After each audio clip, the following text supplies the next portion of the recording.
Long Tran Vu was down to drink that spirit beast blood, even if it meant his internal energy went chaotic, and his dantian literally exploded. He'd even test hundreds of bizarre poisons. Risking it all, no matter how sketchy it got. His one and only goal, fix his body. Reconnect those meridians. And start cultivation from scratch. Long Tran Vu used to be an absolute prodigy. Rocking a legendary dragon body you only see once in 100 years. But some snakes framed him. He got on the heavenly Marshal Hall's bad side. Got exiled. And his cultivation wrecked. His spirit root was destroyed. Downgraded to a basic mortal body. If his grandpa hadn't clutch saved him, his life would have been over right then and there. But honestly, what's the difference now? He went from a top-tier genius to a useless cripple who can't cultivate. Plus, he's got this nasty poison running through his veins. If his dragon veins weren't fighting back, he'd be dead meat. Back in the day, he ran this place. Nobody dared to touch him, but the moment he fell off, all these stray dogs came out of nowhere trying to take a bite. This humiliation, and the beef with the heavenly Marshal Hall. I, Long Tran Vu, swear I'm paying it all back. Bit by bit. Nobody's getting off the hook. Then, he snapped back to reality. Tran Vu lifted the bowl to his lips and took small sips. Looking totally drained. Uncle Tiger, I've been drinking this stuff for 15 years straight, and it hasn't done a single thing. Kung Feng immediately shot back. What do you know? Kid, I've made you chug this 4 fire spirit marrow for years. Trust me.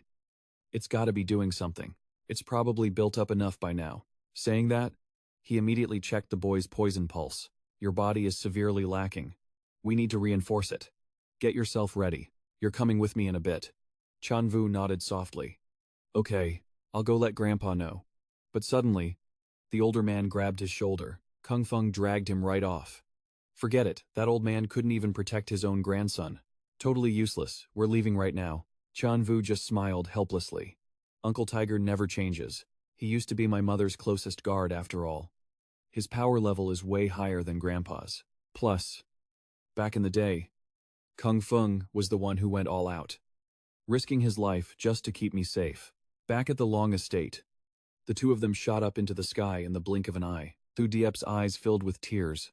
Young master, with Tiger Kung Feng by your side, you're definitely gonna recover. She squeezed her eyes shut, letting a tear roll down. My young master is gonna be a powerhouse, looking down on the whole world. Meanwhile, Tran Vu and Kung Feng were speeding through the air. Uncle Tiger, what rank have you actually reached? How are you this OP, he thought to himself. Back then, even the heavenly Marshal Hall, Uncle Tiger didn't even take them seriously. Chi refining stage, mystic strength stage, spirit connection stage, divine wandering stage, heaven's origin stage, void stage, creation stage, heaven defying stage, and the immortal stage. These are the 9 major realms of cultivation, and within each major realm, it splits into 9 smaller stages. Not long after that, Kung Feng touched down on a lush green field. Where here, waiting to greet them, was a set of razor-sharp claws and dark green fur. The beast's mouth kept pumping out heat so intense, it was scorching. Its ear-piercing growl actually made him jump a little. When he looked back, that lion was already charging up a fireball right at them. Perfect timing. Right at that exact moment, a sharp blade was instantly drawn. Kung Feng swung his arm for a massive, sky-shattering slash. The shockwave literally split the ground behind it, sending rocks and dirt flying everywhere. Once the dust settled, he spoke up. I'm taking your blood. With a straight-up murderous aura, he growled. This is to fix up your body. Young master, Tran Vu was still shaking. Wait. Is that a scorching flame tiger? A rank 6 demon beast? That thing rivals a Void Realm master. But while he was still zoning out, the enforcer just casually grabbed the beast's head. Uncle Tiger looked totally chill about it, which just made it even more insane. One shot. Done. Then he looked at the energy core. That's the condensed blood essence of an entire scorching flame tiger. The power inside that thing. I bet even Grandpa couldn't handle refining it. If he tried, he'd be totally cooked. The result would be, Tran Vu stammered, his words fading into nothing. But Uncle Tiger shoved the blood essence right in his face and ordered, drink. Now. He panicked and tried to back out. Uncle Tiger. I can't handle this, it's too much. Before he could even finish, the guy forced the blood essence straight down his throat. Instant backlash. Tran Vu collapsed, coughing up blood everywhere. He kept gagging and retching. Then, slowly, his eyes started glowing a deep, bloody red. Massive power exploded from his body. Hold it together. You carry the young Mrs. Bloodline. This little bit of pain, the enforcer smirked to himself, should be nothing to you. The energy slammed into his joints, making his bones crack and pop. Tran Vu heaved up another mouthful of blood while the guy just watched. The enforcer waited for him to catch his breath. Nice. As expected of the young Mrs. Bloodline, but listen. That blood essence only pushed the toxins out temporarily. It bought you time. But that deadly poison is gonna kick back in real soon. Then, the enforcer tossed him a medium-sized ceramic jar. Chug this purple fire spirit marrow. All of it. Tran Vu didn't hesitate and started guzzling it down, gulp after gulp. Suddenly, his eyes lit up. Totally surprised, Tran Vu gasped. Whoa. That feels amazing. I never realized that drinking something this bitter could actually be a vibe. The enforcer nodded. Satisfied. That's more like it. The young Mrs. Clan has always treated purple fire spirit marrow like a legendary treasure. You're probably the only one who'd drink it like it's a punishment. 15 years. I guess you're not a pureblood after all. It took 15 whole years. He glanced at the boy, looking a bit worried. But if your other side was just average, the young Mrs. Bloodline would have overpowered it ages ago. The enforcer frowned hard. Don't tell me the Long family is actually… Meanwhile, Tran Vu was getting his head back in the game. I thought I was trash. That I was done for. It's all your fault I ended up like this. Tin Ha's face flashed through his mind. Tran Vu pictured him right there and snarled. Just you wait. He swore to himself. Totally determined.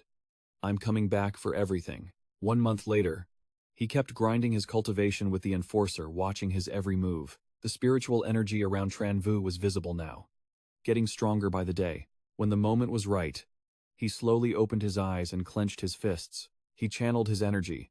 His body shook violently as he started to break. Through to the 6th stage of the divine ability realm, the enforcer pulled out an energy core. Not bad, at all.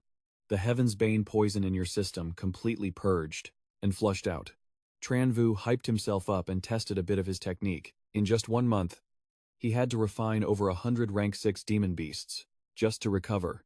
The guy who poisoned me, he'll never see this coming. Using such a luxury method just to detox, Kung Feng finally cracked a smile.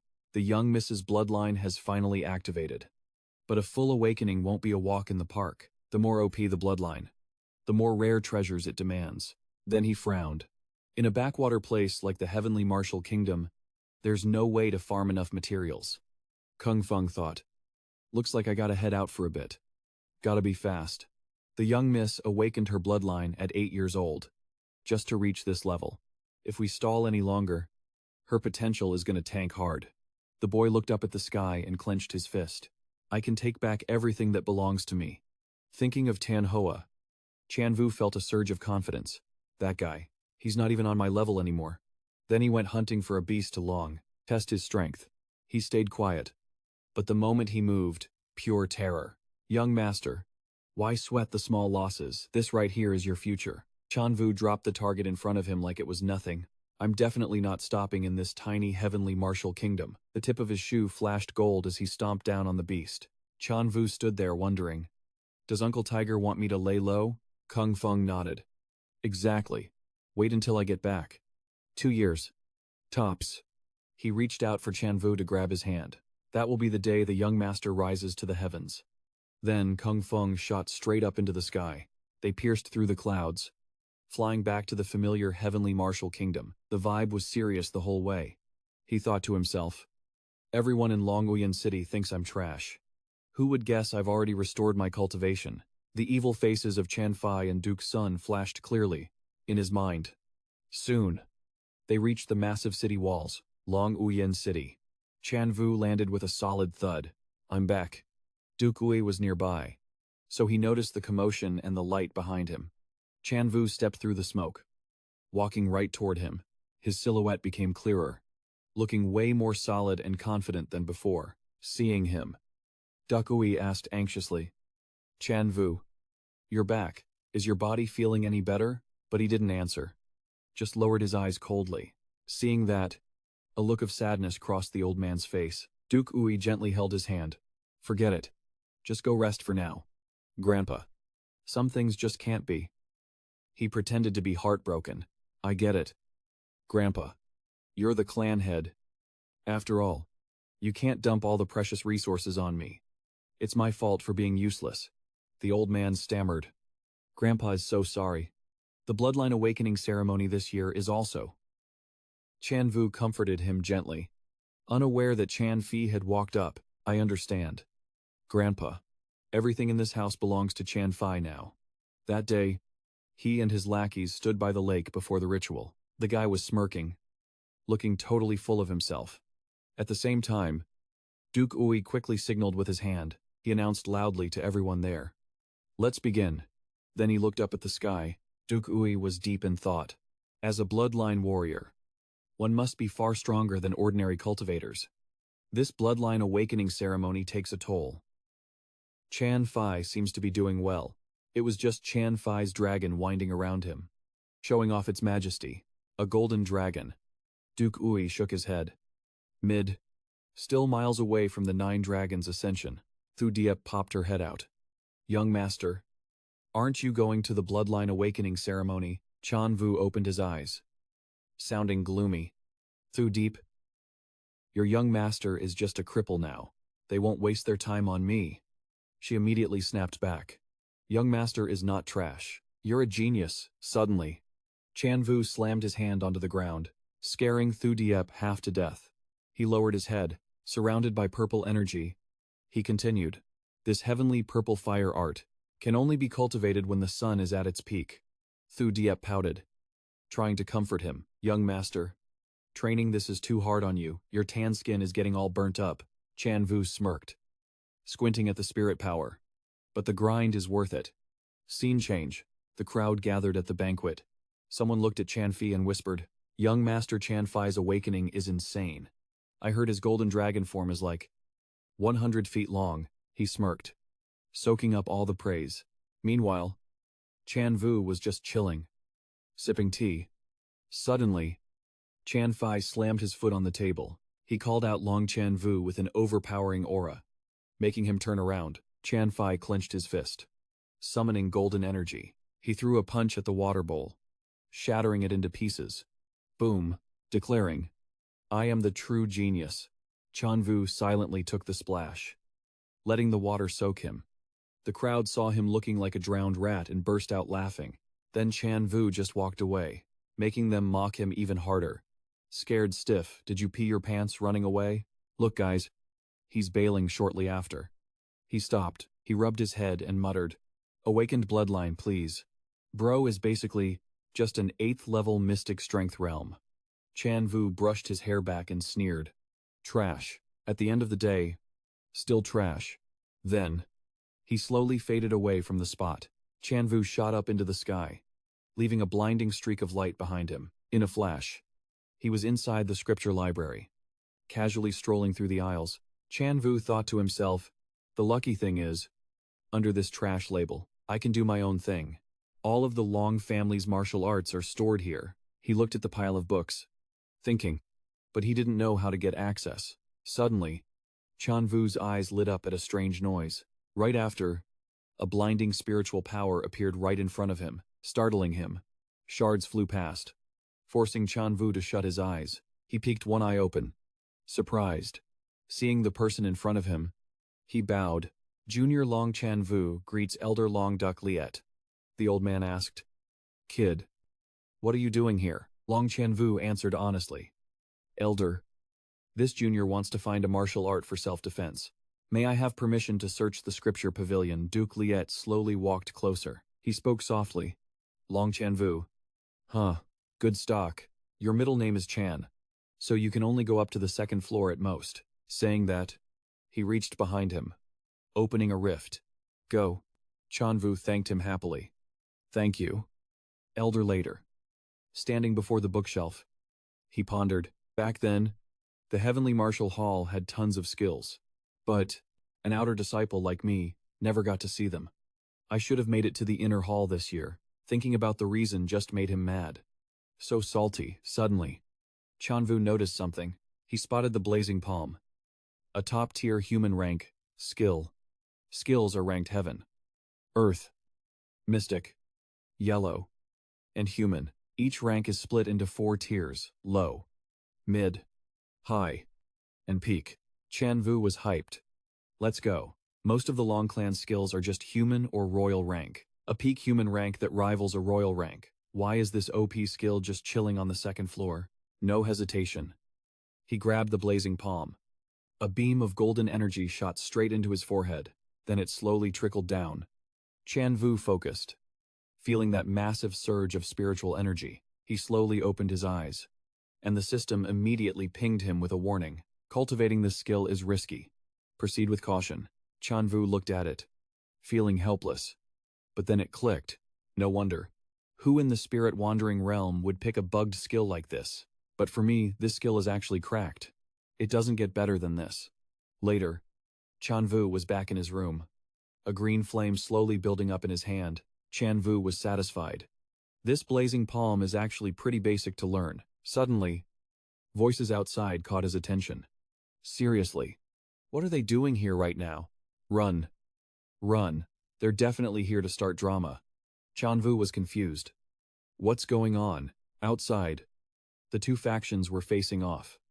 Vuong Bak Tong, the head of the Vuong family, broke the silence. Clan head Long Duc Ui. Long time no see. Duke Ui replied, I didn't expect the Vuong family head to visit late at night during our clan's major bloodline awakening day. Is there some kind of emergency? Someone interrupted. They're clearly here to start a war. Bak Thong smiled fakely. Oh. The bloodline awakening ceremony. Congrats. Congrats. I wonder how long Tran Vu. That peerless genius with sky-high potential. His eyes turned cold.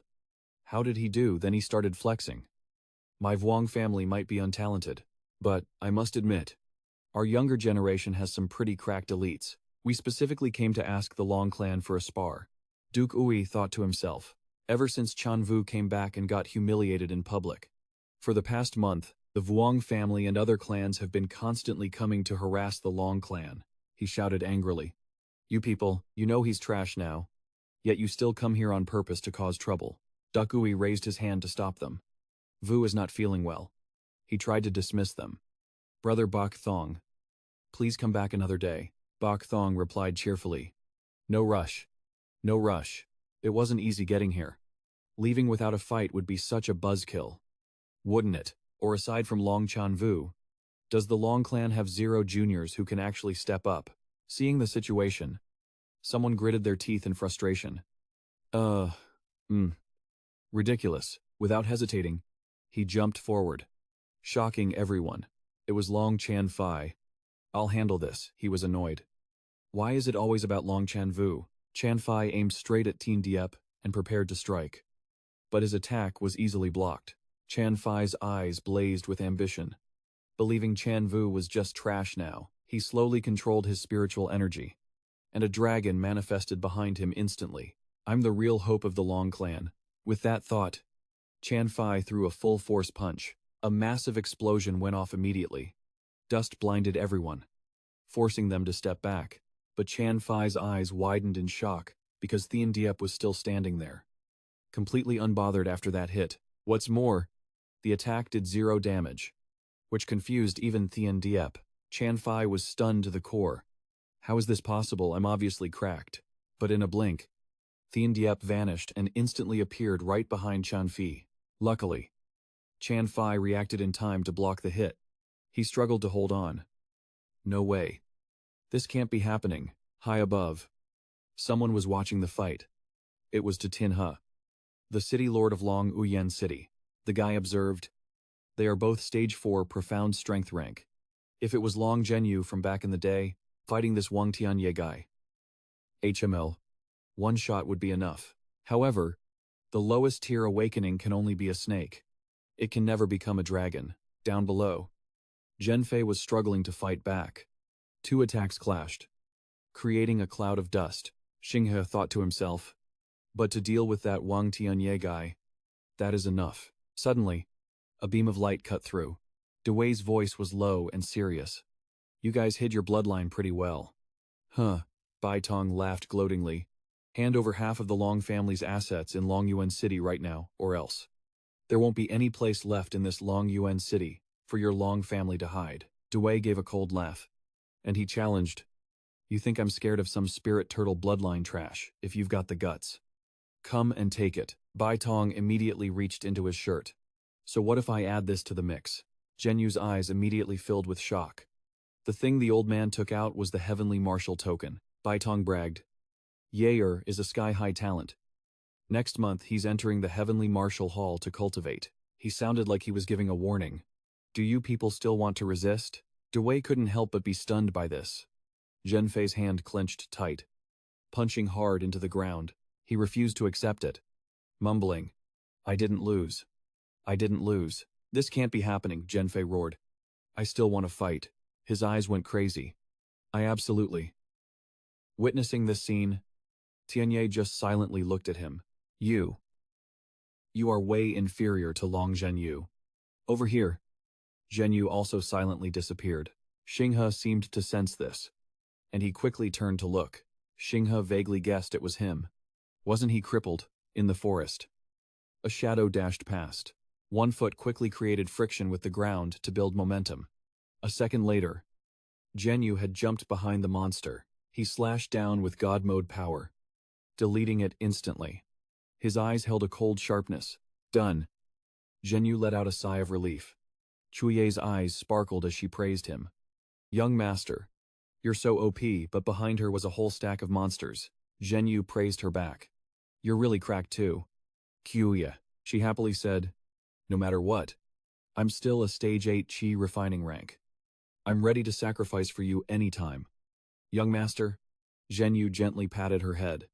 Silly girl, what are you saying? In my heart, I've always seen you as my family. These words made Chuye shy, her heart beating thump-thump. But suddenly Zhenyu turned his head elsewhere. His eyes fell on a first-grade medium-rank spirit herb. The blood fruit has ripened. In just a split second, he picked the fruit and asked, Hey, we've been at Dragon Beast Mountain for so many days. Are you used to it yet? Chuye smiled happily. Being by your side. Young master, I have nothing to fear. This made Zhenyu blush. Eat this. It can help you break through to stage 9 chi refining rank. She hurriedly thanked him. Thank you. Young master. Scene switch. At night, the space was quiet. Zhenyu was resting under a tree. Someone was stalking him from afar, calling the person next to them. Found them. It's definitely them, they reminded each other. Keep it down. Don't startle them. The target they aimed at was Zhenyu fast asleep. But in just a moment, they told each other, Go search quickly. Hearing a noise, Zhenyu opened his eyes in shock. He turned and asked, Is something wrong? Then he saw them. Sorry about this. Little bro, you've been flexing way too hard lately. The number of spirit beasts you killed, if not 100. It's gotta be dozens. It really makes us brothers jealous. Zhenyu remained silent and didn't reply. Suddenly a call rang out.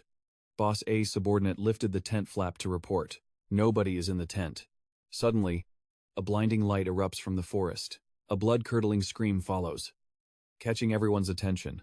Thudiep comes sprinting out of the cave. Young master. Save me, she screams in terror. It's a spirit beast. Tran Vu immediately calms her down. It's all right. You're safe now. Did you just break through to the 9th layer? Thudiep keeps sobbing uncontrollably. But young master. That's a tier 3 mid-grade spirit beast, he gently reminds her. Put the sword down first. Hearing that, the mob goes into full panic mode. Tier 3, mid-grade. How can we fight that? That thing has to be at least divine ability realm. 5th layer or higher, we're cooked. Maybe not. We've got the numbers. Right, one guy says, turning to look at Tran Vu, but he sees Tran Vu standing there, completely unbothered. The guy doesn't look worried at all. Light flickers from the cave, and a split second later, the beast's roar shakes the whole area, breathing raging fire. Its entire body radiates massive killing intent. Tran Vu raises his sword high. In a flash, he slashes straight down the beast's center, but the sword snaps in two. A look of concern crosses his face. Well, this is annoying. The beast lets out a furious roar. The crowd is terrified. It's gone berserk. Everyone. Run, only Tran Vu stays. Planting his foot back to launch himself, he dashes straight at the monster. Too Deep yells out, "Young master. Look out." Tran Vu unleashes his skill. Spirit Wind Palm. Surrounding the beast, it widens its eyes, tracking him, then instantly launches a counterattack. The attack grazes young master Tran Vu's face. He wipes the blood away. Grinning with excitement, Tran Vu praises it softly. "Not bad for a crimson-faced tyrant ape. You're actually strong." He channels spiritual energy into his hand, readying a strike. The beast does the same, its gaze turning serious. Their fists collide, unleashing a massive shockwave. The onlookers gasp. That power is insane. Even so, the beast gets knocked back. It howls in pain, refusing to give up. It sucks in a massive breath of air, then leaps into the sky. A second later, it appears right behind the crowd. One guy turns his head to see it. It's about to strike, and he can't dodge in time. Luckily, Tran Vu arrives just in time to intercept, saving the guy's life. Tran Vu shouts, "Where do you think you're going?" The beast raises its hand again, revealing razor-sharp claws. It slashes across Tran Vu's stomach before he can dodge. A direct hit, Tran Vu coughs up a mouthful of blood. Thu Diep rushes over. "Young master, are you all right?" Tran Vu's face darkens with annoyance. This bastard is on death's door, yet it still tries to bite back. The crowd immediately surrounds the beast. "It's definitely dead this time. It's dead."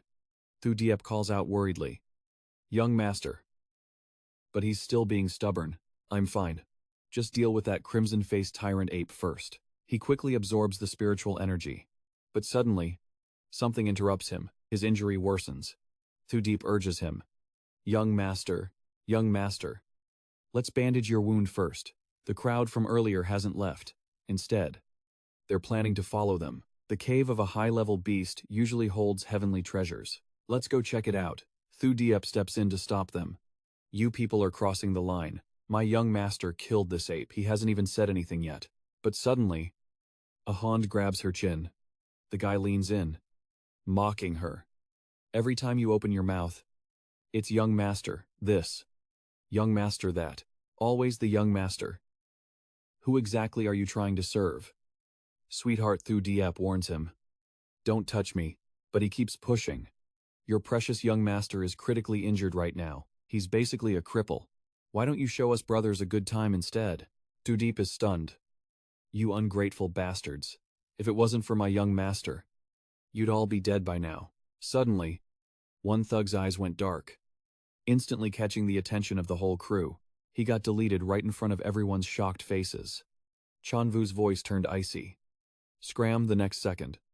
The guy touching Thu Diep got vaporized too. He dropped dead while his minions watched in horror. "Boss." Tran Vu stared them down coldly. But these guys had zero fear and got aggressive. "He just fought a massive battle and he's critically injured. Charge." Tran Vu just flicked his hand, and a beam of light flashed. It pierced right through that guy's heart, making his eyes pop out in shock. But in just a second, that dude got erased too. Seeing this, the rest of them couldn't help but freak out. Tran Vu kept pressing. "Well, still want to try me?" The mob didn't hesitate and rushed in. "Damn you. Everyone attack. Kill them all. Avenge our brothers." Tran Vu summoned a stream of energy in his hand. Immediately, powerful wind blades shot out. The mob got skewered instantly. Taken down, one guy stood there dazed, looking at his teammates scattered on the ground. "What the?" Tran Vu clenched his fist. And that last guy got pierced through. He was sent to meet his maker in a single beat. Tran Vu's eyes flashed with cold, murderous intent. Thu Diep rushed over. "Young master," she started crying in panic. "Your wounds." Tran Vu smiled to comfort her. "Silly girl. Why are you crying? Your young master isn't dead yet." But as soon as he finished speaking, his body gave out. Tran Vu collapsed helplessly to the ground. The wound on his side was oozing blood. Thu Diep panicked. Young master, what's wrong?" Her frantic calling pulled him back to consciousness. Young master, please wake up." Tran Vu groggily opened his eyes, seeing tears in Thu Diep's eyes. "Young master." You're finally awake. A sudden wave of pain made Tran Vu shiver. What is this? His eyes went wide. Surprised to see a tiny creature beside him, Thu Diep immediately explained. This is the baby red leaf rage ape.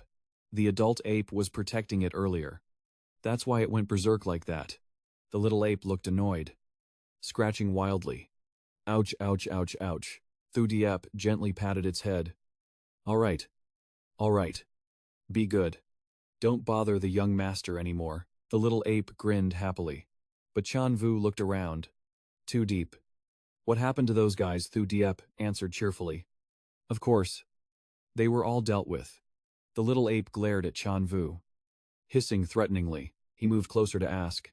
Are you hurt anywhere? Thu Diep replied shyly. No. I'm fine. Suddenly, the ape jumped away. Thu Diep quickly called out. Where are you going? The ape dove straight into a pile of gold and jewelry. On top of that pile of gold was some kind of scroll. Tran Vu watched from behind, his eyes unable to hide the shock. Tran Vu realized in amazement. This thing? I can't believe it's... He quickly picked up the scroll. What's this? Tran Vu carefully opened it. A map. Then he exclaimed. Jackpot, I can't believe it's a map to Dragonfall Gorge. Thu Diep was confused. Dragonfall Gorge, Tran Vu clarified. Right. Dragonfall Gorge. It's the most dangerous spot on Dragonhead Mountain, but it's also packed with rare treasures everywhere. Just then, the sound of horse hooves echoed. Tran Vu glanced around. On high alert. A figure appeared in the distance, followed by a voice. Looks like a massive battle went down here. The red leaf rage ape was killed too. Tran Vu immediately clenched his fist. Extinguishing the light, he pulled Thu Diep close to him. Someone's coming. Thu Diep blushed, resting against his chest. The footsteps got closer. Bok Thong suggested.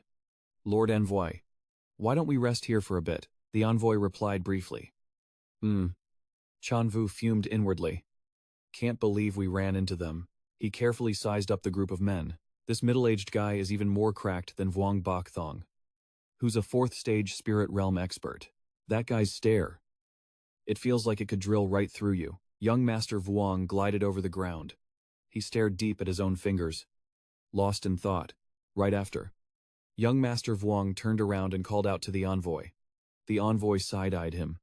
Suspicious. They both stared at a stone pillar. Looks like some little rat hasn't scurried off yet. Hearing that, Tran Vu panicked. I'm cooked. With this guy's cultivation level, he's definitely gonna spot me. Suddenly, a blood-curdling scream rang out. A one-horned python. That's a high-tier rank 3 beast. The crowd scattered in terror. Why is that kind of beast even here? Sheet DM leaped out of Tran Vu's grip. Seeing that, he shouted. Chase it, somewhere else. A monster just got slashed in half. Bok Thong scowled. Why are you freaking out, acting like fools in front of the envoy? With this pathetic display, how do you expect to make it to Dragonfall Ravine? Hearing this, Tran Vu paused. Surprised, he wondered. They want to go to Dragonfall Ravine too, the Vuong clan. The envoy, he smirked to himself. Are they from the Heaven Martial Hall? While he was deep in thought, Thu Diep called out. Young Master, he snapped out of it. Sich DM was screaming like it wanted them to come over. It quickly jumped down and snuggled into Thu Diep's arms. Surprising her, Tran Vu realized, this little guy saved us. He summoned that python. Otherwise, how could a python exist in the Red Flame Ape's cave? He rubbed his head and laughed awkwardly. Oh, looks like he thinks you're his mom. She jumped and argued. Young Master. Don't say that. She turned away. At most, I'm just his big sister. He thought. With her strength right now, it's not enough to deal with that Vuong clan crew. I can't let her risk it. He suddenly called out. Too deep. Tran Vu told her. You head back first. I've got some business to take care of. Thu Diep quietly replied. But, before she could finish, he was gone. A moment later, Tran Vu landed on top of a rock. He watched Bok Thong's group closely. Everything you owe me. I'm taking it all back. The night sky shifted. Early morning, someone leaped through the branches. Tran Vu's feet touched down softly. Watching from above, he thought. Been tailing them for days now. He recalled the map, thinking, keep going forward, and it's Dragonfall Ravine. According to Heaven Marshal Hall records, Dragonfall Ravine got its name because a divine dragon once fell here, but the divine dragon's corpse suddenly vanished. Hundreds of years of searching. And zero results. They can't be going there just for that little King Thien Diep. Then it has to be for times him asterisk. Suddenly, a noise caught Bok Thong's attention. He whipped his head around. What was that quick defensive positions? Tran Vu felt it too. He was worried. This aura, it's nothing like the trash mobs I met on the way. At the same time, a dragon ape appeared right in front of Bok Thong's squad. Tran Vu bailed instantly. A dragon ape. The red flame ape stands zero chance against a dragon ape. This really is Dragonfall Ravine. That thing actually has a dragon's bloodline. The envoy smirked, looking down on it. It's just a little monkey. He gathered blazing red spirit energy in his hand. Then, a rift cracked open in the air above. Tran Vu realized it was a spirit weapon. The envoy launched the weapon straight at the dragon ape. The spirit weapon slammed straight into the ring on the beast's chest. A blinding light exploded out. The envoy just stood there, totally unbothered amidst all that smoke and dust. Look at that smug face. Even Tran Vu is getting worried. Thinking, this guy is broken. With the dragon ape dead, Bok Thong spoke up. Lord Envoy, I don't see anything here at all. The envoy walked up to the corpse and snapped. What do you know, if it was that easy to see? The Heavenly Marshal Palace would have looted this place ages ago. He smirked, holding a formation-breaking bead in his hand. Seeing that, Tran Vu thought, that's the formation-breaking bead taken from the Nightmare Beast. The Heavenly Marshal Nation doesn't even have Nightmare Beasts. His gaze turned ice-cold. Looks like the Heavenly Marshal Palace paid a heavy price for this. Bok Thong asked, confused. Lord Envoy, did a divine dragon really fall here? The envoy answered, totally full of himself. Obviously, the Heavenly Marshal Palace has been searching for years. The envoy gloated. But this divine dragon's corpse is likely hidden by a natural defensive array. He put the formation-breaking bead away. Now, only a glowing pearl remained in his hand. He used it to guide the way. Right there. Bok Thong was confused. I don't see anything. The envoy pulled his hand back. Boom. A blinding light flashed out, forcing everyone to cover their eyes. Something in the air just shattered. A second later, massive sharp rocks appeared out of nowhere. Just as Tran Vu predicted, this really is the Dragonfall Rift. They moved in together. It's really here, Lord Envoy. You're so OP. Tran Vu closed his eyes, sensing it. So fragrant. It's coming from inside the cave. There's definitely treasure in there. The envoy barked orders at his minions. The treasure is right inside. Let's move. Hearing that, the soldiers nervously replied, we don't know what's ahead. My lord, please reconsider. Bok Thong shouted furiously. If Lord Envoy says go, you go, you bunch of useless trash. Hurry up and clear the path. They had no choice but to obey, walking ahead to scout the path. After a while, 2 soldiers called out, my lord, it's very safe in here. Tran Vu frowned even harder. The envoy started channeling power into his legs, speeding up, seeing him dash past. Bok Thong was shocked and scrambled to catch up. Tran Vu followed behind, smirking to himself. With a scent like that, there's gotta be tons of god-tier natural treasures inside. When they arrived, they saw a sword stuck in the ice. The soldiers gasped. Whoa, look at that. The envoy was hyped. It's the dragon bone. He sprinted across the bridge. Treasure. That's the treasure. Even Tran Vu was shook. The divine dragon. It's actually here. Suddenly, he looked into its eyes. Tran Vu felt a cold shiver run down his spine. What is this feeling? Just then, the divine dragon's glowing red eye snapped open. He froze it in terror. What? Even though it was sealed. The dragon monster opened its massive jaws. Everyone stared. Paralyzed, it slowly dragged itself out of the solid ice. The soldiers started panicking. Dragon. The dragon is alive. The envoy went pale with fear, screaming, you idiots, suddenly. He noticed something weird in its eye socket. That's not a dragon, it's a monster living inside it. A parasite. But the envoy was confused. How could it be parasitic on the dragon bone itself? Not thinking twice, he raised his hand and ordered, kill it. Suddenly, The dragon monster's eye turned blood red, radiating pure killing intent. Seeing that, one man stood there, totally stunned, before he could even react. He got skewered instantly, dead. Then, the soldiers started getting wrecked by the dragon monster, one by one. The whole place turned into total chaos. That's when Teen Deep and Bach Thong were hiding behind an ice block, shaking in fear. He cried out, "We're cooked." From a distance, Tran Vu suddenly whipped his head around, looking totally shook. That demon beast landed just one hit, and things are already getting messy. The envoy is still trying to hero mode it. Even with a whole squad fighting, only 4 of them are left standing. The dragon monster keeps spamming those powerful tentacle attacks, slamming the envoy right into the ice. He's pinned down, stabbed all over, and taking massive damage. He grits his teeth. A dragon-ranked beast. All right. Too bad it's raging like a maniac now. The envoy pulls a tiny sword from his robe. The young master really is a genius. He saw this coming. The microsword sits in the envoy's palm. In the whole Martial Heaven Kingdom, I bet nobody else could craft a cracked artifact like this. But he smirks with pride. Using it to slay this beast worth it. Then, the sword glows gold and grows massive. Critical moment incoming. The envoy snaps his head back, startling Bak Thong. "You two, buy me some time." Teen Deep is stunned. The envoy barks. "Go, just 10 breaths, hold it off." He looks annoyed. What but Teen Diep draws his sword anyway. No choice now. They brace themselves and charge in. The envoy clasps his hands together. Instantly, the floating sword reacts, radiating insane power. Suddenly, a scream tears through the air. He thinks with disgust. Trash. Can't even last a few seconds. The envoy keeps controlling the artifact. Fully charged. He unleashes the attack. Diwaner, the dragon monster senses the danger. This move is actually broken. A massive beam of energy pierces through everything. In seconds, the dragon monster is completely locked down.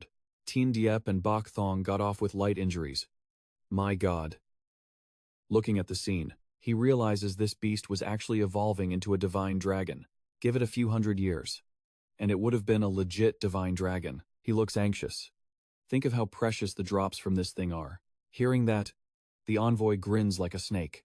"You're right, bring this loot back, and the young master will reward me huge. It's all mine." Suddenly, he glances up, freezes. Right there, Tran Vu is hovering above him. Skill charged. That's right. It is all mine. Tran Vu slashes straight down the envoy's back. Blood dyes his robes red instantly. He coughs up blood. Totally shocked. You dare sneak attack me." Tran Vu's face is stone cold. The envoy keeps yapping. "Do you know who I am?" "You little mongrel." Tran Vu stomps on him, making him scream. The envoy lies paralyzed, seething. Tran Vu replies coolly. "Why wouldn't I dare? The Heavenly Martial Hall treated me like dirt. Why shouldn't I kill you?" The others had no clue he'd been behind them the whole time. Tran Vu flicks his hand coldly.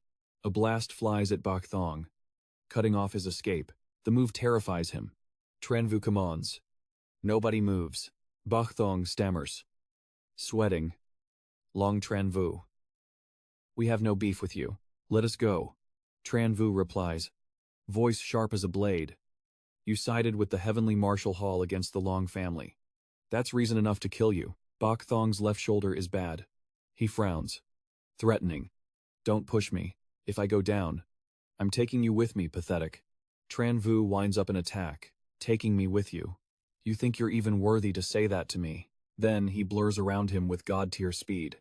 Bak Thong can't even track him. Spirit Wind Palm, just some low-tier trash skill. Suddenly, Tran Vu flashes past him. One small slip, and Bak Thong loses an arm. His eyes roll back. "What, my arm?"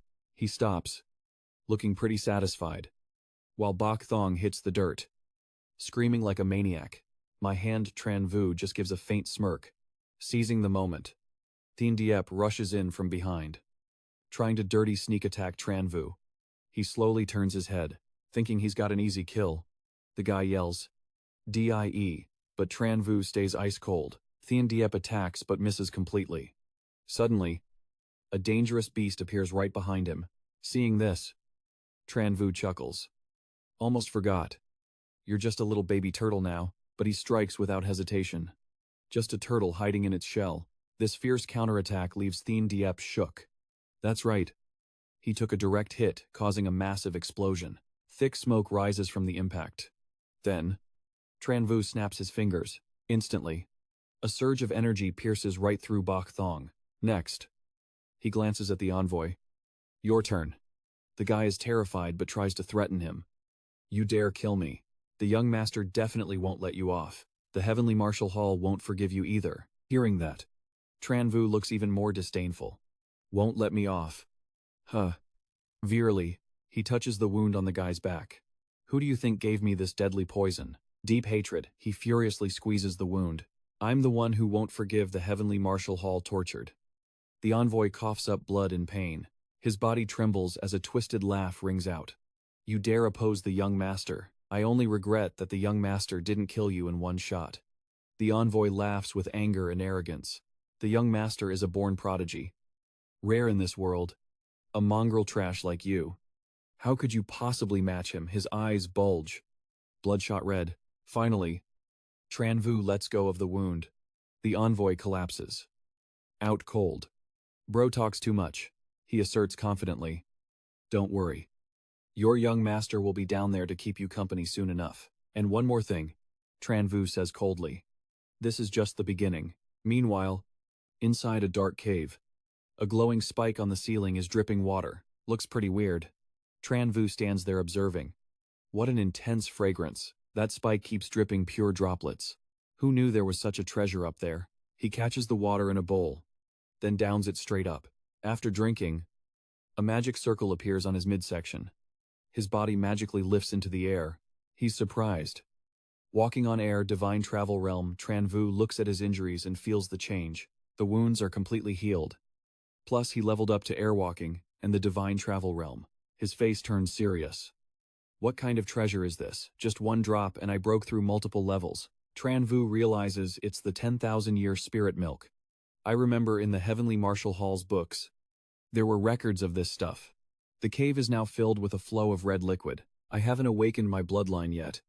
With the 10,000-year spirit milk being this precious, plus a pool of divine dragon essence blood, Tran Vu ponders for a long while. If I miss an opportunity like this, heaven and earth won't forgive me. Then he steps into the stream of blood. Tran Vu sits meditating in the shimmering liquid. The divine dragon blood starts reacting, boiling up. Strangely, it naturally burrows into his body. His gaze turns sharp. Countless streams of blood rush into Tran Vu.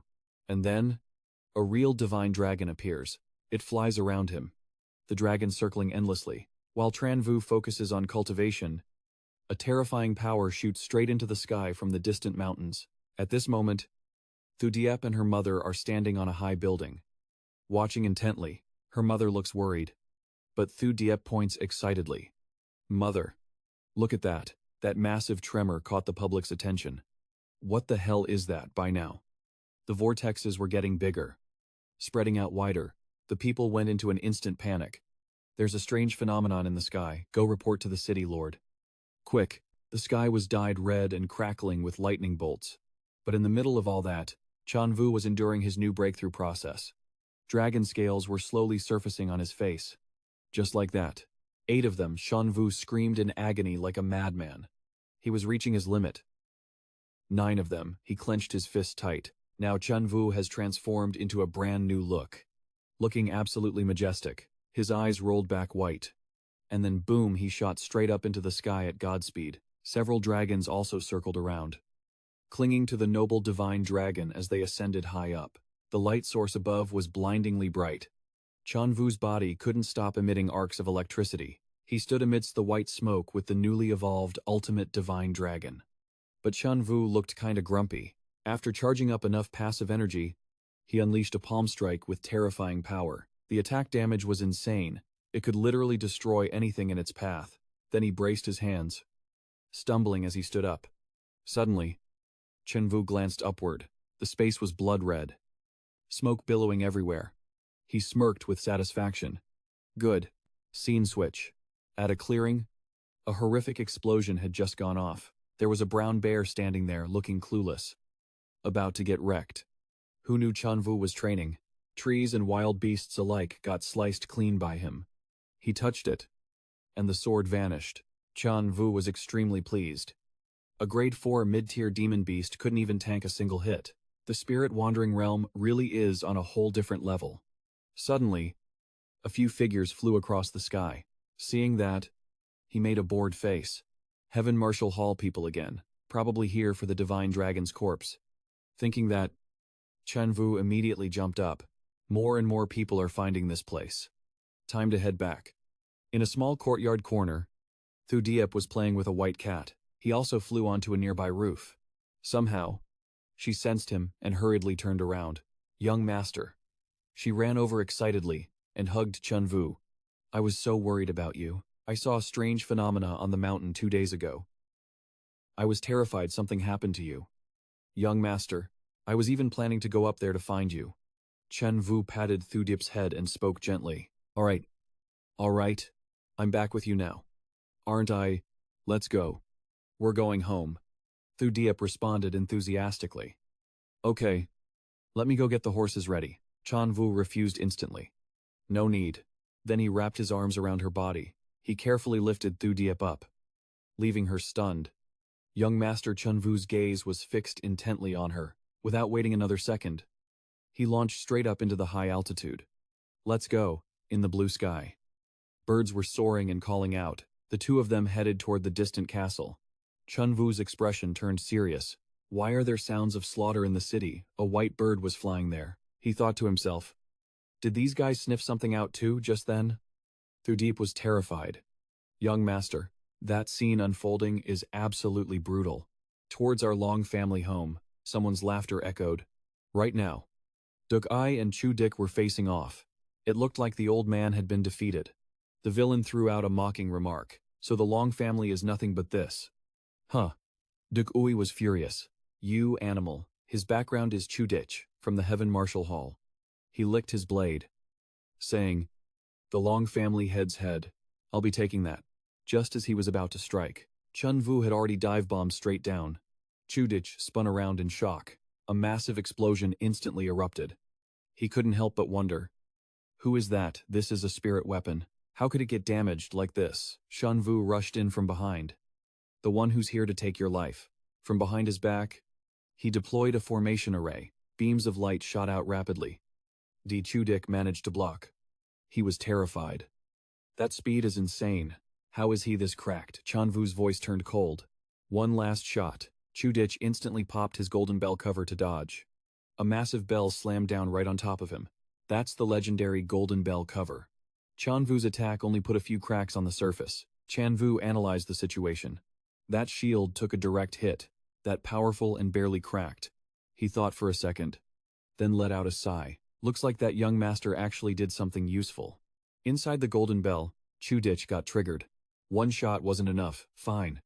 Take a few more then. Chu Dik. No way your energy is gonna last much longer. He gritted his teeth. Totally pressed. Damn it. Then he pulled something out. He looked at the item.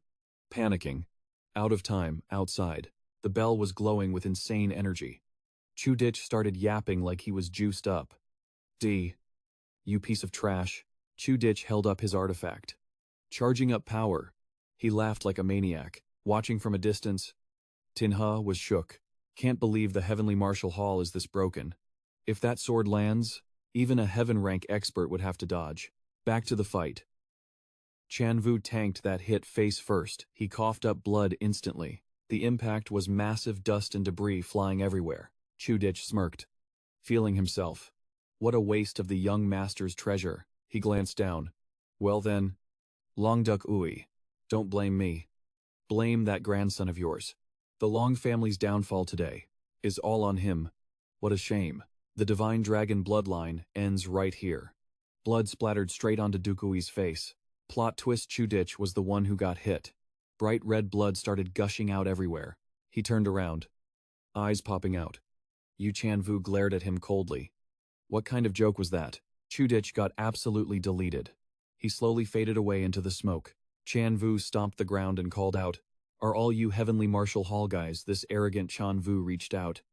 A spatial inventory item, he grinned. It's even got the golden bell cover skill inside. Massive W. Suddenly, a beam of light shot across the sky. It zoomed right over Tran Vu's head. He was totally shook, eyes wide open. What the hell? Tran Vu locked onto it. That light slashed past him again. Since he awakened the dragon bloodline, his body auto-generates dragon-scale armor. Tran Vu tried to block that beam with his bare hand, but the power was insane. It pushed him way back. Tran Vu was struggling against this thing. His dragon-scale armor started cracking, then crack, it shattered right in front of him. That light came crashing down again. Smoke cleared a second later. And a sword was stabbed right through Tran Vu. The whole place was wrecked, with bodies everywhere.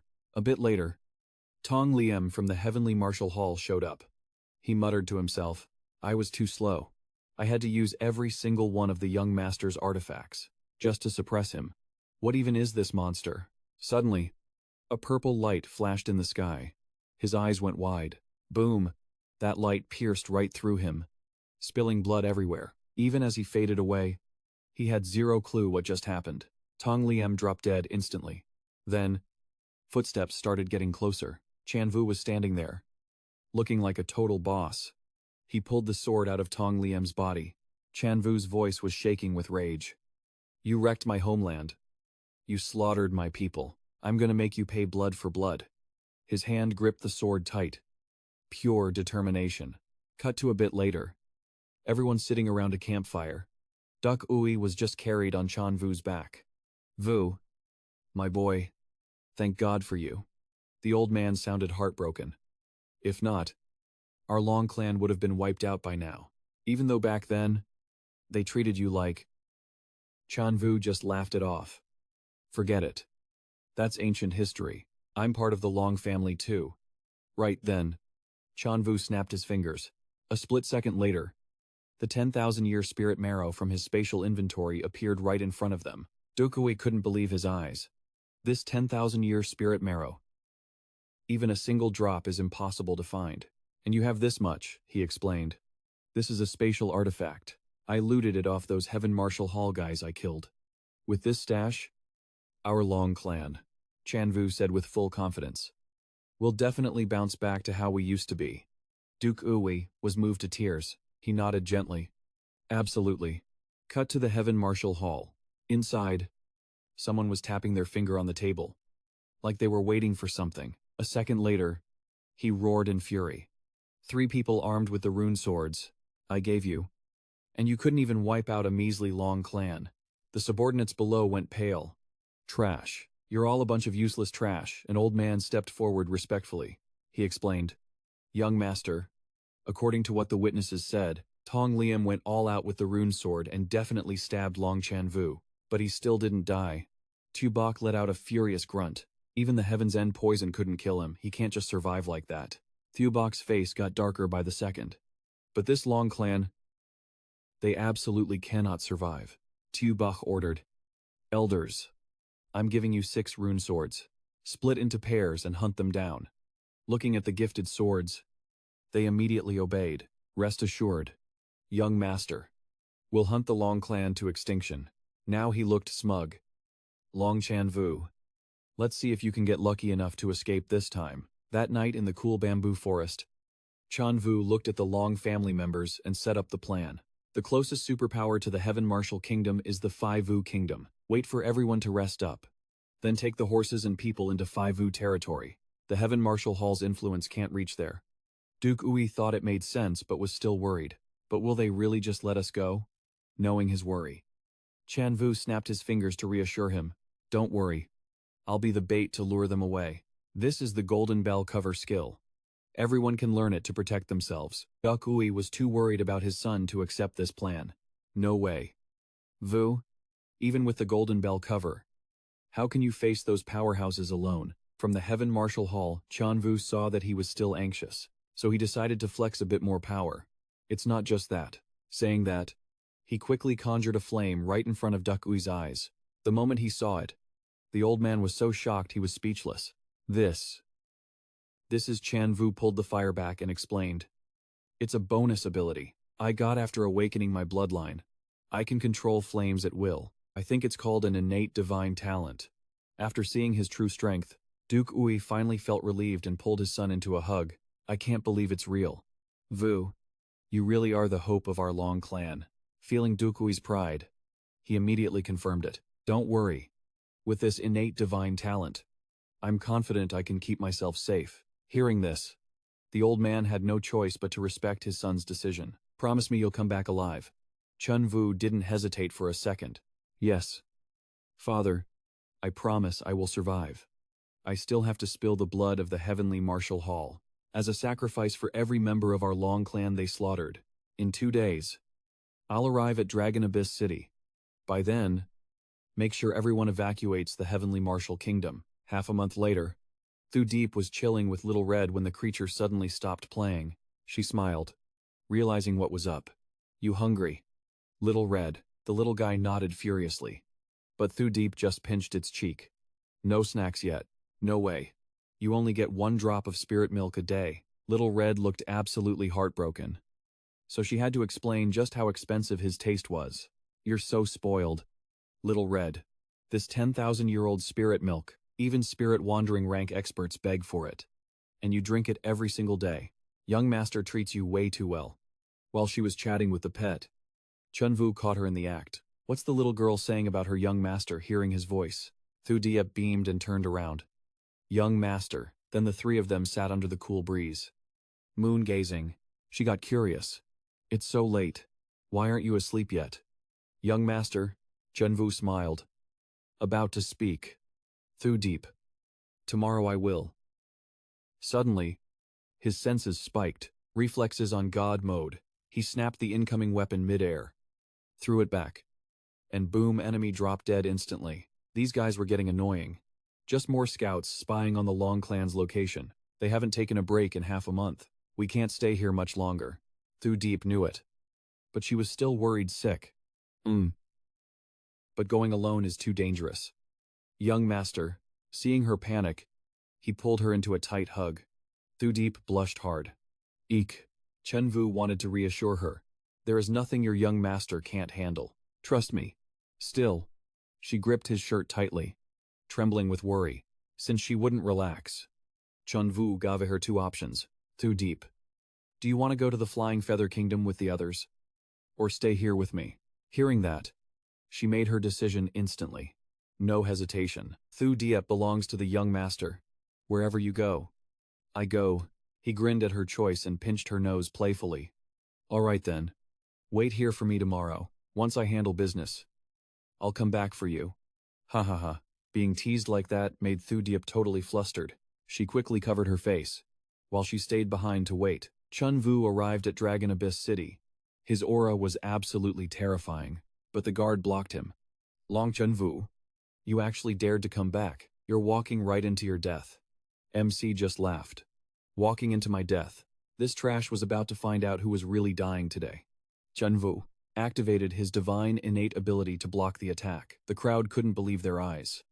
What? A scorching flame ignited in his hand. Heavenly Martial Hall mongrels, get your asses out here. Long Tran Vu is back. Thay Bao heard the declaration and gritted his teeth in rage. This kid is too arrogant, bullying us like this. Go take that brat's head. Quan Sun saw how stupid he was acting and warned him immediately. Don't get baited, it's a trap.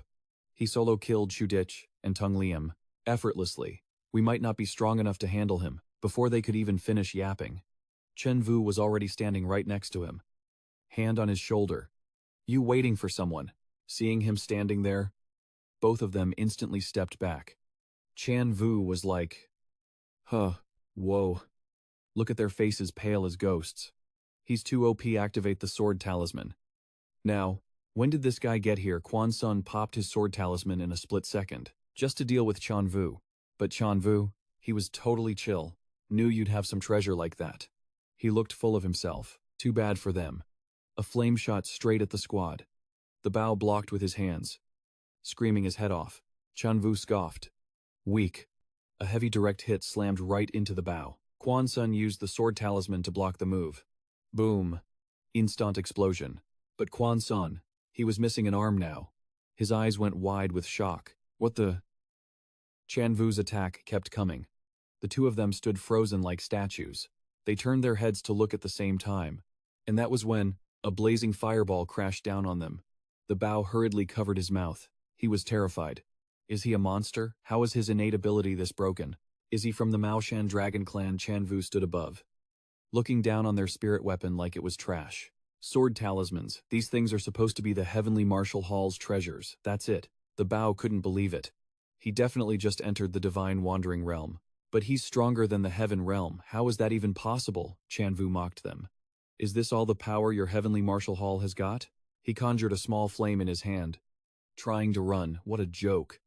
He aimed straight at the Bao, who was fleeing. Just a bunch of trash rushing to your deaths. The attack pierced right through him. The crowd below knew the Bao. Witnessing this, Lin Khan was stunned. No way.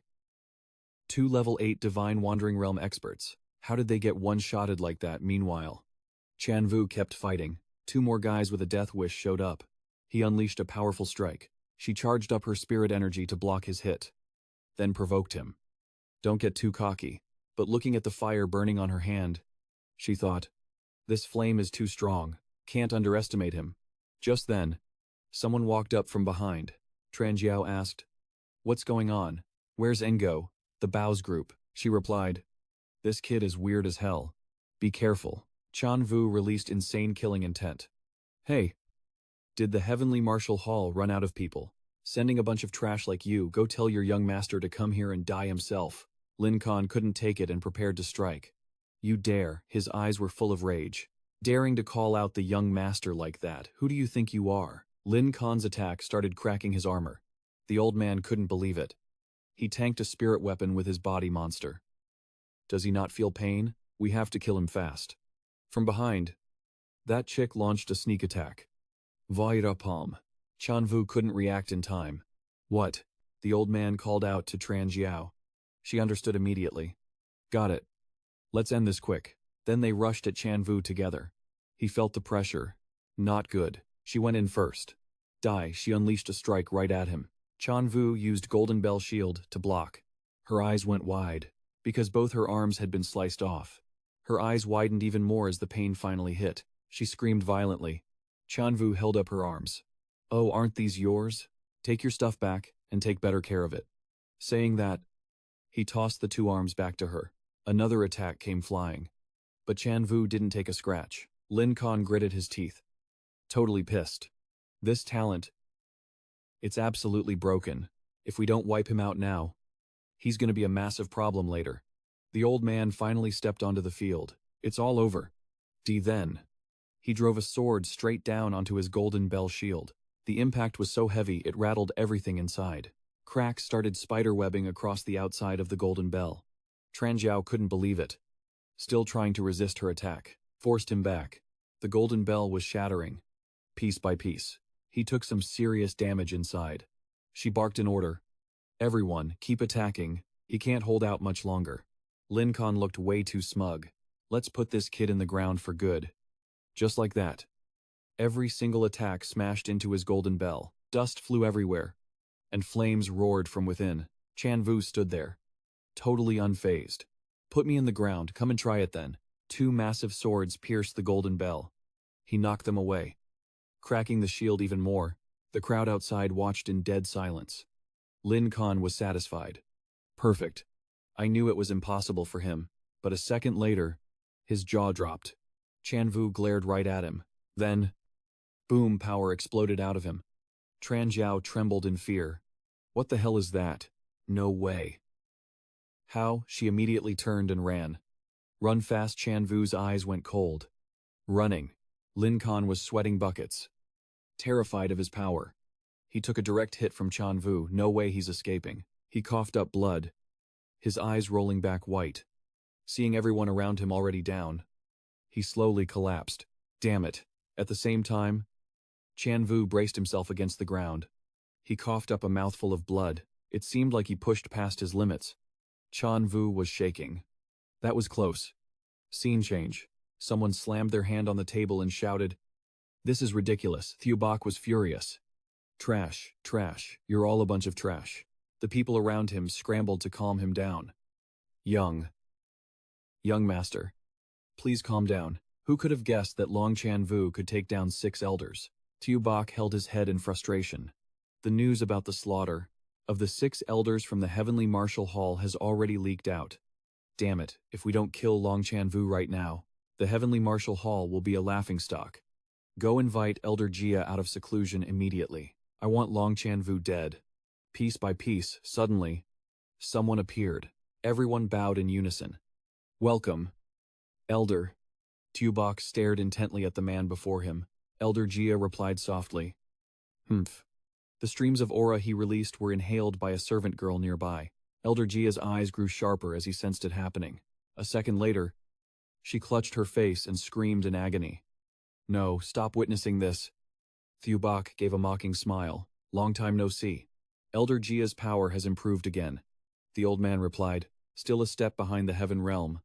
Unfortunately, young master wants me to kill that brat. Tran Vu. However, once the job is done, you must help me break through to the heaven realm. Tuobach smiled and agreed on the surface. Of course. Deal, as long as you get it done. But inside, he was annoyed. Old fox. Dare to make demands of me.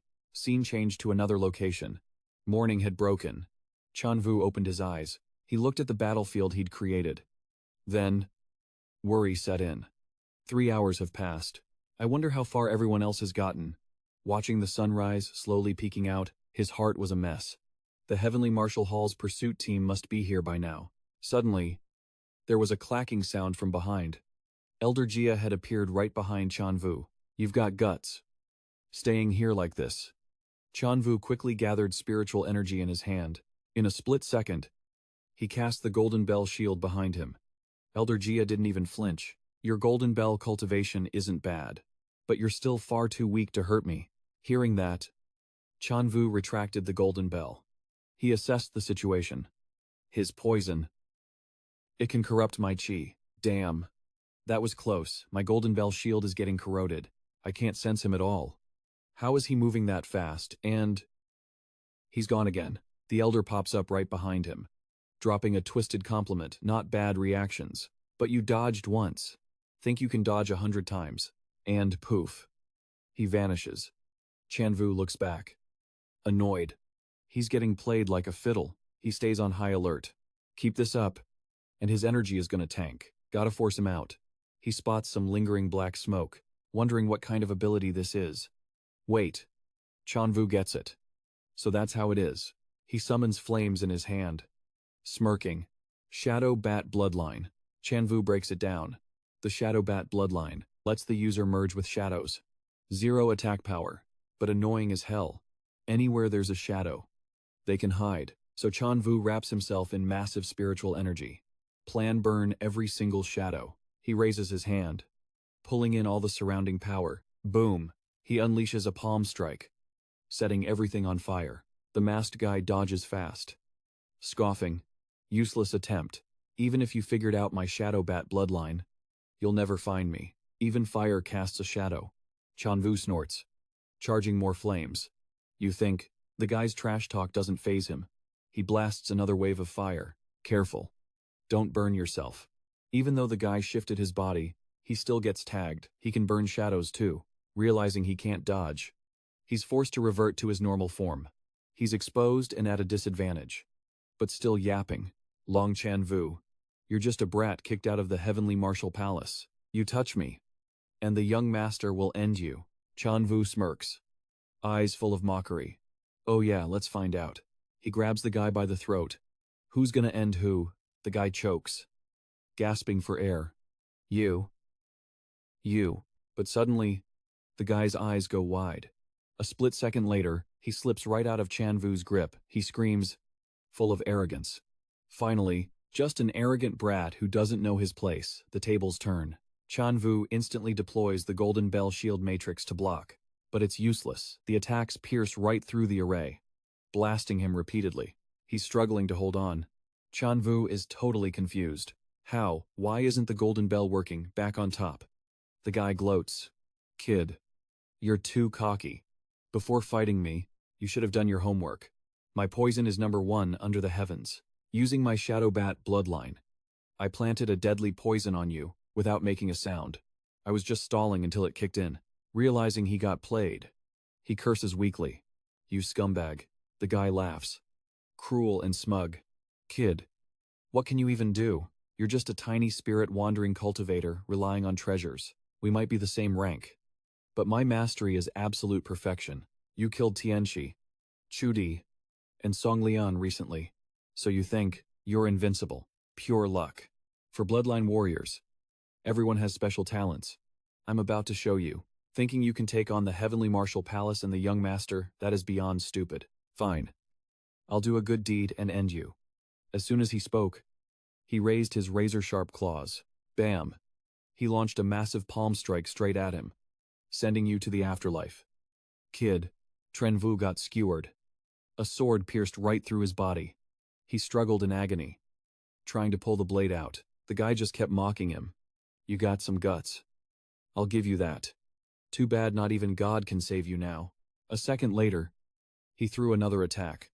He wanted to finish him off right then and there, but no way. A golden shield flew in and blocked it just in time. Turns out, Grandpa made it. He arrived at the last second to save him. Tran Vu was totally shocked. "Grandpa." The old man comforted him. "My boy Vu, you've suffered." His eyes were so gentle. "The Long family is in trouble. How could I let you carry this burden alone?" But the guy cut him off with pure disrespect. "Aw. The love between grandpa and grandson is so touching." Teobach walked over with his squad. His voice was dark and gloomy. "Perfect. I'll send both of you on your way together." Next second, his jacked subordinates immediately surrounded the two of them. Dukui looked at their aura and was completely shook. The Heavenly Martial Palace actually bred monsters like this. Their bloodline is a mix of snake and eagle, and they're all spirit-wandering rank. The masked guy threatened coldly. "Old man, you came back to die. Don't blame us for being ruthless then." Suddenly, poisonous snakes started slithering up from the ground. Controlled by them, they crawled up using the monster's magic, wrapping tight around Duk Ui's body. He screamed in pain, watching his grandpa get attacked but unable to do anything. Tran Vu felt completely useless. "Grandpa," right after that, the monsters opened their huge mouths, forming the evil eagle array. Duk Ui couldn't even fight back. "It's over." A sword from the formation shot out and pierced straight through the dragon's head. Seeing his grandpa get stabbed through the head, his eyes went blank with despair. But Duk Ui was still worried. He accepted the brutal truth. He was gonna die here. It's just that. Vu, tears streamed down his face, carrying endless pain. "Grandpa," he tried to drag his broken body, crawling weakly towards him. Duk Ui used all his strength to stab his sword into the ground, creating a massive tornado blasting everywhere.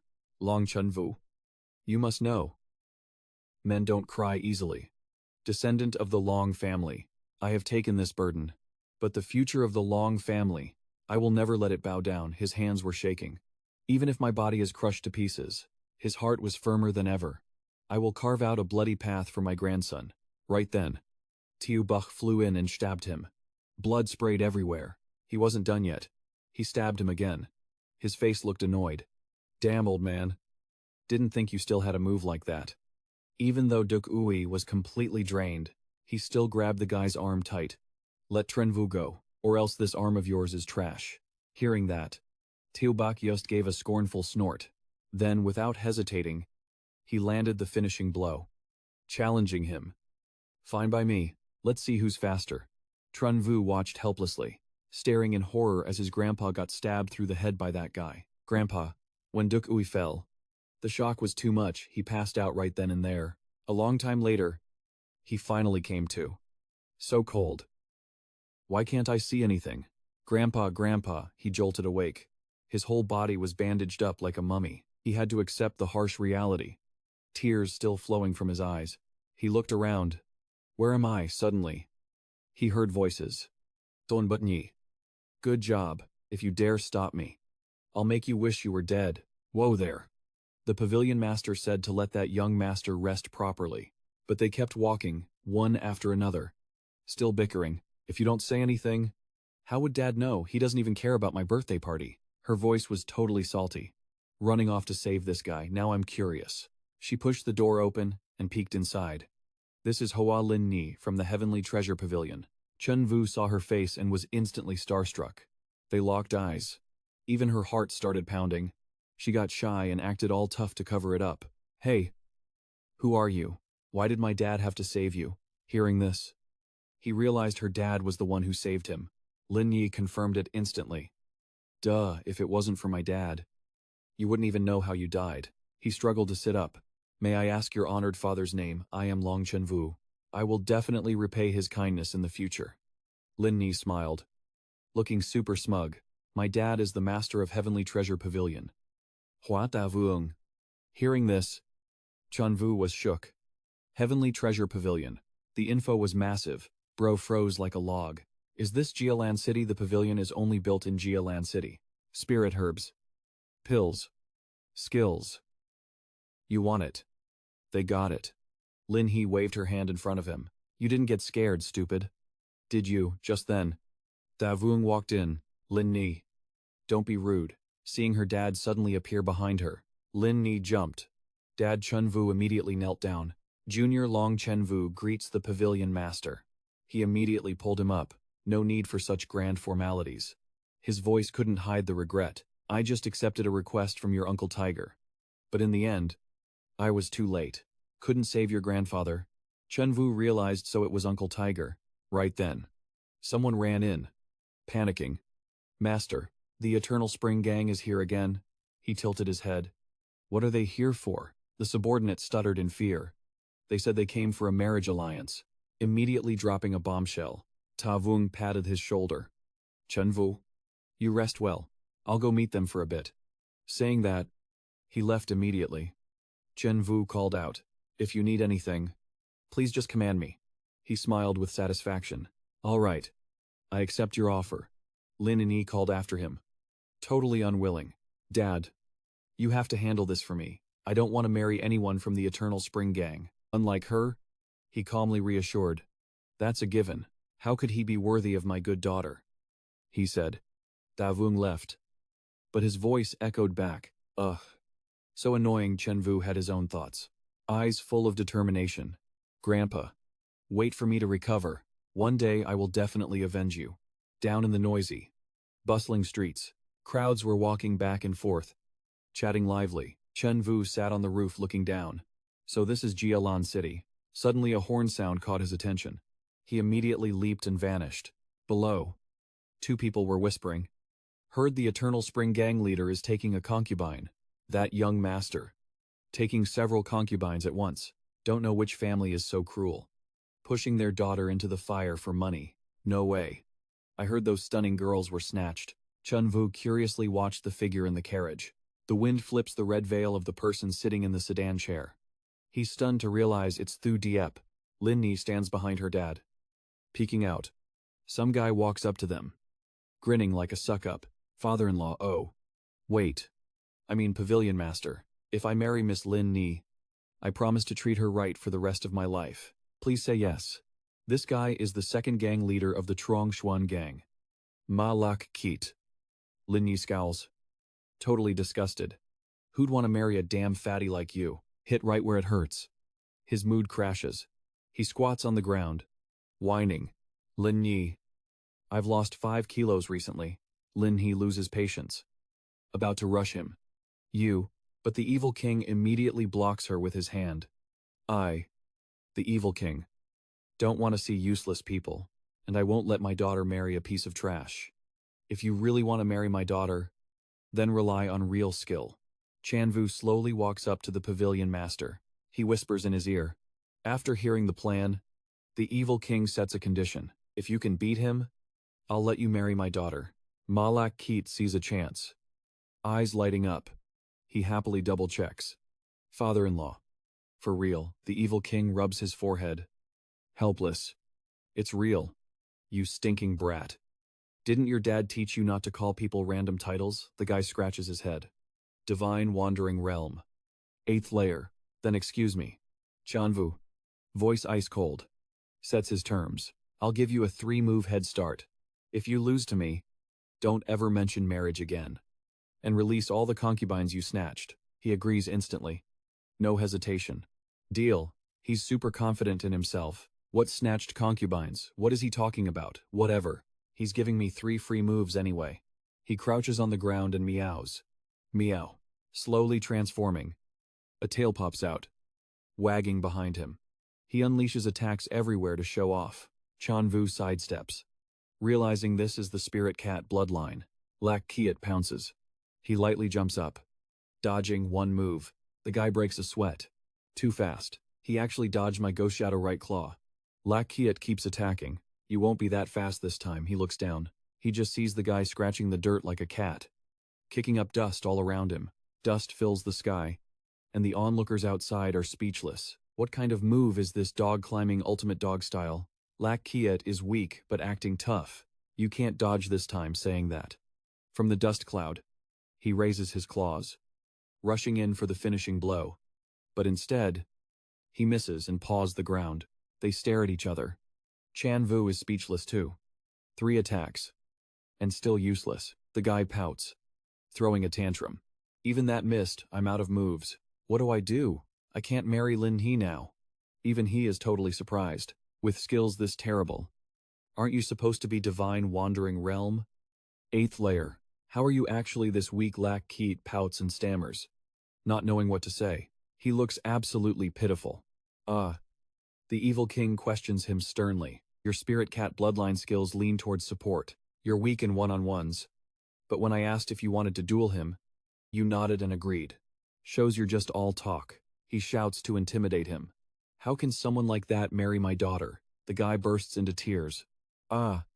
Realizing this isn't working, he throws himself at Tran Vu, losing all dignity to beg. Big bro, please take me as your disciple. I'm following you to learn the ropes, gonna make it big, and definitely marry Lin He. Even his own lackeys are cringing hard. Young master, come on, you're dragging the Trongshuan gang's rep through the mud. Tran Vu let out a hopeless sigh. Get up first. You lost. Deal with it. No more showing up at the Heaven Treasure Pavilion to propose. And release all those concubines you snatched. The guy tried to explain. Big bro. What concubines? I didn't kidnap anyone. I've only got eyes for Lin He. Lin He heard that, and instantly triggered. Shut your trap, Tran Vu calmly questioned him. Today, the Trongshuan gang was parading a bride all over town. Hearing that, he scratched his chin. Just realized. Gotta be his doing. Did he use my name to pull some shady stuff again? Lak Kiat's lackey immediately spilled the tea. The healer young master Diep brought, said the old master's sickness. Needs a young woman sacrificed to cure it. So they gave young master Diep the green light. But the evil king couldn't believe this nonsense. Fuming with rage. That is ridiculous. Even the guy was caught off guard. What the evil king gritted his teeth. That damn old geezer actually listened to some bogus rumors and went to harm innocent girls. Tran Vu clasped his hands to leave. Pavilion master. My maid got snatched by the Trongshuan gang. I gotta go save her. Peace out. Lak Kiat saw him leaving and chased after him, clinging on like, big bro. I'm coming too. Inside a dark room, Thu Diep was lying on the bed, completely stripped and unconscious. A guy with a sketchy face walked over. It was Diep Dong. He stroked Thu Diep's face, laughing like a creep. The young master was spot on. That old man is so easy to scam. She really is a top-tier beauty. Lak Kiat spoke while munching loudly on food. Big bro, my family's mountain is usually crawling with guards and totally locked down. Without a guide, you'll walk straight into a trap. Only my dad knows the secret passage. Taking a shortcut up the mountain now is impossible. Tran Vu's mood dropped, asking impatiently, then what are we supposed to do? Can't believe I was a step too slow. Thu Diep has already been taken up the mountain for cultivation. Seeing him turn to leave, he immediately tagged along to reassure him. Big bro, don't panic yet. My dad was tricked too. Actually, he's tough on the outside but soft on the inside. We still got a chance. There's only one way up the mountain right now. A guy standing on a high platform shouted the announcement. Join our Trongshuan gang's treasure hunt event. He slammed his hand on the table. The entry fee is 10 taels. No bargaining. Our Trongshuan mountain is packed with spiritual items. Even if you just clap one little monster, it's a huge help. Plus, the rare world artifact awakens this year. If you get it, your power instantly jumps to the heaven-defying rank. This is a golden opportunity.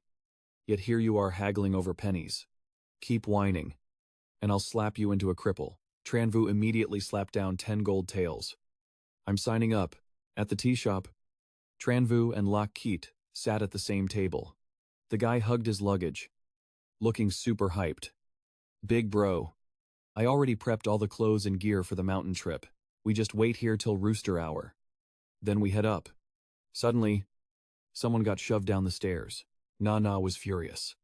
Voice sharp. You clueless trash. Dare to hit on me. The guy who just got wrecked begged in fear. Grandma. Spare my life, spare me. Nana's face went dark as she threatened impatiently. Get lost, don't let me see your face ever again. The guy was scared witless and bolted. Lak Kiet recognized her too and shouted happily. Cousin Nana. Hearing her name, Nana immediately looked over. She was shocked to see Tran Vu there too. It's literally him. Why is he times here? Lak Kiet smiles like a flower. Rushing over. Big sis. But Nana couldn't care less. She completely ignored the guy and zoomed past him, leaving Lak Kiet and everyone else confused. Nana slams her hands on the table, getting right in Tran Vu's face. She knocks over a glass of water and chokes him. You heartless, shameless scumbag. You actually dare to show your face to me. Tran Vu got jumped out of nowhere, his face turning bright red, but there were tons of people on the mountain path. Lak Keet curiously leaned in, whispering, Big bro. You didn't actually do that times with Big Sis. Did you? Tran Vu was speechless. I told you. I don't know her. Nana followed behind, continuing to roast him. Look at that. What a shameless piece of trash. But Tran Vu couldn't take it anymore. He turned back to confront her. Miss Liu, you've been cussing me out non-stop. But why won't you just tell me where and when we met? Nana narrowed her eyes, stubbornly declaring, For every day you don't remember, I'll curse you 1,000 times. 10,000 times. Tran Vu couldn't get an answer and sighed helplessly. What a drag. Night fell, the moon shining bright. They sat around the campfire as Lak Kiet spoke up. We're in the foggy zone on the mountainside. The guy pointed to a spot on the map. This route is super hazy and changes over time. Luckily, before we started, I swiped a more detailed map from my dad's study. If not, we would have stepped on so many traps. But Tran Vu sensed something was off. It wasn't right. It's way too quiet here. Seeing Nana suddenly stand up and leave, Lak Kiet curiously called out, Big sis, where are you going? She didn't look back, answering as she walked. Walked too long. I'm all sweaty. I need a bath. Tran Vu seriously warned. It's dangerous here. Let's not split up for now. She stubbornly lifted her chin. None of your business. Then she turned and walked away. A moment later, suddenly a screeching sound flew over. So many red shadows. These weird monsters circled above both Tran Vu and Lak Kiet. The guy panicked. What the heck is this? A terrified scream echoed over. Lak Kiet yelled. Bro, go check on Big Sis. I'll handle these things here. Tran Vu went towards Nana. She was completely naked. Not a stitch of clothing. She startled. What's wrong, B? Behind you. Seeing her stark naked right there, he awkwardly looked away. Tran Vu covered his face, turned away, and handed her a cloak. Put this on. The very next second, a monster appeared right in front of them, with a super bizarre body slowly showing itself. Tran Vu charged energy in his hand. Haven't used the Heavenly Violet fire skill in a while. Guess I'll use you to warm up a bit. He waved his hand, unleashing the spiritual fire. A bizarre spider monster immediately shot out a bunch of baby spiders. These baby spiders spun a huge web. Their whole bodies glowed a super creepy red. Witnessing this, Nana was terrified out of her mind. Screaming and clinging tight to Tran Vu, she only had one piece of cloth on, making him blush. Aren't you a 9th rank mystic? Why are you scared of a monster that hasn't even reached 9th rank chi refining? It's not even that strong. Nana's face went pale, awkwardly making excuses. I'm not scared, it's just they're so dense and gross. Since I was little, seeing stuff like this gives me the creeps. Tran Vu quickly grabbed her and flew up. Nana freaked out. You damn pervert. Don't take this chance to touch my butt. He raised his hand. I also want to see just how many baby spiders you can spit out. Saying that, he snapped his fingers and blasted fire, burning through this massive swarm of spiders. But the mama spider, she's still twitching. She stops spitting out babies and spews out this gross, filthy slime instead. Tran Vu dodges with crazy reflexes. Time to put an end to you. He drives his sword right through her. Precision hit. Split that spider in two. Meanwhile, Lakiat finished his side. He comes rushing over. Boss, I handled everything on my end too. After slicing the giant spider, something drops out of it. Tran Vu stares at it. Curious. What is this? Lakiat rushes over. Let me check. He whips out his notebook to look it up. Weird. The book just calls it the piercing sun fruit. But there's literally zero info on its stats or effects. First time I've seen something like this. Is it useless or what? Tran Vu picks it up to inspect it. About half an hour later, Lakiat is whining while walking. Finally, out of that fog. Man, I am absolutely wrecked. Nana is walking behind them when she suddenly collapses face first. Lakiat freaks out and rushes to her. Who's? What's wrong? Nana goes limp, whispering weakly. So strange. I feel so weak. Lakiat gets serious. Let me carry you then. At our speed, we'll reach the peak in no time. Nana raises an eyebrow, clearly doubting him. You. Just then, another hand reaches out. It's Tran Vu offering to carry her. Lakiat stands there looking dumbfounded, pointing at himself like he's invisible. Moonlight shines down on them. Nana decides to let Tran Vu carry her instead. The three of them continue on. But suddenly a group of people comes running from behind in a panic. Tran Vu grabs one of them to ask what's going on. Hey bro, why are you guys running? The guy is terrified. Face totally pale. Run, if you don't run. You're dead, he shouts. Then scrambles away. Curious. Tran Vu looks toward the light source ahead. Lakiat points at the map. Past this flat area, that's where my dad usually trains. It's also the only way up the mountain. After the fog zone. Boss. Why do you think they're blocking the road? The three of them hide in the bushes.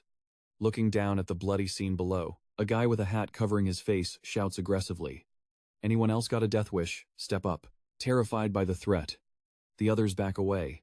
Who are you people anyway? This mountain belongs to the Evergreen Gang. We paid good money to train here. What gives you the right to block our path? The guy laughs loudly, totally mocking them. He slowly takes off his hat to reveal his face. Evergreen Gang's mountain, your great leader. That annoying old man is practically finished. He declares arrogantly. From now on, we own this mountain. Lakiat recognizes him instantly and screams in rage. Diep Dong Lakiat is fuming, ready to rush out and throw hands right then and there. What did that sissy scumbag do to my dad? I knew he was up to no good when he got close to him. Tran Vu holds Lakiat back, not wanting to blow their cover. Calm down. Lakiat struggles. No, I need to settle the score with him. Tran Vu warns him. Don't be reckless. We might not be strong enough to take them. Lakiat panics. Then what do we do? I don't know what happened to my dad or Miss Thu Diep. Tran Vu gently sets Nana down against a tree. Lakiat watches him. Surprised, seeing green veins popping on her forehead, he realizes what's wrong. Kuz. Has she been poisoned? Long Tran Vu shut that down immediately. It's not Nan-chi, he clarified. My cousin's bloodline is about to pop off. She's already hitting spirit wandering rank 9. On paper, she should have awakened ages ago. But for some reason, it just wouldn't trigger. But this time, it's definitely connected to that giant spider boss. Tran Vu slammed a palm into her back. Bam. She coughed up a mouthful of fresh blood. She won't last much longer like this. I'm using the blazing ice art. Gotta loosen up her meridians. Nana screamed in agony as her power just exploded outwards. That made way too much noise. Diep Dong clocked them instantly. Tran Vu didn't bother hiding anymore. He stepped out. I've heard of bandits robbing people on the highway. But what kind of hustle is this? The old man looked shook. Long Tran Vu. Behind him stood a squad of beefy goons, looking absolutely feral. You got lucky escaping Elder Jia last time. Can't believe you just served yourself up on a platter today. Tran Vu thought to himself times heavenly Marshall Hall goons. Of course. Diep Dong sneered, full of disrespect. Listen. Brat. The 9 great realms. Where do you even rank? You just killed a few trash mobs worth pennies. Drank some spirit milk and now you think you can take us, please. Tran Vu smirked, totally unbothered by the trash talk. Who said I was fighting you alone? The old man was done yapping. He was ready to throw hands. Fine. Then you can all die together. Get him instantly. One of the buff minions, bulked up like 2 or 3 times his size, Tran Vu shouted. Summon Sun Piercer. Nana was holding the fragment of the Sun Piercer, looted straight from that giant spider boss. Suddenly, boom. Infinite spider threads shot out from the shard, locking those thugs down tight. Hey, geezer. Ever heard of the 100-step soul piercer? Her eyes were glowing like headlights. Ask your boys how that Sun Piercer tastes. Pinned down. The old man gritted his teeth in rage. Damn it. Deep Dung watched his squad get wrapped up like mummies. One by one. Totally helpless. Zero resistance. Then flash. A blinding blaze of firelight. Tran Vu speed blitzed them. Wrecked the whole crew in seconds. Clean cuts. Bodies sliced apart. Limbs hitting the floor. Thud. Thud. Thud. Diep Dong's face went dark. His aura turning gloomy. That divine ability. It's too cracked, but that's not the Long family bloodline from Longwen City. That looks like the lost Mao Mountain 9 Dragons bloodline. He laughed. Super smug. But you guys think it's gonna be that easy. The severed body parts started moving, sliding and clicking back together, reforming into perfect bodies. Everyone froze. No way. Couldn't believe their eyes. They're stone golems. Legends say stone golems are the World Shaker guards from Mount Changchun. Wait. Wasn't the World Shaker destroyed? How is this possible, if it's toast? Why is he blocking us here? Panic set in. That's a World Shaker. Bro. Lakeet stepped up. Absolutely fuming. Diep Dong, you blinded my dad. But you can't fool me. Pure rage boiling in his veins. Lakeet laid it down. Even if I die today, I am stripping the dogskin off your back. Diep Dong gave a nasty, sinister grin. You guys are peaking at Spirit Wandering, rank 9, and you want to step to a Void Cave rank master. Fine. I'll make your death wish come true. Luo Ji ground his teeth, his whole body shaking with pure rage. He lunged forward, screaming, Die. He barely moved when a massive hand swatted him out of the air like a fly. Luo Ji slammed hard onto the ground. Ye Tong, shameless as ever, laughed his head off. Stupid father. Trash son. Changchun Mountain can only grow in my hands. You lot are useless. Luo Ji struggled to stand up. Release my father and Miss Thuye now. The old man replied casually. Relax. Your dad only lost half his lifespan. As for the girl, his lewd expression said it all. Top-tier visuals. He praised. City-toppling beauty. Flawless skin. Pity I haven't enjoyed something this premium in a long time. Won't be long now. Though, hearing this, even the usually calm Zhen Wu saw red. Ye Tong, he charged at the old man. Damn you, you want to die. Before he could land a hit, the minions blocked him. Ye Tong smirked. Looking punchable. Clueless. Junior. 100 of you scrubs couldn't touch me. My guards, suddenly. Someone else stepped forward. You sure about that? Zhen Wu was shocked to see him there. Enshrinee Hu Thuye arrived too. She beamed. Young master. Zhen Wu snapped out of it. Thuye. He rushed over immediately. Thuye. Are you hurt? Thuye replied. I'm fine. Enshrinee Hu got here just in time.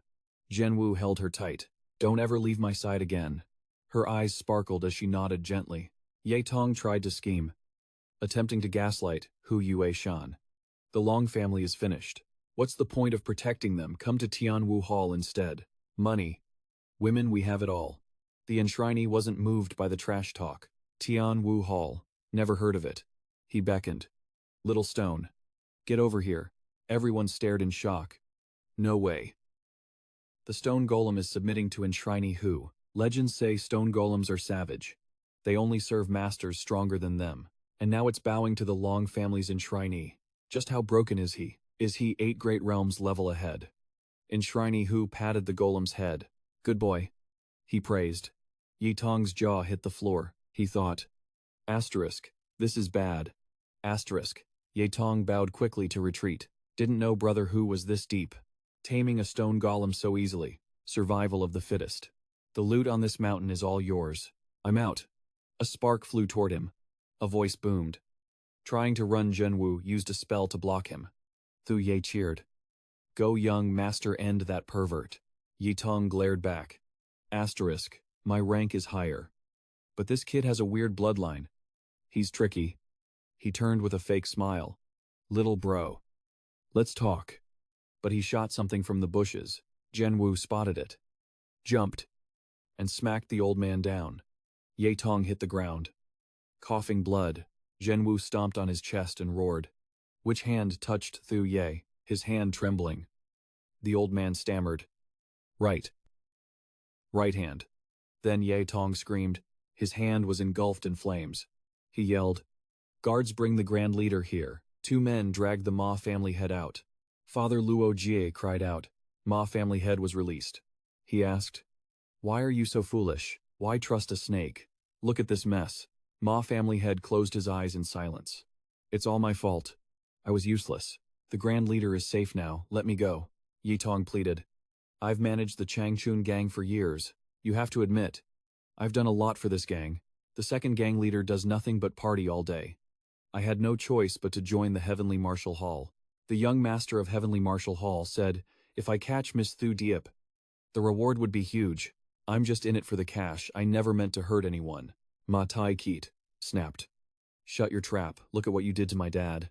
The old man sneered. Looks like the second gang leader isn't gonna let me off the hook. Huh. So go ahead. Kill me. But I bet you don't have the guts to do it alone. Ma Tai Kiet fumed. Oh yeah, watch me. The clan master warned. Ma Keet. Don't fall for his trap. Ma Tai Keet looked down. Sorrow written all over his face. Dad. Having treasure is a sin. I learned that lesson too late. He flashed back to his childhood, listening to his father's teachings. Son, I'm the leader of the Eternal Spring Gang. In the future, you'll take over as the second leader. You can't be this reckless anymore. Today, I'm gonna teach you our secret technique, the Spirit Cat Bloodline's ultimate move. The Beast Shadow Quartet. Watch closely. Ma Tai Kiet listened intently. Back in the day, our ancestors staked their claim in this chaotic world thanks to the Beast Shadow Quartet. The quartet is divided into sight, using phantom claws to create illusions and confuse the enemy, using smell to disorient them, and sound to shatter their focus. Shadow combines the other 3, pushing speed to the absolute limit. The innocent boy said, Dad, I don't want to learn this. I want to be like Chef Trong at the Spring Pavilion. When I grow up, I'm going to cook the royal feast. He fell silent, then rubbed Ma Tai Kiet's head. Ma Keet. Don't make the same mistakes I did. Ma Tai Kiet snapped back to reality. Diep Dong. Remember when you had nowhere left to go? My dad used the Beast Shadow Quartet to save you. Now, I'm going to use it to end you. You better know this. The Eternal Spring Gang doesn't show mercy to trash like you. The old man just smirked. Second Master, I don't want to hurt your feelings, but let me tell you something. The reason your dad ended up like that is because he used that technique and still lost to me. Ma Tai Kiet glared at him coldly. Is that right? He stomped his foot, dropping into a combat stance, thinking to himself, Dad, I didn't want to use the quartet before because it hurts like hell, but I get it now. If I'm not strong, anyone can just stomp me into the dirt. Ma Tai Kiet's eyes went wide. Diep Dong. Die. The old man saw his aura flaring up and looked annoyed. What's this kid doing? Is this the Beast Shadow Quartet? Ma Tai Kiet suddenly planted his head on the ground and stuck his butt straight up in the air. Everyone, the clan master, Tran Vu, and Luna was completely dumbfounded. Who then? Boom. A massive fart ripped out. In the foggy cloud, everyone started hacking and coughing. Diep Dong panicked. Gag help, it smells so bad I'm gonna die. A guy nearby groaned. Oh my god. It rakes. Deep Dong, turning green, tried to speak. This brat, suddenly. Ma Tai Ki launched himself forward and punched. A critical hit punched right through Diep Dong's chest. His eyes were bloodshot with rage. The old man collapsed to the ground. The crowd started whispering. The second leader of the Eternal Spring Gang killed a guy with a fart, bro. What did he eat to make it smell that bad? Amazing. Simply amazing.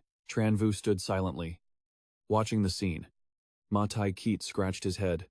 Is he dead? Was my fart really that powerful? The clan master stood behind him and explained.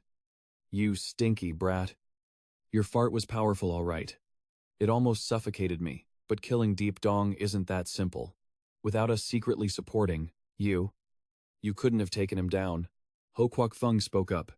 Brother Ma. Heroes have always started young. These juniors, they're gonna catch up to us in no time. The clan master turned to Ma Tai Keet.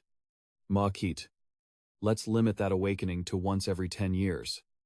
Okay, 10 years back during the Eternal Spring Gang Purge. The Heavenly Martial Hall took your grandpa's life. Now the World Shaker is awakening again. And I've been useless my whole life. You gotta make me proud. Okay, under the warm sun. Layers of ice started melting away. They walked together. Ma Taijie asked the Ma family head.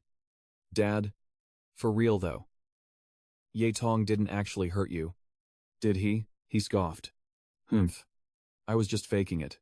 He totally bought it. But if I didn't do that, you wouldn't grow up. Had to put in the effort. The boy complained. Dad, you should be an actor. Oscar-worthy performance right there. They arrived at the spot. Leading the way. Tiger Enforcer said. Up ahead is World Shaker Pass. The suppression ground. Thunder boomed. Tran Vu. Do you know why the Great Martial Hall kicked you out? Tiger Enforcer asked. He stayed silent. He continued. Back then, to steal heavenly treasures, the Great Martial Hall unleashed the beast sealed in the Eternal Spring Gang's suppression ground. Innocent people couldn't live in peace. That's when your mother teamed up with Eternal Spring Mountain and the Heavenly Treasure Pavilion to fight the Heavenly Martial Hall. Only then did they reseal the World Shaker. Once the Heavenly Martial Hall found out who you really were, that's why they kicked you out. Tiger Enforcer grabbed Tran Vu's shoulders. This time, the World Shaker is awakening. The Heavenly Martial Hall is definitely prepared. We might all die here. It's up to you juniors now. I've been watching you lately. Even though you all have weaknesses, you can support each other. If you suppress the World Shaker, your power will skyrocket. Do it to save the people. Tiger Enforcer instructed. Suddenly, a voice rang out. Uncle Tiger, I brought Little Rock here. Everyone turned to look. It was Huo Linger sitting on the Celestial's shoulder. Everyone was surprised. Linger. Ma Tai-Jie got hype. Linger, why are you here? Linger brushed him off. Who asked you? Fire Evil King scolded her. Linger. Don't be rude. The Evil King continued. My heavenly treasure pavilion used to dominate the royal continent. We have plenty of heavenly treasures to deal with. The World Shaker. Bring it in. Servants brought a bag. Opened it up, blinded everyone with the shine. Shocking stuff. Profound rank, high-grade martial art, heaven-breaking sword. Great Luo hand seal. Here's the 10,000-year spirit snake dagger. And the yellow rank mid-grade invincible thunderfire divine shield. The Evil King called out. Brother Tiger. These are for the kids. As for the price. He grinned slyly. Tiger Enforcer knew instantly. This sly old fox is trying to rip me off. The Evil King defended himself. Ahem. These treasures are super valuable. Tiger Enforcer bid first. 20 spirit crystal stones, but the Evil King countered. 50 spirit crystal stones. Their disciples just stood there watching. Back and forth. 45, 25, 40 stones, 30. Not going higher, Tran Vu thought to himself. My spatial storage still has the mountain-splitting staff. Diamond palm. Soul-severing blade. And heaven-shaking hammer. Can I trade with you? The Heavenly Martial Hall disciples have great skills, but they don't suit me. These skills here aren't as high tier as mine, but since they're Heavenly Martial Hall arts, they might hide some deep secrets. The Evil King relented. Fine. The next morning, Tiger Enforcer opened it up and exclaimed, Tran Vu, this great Luo hand seal. It's like it was made just for you. Tran Vu asked, Uncle Tiger, why do you say the great Luo hand seal is made for me? Tiger Enforcer replied, even though the great Luo hand seal is just a low-tier skill, it depends on who uses it. The power changes based on the user. Sometimes it's stronger than top-tier arts. The Evil King praised. Brother Tiger, you've got a sharp eye. The great Luo hand seal has 9 forms. The first 8 aren't hard to learn, but they don't do much. The real sauce is in the 9th form. Some people spend their whole lives failing to break the 9th form. So they think the first 8 are trash. That's the trap of the 9th form. Makes people think it's low-tier garbage. But if you crack the 9th, the first 8 forms get a massive power spike. Too bad only the special ones can unlock it. From what I recall, only those at the absolute peak of the continent can master the essence of the Grand Luo hand seal. Tran Vu scratches his head. Uncle Tiger, Do I really gotta learn this? Feels kinda impossible. The Tiger Enforcer tells Tran Vu. Listen, kid. It's about the warrior, not the art. True powerhouses don't care about manual ranks or tiers. It's all the same to them. He nods. Got it. Uncle Tiger. The man continues. First up, Grand Luo Hand Seal. Form 1. Forget every skill you learned before. Tran Vu. Purple Fire Split. Ice Flame. Spirit Wind Palm. None of that actually buffs your real stats. Use your awakening moment. Channel that heat to blast open your meridians. You gotta survive extreme heat or cold for 3 days and 3 nights. That's how you unlock Form 1. Day 3. While Tran Vu is steaming in the sauna, Chuye peeks through the window, thinking, young master is definitely gonna nail this. Days later, everyone's grinding to prepare for Hanshi. Chuye and Red Leaf watch from the corner. She pats Red Leaf. Uncle Tiger says, you can be my battle pet later. A foot steps down from high above. It's the Tiger Enforcer. He thinks, Miss, the young master has your insane talent. He's gonna dominate this whole continent. For sure, he's talking about Tran Vu. 1 month later, Tran Vu is meditating. He throws up the river turning seal hand sign. Nothing happens. The trio is confused. Tran Vu is shook. Did I fail? A rock pops out of the ground. Mataiji yells. Check that out. Power swirls behind Tran Vu. Qiye cheers. Young master.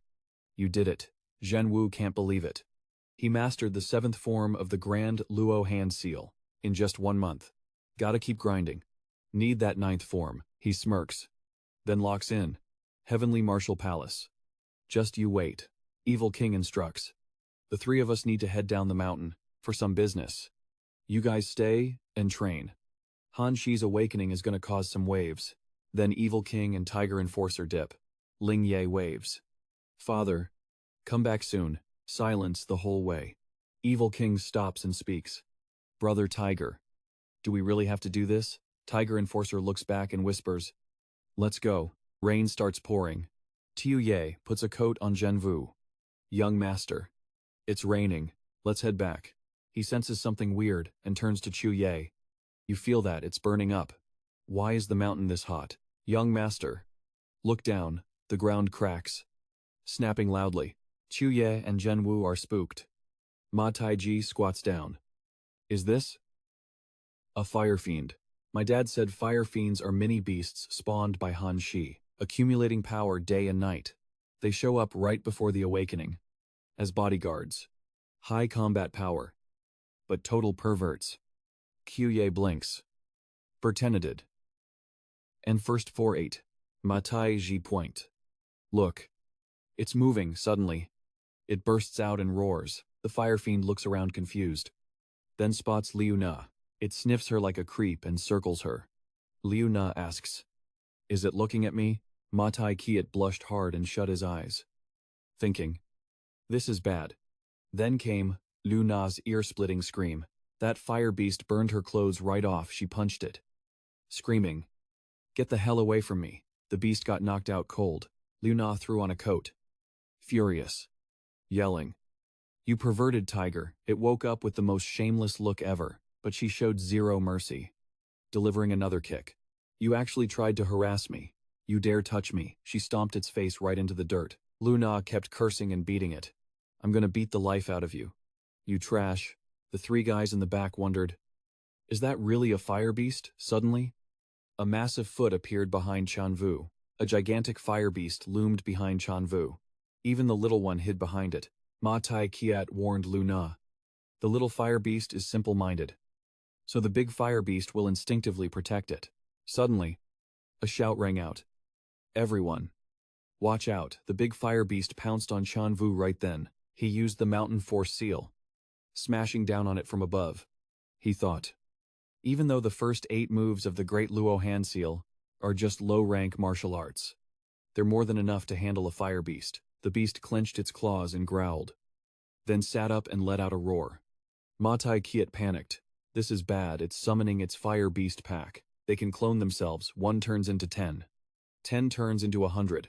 Their specialty is swarming tactics. We won't be able to hold them back. But the little fire beast pointed at something.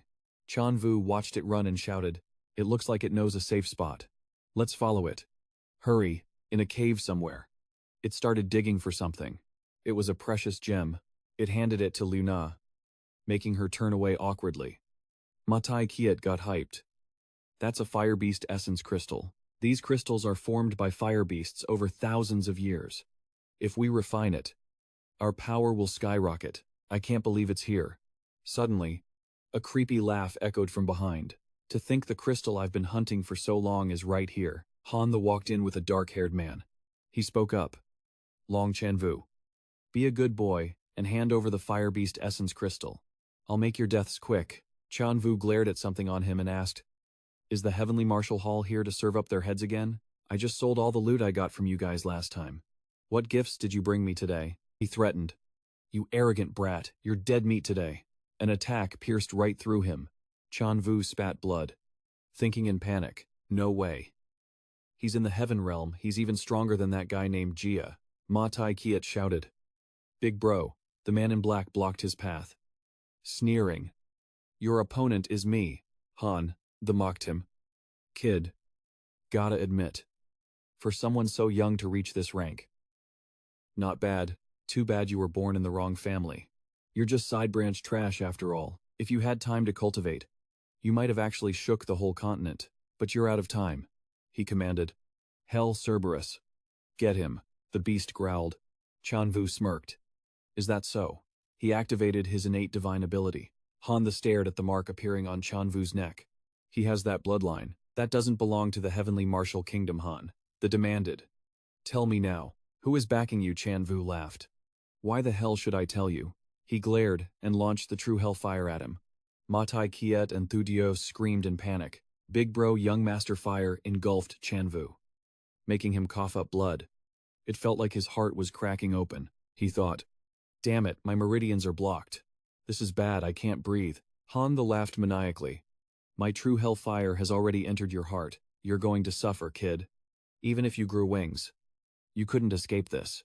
Tran Vu clenched his fists, a grin forming on his lips. He opened his eyes and cursed. "You heavenly martial hall lapdog. You think I'm going to give up that easily?" The guy was shook. Tran Vu pushed off the ground and leaped into the air. He unleashed the ninth form, sending a shockwave crashing down. The crowd outside was absolutely stunned. An earthquake. That's a huge earthquake. Tran Vu powered down. The enemy looked completely blindsided. Is this? Could it be the great Luo Seal's ninth form? Did he actually master it already? His eyes went wide. Tran Vu used the Heavenbreaker form to strike down, turning him into literal dust. Tran Vu said, "Humph, old man. Without you suppressing me, I wouldn't have broken my limits and mastered the ninth form." Somewhere deep in a cave, a creature had been awakened. Thu Diep rushed over, asking, "Young master, are you okay?" She hugged him tight. "You made me so worried." A second later she realized, "Young master, did I hurt you?" He pinched Thu Diep's cheek. "I'm fine." Luna handed him a gem and said, "Here, Tran Vu, take this." He caught it, admiring the sparkling red gem. Luna explained, "I'm not a fire type. What would I do with it?" Tran Vu thanked her, then turned away.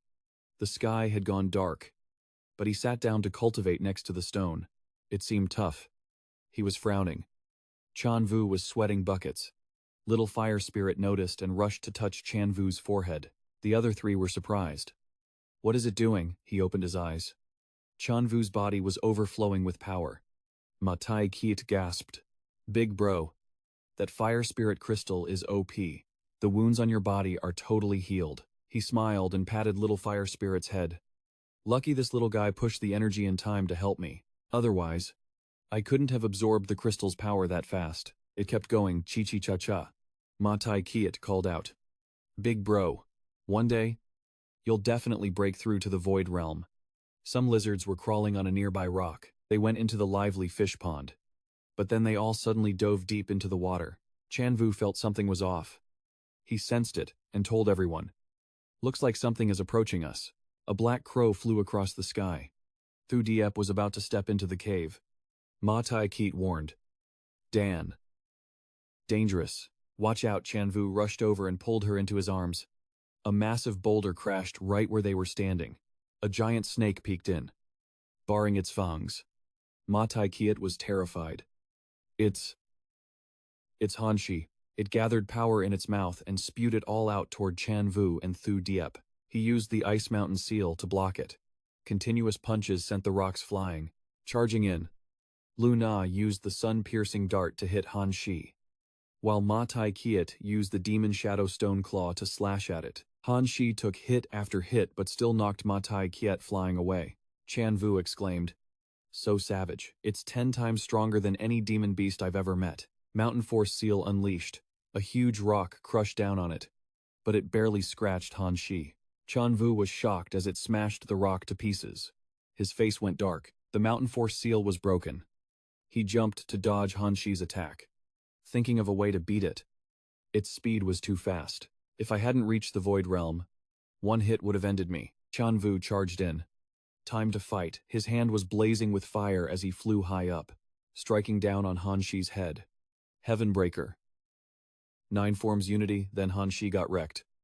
Blood spraying everywhere, thunder and lightning filled the dark sky. A massive pillar of light erupted between the cliffs. The snake took the full hit, bleeding out. He landed on the ground.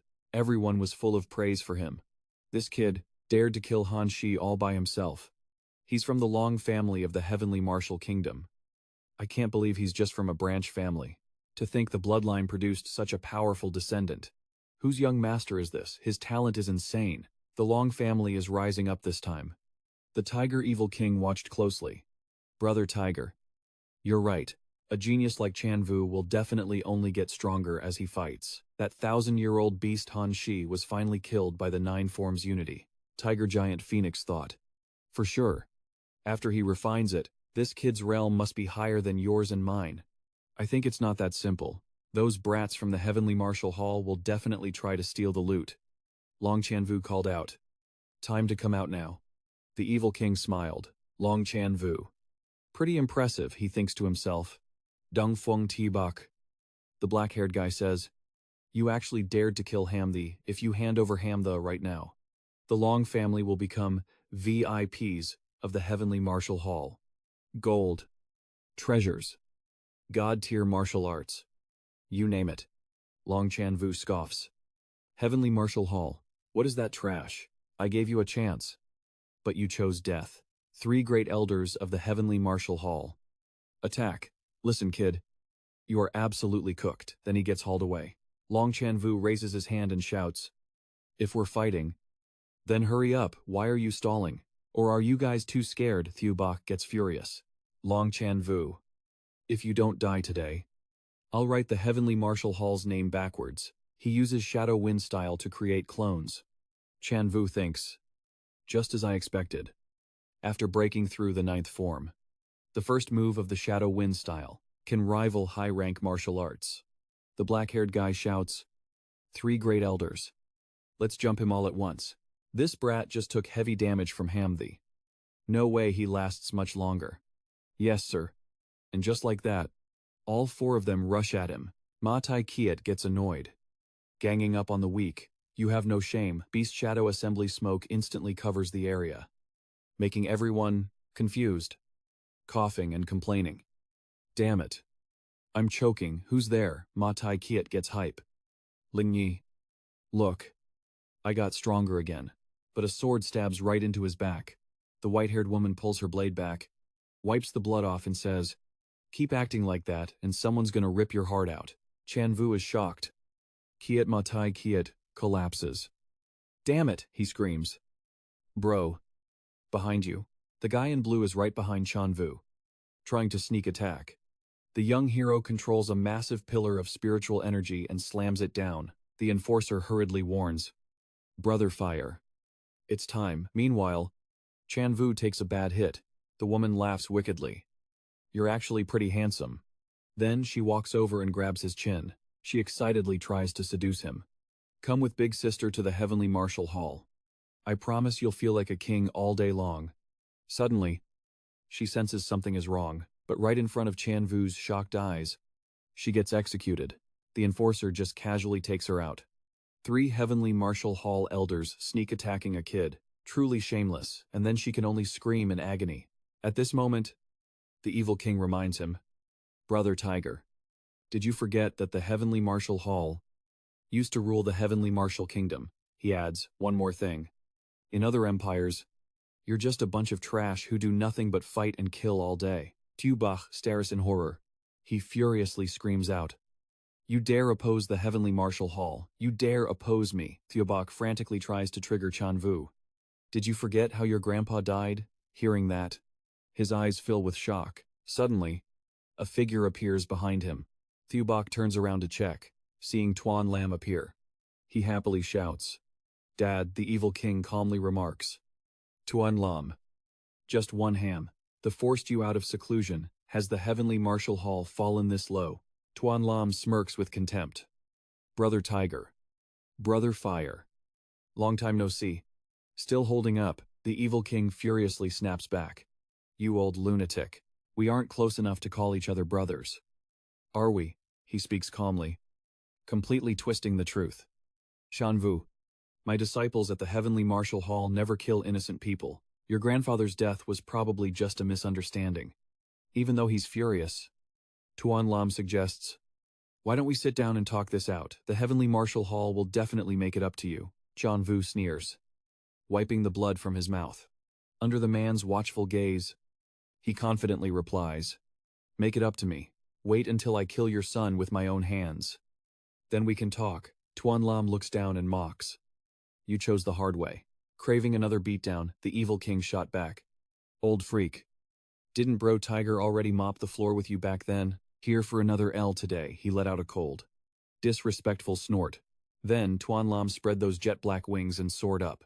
Kung Feng suddenly realized something was wrong. That old geezer actually unlocked the Black Eagle art. Then, he slowly lowered his hand. Today, Tuan Lam revealed half his face is just white skull. "You're all gonna die." Kung Feng's eyes went wide with shock.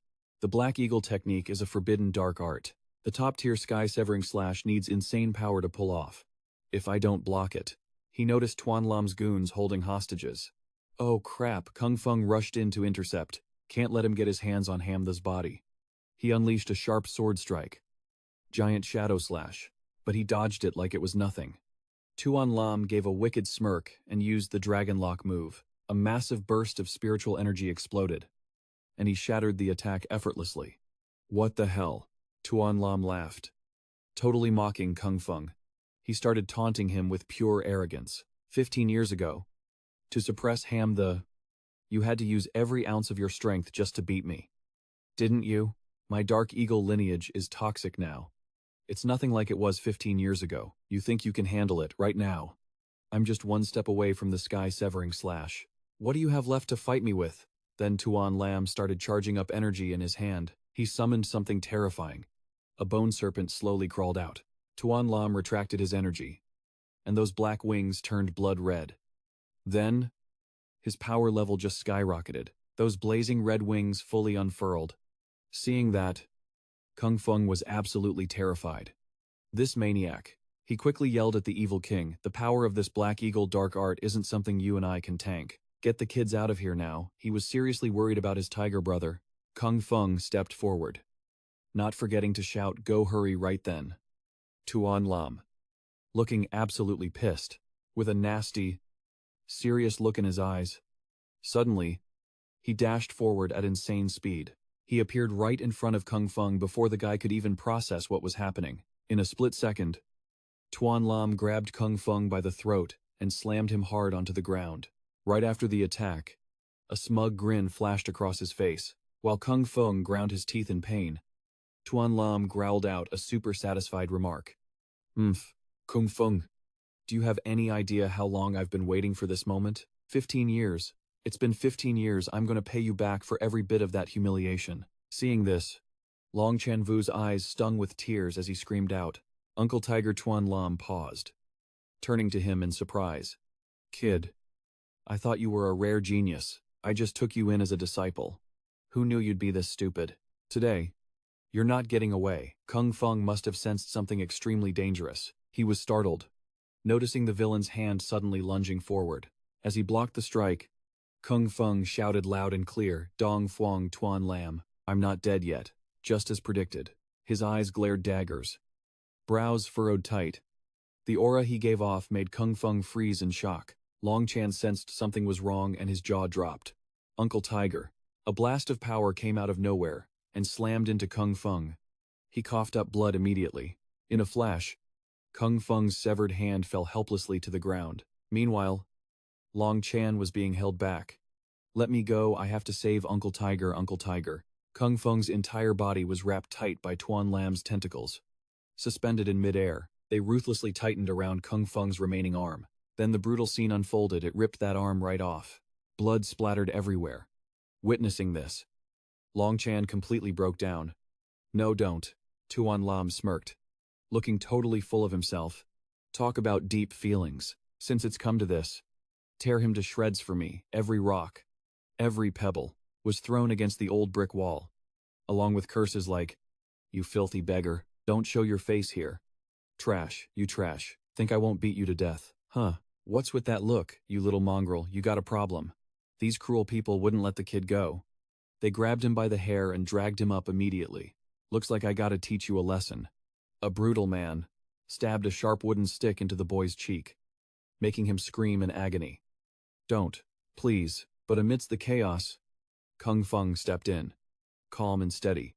His aura was blazing hot. One of the restless thugs shouted out, "Who are you barging into my house, guards?" Just as he finished speaking, he got smacked right in the face. Bam! Kung Feng carefully sat down and spoke slowly. Young master, I apologize for being late. From the door, morning light flooded in. A chaotic group holding swords rushed in. The audacity, you dare cause trouble here. Kill him, facing the riot. He just glanced over calmly. Then came a bloody massacre.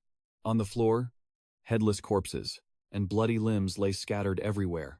And Kung Feng handled them all single-handedly. That child was none other than Tran Vu. He looked bewildered as the man patted his head. Patting his head, he gently said, Young master, from now on, no one will dare bully you again. Tran Vu innocently asked, Uncle, when I grow up, will I be as awesome as you? Kung Feng smiled softly. Of course, young master has infinite potential. He hugged the man, beaming with joy. I'll be even stronger than you. Uncle, stronger than uncle. Huh. To what extent, you will definitely be a man who stands above all. Those scenes played in Tran Vu's mind like an old movie reel. Tears welled up in his eyes now. Enough, seriously. Enough, I don't want this to happen a second time. First it was Grandpa. Then Uncle Tiger. Under Tuan Lam's sharp gaze and his massive spreading wings, Tran Vu shakily stood up and shouted with confidence. I won't run away this time. Tran Vu activated his magical power. He recklessly charged straight at Tuan Lam, screaming at the top of his lungs. The man glanced over, frowning slightly. You really don't know your place. With Tuan Lam's massive wings, he slammed one wing directly into him, sending him flying and coughing up blood instantly. Seeing Tran Vu fall, the people nearby screamed, Young Master Tran Vu, right in front of the confused pair. Three strangers appeared out of nowhere. Well, what's all the commotion if you want to help him? You gotta go through us. Tran Vu refused to give in. You think I'll give up that easily? Hearing that, Tuan Lam shifted slightly. Tran Vu trembled, struggling to stand up. I must avenge Uncle Tiger and Grandpa once again. Tran Vu unleashed all his power, using the Heaven Breaker technique, and charged forward. Die. But just like before, the enemy countered, and he crashed down in agony, sprawled on the ground. Tran Vu didn't move a muscle. Tuan Lam shot him a nasty look. Tran Vu didn't quit. Gritting his teeth, he stood up and summoned his magic again, charging desperately at the man. But yet again, he got countered. His body was flung far away, falling helplessly. Tran Vu's face was basically unrecognizable now. His eyes were wide and empty, drowned out by Tuan Lam's delighted laughter. You still want to throw hands? Listen, kid.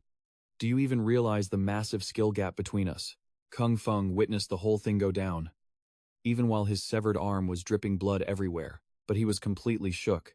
And then, a split second later, Kung Feng's entire body and face just slammed face first into the cold, hard ground. He lay there totally limp on the freezing rocks. his mind fixated on just one thought. Young master, the dragon hidden in the abyss will rise to the heavens. As he thought that, he slowly closed his eyes. A glowing red gem floated up from his chest. It's time to pass this on to you. A massive wave of power burst from Kung Feng's hand, and he screamed out, Tran Vu, catch this. That surge of power shot out of nowhere, slamming right into the wings that were attacking him, sending feathers raining down everywhere. Family Head Ma saw that energy signature, and his eyes nearly popped out of his head. Is that... The soul form herb legend says that thing only grows in the most extreme frozen wastelands, spawning once every few hundred years. It can insanely buff your bloodline, but you gotta have god-tier control to refine it, or else it's straight up game over. Tran Vu was fighting for his life, trying to handle the raw power of the soul form herb crystal. His vision was going blurry. Uncle Tiger. What is this? Blood dripping from his lips. Kung Feng gave a gentle smile. Tran Vu, do you remember what Uncle Tiger told you? You're gonna be a top-tier powerhouse. And to be the strongest, you gotta have an unbreakable will. Do you get it now? Tuan Lam stood there watching the whole scene, his eyebrows twitching in annoyance, keeping his mouth shut for the moment. Determination locked into Tran Vu's eyes. Uncle Tiger, just watch me. With that, Tran Vu slowly reached out and grabbed the soul form herb crystal. It was super hard to control at first, but he didn't quit. In a flash, the item vanished right into Tran Vu's body. He held up his hands to check the stats. Sparks of electricity were crackling all around him. Charging up, Tran Vu couldn't hold it back anymore and unleashed a massive shockwave of power, letting out a huge roar, and a girl standing nearby saw the whole thing go down. Her eyes were filling with tears. Young Master Tuan Lam just let out a cold humph, slowly raising his hand to charge up an energy blast. The power of the soul form herb. There's no way a scrub like you can handle that. I'll make sure you die properly. Then he unleashed his full power, swooping in with those gloomy wings. Right as Tuan Lam's hand was about to crush Tran Vu's face, Tran Vu's eyes suddenly snapped open. That made him freeze, putting a massive question mark over his head. Suddenly, everything went chaotic. A massive pillar of fire exploded upwards within the zone. Tuan Lam realized something was sus and quickly dashed back to keep his distance. Did he realize what was unfolding right in front of his eyes? Is that? Right in front of them, Tran Vu was standing in the middle of a massive swarm of dragons. They were all glaring fiercely at the enemy, growling low and dangerous. He suddenly burst out into a confident rillaby, smug laugh, looking like he had the win in the bag. Scene change. Suddenly, familiar voices were echoing in Tran Vu's ears. Young master, wake up.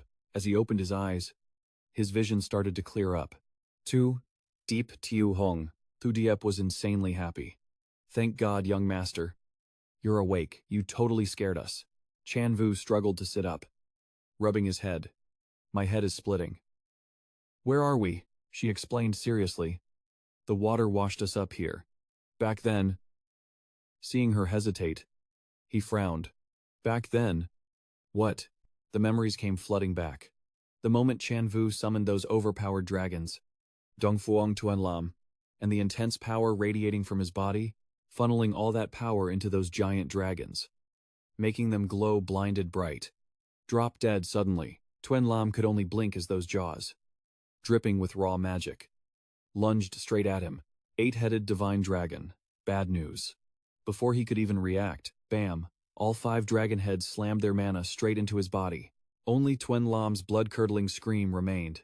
Tran Vu watched the whole show. He couldn't help but let out a laugh, even while tears were streaming down his face. Suddenly, Tran Vu sensed something sus and shot a glance to the side. A massive bird was spreading its wings, diving straight for him. Tran Vu screamed, "Oh no!" */times. A dry cutting sound echoed. It gifted him a nasty gash right across his shoulder, drawing blood. Tran Vu fell back in pain. It was Tuan Lam, hovering there with his wings, and bro was casually holding Kung Feng's body like luggage. Just as I thought, if you don't focus, the divine dragon gets controlled. You really thought you could take me out. You're still too green, Tran Vu roared from below. Dirty scum, let go of Uncle Ho. The moment he said it, the guy actually listened straight up, dropped Kung Feng's body into the river, Go to hell. Tran Vu didn't hesitate. He engaged his magic and flew straight toward Uncle Ho. He dove right into the raging current, trying desperately to catch up to Kung Fung's body. Up above, Twin Lam started fading away, looking smug as hell. Knew it. He'd definitely go save that old geezer, which gives me the chance to bail. Meanwhile, the crew down below, even Patriarch Ma is losing it. Everyone splits up. We gotta find Brother Tiger, back to reality. Sitting by the riverbank, Tran Vu remembered everything. Uncle Ho. I gotta find Uncle Ho. Thu Diep rushed to calm him down. Young master. Chill. You're badly hurt. You need to rest. Just then, a rustling sound came from the bushes nearby, making him freeze and look over. Full alert. Who's there? As Tran Vu stood up. A shadow approached. Are you guys okay? It was a human with a small frame, holding a tiny spear. Looking friendly. You guys good? Thak Do had a basket on his back. Looks like you took a beating. Need a hand. Tran Vu was on high alert. Who are you? Beside him, Zeech Diem was growling like a beast. The boy pursed his lips in a confident smile. I'm Thak Do from Vuson village. Just old enough to hunt. If you don't mind, I've got some food here. Might help you guys out, or you can come back to my village. We're super hospitable. Tran Vu held back, looking down, deep in thought. I'm fine. But Thu Deep, it'd be great if she had a place to recover. But I don't know what happened to Uncle Ho. Did that old thief Dong Fuang send a hit squad? We're both wrecked. Staying here is sketch. After thinking it over, he nodded and made his choice. All right, little bro. Sorry to trouble you then. Within the vast mountains, under the blue sky. Tekdo's warm voice agreed softly. Scene switch. A torch flared up, lighting the dark path ahead. 3 people and 1 beast moved slowly through the pitch-black cave. Ahead of them was the light of the exit.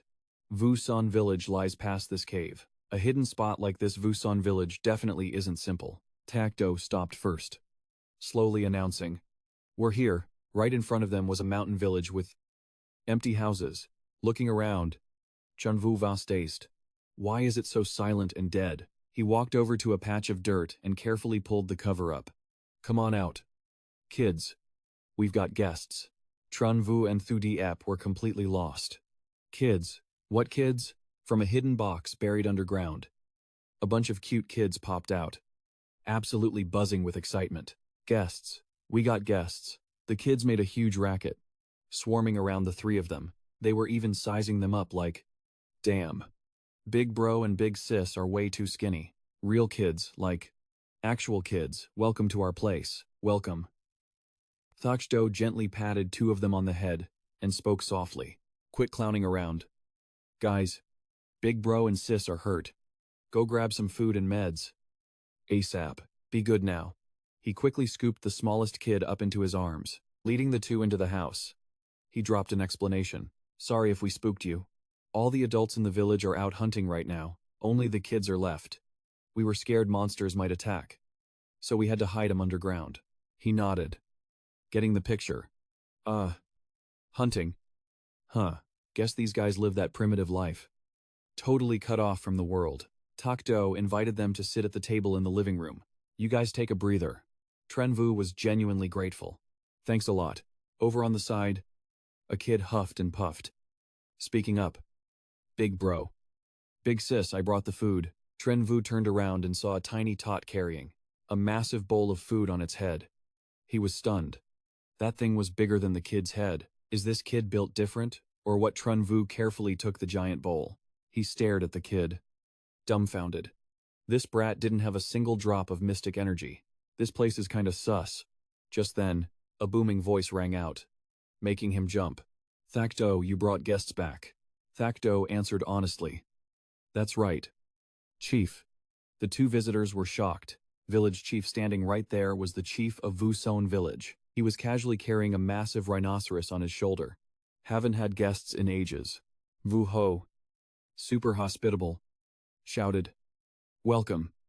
Welcome. Tran Vu couldn't take his eyes off this weirdo. His mind was racing, carrying a rank 4 demon beast on his back. But 0 mystic energy. What is he? What's going on here? Vu Ho noticed the staring and got confused. Huh. Why you looking at me like I'm an alien? Saw we had guests. and got so hyped I forgot to put this heavy thing down. Come on. Come on. You guys take it away. Stew it up tonight so our guests can bulk up. The servants following him immediately replied. Yes. Chief, watching this scene, Tran Vu couldn't stop thinking. The villagers here had no mystic energy, but everyone was insanely strong. They looked primitive, but their physical power was broken, so he stepped up and introduced himself. Greetings. Chief, I'm Tran Vu.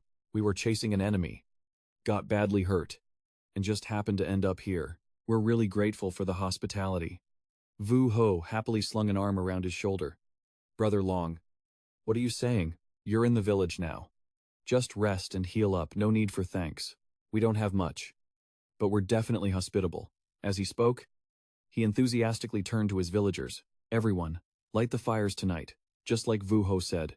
By evening, the whole village had a massive bonfire going to roast that rhino they just hunted. Tran Vu sat there sipping a steaming cup of hot water, a thoughtful look in his eyes. Wonder how Uncle Tiger is doing right now. I have to find him. This fruit wine is special. After one sip, his whole body felt warm, feeling way stronger. Guess this is why the villagers are so buff. Seeing him sitting alone, Vu Ho walked over with a crispy piece of roast meat. Vu Ho walked over to Brother Long. Drink some more. You're too skinny. You couldn't even take on one of our brats. He laughed. I'll definitely drink my fill. He carefully sat down next to Tran Vu. Come on. Eat some roast meat. Tran Vu nodded. By the way, Big Brother Vu, do you know how to get out of this forest? He frowned, his face darkening. Get out of here. Our Vu Mountain village has been here for generations. We've never left. Don't be scared. Brother Long, just treat this place like your home. Tran Vu could only give a wry smile. The next morning, a blue tiger, a mid-tier rank 4 magic beast, suddenly appeared, growling ferociously. Vu Ho and the villagers went on high alert. This beast wasn't easy to deal with. If we can't beat it, you run first. Brother Long, we'll handle it. You're still injured. Tran Vu nodded in agreement. The blue tiger was too fast. It was tough to handle, but seeing the scars on Vu Ho's arm, Tran Vu felt a wave of anxiety. Big Brother Vu is so honest. If they knew martial arts, life wouldn't be this hard. Vu Ho didn't hesitate. He roared and charged in recklessly. The blue tiger roared loudly, baring its razor-sharp teeth. For some reason, just as it pounced, a faint magical hand blocked it instantly, leaving him stunned. What is this? The blue tiger's leg was now bloodied and trembling uncontrollably. Then, it collapsed weakly and stopped moving. Vu Ho was totally confused. What is this? He realized something and turned around. Brother Long, but as Vu Ho carried the tiger's corpse over, everyone surrounded him in admiration. No way, that was insane. Was that Brother Long's hand? Can humans even do that? Is Brother Long a god or something? He scratched his head and smiled. Nah, I'm not. Outside. This is just normal martial arts and aura. Anyone can learn it. Vu Ho lit up, his eyes filled with determination. Then can we learn it? If everyone knew this move, hunting would be a breeze. He nodded. Of course. I'll teach you guys. 1 month later, Vu Ho was meditating, aura radiating intensely around him. Tran Vu watched from the side. Impressed. Big Brother Vu learns fast. The energy flow is super stable now. After he finished cultivating, he let out a sigh of relief. Tran Vu stood there with his arms crossed. You gotta keep cultivating. I've left the techniques here so everyone in the village can train. Yes, Vu Ho was overjoyed, rushing over to bear hug him. Thank you. Brother Long, you're our village's savior. You're our friend. Tran Vu was startled. It's fine. It's fine. He reached for a large jar of wine on the table. Brother, you have to leave tomorrow, so we're sending you off properly. Tran Vu smiled happily. Yeah. Thanks everyone. Thanks to you guys. I recovered super fast. Then everyone started toasting, the air filled with laughter. Come on. Drink up. Cheers. After tasting the wine, he had to praise it. Good stuff. So good, Vu Ho urged him. Brother Long, you gotta get wasted today. With this wine, he could feel his cultivation base leveling up non-stop. Potency is crazy high. This refining effect is broken for muscle strength. If this wine was sold outside, bro, it'd be priceless. Even Tiger King isn't immune. One sip and he feels the power buff instantly. Look at that. Dala Fong is totally glazing him right now. Village chief is OP. Tran Vu sees this and speaks up. You guys brewed this. The stats on this are magical. He scratches his head. Shyly. Of course. If you want the recipe. Take it. Tiger King hands him a necklace. Tran Vu waves his hands. Whoa. Chill. No way. I can't take this. It's too high tier. He just laughs. It's fine. You can't read the runes anyway. But since he's so enthusiastic, Tran Vu has to accept. All right. I'll take your kindness then. Under the deep blue sky and blazing sun, across a massive green field, someone is sprinting. Like, moving mad fast. It's Tran Vu carrying Thu Diep. This forest is huge.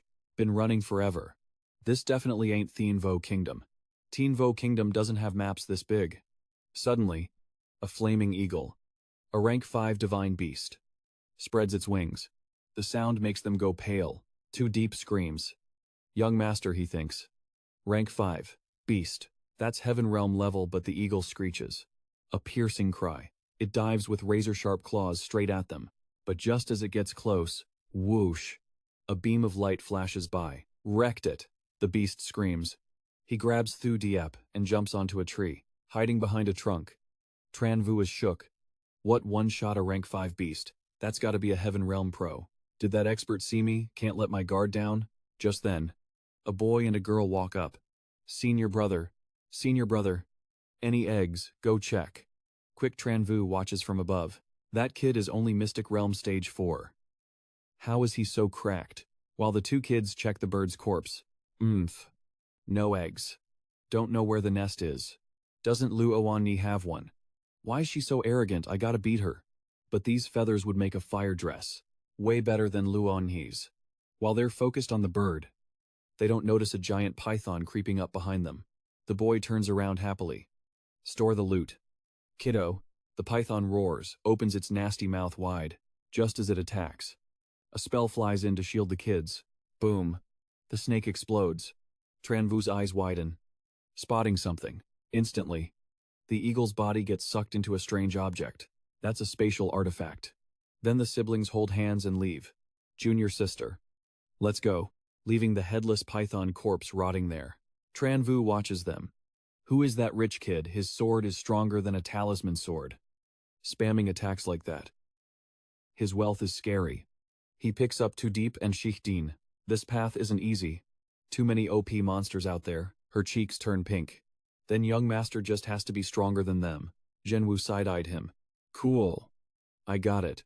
3 days later, middle of nowhere in the sky. Boom. A light streaks past like a meteor. That was Chun Vu and Thu Diep's flight path. Looking down, she was hyped. Finally out. Whoa. This city is massive. This place is huge. Way bigger than Heaven Marshal City. He suddenly noticed something and said, Where are we? There's no empire this big around the Heaven Marshal Kingdom. Right then, countless beams of light shot up from below, gathering into a blinding light up there. Chun Vu and Thu Diep had just gone a bit further, when a squad of guards blocked them.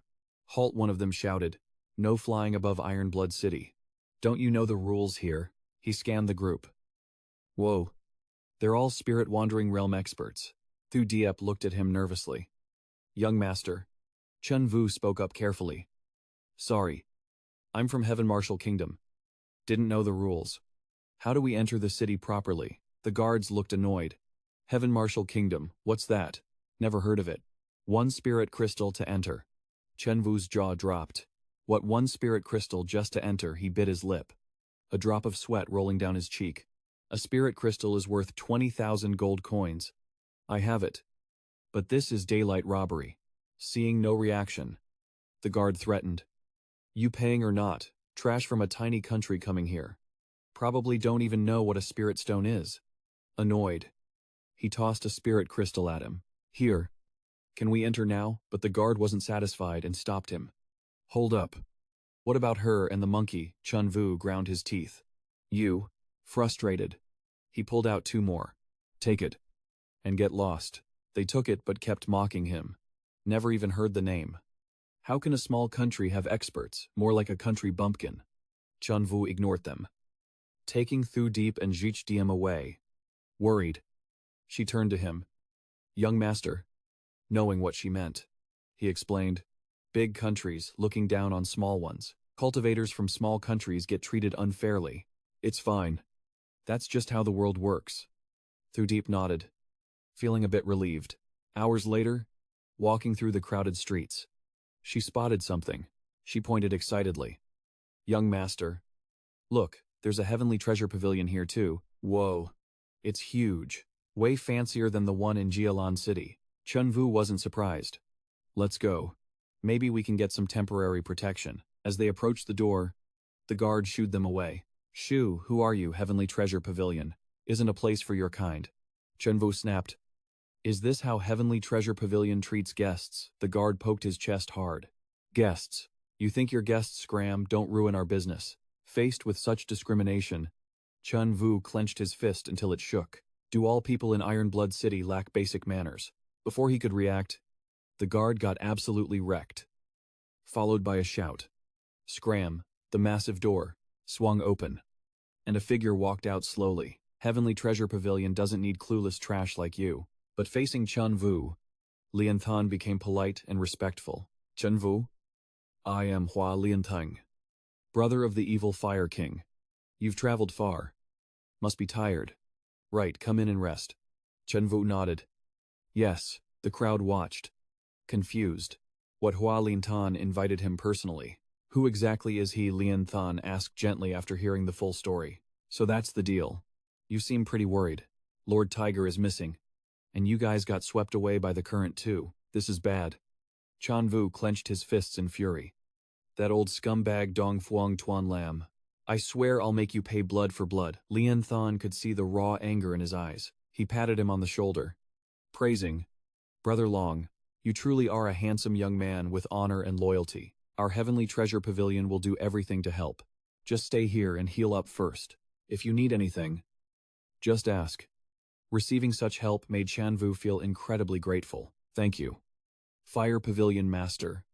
That night, the lights in the room were still on.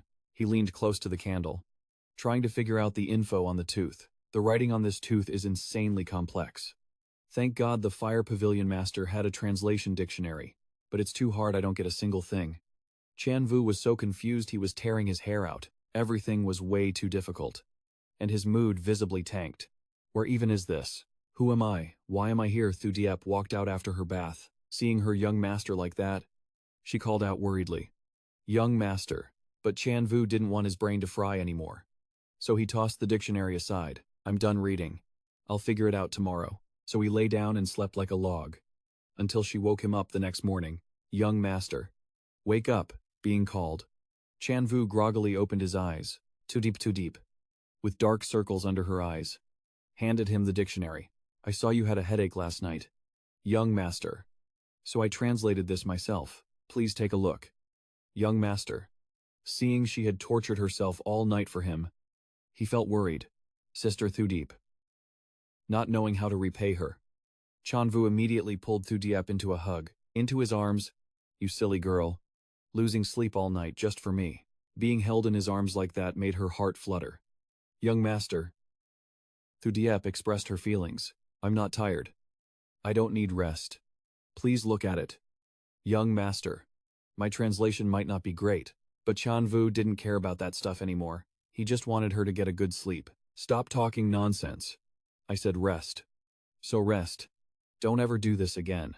If you get tired, it breaks my heart.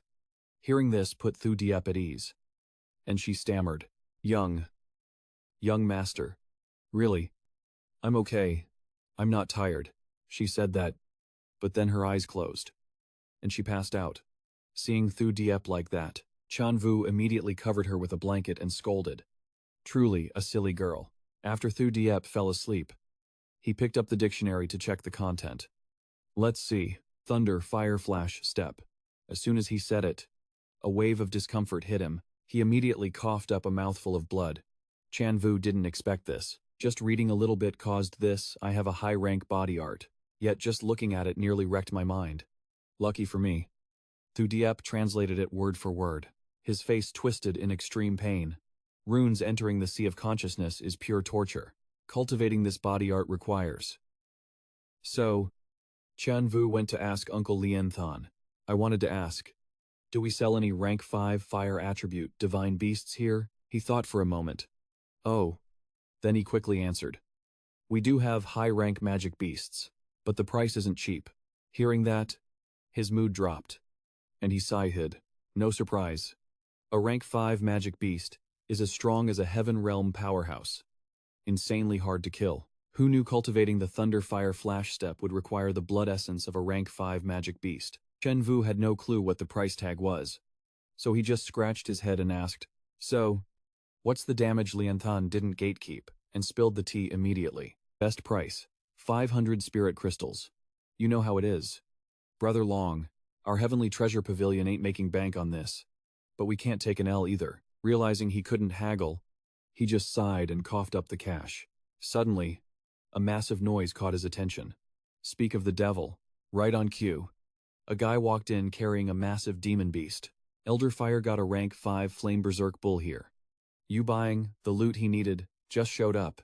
Lien Thon was hyped and accepted it instantly. Yes, this bro right here needs it, as soon as possible. Tran Vu saw the blood spurting out and flinched. No way, that blood essence is cracked. Loot secured. Tran Vu headed straight back to his room to grind. His whole body burst into intense flames. The pain was so bad he was screaming, fighting through the agony. Tran Vu reached out for the blood essence vial in front of him. Hot, too hot. He grabbed it and poured a few drops onto himself. Hold it together, this pain ain't nothing. Prep phase complete. Tran Vu's body erupted in a massive inferno. He was hurting bad. But he refused to quit until he refined it. Refine it now, the pain spiked. And Tran Vu blacked out. While he was out cold, memories of his family flashed by. Granda. Uncle Tiger. Wait for me on the other side. Meanwhile, a white-haired old man received a hit order. The Heavenly Marshal Hall wants me to zero this kid. The guy below him explained. We had no choice. We can't just move openly in the Gale Empire. The old man started laughing, mocking him. You old fool. Are you saying you can't handle him? That mockery triggered him. You. But the white-haired old man looked down and confirmed. Chill out. I'll help you. If a little brat pushed you this far, I gotta see him for myself. Back to Tran Vu. Thu Diep saw he succeeded and was super hyped. Young master, you did it. It's been a rough month. Tran Vu was relieved too. Yeah. Finally, I'm the one who succeeded. But you look happier than I do. Well? Yeah. Now I don't have to listen to you screaming like a banshee anymore. Getting roasted like that. Tran Vu pinched her cheek instantly. Haven't seen you for a month and you're getting cheeky. Huh. While they were messing around, a voice yelled out from outside. Long Tran Vu, get out here. Seeing Tran Vu appear. The guy checked him. You're Long Tran Vu. He looked at him with pure disgust. What can a trash cultivator like you even do? He didn't want to waste time. He unleashed the 10 Directions War Fist. I'll end you right now. Lien Thon knew Tran Vu was cooked if that hit. So he jumped in with Flame Fist to block. Your Highness. Please return. He launched a counterattack, causing a massive explosion. Seeing Lien Thon actually defending Tran Vu, he scoffed. Elderfire is the heavenly treasure pavilion trying to fight the Gale Empire? Cornered by that question, the old man stood his ground. No. It just so happens that Long Tran Vu is one of us. We have to protect our own. Hearing this, Tran Vu stepped up and said it wasn't necessary. Panicked, Lien Thon shouted, Tran Vu? Bro smiled and stepped up, telling the old man to chill. Fire, uncle. Don't sweat it. I did this alone.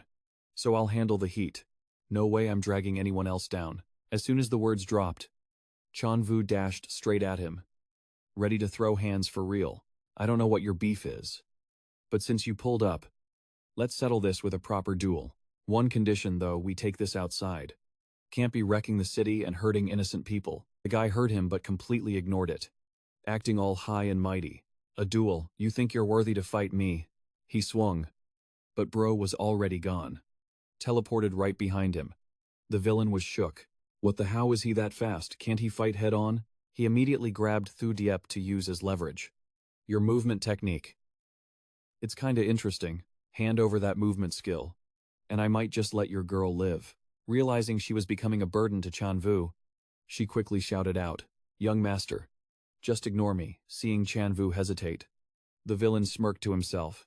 This stupid girl seems pretty important to him. Good thing I snatched her when I saw her in the city. You can mess with anyone else. But touching Tran Vu's girl, nah. That's where he draws the line. You call yourself a hero, using a woman to threaten people. You're not fit to be a prince. The moment he finished speaking, Tran Vu speed blitzed, appearing right behind him. The guy flinched. Didn't even see it coming. No hesitation. Boom.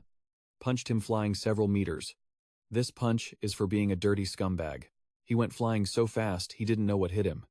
Tran Vu caught Thu Diep mid-air and landed smoothly. He set up a defense shield to keep her safe. Hide here and wait for me. Thu Diep nodded obediently. Yes. Young master. Once everything was secured, Tran Vu locked in on the enemy. Time to deal with that trash. The villain took that hit but managed to stand up. Absolutely fuming. You dare hit me. He immediately unleashed Deca Annihilation. Tran Vu didn't flinch. He activated Grand Luo Palm Seal, slamming the ground to raise a massive rock wall. The guy charged in fearlessly, shattering the rock with his Deca War Fist. But as the rock crumbled, he panicked. What the Fire Clan's mountain-shaking seal? Who is this guy? While he was distracted, Bro was already standing right behind him. He asked, spacing out, and launched a surprise attack. The villain couldn't react in time. He could only block in panic.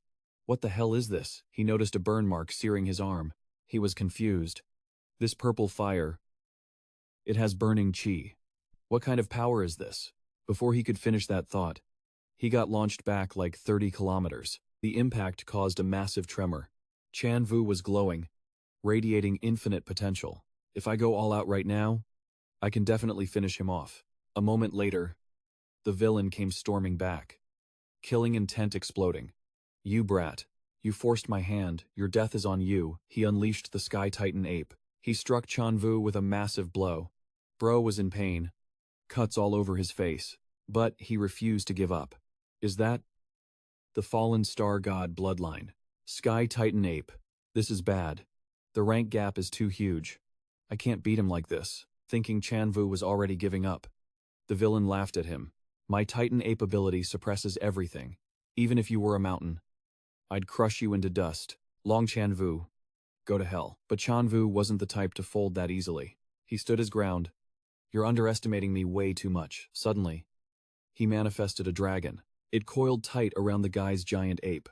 Seeing that dragon, the villain's face went pale. He instantly realized it was the Long family's martial arts. While the dragon was squeezing the life out of the giant ape, it also lunged straight at him to attack. Seeing the dragon getting closer, he panicked. I'm cooked. But before it even hit, the dragon started fading away. On this side, Tran Vu was drained because of that move. His internal energy completely sucked dry. Not good. The divine dragon just appeared and already drained all my energy. Just when things looked good, the enemy rushed in to finish him off. Thought you were something special. Turns out, you're just trash. But Tran Vu didn't hesitate. He drew his sword, eyes full of fighting spirit. Right. Did you know you're about to get wrecked by this trash? With that, he dashed forward. He slashed down with a quick move, leaving the guy totally confused. What the hell is this? After that strike, Tran Vu landed calmly. Meanwhile, the enemy saw blood gushing out and freaked out. What is happening? Tran Vu looked at the sword in his hand and declared, I am not who I used to be. Everything that is important to me, no one is allowed to take away. Instantly, the guy was engulfed in flames. The pain was unbearable, making him scream and beg for mercy. With him dealt with, Tran Vu's body finally gave out. Thu Diep panicked and ran over. Young master, not wanting to worry her. He claimed he was fine. I'm okay. Go check his body for loot. Thu Diep immediately nodded. Okay. Tran Vu thought back to the battle, a bad feeling rising in his gut. That fight was way too close. If I didn't have the divine dragon, his titanic ape would have ended me. After searching for a bit, she found just one ring. He took it and sensed what was inside. Such a huge spatial ring. And it's full of pills. We've got pills to use now. This is a massive win. Nobody in the entire heavenly martial continent knows how to craft pills. Perfect. Then Tran Vu slit the ring onto Thu Deep's ring finger. For you? It looked just like a proposal, leaving her stunned. Then she blushed and waved her hands to refuse. No, no, no. Young master. This is, seeing her like that, he couldn't help but sigh. Silly girl Tran Vu coolly patted her head and promised, don't ever leave my side. And don't put yourself in danger. You are important to me. I will protect you. Hearing she was important to him made Thu Diep's heart skip a beat. Young master. Suddenly, Tran Vu felt a sharp pain and started coughing uncontrollably. Cough, cough, cough. She was terrified. Young master, what's wrong? At the same time, Lian Thon arrived with his men to check the situation. Brother Long. You okay? He was shocked to see Hien Vien Kong dead. I went to get backup, but he soloed Hien Vien Kong. Is he really from the dragon family? Tran Vu looked weak and pitiful. But he was grateful to Lian Thon. Sorry to trouble you for treatment. City Lord. Seeing him like that, the City Lord worried. Brother Long. That fight drained too much of your energy. But Thu Diep was even more worried. How can we help young master recover? Lian Thon didn't hide anything. The Heavenly Treasure Pavilion has rare resources, but the fastest way to recover is a medicinal bath. When the treatment was mentioned, the two of them got into the medicinal bath together. Thu Diep was all shy, standing there completely bare, and bathing with him made her blush hard. Young master, this is my first time serving you in the bath. She tried to compose herself, then stepped up to ask, Young master, let me wash you. Tran Vu didn't hesitate for a second. Sure, but halfway through, he suddenly yanked her close, making her jump. Young master Tran Vu held her tight with one arm, and grabbed her ring hand with the other. Silly girl. I gave you that ring, and you still call me young master. His voice was deep and hypnotic, making her stutter as she turned back. Young Tran Vu. Hearing his name spoken perfectly from those lips, he was satisfied. He cupped her face and planted a kiss. That's more like it. The kiss was so intense, Thu Diep let out a soft moan. Fast forward 3 days. They were hiking up a mountain when she pointed. Young master. Little Red says there's something good across there. Seeing the rough path, Tran Vu hesitated. But this canyon is huge. We can't cross it. Thu Diep was sure though. Little Red says there's a way. They needed to leave fast, terrified of dragging Lian Thon into their mess. After killing Hien Vien Kum, they couldn't stay in the Gale Empire, or Uncle Hoa would get cooked, so we're just leaving like this. Suddenly, the monkeys linked hands like they had a hive mind, forming a bridge across the river gorge. Tran Vu got the memo, piggybacked Thu Diep, and crossed. Our Little Red is basically the Monkey King. Once they crossed, she saw a massive tree and gasped. Whoa, that tree is huge. Little Red suddenly pointed at a hole in the trunk, chattering excitedly at some liquid inside.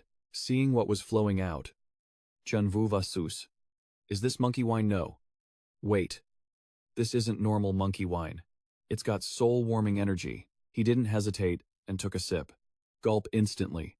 All his wounds healed. It's a healing treasure.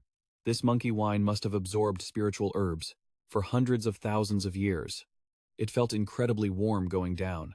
Thu Diep saw the effect and hyped it up. Wow. That is, OP Little Red looked smug getting praised. Squeaking away. He had a plan. So he asked for her ring. Thu Diep. Let me borrow your storage ring. She handed it over fast. To Then Tran Vu, with zero chill, stored the entire tree. Little Red. Tell your minions I'm taking this. Thu Diep watched him rob them in broad daylight. Totally helpless. Young master. You're taking their stuff again. Little Red was nice enough to show him the loot. And he took everything. The monkey was furious, screaming. Chi-Chi, but bro actually knew how to do business. He pulled out something of equal value to pay them back. Relax. I won't scam you. Pour this 10,000-year spirit milk in the lake. And in a few months, you guys can evolve into magic beasts. Little Red stared at it, confused. Chi. Then it clicked. The monkey went crazy with joy. Seeing that reaction, Tran Vu cracked up. No need to thank me. Nightfall. A city was surrounded by blood wolves. The Blood Wolf King is attacking. Everyone, get ready to fight those blood wolves. We're leaking, killing, intent. sieging the whole city. The guards couldn't just stand there. They attacked. Bloodwolf King, you have a death wish. As the guard launches his spear at the Bloodwolf, the beast's eyes glow with a crazy aura. The Bloodwolf roars instantly. And snap, that wooden spear just snaps in two. The guard up top can't believe his eyes. No way, my spirit weapon. Defense breached. The Bloodwolf rushes the city. And everyone is panicking hard. We're cooked, but wait. Before it breaks in. Boom, blocked by the Grand Low Hand Seal. It gets slammed down. Totally confused. That's when Tran Vu and Thu Diep appear mid-air, looking down like gods.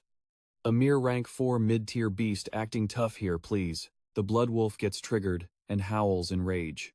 But bro isn't fazed at all. He lands right in front of it with full swagger. You met me today, yeah. Your luck just ran out. I'm deleting you before I leave instantly. The beast pounces at Tran Vu. Roar, he just scoffs. One wave of his hand. Bam. Bloodwolf suppressed. Know your place. Trash. The other beasts saw that and froze. Nobody's moving. They just stand in the corner howling. Aru, the Bloodwolf King, is terrified of Tran Vu, shaking like a leaf. It calls out to its pack. Howl, howl, seeing it won't leave. Fine. No mercy then. First time seeing a beast with a death wish. Die, it lunges again. But Tran Vu unleashes the heavenly capital purple fire. Incinerated. With the Bloodwolves wiped out, the guard jumps down from the wall. He bows respectfully, thanking him for the save. Thank you. Noble hero. If you hadn't stepped in, we would have been toast. I am Tran Lam Fong, the clan leader here. May I ask your name? Great hero. Hearing the question, Tran Vu doesn't hide it. I am Long Tran Vu, just passing through. I couldn't watch beasts slaughtering people and do nothing. Do these giant wolves come here often? When asked about the Bloodwolves, Lam Fong replies, 2 or 3 times a month. It's a brutal struggle for us. Tran Vu senses something's off. That's strange. Why, though? Demonic beasts don't usually attack human settlements unprovoked. But the leader looks clueless too. He just sighs helplessly. Sigh. It's a long story. You're not from around here. Young master. This is the border between the Tufong Empire and the Bakvan Empire. Neither country manages this land. So, beasts attack us constantly. Plus, the Bloodwolf is the strongest beast in this area. Luckily, you were here to wipe them out. He gets it now. I see. Then, remembering someone, he asks, by the way, clan leader, have you seen a man named Ho Kung Feng recently? Lam Fong thinks for a moment. Let me see. No. We rarely get outsiders here. Hitting a dead end. Tran Vu decides to bounce. All right then. I need to get moving. Can't stay long. Seeing he's in a rush, the leader doesn't press him. If you have business, we won't hold you back. If you ever need anything in the future, just ask. Tran Vu nods. Deal. See you around. He grabs Thu Diep and they fly off. Mid-flight. He suddenly stops. She's confused. Young master, why are we stopping? Suddenly, Tran Vu drops to his knees. Hacking up a storm.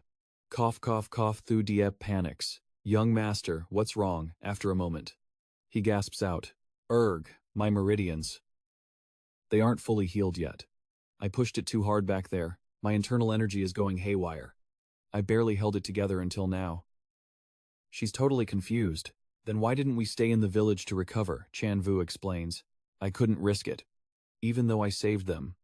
If they knew I was injured, things could get messy. People change fast. They bite the hand that feeds them in a heartbeat. But as he says this, he realizes something is wrong, making Thu Diep confused too. What's wrong, bro? Definitely sensed something sketchy. I don't think it's that simple. Once that Bloodwolf Marquis realized my true strength, it should have bolted. So why the hell did it double back? Lam Fong kicked the door wide open. Status, how much longer we talkin'? Tran Vu dropped his theory. The way it reacted, it's like someone snatched its family. The guy answered immediately. Almost done, watching every drop of blood drip down. Bro was literally shaking with excitement. Lucky that long guy stepped in. Otherwise, no shot it would have gone this smoothly. God is on my side, finally. The bloodline is mine. Meanwhile, Tran Vu was in bad shape. But he couldn't just let it slide. No way. I gotta go back and check. Seeing his condition, Thu Diep tried to stop him. But young master, you're too weak. You need to rest first. Another wave of pain hit him. Asterisk. Asterisk.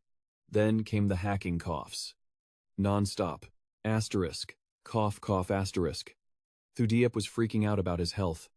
Young master, are you okay? But Tran Vu just kept coughing. Asterisk. Cough, cough. Asterisk. It's fine. Thu Diep. Help me circulate my energy to heal. She agreed instantly. Yes, on it. Fast forward to the next day.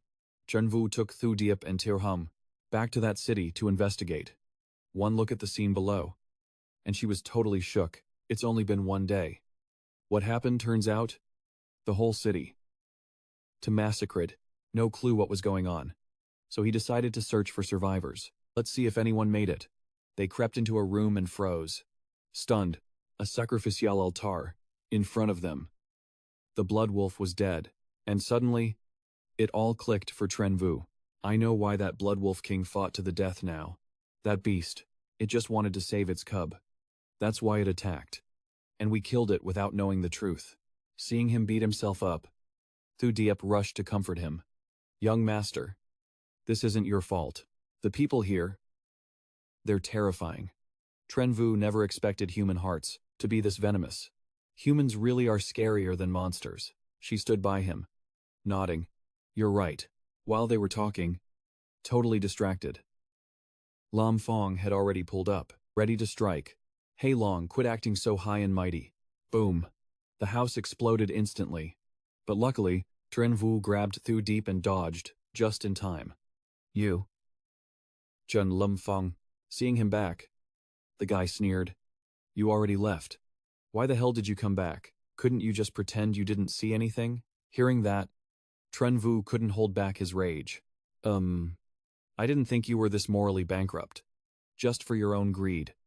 You tortured a bloodwolf cub, and put your whole clan in danger.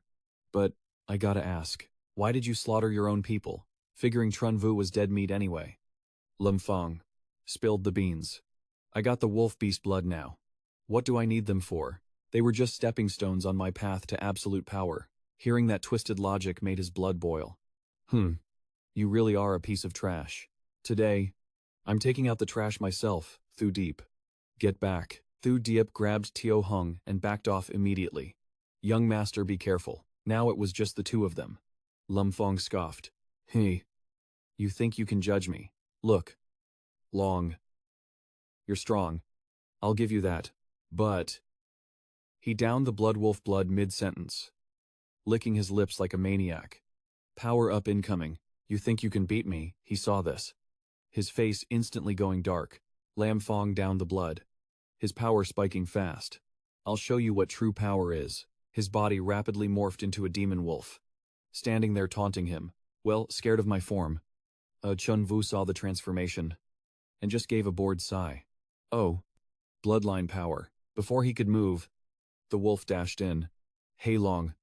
Go to hell, Roar. To dodge. Tran Vu used Golden Bell Shield. But Lam Fong's claw smashed right through it, making him jump. Total disbelief. No way how once the hand got in. He screamed.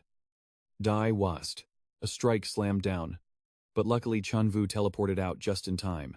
Phew. That was close. Wait. That's not bloodline power. Since the fight with Hien Vien Kom, my meridians still haven't recovered. Can't use divine dragon power yet. This is gonna be tough. Seeing him escape, Lam Fong wouldn't let up. Snarling. Running, let's see where you run to. He roared and rushed again. But Tran Vu already had his sword out, clashing with Lam Fong. The sound of impact kept ringing out. Finally, the wolf slashed down. But Tran Vu dodged it. Unexpectedly, that attack flew straight at Thu Diep standing below, distracting Tran Vu. He yelled, Thu Diep. Move. Seizing the distraction, the wolf sneak attacked. Worry about yourself first. The hit landed and exploded. After the smoke cleared, only sword slashes were seen on Lam Fong. Then a voice spoke, full of disdain. You're Long Tran Vu. That weak can't even handle a wolf. I say, did we find the wrong person? Does this trash qualify for our academy? Dio Kwang saw Vun Fi doubting and immediately vouched. It's him. No mistake. Seeing the two appear, he looked blank. Who are you guys? She heard the question and introduced herself. We're from Imperial Martial Academy. Here to pick you up. Hearing Imperial Martial Academy. Tran Vu landed. Curious. Imperial Martial Academy. Do I know you? Ven Fi heard that and looked visibly arrogant. Your heavenly martial kingdom. Never hearing of our academy is pretty normal. You guys are poor as dirt anyway. Look.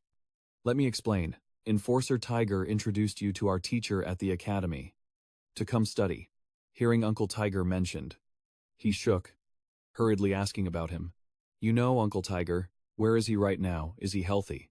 The boy heard too many questions at once. Getting super annoyed. You're so annoying. Asking 3 things in a row. Dio Kwang didn't want to talk. Much with Tran Vu either. Pulling out a paper. He said to give you this. Read it yourself. Opening the note. It read Tran Vu. I'm good. Resting in a quiet place now. Thinking you need a master to guide your power. I introduced you to Imperial Martial Academy to study. Hope you grab this chance. Wait for me to heal. Then I'll find you.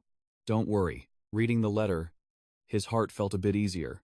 Uncle Tiger, Too Deep walked up to check on him. Young master. You okay? They are. Tran Vu. Glad he was safe. Looked down at her. Too Deep. I'm fine. Come on. We're going to school. The next day, the two of them were led to the academy.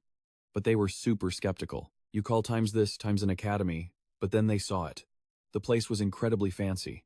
So shiny it literally blinded them. Tran Vu had never seen an academy like this. He couldn't help but gasp. Y'all are absolutely loaded. Even Too Deep was shook. Like. Wo Van Phi saw how countrified they looked, and immediately started roasting him.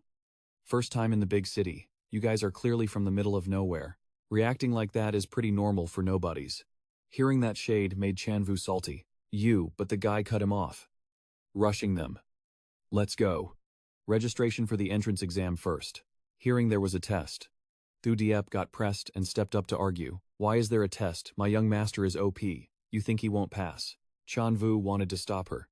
Calling out. But Van Phi interrupted first. Little girl. You're looking down on us way too much. In the Heavenly Martial Kingdom, only one times person has passed this test in the last 300 years. And you guys definitely know him. Hearing that stat, Tran Vu was stunned into silence. Bro was speechless. 300 years. One person. Who is he? Van Phi dropped the name instantly. Dong Phuong Tuan Lam. But his talent was mid. Didn't even make the rankings. Nothing left to say. So he told them to hurry up. Though I honestly doubt you have the skills to get into our academy. The two of them just stared at his back. But then, he was led to the exam building. Candidate Long Tran Vu. Entrance exam start. The two higher-ups looked down. Confused. Long Tran Vu. Never heard the Long family had someone like you before. Chan Hao's face went dark. Denying it instantly. Nope. The Long family has no Long Tran Vu. The dean immediately announced the test details for Tran Vu. Exam objective. Hunt 10 demon beasts. Minimum rank 5 or higher. Collect 10 hearts. Time limit 1 day. Hearing this, bro thought it was way too easy. 1 day, 10 rank 5 trash mobs easy. Seeing Tran Vu acting so cocky, the old man told him to humble himself. Kid, don't get too arrogant. Once you step into 10,000 Beast Mountain, there are swarms of them. Killing them isn't a walk in the park. After speaking, the dean tossed down a teleportation talisman. Here, take this. As Tran Vu caught it, he explained how it worked. This is a teleport charm. If you get into a situation you can't handle, inject your energy into this charm. It'll warp you back here. He got it. Yeah. I know. Seeing Tran Vu was ready, the dean snapped his fingers. Good luck. Kid. A portal appeared right in front of him. Just looking at the patterns, Tran Vu clocked it immediately. Void tearing, that's void stage power. This guy is cracked. Before he could even step in, the portal sucked him up and dropped him, smashing Tran Vu face first into the dirt. Bro almost got a concussion. He sat up with a huge bump on his head. Absolutely raging. Damn it, that old man did that on purpose. Didn't he? Before he could even figure out where he was, A giant snake pulled up. It opened its mouth to strike. But he slashed down instantly. Boom. Then he looked disappointed. Just a rank 4 mid-tier demon snake. Too bad. Still haven't found a rank 5. Then Tran Vu flew up high to scout the area. Endless mountains and deep forests as far as the eye could see. This must be the 10,000 Beast Mountain. Name says it all, full of beasts. Gotta speedrun this. Finding a rank 5 beast isn't easy. That's why only one person in the Heavenly Martial Kingdom passes the test every 300 years. He was searching when suddenly, the roar of a gorilla erupted from behind. Seeing a low-tier rank 5 beast deliver itself on a silver platter, Tran Vu couldn't help but smirk. Low-tier, rank 5, berserk black ape. You came to the wrong neighborhood. Within one move, he one-shotted it. After dispatching that low-tier rank 5 trash, Tran Vu whipped out his spatial ring to loot the drops. Standing next to the corpse, he thought, killing a low-tier rank 5 beast, literally too easy. As long as it didn't call its whole squad. I'll kill. But before he could finish, a loud noise erupted behind him. He looked back and saw an entire pack of low-tier rank 5s.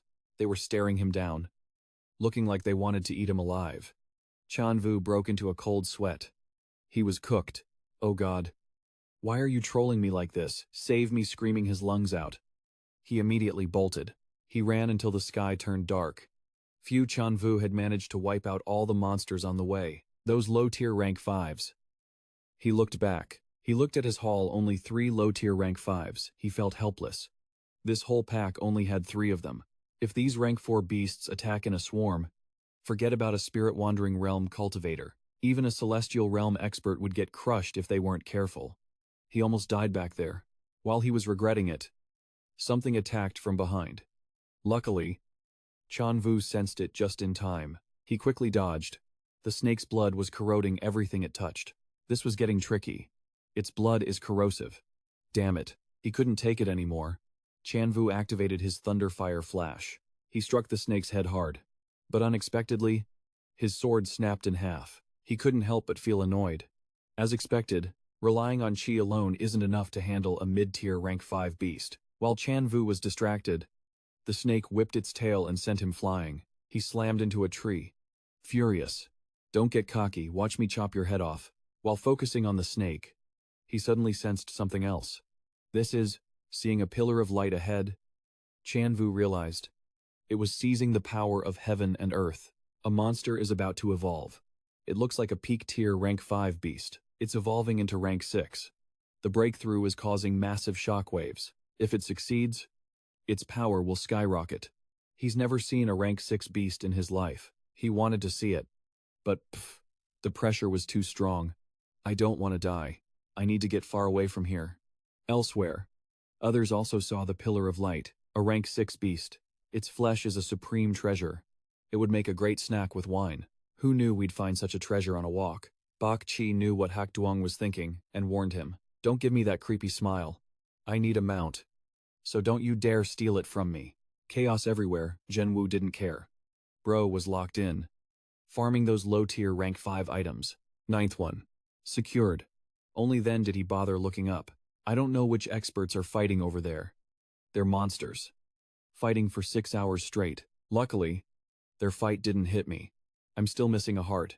Finding a solo monster here isn't hard. He found one after walking a bit. Tran Vu felt like he struck gold. Yes, low-tier rank 5. White Jade Ghost Jiao. You're mine. Without hesitating, he rushed in to attack. Mid-fight, a light beam appeared behind him. Another low-tier rank 5 attack from the front.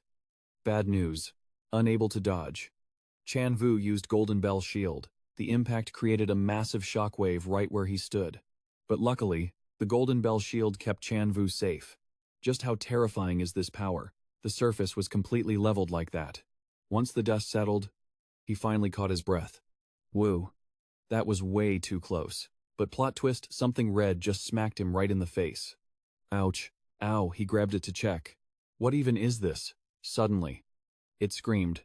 Bro was shook, it speaks human. At the same time, those 2 old geezers pulled up, trying to end him for the loot. You brat, don't you dare steal that.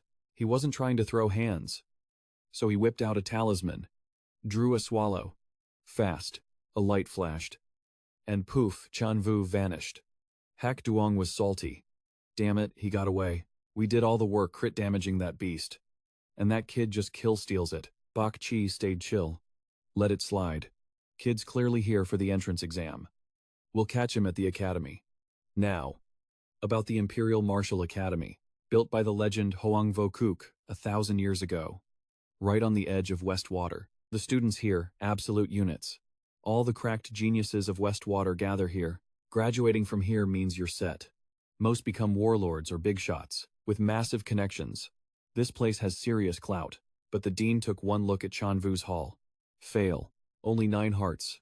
You failed the exam, leave the Imperial Martial Academy. Now.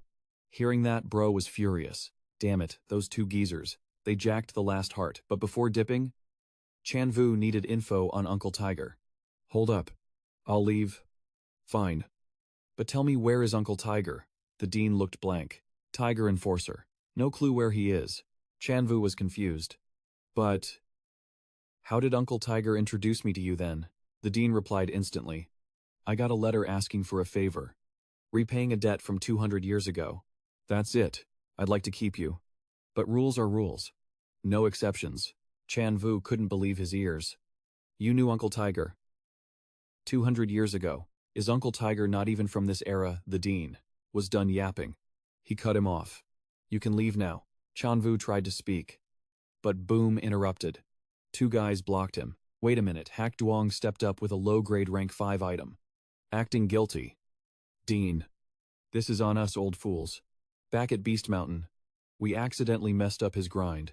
Caused him to drop this heart. Seeing those 2 here, Tran Vu jumped. You 2, the dean thought they were capping for the kid. Teachers. This cover story doesn't add up. The old man argued back. Dean. I don't even know the kid. Why would I lie? The dean paused. Then grilled Tran Vu. Tran Vu. Is it true? Did you drop this heart like they said? Hak Duong teleported behind him. Menacing. Want to live. Talk. Tran Vu shuddered. Stuttering. Yeah. I dropped it. Hearing the confirmation, the dean nodded. Fine. Student Long Tran Vu. 10 hearts collected. You passed the entrance exam. Congratulations. You made the cut. You are assigned to the Black Hell class. Someone will show you your quarters. Then he dipped. Dismissed. Tran Vu panicked, seeing him leave. Wait. Don't go. As soon as the coast was clear, these 2 old geezers locked onto Tran Vu to pay him a little visit. Hey kid. We meet again. The pressure from these 2 heavy hitters was insane, making bro shake like a leaf. You? What do you guys want? Hak Duong didn't want to throw hands. He just wanted his loot back. Kid. Hand it over. We won't make it hard for you. Tran Vu played dumb hearing that. Item. What item? Bak Chi chimed in.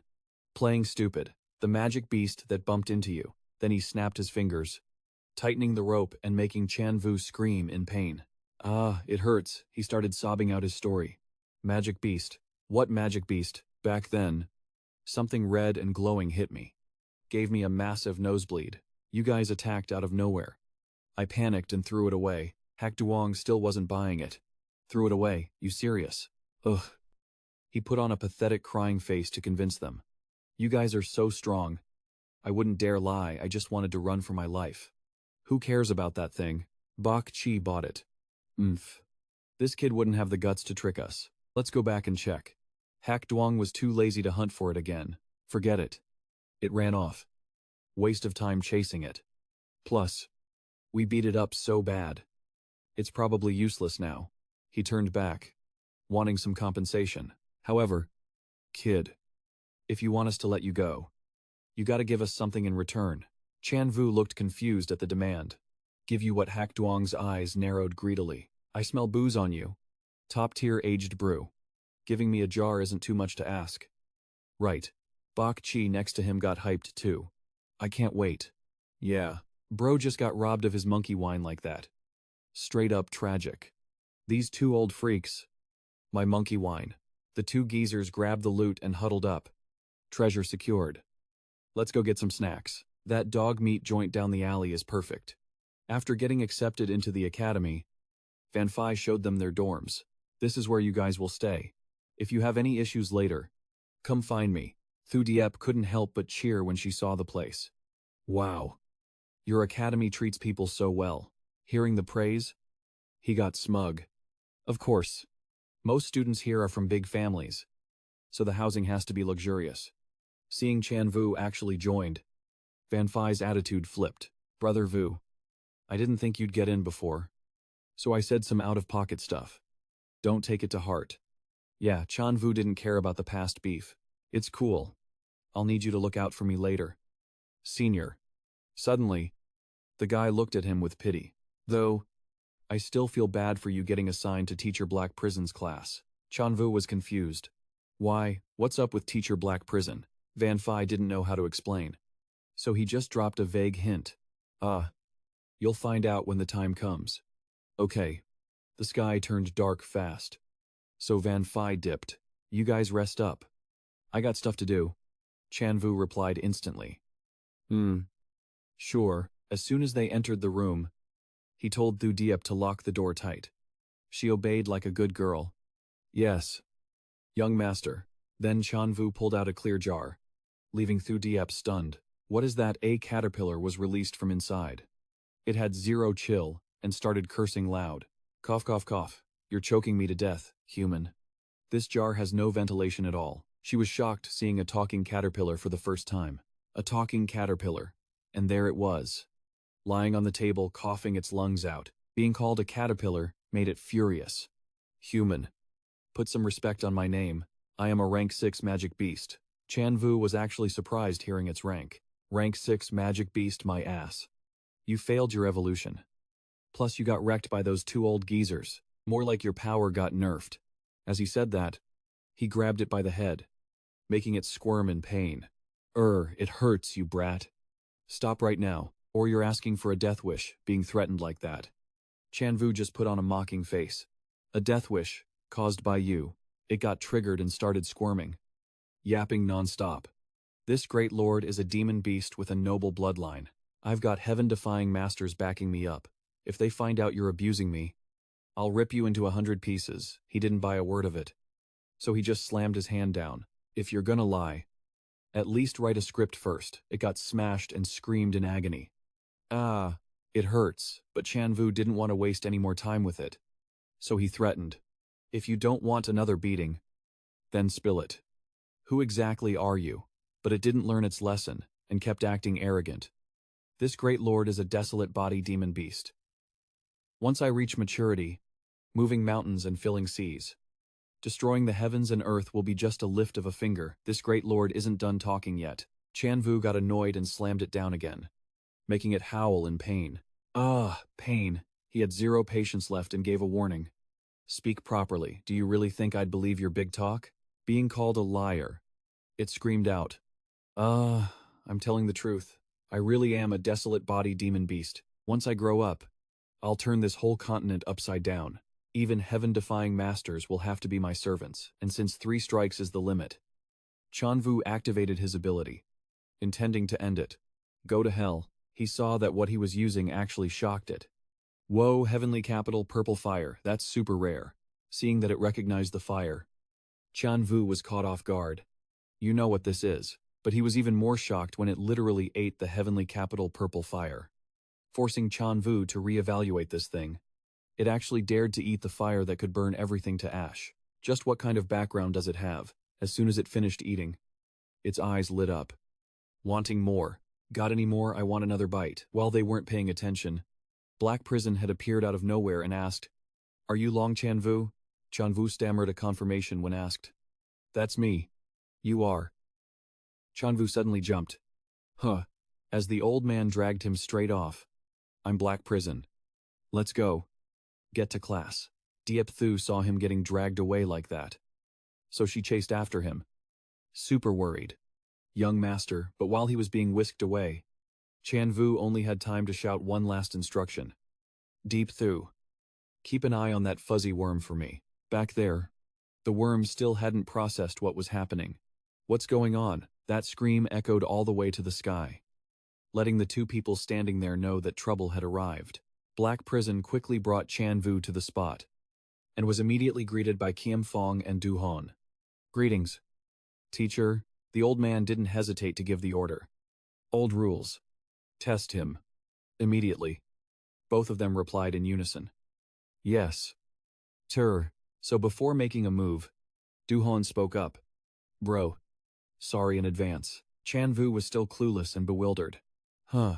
Then a strike came crashing down. Black Prison praised him immediately. Oh. Not bad. Even though it's just a flesh wound, your physical stats aren't bad. But you're still miles away from meeting my requirements. Hearing the evaluation, Tran Vu stayed silent. Yes. Then the old man didn't waste a second and continued. Our cultivation method is refining the physical body. The stronger the body, the more mystic chi it can absorb, and the stronger your power will be. You must keep that in mind. He heard the advice and replied. Understood. Teacher. But inside, he was analyzing. Flexing on me right from the start. This teacher is definitely not simple. As Tran Vu climbed out of the crater, Black Prison immediately made an announcement. From now on, Quest started physical body training. But hearing that, bro was totally lost. Like, how exactly do I train? The old man's face got deadly serious. Spitting out the most savage instructions. Endless combat. Get wrecked. Get injured. Then heal. Repeat. Combo that with a medicinal bath. And your body's gonna get absolutely jacked. Tran Vu finally clicked with what Vun Fi said earlier. Now I get why Duckko. Vun Fi said, I'm cooked. Poor me. But he had to obey. Still, he asked. Teach, is it just the three of us in this class? Hakenguk turned away. Dropping the lore, 2 are out grinding XP on a mission. 1. Got wasted during training. Counting you. That makes 6. Once the old man dipped, Kim Fong stepped up. I'm Vun Kim Fong. 17. Spirit Wandering Realm. 9th stage. Let's look out for each other. Then came Duhon. Names Ko Duhon. 18. Spirit Wandering. 9th stage. My bad for earlier. Don't take it personal. Long Tran Vu wasn't holding a grudge. So he clasped his hands respectfully. Long Tran Vu. Spirit Wandering. 7th stage. 16 years old. Please guide me. Seniors. Intras done. Suddenly, Hakenguk ripped open a tear in the void. All right. Talk is cheap. Let's move. He realized the old man was dragging him inside that time's thing to train. Tran Vu was shook. Ripping space itself, teacher Hakenguk is definitely a void-shattering realm powerhouse. Broken. Stepping inside. He was confused. Where are we? Hakenguk didn't even hesitate. Hell. He wasn't ready for the winds, blowing through the void realm to actually make Tran Vu bleed. Every gust slashed him like a knife. He started panicking as the cuts piled up. What is this? Seeing the noob look on his face, Duhon patiently explained. This is Astral Wind Valley. The wind blowing from the other side gets compressed by the canyon. It turns into literal invisible blades. The closer you get to the source, the crazier the damage. Suddenly, Hakenguk pulled out a glowing item, dropped it, and whoosh, a flame ignited. He gave a warning. If you can't tank it, jump in the medicine cauldron. Heal up, then get back out. Dropping that mic, the old man walked straight towards the source of the wind. Then he sat down. Tran Vu was baffled. What's Teach doing? Kim Fong saw the confusion and quickly filled him in. You're a rookie. Teach is tanking half the astral wind for you. Otherwise, you'd be dead instantly. Tran Vu heard that and froze. Surprised. For real, afraid Tran Vu wouldn't get Hakenguk's kindness. The senior explained further. Teach doesn't show feelings often, but if you stick around long enough, you'll see he's not the heartless monster the rumors say he is. Tran Vu blocked the wind with his arms. Totally caught off guard. Who would have thought a stone-faced guy like Teacher Hakenguk actually has a soft spot? He had one more question. Where exactly is this spot? But the seniors were done explaining. They started walking forward, tossing back a final warning. We gotta push forward. You, stay put. Don't move an inch. You step forward. You die. Tran Vu used to flex his physical strength, but now his ego was crushed. Damn it, I thought I was tanky. So why am I this weak? I haven't even lasted 5 minutes and I'm already folding. Hell no. I can't be this soft. I gotta get stronger. Fast. Push, push, push. He held on for a bit. then jumped straight into the healing cauldron. Eyes wide with terror. That was way too close. 1 second later and I would have been cooked. This cultivation vessel is absolutely cracked. I have no clue when I'll finally unlock that iron body physique. Though, I want to be as shredded as them. Seconds later, the other two hopped into the stew. Tran Vu tried to make conversation. Yo, small world. You guys here for a soak too? They gave an awkward laugh. Don't sweat it. When it's busy, this cauldron's barely got room to breathe. After healing up, he kept on grinding, pushing through the pain. He was absolutely locked in, Grandpa. Don't worry. I swear I'm gonna get absolutely cracked, and I'll make them pay. Meanwhile, Thu Diep pulled an all-nighter waiting for Tran Vu with a whole feast, but he was ghosting. Why isn't the young master back yet? It's literally midnight. I hope nothing bad happened. Mao Mao Trung saw the spread and immediately started drooling. Can we just dig in already? I can't wait. I'm starving, but she shut that down fast. You wait right there, until the young master is back. Nobody eats. But when she turned around, Thu Diep saw him collapsed at the door and panicked. Young master, what happened? Are you okay? She rushed over, only to hear Tran Vu mumble Thu Diep. I need meat. Thu Diep grinned. Say less. We're gonna feast. The next morning, after a good sleep, Tran Vu headed to class. Turns out the academy has a strict no-flying rule in the main zone. Trash. The campus is massive. Getting to class is gonna take forever every single day. Walking by, he spotted Black Sugar staring at some girl's legs. Down bad. Hey. Nice legs. Tran Vu recognized him instantly. It was that drunk old geezer. Black Sugar didn't notice him.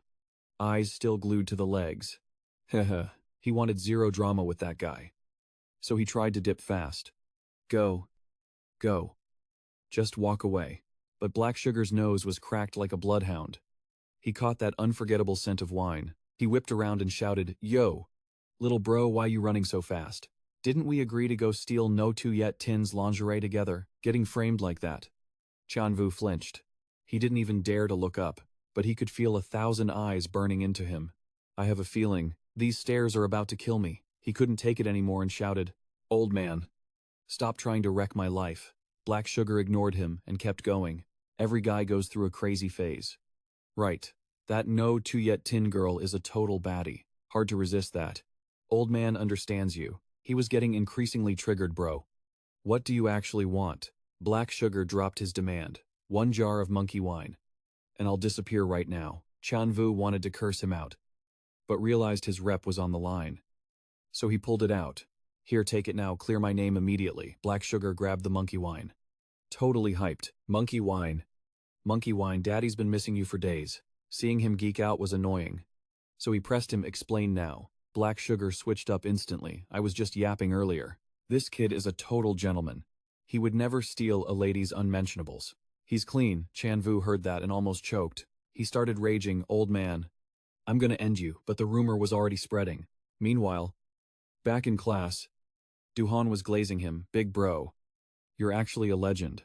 Just got here and you're already targeting. Teacher No Kiem Fong was also impressed. Respect. Mad respect. Hearing that, Tran Vu immediately tried to kill the rumor. Get lost, that old man set me up. But nobody was buying his excuse. Stop capping. Teacher No is the goddess of the Imperial Academy. It makes sense you'd simp for her. Stealing lingerie is low-key scummy. Since you guys refuse to believe me, I'm done talking about it. Honestly, I can't be bothered explaining myself to you. I'm upright and fearless. Bro. Besides, I haven't even met her yet. Kiem Fong smiled and teased. For real, how about I take you to see the real deal someday? Tran Vu heard that, and so much for being upright, he agreed instantly. Zero hesitation. My brother after that. I'm treating you to some top-tier booze. Hak Du got curious. Oh, what kind of mysterious liquor are we talking about? Even Kiem Fong cracked up. Ha ha ha, suddenly. Hak Nooks appeared and barked. All right. Cut the chatter. Move out. Then the old man opened the door and set their goal. Today, you need to push inside by 1 meter. The 3 of them answered in unison. Yes. Master, they trained straight till late afternoon, draining Tran Vu's stamina completely. Cultivating all day? I'm totally cooked. Starving too. Suddenly, He spotted someone and looked up. Huh, who's that? The guy suddenly asked. Tran Vu. Which branch family are you from? It was his first time seeing this guy.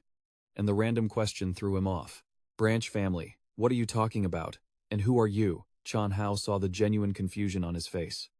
And quickly made a judgment. Oh, looks like you're not from a Long family branch after all. Chan Hao immediately prepared to attack. Then you don't deserve the Long name. But Tran Vu was shocked when he saw the martial arts the guy was using. This technique Chan Hao struck instantly. Die luckily. He used Golden Bell cover just in time to block the hit, but it didn't seem to work. The guy's dragon aura smashed right through the Golden Bell cover. In that critical moment, he got serious. I don't know you, and I have no clue what this branch family nonsense is. But my name is Long. It's not something you can just strip away because you feel like it. With that, Tran Vu shattered the dragon energy and instantly dashed behind him to attack. But Chan Hao just calmly repeated himself. I said, "You're not worthy of the Long name." Then, they both threw punches, neither giving an inch. Chan Hao, who had just dismissed Tran Vu, was now taken by surprise. Long family bloodline. Long family martial arts. You really are a Long. You're actually one of us. Which branch family are you from? Tran Vu couldn't understand a word he was saying. You keep saying branch family this, branch family that. I have no idea what you mean. So Chan Hao introduced himself again. I am Long Chan Hao, bearer of the Long name. From the main family lineage in the central sanctuary, you are definitely one of us. This martial art belongs only to the Long family. Outsiders can't learn it. Unless... Has your branch family fallen into ruin? So badly that you've lost our history. Hearing this, Tran Vu hesitated. He started sweating as he thought about it. The Long family only has one branch in the heavenly martial kingdom, but the family records never mentioned anything about this. Still, the martial arts Long Chan Hao used are exactly like what I've mastered, and even the bloodline power feels the same. Suddenly, Chan Hao spoke up with disdain. Lost family history. Abandoned glory. You're no different from a bastard child. That insult made Tran Vu snap. You. But before he could finish, Chan Hao cut him off. I see you've awakened your bloodline. When you awakened, how many divine dragons appeared? Hearing the question, he held up his hands to show the number. Chan Hao saw the gesture and thought, 8 for a branch family disciple with limited potential. That's not bad.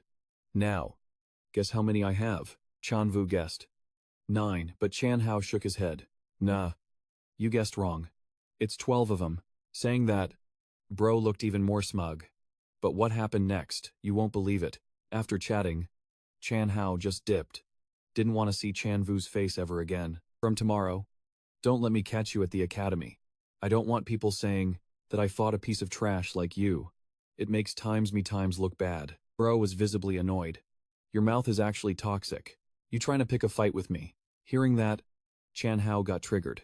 A branch family loser like you dares to talk to me like that. You don't know your place. Just die here today. Rest in peace. Right as he said that, he teleported behind Tran Vu. Bro couldn't even react before turning around, but Tran Vu dodged Chan Hao's grab instantly. He didn't even panic. Just gave him props. Your flash step is strong. Too bad you're trash at using it. Seeing Chan Hao react that fast, he couldn't believe his eyes. How faster than thunder fire flash. He didn't waste words. Just swung. Dine. Tran Vu thought he was cooked. But someone blocked the hit. Stop. Fighting is banned in the academy. Didn't you know? Hearing that voice, both looked over. Chan Hao stayed silent for a sec, then made an excuse. We were just sparring. Testing our skills. No big deal. Teacher No Tu Yet Tin didn't buy it. Oh really, just like that. Back home, the table was set with some delicious-looking food.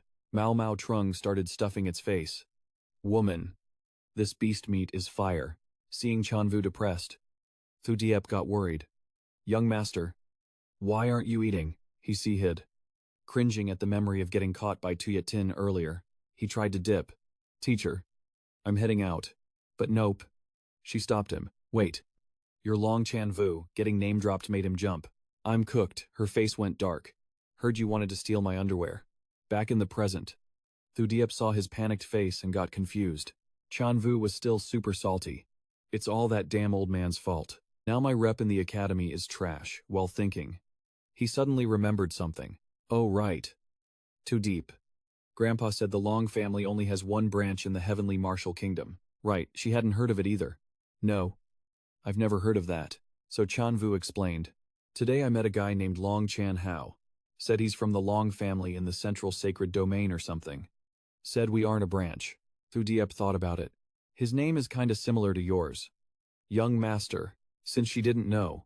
He warned her.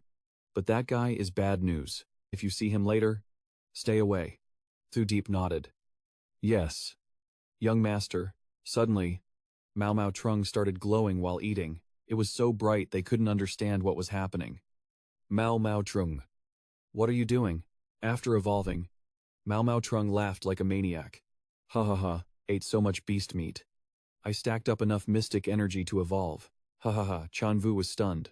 This caterpillar's foundation is unstable. Shouldn't have kept it. Now that it evolved, it might be hard to deal with. It looked confident. Well, doesn't this young master look handsome in this new form? Both of them just stared blankly. Huh. Looking at its new form, he couldn't believe it. This is evolution. You turned into a herbal tea egg. Getting roasted like that made it furious. What the hell do you humans know anyway? Behold, this is my second form. I'm literally invincible now. Blades can't even touch me. Let's see you try to bully this young master now. But the second it finished yapping, Tran Vu smacked it down. Wham! Bro actually felt a sting running through his palm. So hard. It had turned rock solid. Yet it still howled in pain. Wah, it hurts like hell, watching this. Tran Vu suddenly cooked up a diabolical plan. That armor is crazy tough. If I could just harvest it, I bet I could craft some S-rank gear with it. Sensing the murderous intent, it panicked. Hey. Wait, I'm warning you. Don't you dare eye my shell once I evolve to the next form. I'll shed it off naturally. Hearing that, Tran Vu whispered something into Thu Diep's ear. She nodded instantly. Understood. Young master. Seeing them act all sus made the creature nervous. What are you two whispering about then? Thu Diep pulled out a massive cleaver. He eyed the blade and threatened. Spill it. It looked confused. Spill what? Seeing it play dumb, Tran Vu grabbed the cleaver with a chilling glare. Who are you? Really talk. Or I'm turning you into soup. Getting asked the same thing over and over was annoying. So it snapped back. Didn't I already tell you I am a world-class demon beast? You should be bowing to me. Stick with me. And I'll make you an absolute powerhouse in the future. Seeing it still lying, he swung the blade. Still wanna be stubborn. Taking the hit. It shrieked. Ouch. Ouch. That hurts. You maniac. It hopped around in agony. Screaming. I'm telling the truth. If you don't believe me, there's nothing I can do. Seeing that face, Tran Vu Sahid. Defeated. He crossed his arms and probed. Then what times kind times of demon beast are you? I want an exact name. But honestly, even the creature didn't know. I don't know. My evolution path is unique. I was about to evolve when you guys interrupted me. I have no clue when the next evolution is. But if you keep feeding me good food and treat me like royalty, once I hit my 4th form and find my clan, I'll give you whatever you want. But Tran Vu wasn't buying it. Stop yapping. You can't just leech off me for free. Pack your bags. You're out tomorrow. Desperate. It offered a deal. Fine, I'll teach you a skill. Okay, will that work? Tran Vu was stunned. A demon beast knowing martial arts, a skill. Since when do beasts learn martial arts? Hearing that, it puffed up its chest. Never heard of it. Huh. I am a world-class demon beast. The apex of the apex, we have ancestral techniques. Get it, a flight skill. You want in? Hearing the name, Tran Vu made a face. And here I thought it was something cool. Cultivators at the spirit roaming realm can fly naturally. Pass. Being dismissed like that. It doubled down.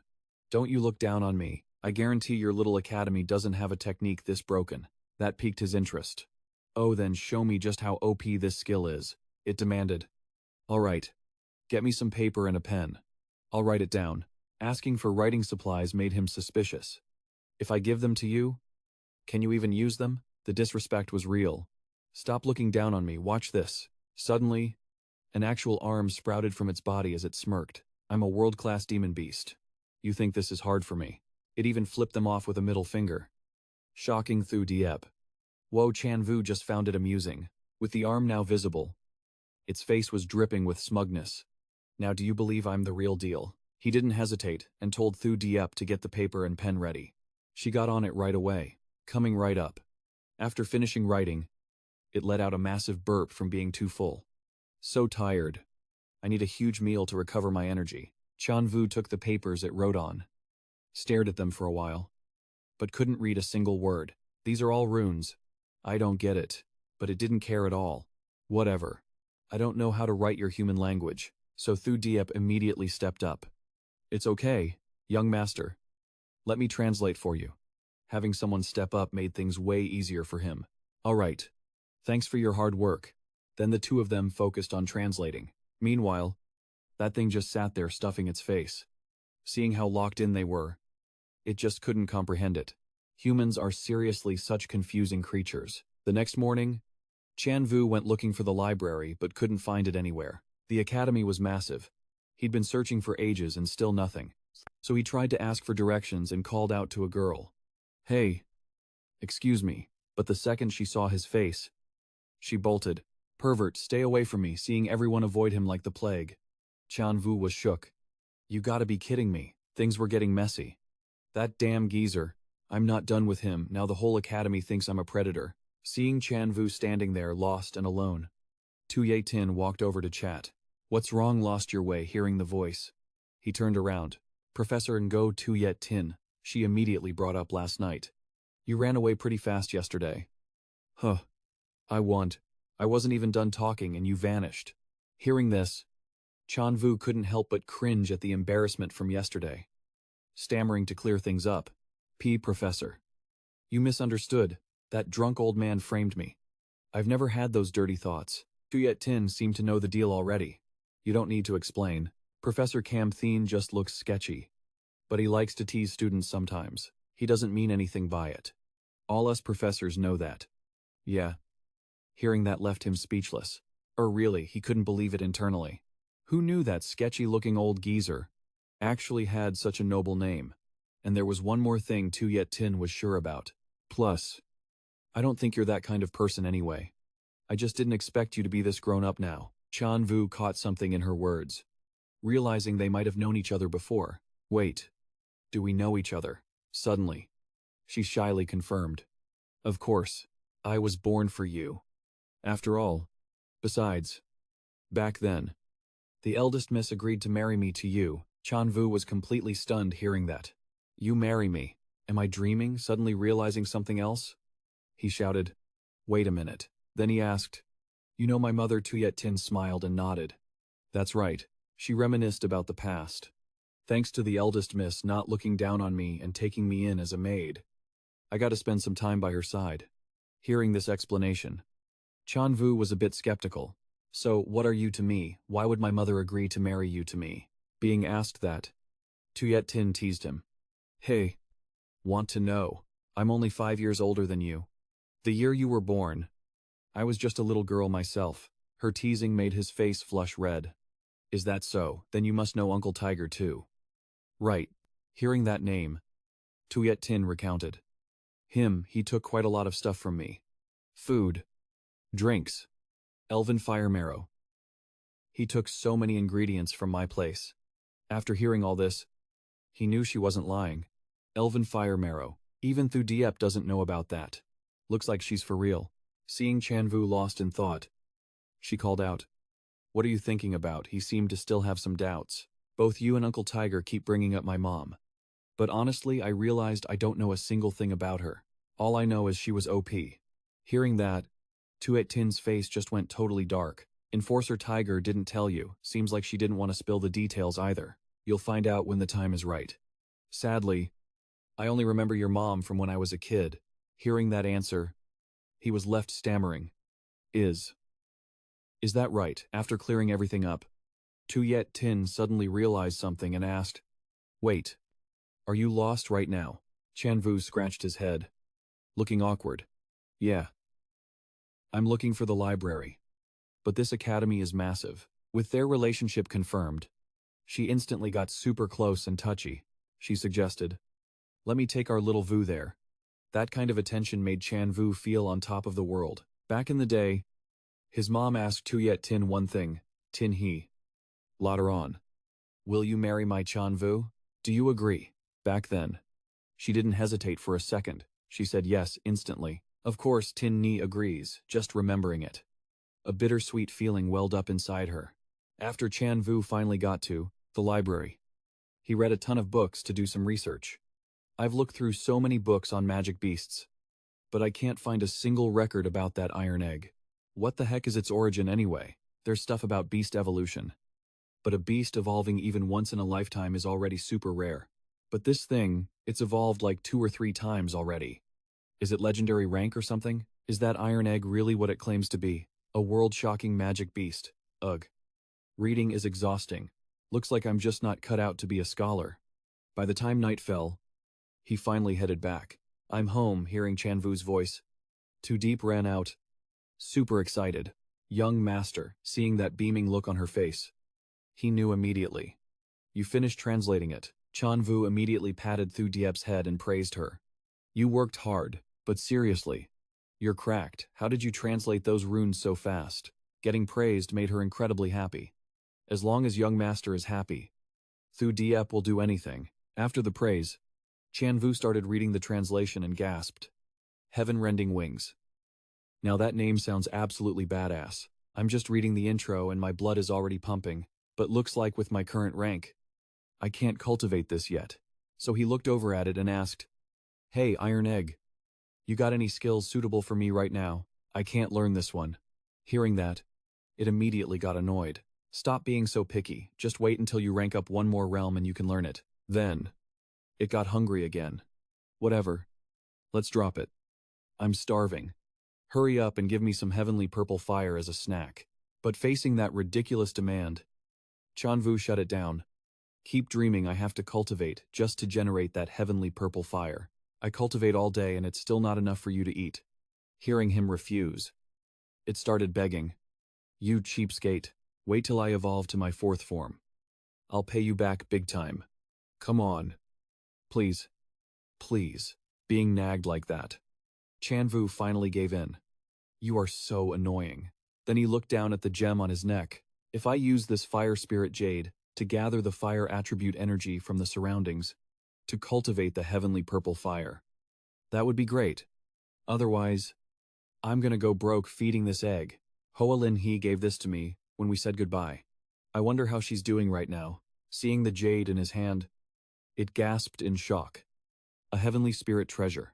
A treasure nurtured by the heavens themselves. Where the hell did you get that talk now?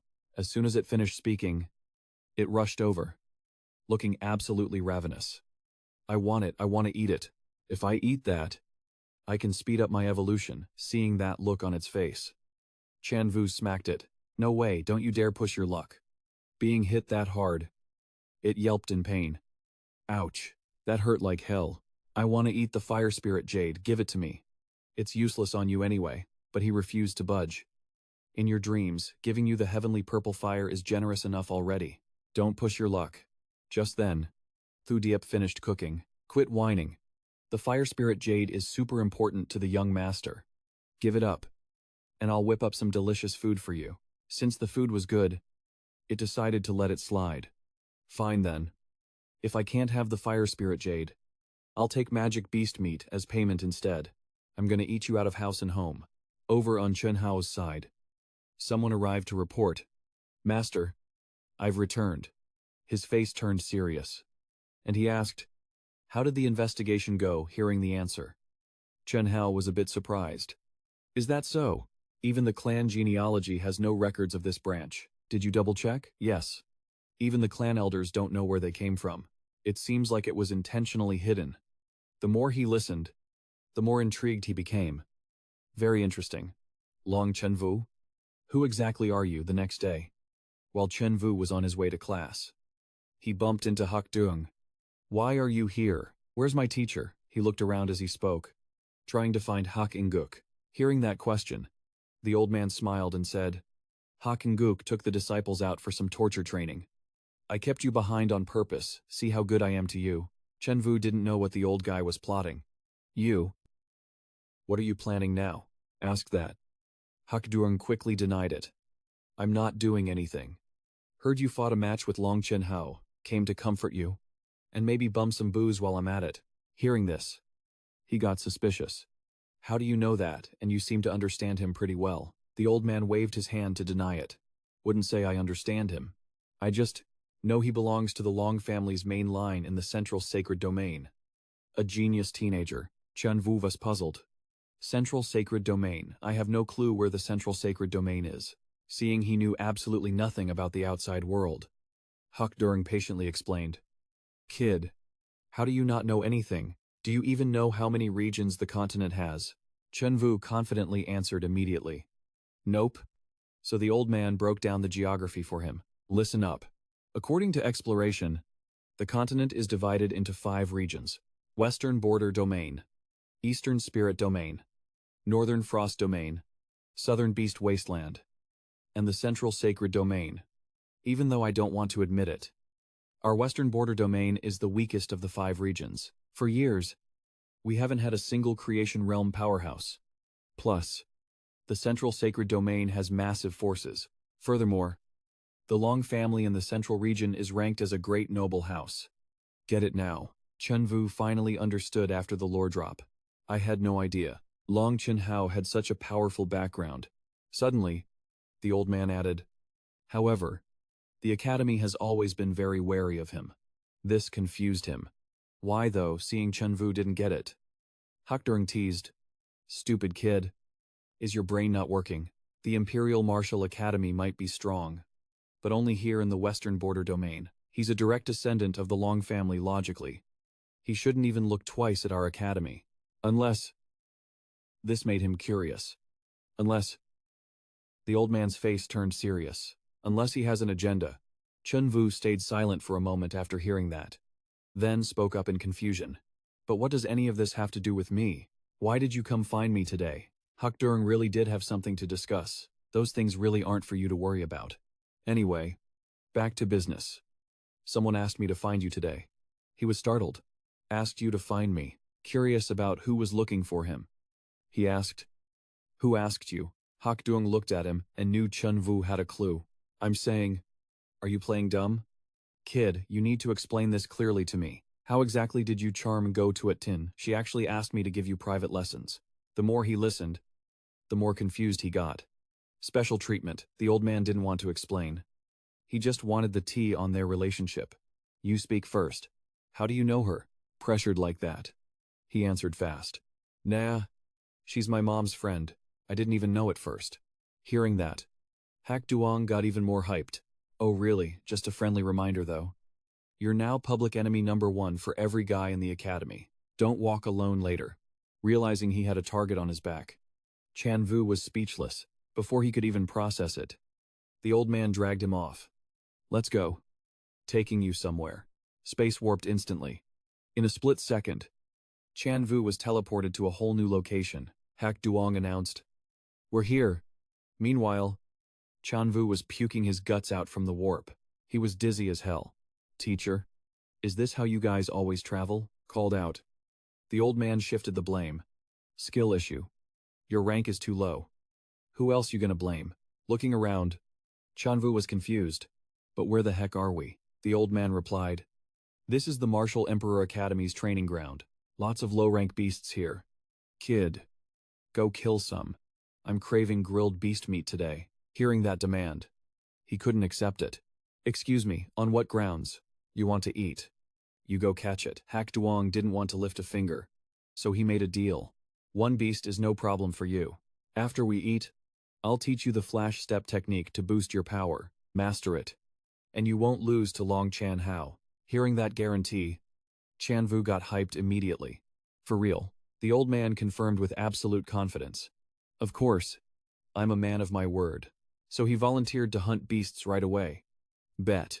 You just wait there, watching Tran Vu sprint off. Hakdurng was speechless. This kid is faster than a monkey when it comes to training. Then he suddenly started counting down. 1, 2, 3. When the count finished, Tran Vu's terrified scream echoed from the other side. Save me. Tran Vu stood facing the beasts in terror. What the hell are these things? In front of him was a swarm of terrifying beasts. They stared at Tran Vu with pure hostility. Then charged. One by one. They rushed him with insane speed, making it hard for him to defend. Too fast. After getting hit, another swarm attacked. But Tran Vu wasn't a pushover. He decided to fight back. Humph. Aren't you just a bunch of ants? Thunderfire flash. A moment passed. Huge flames erupted from inside, along with his desperate screams.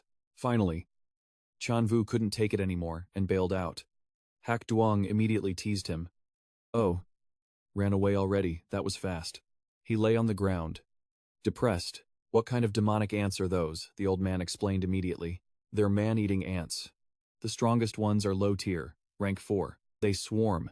Even rank 6 beasts run when they see them. Hearing that, he raged.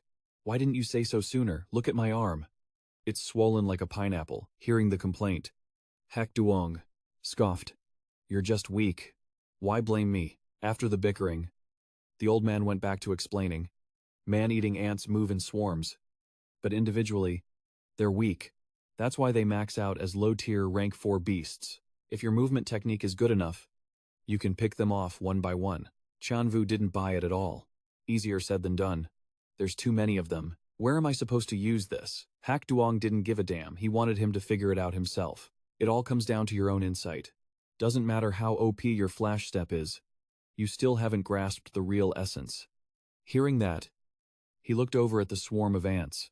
He stayed silent for a second, then finally spoke up. You mean I can use these ants to train my movement? Tran Vu started cooking up some thoughts. Even though Thunderfire Flash is cracked, I've never actually mastered the deep mechanics. Plus, Long Chan Hao's flash step completely gaps mine. I can use this chance to grind. After thinking it through, he let out a sigh. So, you got a way to deal with the ant poison. Hak Duong heard that and immediately guaranteed. Don't you worry about that. I'm under orders to keep you safe. Remember, once Tran Vu confirmed that, he rushed straight in. All right. Let's train. No holding back. He jumped right onto their heads and shouted, Hey, you ants, my flash step mastery depends on you guys. Tran Vu smoothly dodged the monster's attacks. He used lightning to teleport non-stop. But Tran Vu's face twisted in pain when he took a hit. Damn it. Their poison is seeping deep into my internal organs. My body's even stiffening up. Suddenly, a hand reached out from behind. Hak Duong put a hand on Tran Vu's shoulder and advised, All right, take a break. He looked at the monsters and continued. Don't push yourself too hard. We need to detox you first.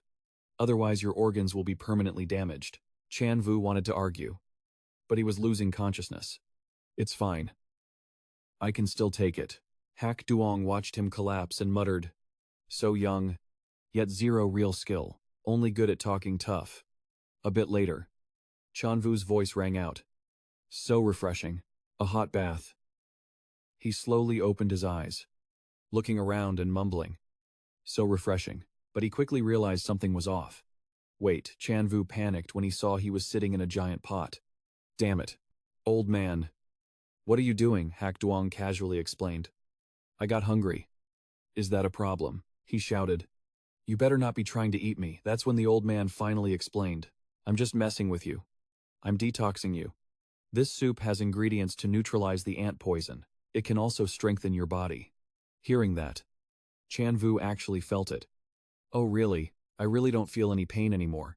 He clenched his fist to check. Plus, my strength has gone up quite a bit. Hak Duong smiled and asked him, Well, you gotta train your movement and strengthen your body. Don't you think you should thank me? Tran Vu didn't even need to listen to guess. You want my monkey wine again, don't you? All right. The old man continued. This trip benefits both of us. But he shut him down immediately. Stop. Stop. Stop. I don't want to hear any more requests. With teacher No Tuyet Tin involved, it's definitely some trashy request. Then he mumbled while tasting the liquid. Although, this ant detox soup is actually pretty fire. The ingredients taste good too. Hak Duong calculated silently. Kid, don't underestimate your own power. The bloodline in your body is devouring the ant poison. And it's happening faster than I expected. But his gaze was full of deep thought. Maybe it's not just one bloodline, but on the outside, He kept messing with him. These ingredients are extremely potent. They're for external use only. Tran Vu shouted in disgust. Damn it, why didn't you say that sooner? Anyway, about artifact crafting, it's basically embedding runes into equipment. That gives the equipment special attributes. That's how artifacts are born. Hak Duong continued explaining. Runes are constantly changing and evolving. That's why artifact crafting is such a deep and complex field, requiring a ton of time and resources to master. Hearing that, Tran Vu couldn't help but be curious. For real, he started thinking about it seriously. Back then, Dong Fuang Tuan Lam's talisman sword was absolutely broken. I was thinking about learning how to craft that stuff. Just then, Black Sugar called out, Yo, old man Bach Chi. What are you up to? Bro was confused, thinking, why him Bach Chi took his sweet time asking back. Can't you see I'm crafting? Why did you show up today? You old pervert. Black Sugar just grinned. This kid wants to learn crafting. You teach him. Meanwhile, Tran Vu was thinking, I've got a really bad feeling about this. Bach Chi looked him up and down. Kid, you want to learn artificing? Gonna cost you a few jars of monkey wine for tuition. This didn't surprise him at all. I knew it. Tran Vu gave Black Sugar a look. I feel like I'm getting scammed again. The old man acted innocent. Don't think so lowly of me. Then the MC looked at Bach Chi. You sure you're gonna teach me crafting? And seriously, can you stop plotting on my wallet? The old man gave a sly grin. I'll teach you. For sure. My crafting skills are top tier. Back at the academy, the two old geezers kept talking about him. We agreed. 50-50 split. Don't you dare back out. Here are the basic runes. Memorize them. Then come find me. Black Sugar smiled. You're actually willing to part with that. You spent half your life writing that book. You're really gonna let him borrow it. Bach Chi explained proudly. I wrote this book myself. It's all in my head anyway. Can't lose it. I'm only lending it 'cause of the monkey wine. They looked over at Tran Vu. Crafting isn't something just anyone can pick up. Hopefully he can learn the basics. Just then, Too Deep spoke up. Confused. Young master. Where'd you get that huge book? Hearing that, Tran Vu just held his head in pain. Don't ask. Your young master got played again. This book cost me a few jars of monkey wine. She leaned in curiously. Are these runes? They look kind of fun, he explained enthusiastically. These runes look simple, but the logic is tricky. I can't even draw them. She just traced a shape with her hand and asked. Like this, Tran Vu was shook. He grabbed her shoulders. Hyped up. Too Deep. You're a freaking genius. Tran Vu shouted. Hey old man. Wake up, Bach Chi. Half drunk. Mumbled back. Oh. It's you. Perfect timing. I'm out of monkey wine. He pressed on. We'll talk about the wine later. I've got a genius disciple for you. You interested? The old man stuttered. I haven't taken a disciple in ages. I only teach regular students. Everyone who gets into Imperial Martial Academy is a genius. Right. Tran Vu kept pushing. Don't say that. What about someone who's self-taught, artificing in a single night without a teacher? You don't need that. That woke Bach Chi right up. He looked straight at Thu Diep. What? She's the genius you were talking about. Tran Vu nodded. Yup. He looked over at the wasted Black Sugar. How much did you two drink last night anyway? They insisted. Not much. Barely anything. Bach Chi told Thu Diep. Come on. Draw a light spirit rune for me. She looked a bit nervous. Tran Vu patted her head to calm her down. It's okay. Just draw it like you did at home. Thu Diep whispered. Okay. Bach Chi stared at her drawing and gasped. The accuracy. The perfection of the rune. For a beginner to pull this off. It's insane. Tran Vu asked immediately. So you gonna take her as a disciple you can teach her? Right. Bach Chi answered fast. I can teach her. I'm taking this disciple today. With your talent and my teaching, you'll definitely become a rune grandmaster. The old man looked super hyped. From now on, you're staying here with me.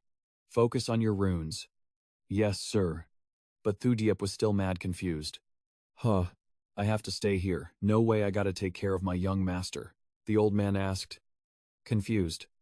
What did you just say then? Instant rage. This brat dares to ruin my student's future. Bach Chi was leaking insane killing intent. Hell no, I'm ending you right now so my student doesn't get distracted. Tran Vu turned pale and dipped. Damn it. Are you insane meanwhile? Hak Duong was nodding off. Totally wasted. Come on. Drink up. He kept cussing even after he escaped. What is wrong with that old geezer? Tormented me all day before letting me go home. Thu Deep whispered. Young master, why did you take me to get a master? Now I won't have much time with you. He looked at her and teased. Dummy. If you learn runes, you can help me craft OP gear later. Thu Deep's eyes lit up. Really? She locked in. If I can help you. I'm down. Suddenly, Chun Hao pulled up out of nowhere. This cutie is your maid. Their attacks clashed. Boom. Tran Vu warned coldly. Stay away from my woman. Chun Hao just smirked. Can't believe a branch family loser like you has a maid this cute. Come with me. Girl. I'll take you to the central realm. Thu Deep went pale. I'm not going anywhere. I only follow my young master. That made him smirk. Then I'll have to take you by force. Tran Vu asked coldly. You dare? Chun Hao brought up old beef. I spared you last time. Thought you had something better than that. He asked. Confused. What do you mean, spared me? Chun Hao looked salty. You're a disciple of the Long family. After all, but you became a perv here and embarrassed the Long family. I wasn't gonna step in, but since I'm stuck here anyway, I figured I'd teach you a lesson. He pointed at Thu Deep. Seeing such a cute girl getting ruined by you today, I've made up my mind. Tran Vu asked. Made up your mind. Chun Hao charged up an energy ball. Long Chun Hao. Am cleaning up the clan today, but Tran Vu corrected him. First off, I ain't a perv. Second, Thu Deep is my woman. Then he threw down the gauntlet. You want to steal her? Let's see if you got the skills. Chun Hao clapped back, about to die and still yapping. He attacked, shouting, Die. You perv. Tran Vu repeated, annoyed. I said I'm not a perv, they clashed. Shaking the air, Duiting and Diuquang were shook. Hak Duong and the elders felt it too. Their fight made the whole place rumble. For a branch family disciple, you're actually strong. Tran Vu questioned. So, stealing is just your style? Huh, Chun Hao shouted a warning. You have no right to diss the main family, as they fought. He spoke again. You have no right to lecture me either. I only know the Long family in the heavenly martial kingdom. Fire and ice kept clashing. Tran Vu shouted a reminder. I got nothing to do with you. Got it. Suddenly, Chun Hao teleported behind him. Gonna beat you till you tap out. He swung. Luckily, Tran Vu dodged. He glared back. Annoyed. Not bad. Your flash step improved. But you're still not on my level. Chun Hao charged up again. I'll show you the power of a true bloodline. Tran Vu's eyes popped wide. On high alert, Chun Hao shouted at the top of his lungs. Dragon manifestation golden bell shield. Thu Deep on the side could only cover her face. He stared at the ice block he just created and smirked. Stay in there and freeze to death. Loser. No one has ever escaped my ice dragon tomb. You really don't know your place. But suddenly Tran Vu's voice rang out. Heavenly purple flame. He shattered the ice into pieces. Chun Hao's face turned ugly. What you know the heavenly purple flame ultimate. How is that even possible? The ground was shaking violently right now. But the heavenly purple flame drains insane energy. Bet you can barely stand up. Right. Tran Vu frowned, struggling to keep his footing. Blood was already trickling from the corner of his mouth. Tran Vu calculated in his head. Damn it. If I had breathed just a second later, I would have been frozen solid. My energy is totally drained by the purple flame. What do I do now? Tran Vu looked up at Chun Hao and shouted. I haven't lost yet, he yelled. Bring it on. That attitude annoyed Chun Hao, making him scoff. In a split second, he teleported right next to Tran Vu, ready to strike. You're about to die and still talking trash. Boom. An explosion erupted as the hit landed. The blast radius was huge, shooting up to the sky. Coughing sounds echoed through the thick dust cloud. Someone shouted while running over. Young master but Chun Hao just pointed his finger at them, muttering 2 words. So noisy. In an instant, Thu Deep was snatched up. Tran Vu shouted, Let my girl go, but Chun Hao just replied coldly. You're dying and still care about her, too bad. She's my woman now, she screamed internally. Young master, he muttered defiantly. You, don't you dare. Chun Hao looked down at him and declared, There isn't a single woman in this world that I, Long Chan Hao, can't have. Relax. I'll take good care of her. He raised his sword high. Goodbye. You trash. Tran Vu could only watch helplessly. As the weapon came down, Thu Diep's eyes went wide in shock. Chan Hao frowned at his broken sword.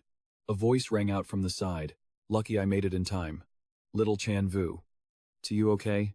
He stammered. I'm fine. A declaration was made. Long Tran Vu. I have to kill you today. Teacher No Tuyet Tin. You really want to interfere. Tuyet Tin frowned and explained. This is the Imperial Martial Academy. Students are not allowed to fight, officially or personally. I have to handle this. Hearing that, Chan Hao replied immediately. Don't blame me for being ruthless. He launched a heavy strike straight at her. Die. Tuyet Tin coughed up a huge mouthful of blood. How is this possible? He's just a student. Diu Kuang rushed into attack stance. You dare hurt the teacher, I won't forgive you. But, before she could do anything, she was sent flying.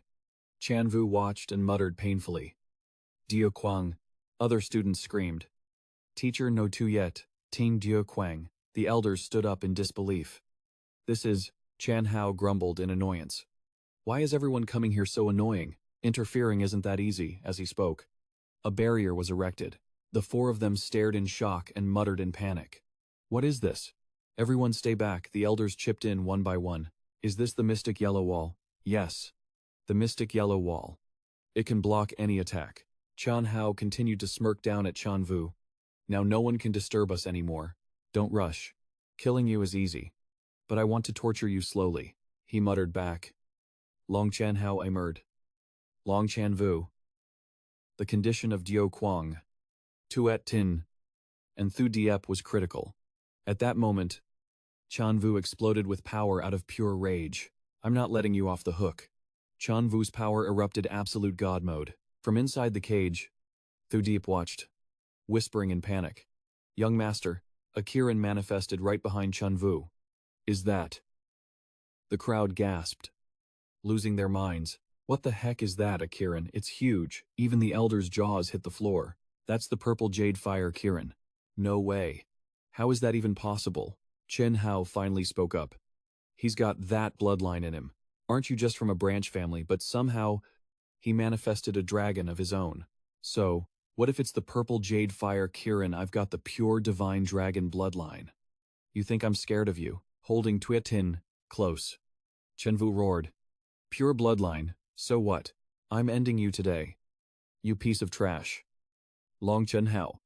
Man against man. Beast against beast. Chen Hao yelled back. Bring it on. All four clashed. Shaking the heavens and the earth. The sky literally tore open. Everyone down below started whispering in fear. The barriers cracking. Watch out. The elders couldn't believe their eyes. Good lord. Is this really a fight between students, ice versus fire? Fighting in this tight space is creating intense combustion pressure. Even we can't handle it. Smoke filled the entire sky from the clash. Then Tran Vu's voice cut through. It's over. Chen Hao's shield faded away, leaving him screaming in terror. No way. Did I actually lose? That's when Tran Vu dropped the explanation. I got the Fire Kirin on attack and the Divine Dragon on defense. You're lucky to even be alive. He walked up to him and added, your so-called pure bloodline weak. Got beat by a branch family kid like me. Got anything left to say. But Chen Hao wasn't having it. You just got lucky, that's all. I don't accept this. Trash blood is still trash blood in the end. Tran Vu's Kirin prepped to strike. You're about to die and you're still running your mouth. Suddenly, a loud noise grabbed everyone's attention. A massive dragon silhouette appeared. Let's see who dares bully my descendant. The elders were completely floored, witnessing history today. The real divine dragon is actually here. The dragon looked down at Tran Vu, demanding answers. Are you the one who hurt my descendant? He scanned the area. Just one tail whip would obliterate my Kirin. Terrifying, seeing his backer arrived. Chen Hao lit up. Long Chen Vu. You are cooked. The Saint Venerable is here to save me. You're not getting away. The divine dragon pulled him closer, asking, you are my descendant. Chen Hao used the momentum to snitch on Tran Vu. Saint Venerable. He's just trash from a branch family. He's a pervert too. Kill him. Cleanse our house. Down below, He could only curse. Damn it. But then, the divine dragon warned Chun Hao instead. Keep yapping and I'll cripple you myself. He gasped. The divine dragon continued. Kid, don't think just because you have my bloodline that I won't kill you. And how do you have Kirin blood too? Which branch are you from anyway? Why do you look so familiar to me? Chun Vu replied arrogantly. I don't know. And I don't admit to being your descendant either. His attitude ticked off the divine dragon. Who do you think you are, daring to talk back to the Saint Venerable? But he chose to let it slide. Whatever. Let's go. Kid. We'll meet again. I'm sparing you today. But don't count on a next time. Chun Hao complained. Frustrated. Saint Venerable. What about? Left behind. Chun Vu mumbled curiously. He thinks I look familiar. This is the transfer space to the academy. He gasped. What punishment? Chan Vu was fuming. Shouting. Long Chan Hao started this beef. What's it got to do with me? The divine dragon took Long Chan Hao away. You guys can't just dump all the blame on me. The elders started explaining. Look.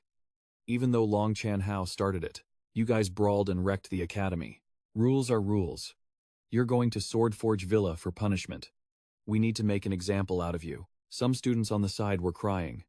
But you're punishing times him asterisk. Why do we have to go too, exactly? They explained further. Your Dugu clan has ties with Swordforge Villa. They'll go easy on you out of respect for your family. Plus, you two need some training anyway. Hearing this, Chan Vu asked. Confused? Isn't it just picking up swords? What's so scary? The others were like, you know nothing. Swordforge Villa is a place even ghosts are scared to go near. That student kept explaining. Swordforge Villa is famous across the west border for forging. But those guys are totally insane. They're obsessed with forging. They believe the blood of strong fighters buffs the swords. To get stronger, you gotta bleed to get a sword. Plus, bandits camp the road on the way there. Basically, nobody comes back in one piece. Now Chan Vu was terrified. It's that scary. He started crying like a baby, begging. Dean, can we change the punishment, please? Nope. Hak Duong smiled. Don't worry. Little Chan Vu. You've got at least a 30% chance of making it back alive. That number made him choke. 30%. Speaking of the Swordforge Villa, the villa exists for the sword. Almost every legendary blade in the west border comes from there. Swordforge Villa uses essence blood for forging. Because the blood of the strong is used to unseal them, it boosts the sword's spirit and rank. So outsiders have to pay with blood to get one. What sword you get depends on your luck. The student with Chan Vu sighed. Every time I see Swordforge Villa, it looks majestic. The locals quickly welcomed them. Imperial Martial Academy, this way. Please. The four of them were led inside. Haven't sent students to get swords in decades. The headmaster appeared with a comment. Didn't expect a few with a death wish this time. Little Yun Fei. You've grown, the guy bowed. Grandpa Bu Chi. Long time no see. I came with my junior. Long Chan Vu this time. Yeah. The old man waved his hand. Come on, rare to see academy folks. Let's get that blood. Yes, sir. Chan Vu looked at the basin. Pale. Muttering, that basin is huge, for real. The guy next to him tried to help. Grandpa Bu Chi. He's my junior. Don't be too hard on him. He smiled but refused firmly. No can do. Rules are rules. He tried negotiating with the bleeder. Just a little bit. Okay, I don't have that much blood. Meanwhile, the other guy kept trying to help. Grandpa Bu Chi. The old man paused to think. Fine, for your sake. I'll take less. He tossed Chan Vu a smaller bottle. Kid. Just fill this up. Fine. After taking the blood, he carefully examined the liquid. Your blood is purple-pink, and it's still surging even after leaving the body. First time I've seen such potent essence blood. He exclaimed in shock. Treasure blood, kid. I had no idea your blood was this OP. I don't need blood from the other two anymore. The companions were overjoyed. Thank you for sparing our lives. They eagerly asked, Can we get our swords now? The old man nodded. Fine. Pick whatever you want. But heads up. These blades have spirits. You don't just pick the sword. The sword picks times you asterisk. Zhen Wu had to ask. So, I can use times any times method. The principal smiled. Yep. But you only get one shot. He reached out. frowning. Bet. The quest is just to get a sword anyway. Doesn't matter which one I grab. The whole room went silent watching him. The swords started moving. Suddenly, a red-orange one came flying in fast. Bam. Caught it. Just like that. It came to me on its own. Yunfei looked defeated. Bro really just grabbed it like that. The principal looked done. Imperial Martial Academy guys are actual psychos. Suddenly, the sword flared up with killing intent. Zhenwu flinched. The old man screamed. That killing intent. No way. It's a demon sword. The principal barked at him. You can't take that one, pick another now. Zhenwu was confused. But it flew to times me, times. Didn't you say the sword picks the owner? He rushed to explain. That thing is from the Dark Era. It was forged in fresh blood. It's pure evil. We sealed all the demon swords back then. I can't believe one slipped through. It must be attracted to your blood essence. Zhenwu sighed and went to hand it back. You're making it sound creepy. Whatever. I'll just swap it. Here. Take it. But the sword sliced his hand. Zhenwu froze. The killing intent just spiked way higher. The principal and Yunfei stood there, stunned. Then the old man started screaming. We're cooked. The demon sword claimed him. Cut off his arm now. The principal drew his blade. Don't blame me. Kid, I'm doing this for your own good. Seeing the blade coming down, Zhenwu yelled, Damn it, what the hell are you doing? He dodged. Barely missed the principal's slash. Too close. Yunfei turned pale. Terrified. Demon sword. The crowd started whispering. Hey. What's going on?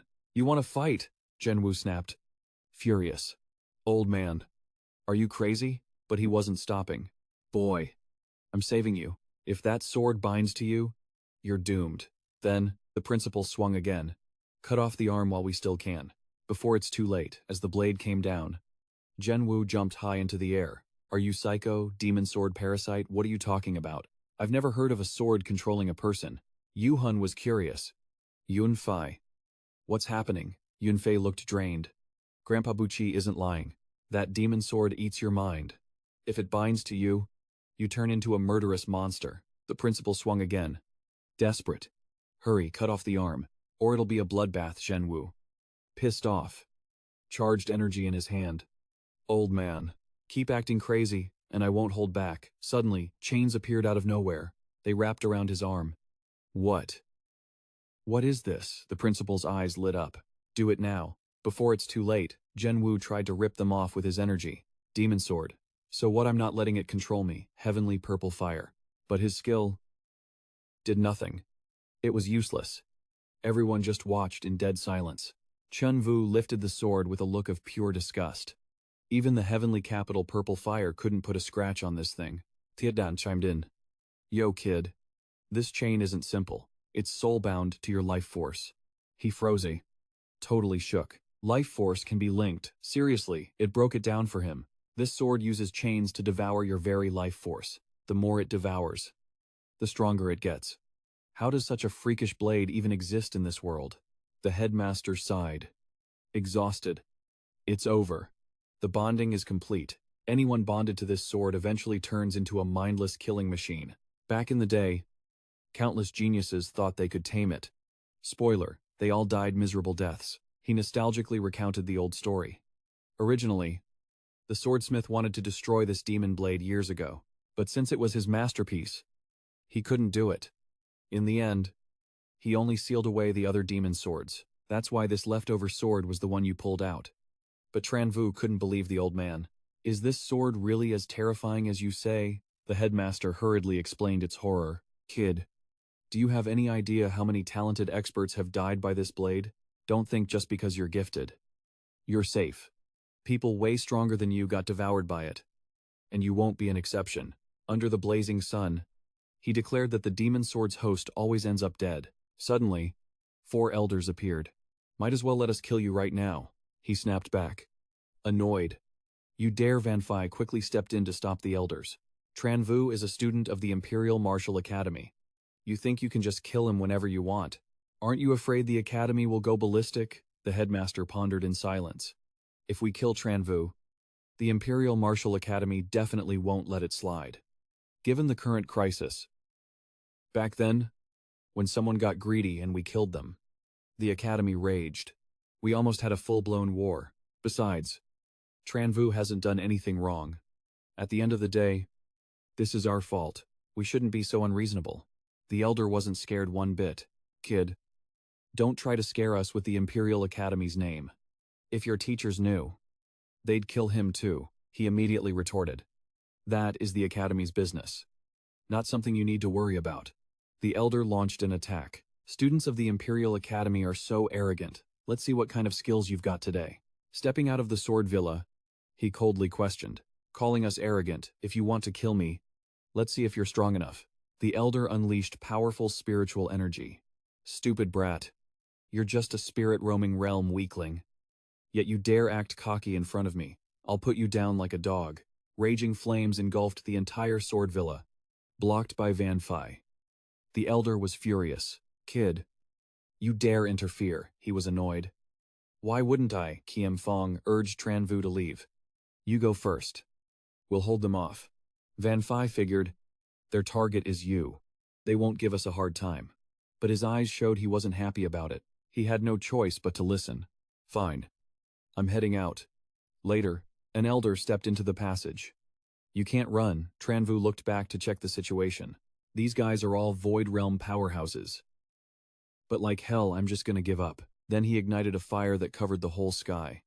The wandering soul was pleased with Tran Vu's move. Smart. Using fire to seal off the sky. Kiem Fong replied. This must have taken hundreds of explosive flame talismans. Leaving everything behind. He dashed away, too deep. Young master owes you a life this time. Yes. Van Phi turned back to remind them. Let's get moving. Both agreed. Okay. Just like that. The three of them soared into the high sky. Before leaving, he didn't forget to shout. Grandpa Bat Key. Sorry, I'll come back to apologize later. The headmaster grumbled. This stinking brat, seeing the elder step out of the passage. He asked. Couldn't catch him under the blazing fire. The elder got even angrier. This kid is slippery. He used an exploding flame talisman to lock down the whole sky. I can't even manifest. He totally shook me off. There's no way to catch him now. A principal walked slowly and said, If that's the case, send word to the Imperial Martial Academy. Tell them exactly what happened. Inside a fancy room, He Tang raged. What the hell is the casting sword villa doing? How could they lose track of the demon sword and let Zhen Wu become its host? He gripped the letter in fear. This is bad. Really bad. For hundreds of years, the entire western border has been in chaos because of that demon sword. Every host turns into a brutal killing machine. The Imperial Martial Academy. We've lost so many students to them. In the end, the casting sword villa always retrieves and seals it. So why has it resurfaced now? The dean wasn't having it. Those villa people talk way too big, ordering us to slay evil and defend justice. Do they hear themselves? They're the ones who forged the demon sword. And they're the ones who found a host for it. Now they're acting aggressive with us. Do they think the Imperial Martial Academy is a joke? Bai Qi looked worried. Not sure how to handle this. What do we do now? Being the host affects the mind. I'm afraid it won't be long before Zhen Wu goes full maniac. He declared firmly. The Imperial Martial Academy has never let anyone boss us around. So what if he turns demonic? I refuse to believe we can't save our own student. Meanwhile, warm sunlight covered the hills. A massive wave of killing intent slammed into a demonic beast. The moment it dropped, Zhen Wu stepped up. He let the sword drain every drop of the beast's blood. This sword is so creepy. It needs to drink blood constantly. Zhen Wu turned and asked, Tidan, can this sword crack your iron shell? The beast replied, sounding bored. You really never miss a chance to mess with me. Do you, Tai? Dan huffed and pointed out. I am a legendary demonic beast. How could this sword possibly hurt me? This sword devours at a terrifying speed. I don't know if this kid can keep himself from being consumed for much longer. Even though he doesn't realize it. I can feel it. His life force is slowly being eaten away by that blade. He sheathed the sword and sighed. It drained that beast dry so fast. But Zhen Wu still hated it. At least it's finally behaving itself. It won't cause trouble for at least 4 hours. In a massive great hall. Someone rushed in. Panicking. Headmaster. Bad news. A guard respectfully reported. The Casting Sword Villa has issued a kill order for Zhen Wu in the western border.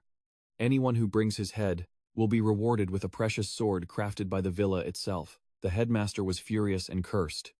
They're bullying us way too much. Do they think the Imperial Martial Academy is empty or something? He immediately broadcasted to the whole school. They dare to issue a public kill order. Listen up. All students, unless you're on a mission. Everyone must protect Tran Vu. Bring him back safe and sound. Everyone shouted in unison. Yes, sir. Suddenly, Tran Vu was overwhelmed by the demon sword's killing intent. Kill. Kill. Kill. He gritted his teeth. His mind filled with only one thought. Kill suddenly. Tran Vu snapped out of it and regained control. He was terrified. Disbelief written on his face. No way. Why did I think that? Tai Dan warned him that the demon sword had shown its true colors. This is just the beginning. It added seriously. You stayed sane this time thanks to your willpower. But next time, no guarantees. Tran Vu angrily yanked at the chain. Get out of here, Tai Dan calmly advised. That chain is linked to your life force. As long as you're alive, it's not coming off. But he remained confident. There has to be a way. There's gotta be a way. But it shut Tran Vu down completely.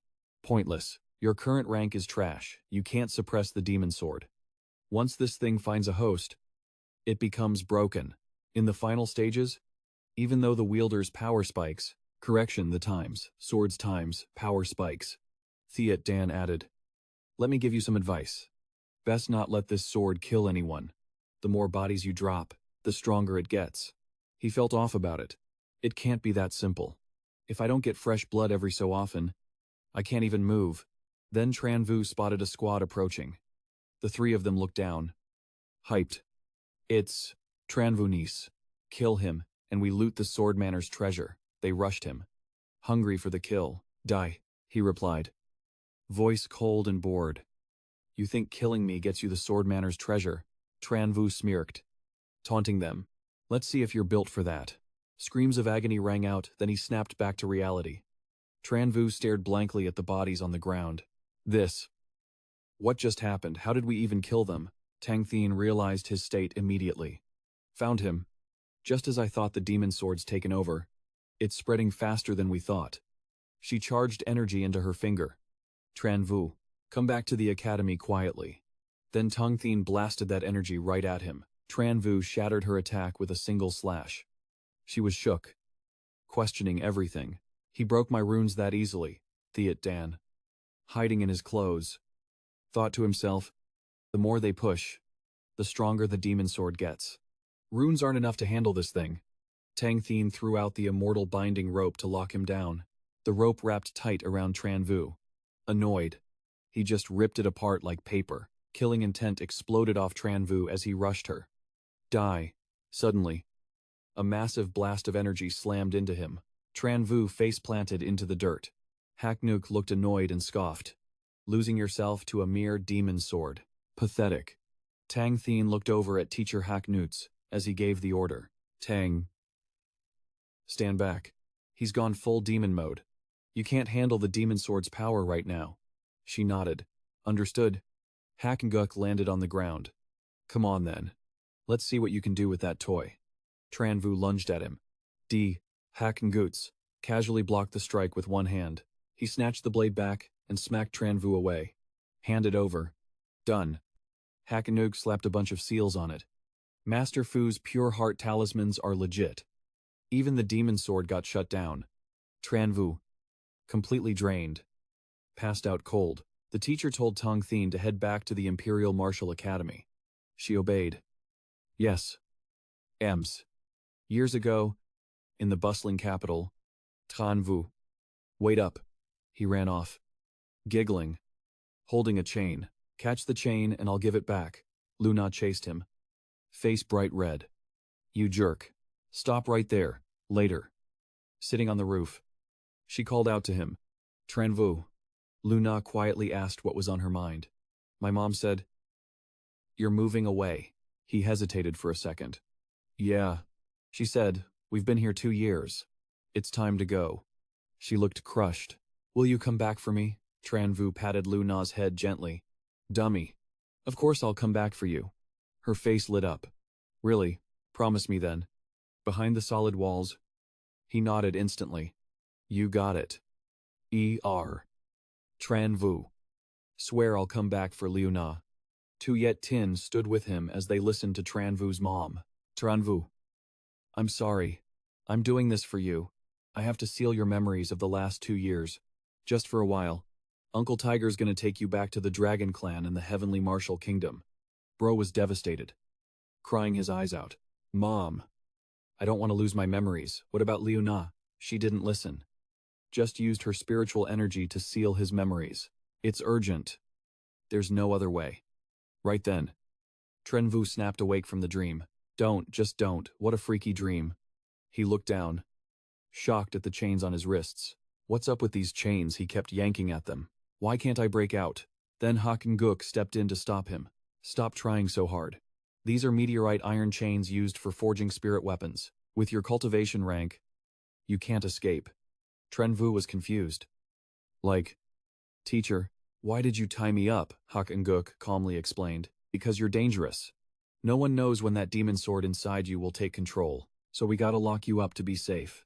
Bro was confused. Really, so, how many people did I kill? The old man calmly replied. 536 people. Tran Vu couldn't believe it. What? What? He looked at his trembling hands. I did that.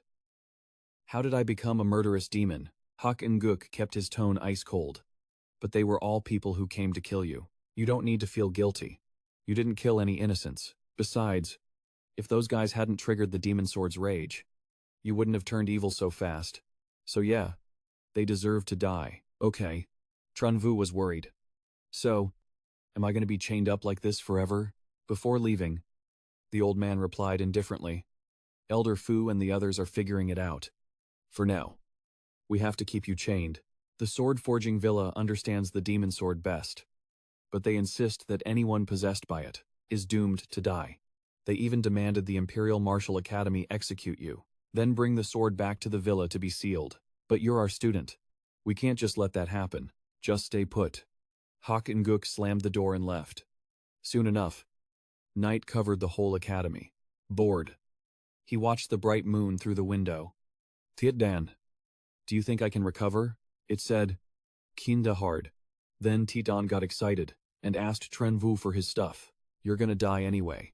Why keep the purple fire? Just let me eat it, so I can reach my third form sooner. Bro was stunned. I'm gonna die that fast. It felt helpless. Did you not hear me? Tietdan slowly clarified he wouldn't die. Time's right, time's now. But looking at you, I give it a month. Tops, stuck in that cell. It added. Before, the demon sword was just slowly devouring you, but now it's taking over aggressively. The speed is 10 times faster. Lots of top-tier fighters died to this sword. Their blood essence fed it until it got brokenly strong. You basically can't stop the corruption. Tran Vu got annoyed at Tietdan's trash talk. Read the room, can't you say something to comfort me? But it kept it real. I could say it, but it's useless. You don't have much time left. He sighed. Completely defeated. I can't believe my future ends because of this sword. Tran Vu was hopeless. Tears rolling down his face. Uncle Tiger's gonna be so disappointed. And then he bawled his eyes out. Too deep, if your young master is gone. What are you gonna do? Tietdan heard that and went silent. Then Back Tri spoke up kindly. Kid, don't say I never look out for you. This is the pure heart spirit jade I refined. Keep it on you to stay calm. As long as you don't go on a killing spree, the pure heart spirit jade will keep you safe for life. Then Hakdung chimed in, I don't got anything crazy valuable. But take this calming pill. If that old guy's gem doesn't work, pop this pill. Tran Vu held the loot in his hands, feeling super grateful. Thanks. Guys, can't believe you crafted this stuff just to help me fight off the demon sword. Guk stared at him and dropped the bomb. All right. You can go now. Tran Vu stood there. Stunned. Bak Chi jumped in. The sword-casting villa. They want the demon sword back this time. Some big shots are pressuring the Imperial Martial Academy. You can't stay here anymore. We ain't scared of the sword-casting villa. Trust me, but we can't beef with the whole west sector. Tran Vu looked down, his mood hitting rock bottom. Don't worry. I don't blame the academy. But I got one last favor to ask. He dropped a line that shocked everyone. I only came to the Imperial Martial Academy to learn one specific skill. Before I dip, can I see that manual? Hearing that, Bak Chi looked, totally floored. The Sun Dragon Claw. Even Hakenguk was in disbelief. How do you even know the academy has that skill? He replied softly. Uncle Tiger told me that skill would be perfect for my build. That's literally the only reason I came here. Hakenguk paused, hesitating a bit. It's not really up to us. Suddenly, someone stepped in and interrupted. You want to see it? Fine. But no copying, memorize it, or nothing. A dean walked up with the manual in hand. The Sun Dragon Claw is a top-tier skill. It's Earth rank. Low tier. But for generations, none of our aces could learn it. Once you try, your blood flow reverses. Worst-case scenario, you explode. He tossed the book over. Crazy how weird this thing is. Tran Vu forced a laugh. Wow. Sounds magical. Then his face dropped. His voice going flat. But for a guy who's about to die anyway, doesn't matter. Tran Vu hoisted his heavy bags onto his back. Goodbye. Professors. I'm out. Bak Chi called after him. Not gonna say bye to Thu Diep, that girl's been heartbroken over you for days. He turned his back. Cold as ice.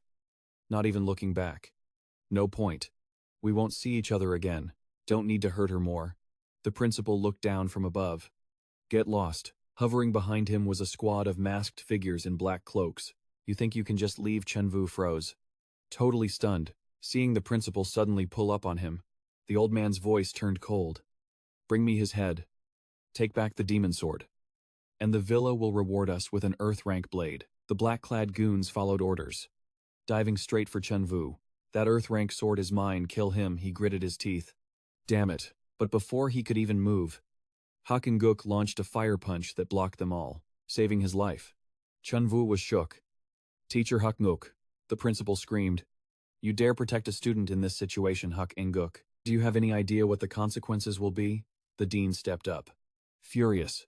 You attack someone in our academy. And you expect us to just watch. The Imperial Martial Academy didn't want to beef with the West Sector over Long Tran Vu. But that doesn't mean... His voice roared like fire. The Imperial Martial Academy is pushovers. Black Prison blocked the path. Don't make a move. You can't spill fresh blood right now. Otherwise, the clear heart charm suppressing your rage will weaken. The demon sword's backlash will hit harder. The principal coldly waved his hand, commanding. We've got the numbers. You guys aren't saving that long guy today. Charge, we're raising the Imperial Martial Academy to the ground today. Kill them all, the three deans are dead serious. The teachers at the Imperial Academy have stayed silent for way too long. The West region forgot how terrifying we really are. Daring to come here and provoke us. It's time to show them the Academy's true power. Let's do this together. Everyone's locked in for combat. Bak Chi and Tuyet Tin are on high alert. She lunges forward, wrecking the black-robed guys with just her bare hands. Bak Chi turns to Hakenguk and asks, You ready? Hakenguk gets into stance too. This old man can't wait any longer. Tran Vu sees a massive swarm of enemies rushing in. Hold them back. Right now. Hakenguk flies in to intercept, wiping them out one by one. But then, some guy throws a wild punch straight at him. Die, you have a death wish. He doesn't even flinch. He throws one punch and sends that guy straight to the afterlife. Tran Vu stares at the chaos unfolding. The teachers are OP. But it looks like the old principal's minions are way stronger than he imagined. There's just too many of them. Mid-fight, Tuyet Tin gets slashed across the face. Blood starts gushing out everywhere. Bak Chi is throwing hands when suddenly, a hand reaches out from a black void. An enemy attacks with lightning speed. He can't react in time. No way. A Void Realm powerhouse. Tran Vu sees him take a hit and starts panicking. He screams, Teacher no, Tuyet Tin. The old master sees how critical the situation is. Hakenguk curses under his breath. Damn it, it's like every single powerhouse from the West region is here. Tran Vu feels so useless. Is there really nothing he can do to help? I'm completely helpless right when it matters most. What am I supposed to do? But right at that moment, from behind, a black-robed guy lunges at him, looking totally smug. Your teachers are too busy to save you now. He whips around. On guard. Crap, the guy winds up and screams. Die, before the guy can even touch him. A sword flies in and pierces straight through his neck. That save was all thanks to Van Phi. Let's see if you're actually capable of taking a life. Tran Vu is totally shocked seeing everyone come together to protect him like this. It's you guys, a guy holding a battle axe shouts out. Little bro. Move aside. He slams the axe into the ground. Earth Fire Judgment. The impact unleashes a massive wave of intense fire. The power is so insane it could incinerate everything. Look at those black-robed guys burning up. The guy rests his axe on his shoulder. So what if you have numbers? You think our Imperial Academy doesn't have fighters? Haknuk grabs Tran Vu's shoulder and urges him. You can't stay here. Go. Now, without wasting a second, he throws him high into the air with all his might. Stay safe. Before he can even process what's happening, he gets sucked into a pre-prepared black hole. He only manages to wave back and yell, Teacher Haknuk. Since the target got away, the old principal is absolutely furious. Damn it. But then, he remembers something that makes him smirk. However, the demon sword inside you is about to backfire. You've got a month left to live. Tops, the black hole dumps him in a new location. He's fuming with rage. Damn it all, I will never forgive the Swordforge Villa. Thiet Dan immediately shuts him down. Give it a rest. You're about to die anyway. Tran Vu keeps muttering to himself. Just one Earth-rank sword made the whole West region go crazy. Thiet Dan cuts him off. Enough. The entire West region barely has any Earth-rank swords. Even though the Swordforge Villa specializes in crafting, they can't just churn out Earth-rank blades. Even their 10 greatest clan-protecting swords combined aren't worth a single Earth-rank blade. He grits his teeth, clutching his chest in pain. Demon sword. You've doomed me suddenly. A hearty laugh echoes through the air. The boss predicted it perfectly. Tran Vu ran all the way here, but someone still wants him dead. The Imperial Martial Academy is fighting inside. We're out here third-partying. Bro is helpless. Damn it. But 3 guys cornered him. Just his luck. He has to use the demon sword. They pull weapons instantly. Hey kid. Your life is mine. But before they can celebrate, boom. Precision explosion hits them. Smoke everywhere. The 3 goons are confused. What the hell? Does he have backup? Tran Vu turns around. You guys, backup arrived. But Nana is still spicy. Looks like you're in trouble. You heartbreaker. Lockheed pulls up too. Bro long time no see. Tran Vu hesitates. He definitely didn't expect this. Seeing them here again? Why? Why are you guys here? Nana bonks his head. Whack. Are you that scared to see me? Ouch. Ouch. Lockheed fills him in. Cousin and I were passing by. Saw the war zone at the Imperial Academy gates. Realized you were in trouble. So we rushed over. He goes quiet for a sec. Didn't think he'd see his day ones at the end. Long Chen remembers something. Voice getting urgent. That's right. Liuna. When things went south, I remembered our pact. Back then, I didn't know why Mom sealed my memories, but the demon sword's corruption broke the seal. Nana is shook. What? Your mom sealed your memories, so where is she? He looks down. I don't know. The 3 goons getting ignored speak up. Hey. Are you guys done catching up? Tran Vu scratches his head. My bad. Just wait a sec. But these guys have zero chill. Charging in angry. You're dead. Talk later. Nana puts the drama on hold. Blocking the front. Hide behind me. We'll settle our score later. Lockheed joined the hype. Bro long. Check out our training results. Behind the mountain. The battle is still super intense. Haknuk is one-shotting people bare-handed. The principal is raging at the kill count. Bodies everywhere. Damn it. We're pinned down here. Knowing he's losing, he orders a retreat to switch targets. Let's go. Forget these trash mobs. Chase long Tran Vu. Nana insta-kills one with her dagger. Lockheed uses sharp claws to delete the other 2. Tran Vu is hyped at their gains. 2 OP. 1 year no see. And you guys are this cracked. Nana speaks up. Stop hyping us. If you weren't banned from using martial arts, you'd speedrun these guys in a second. Mobs cleared. Nana asks the main question. Now, what's up with the demon sword? They weren't clear. I just knew you were being hunted and couldn't use skills. He lifts the sword.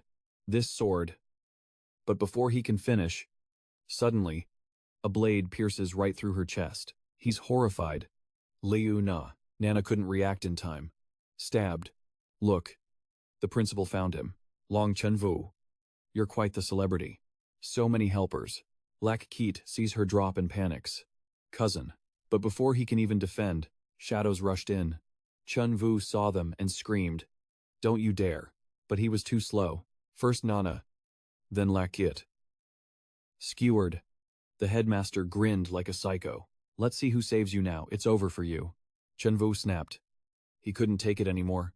Forced to use times forbidden art. Eyes full of hate. He swung his blade. "I'll kill you all." The necklace on his chest flared up. Pure energy exploded from his body. The headmaster nodded. "Perfect. Overdrafting your life force. With a vessel like you." "I can," bro didn't even finish before Tran Vu lunged. "Die. You old trash." The headmaster blocked just in time. Clash of the Titans. The shockwave was so massive. The minions had to scramble back. The headmaster was still cocky. "Looks like I underestimated you, but you're still not strong enough to kill." Famous last words. Tran Vu didn't wait. Stabbed through. Sliced him in two. Speed of light. One shot. The boss is down. The minions stared in horror. Panic mode activated master, but Tran Vu wasn't done yet. One slash. And they were deleted. Later, Nana and Lakit were moved to a quiet spot. Hands shaking. He checked their breath. Nothing. He looked up at the sky. Rain poured down like the world was crying. His face aged rapidly. Is this the end? Time skip. 10 days later, he reached a cliff and collapsed by a tree. He'd finished the graves for Lakit and Nana. Voice raspy. Drained of all power. He gave one last order to Tran. "When I'm gone, can you take me back to the Long clan in the Heavenly Martial Kingdom? That place is my home," the beast replied. "If there's a body left, I'll take you." Tran Vu smiled faintly. "Really? Guess raising you wasn't a waste." He started rambling. Memories flooding back. "Even if that house gave me nothing but pain, it's still home. Fallen leaves return to their roots. I don't want to be a lonely ghost in this wild forest." He grabbed the beast's attention again. "Tran, don't forget your promise. Take me back to the Long clan." Final wish spoken. He closed his eyes and let go. Tran felt the loss. What a waste. A hero who could have conquered the continent, dead because of a cursed sword. Boom. Transformation time. The beast grew massive. Beast mode. It threw Tran Vu on its back. "Let's go. The great me is taking you home." But the black-cloaked goons weren't done. Going somewhere, they blocked the path. Tran scoffed. "You guys make zero sense. He's already dead. He slaughtered heaven and earth out of all the demon sword hosts. He was the goat. No, I don't get you humans. Aren't you supposed to respect the dead? He's gone. And you're still hassling him." But they weren't backing down. Swords drawn. "A talking beast, that's rare. But we don't want you. Leave Long Tran Vu's body and the demon sword, and you can walk." Tran stood his ground. "No way he's leaving him. I promised to take him to the Long clan. You think I break promises like you filthy humans?" One goon laughed. A nasty sound. "Oh really, we offered you the easy way. Now, you get the hard way." Tran stayed calm. "Stupid humans. I am the world-ending demon king, mess with me, and you won't even know how you died." The guy lashed out in anger. Plot twist. Tran didn't fight. He just floated up. Smooth. Dodged it. Later. "Losers. Bet you didn't see that move coming." Iron Egg flies off. Still talking trash. "This great lord is the peerless demon king. But I haven't reached maturity yet. So I won't waste time on you humans." The mob swings their swords in rage. "Shameless beast, where do you think you're going?" Iron Egg dodges helplessly, crying without tears. "This brat didn't even pass the heavenly capital purple fire to me before kicking the bucket. If he had, I'd be in my third form by now. Not suffering like this." Iron Egg's power was totally off the charts compared to what they expected. What the hell is that beast? The intel never mentioned Long Tran Vu had a pet. Meanwhile, elsewhere, the news of Tran Vu's death reached Tuan Lam. Dead. Pity. I planned to kill him myself. Didn't think the demon sword would get him first. The cloaked figure asks, "What's wrong?" Upset you didn't get to finish him. Personally, Tuan Lam rests his chin on his hand, looking annoyed. A bit regrettable. But dead is dead. Just annoying that his corpse fell into someone else's hands. The subordinate replies immediately, "Don't worry. We're still tracking him. Someone's already retrieving the body. Over at Chan Hao's side, a scout rushes in to report. Young Master, the subordinate, explains the whole situation to Chan Hao. Hearing the tragic news, he falls into a heavy silence, speechless.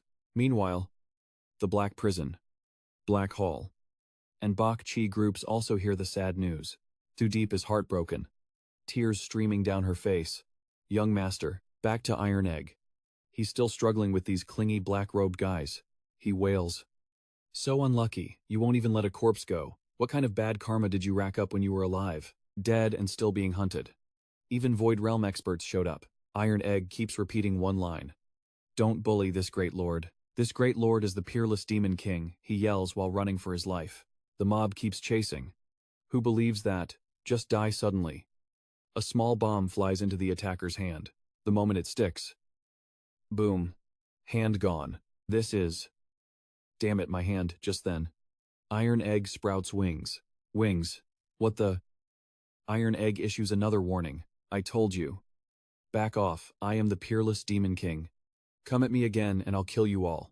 The black-robed man grinds his teeth. You have a death wish. Iron Egg flaps his wings harder. I'm not wasting time with you. Bye, he shouts. Tearing through space. The enemy is totally confused. How is that possible? Only a Tier 6 beast can tear space. Iron Egg keeps grumbling. I'm taking a huge loss here. Huge loss, human. I'm risking my life for you. Those wings were the sky-splitting wings. Not only for speed, but for tearing space too. Even without reaching the Void Realm, I can still warp through space. But it burns way too much energy. I wouldn't use it unless I absolutely had to. The black-robed guys are still relentless.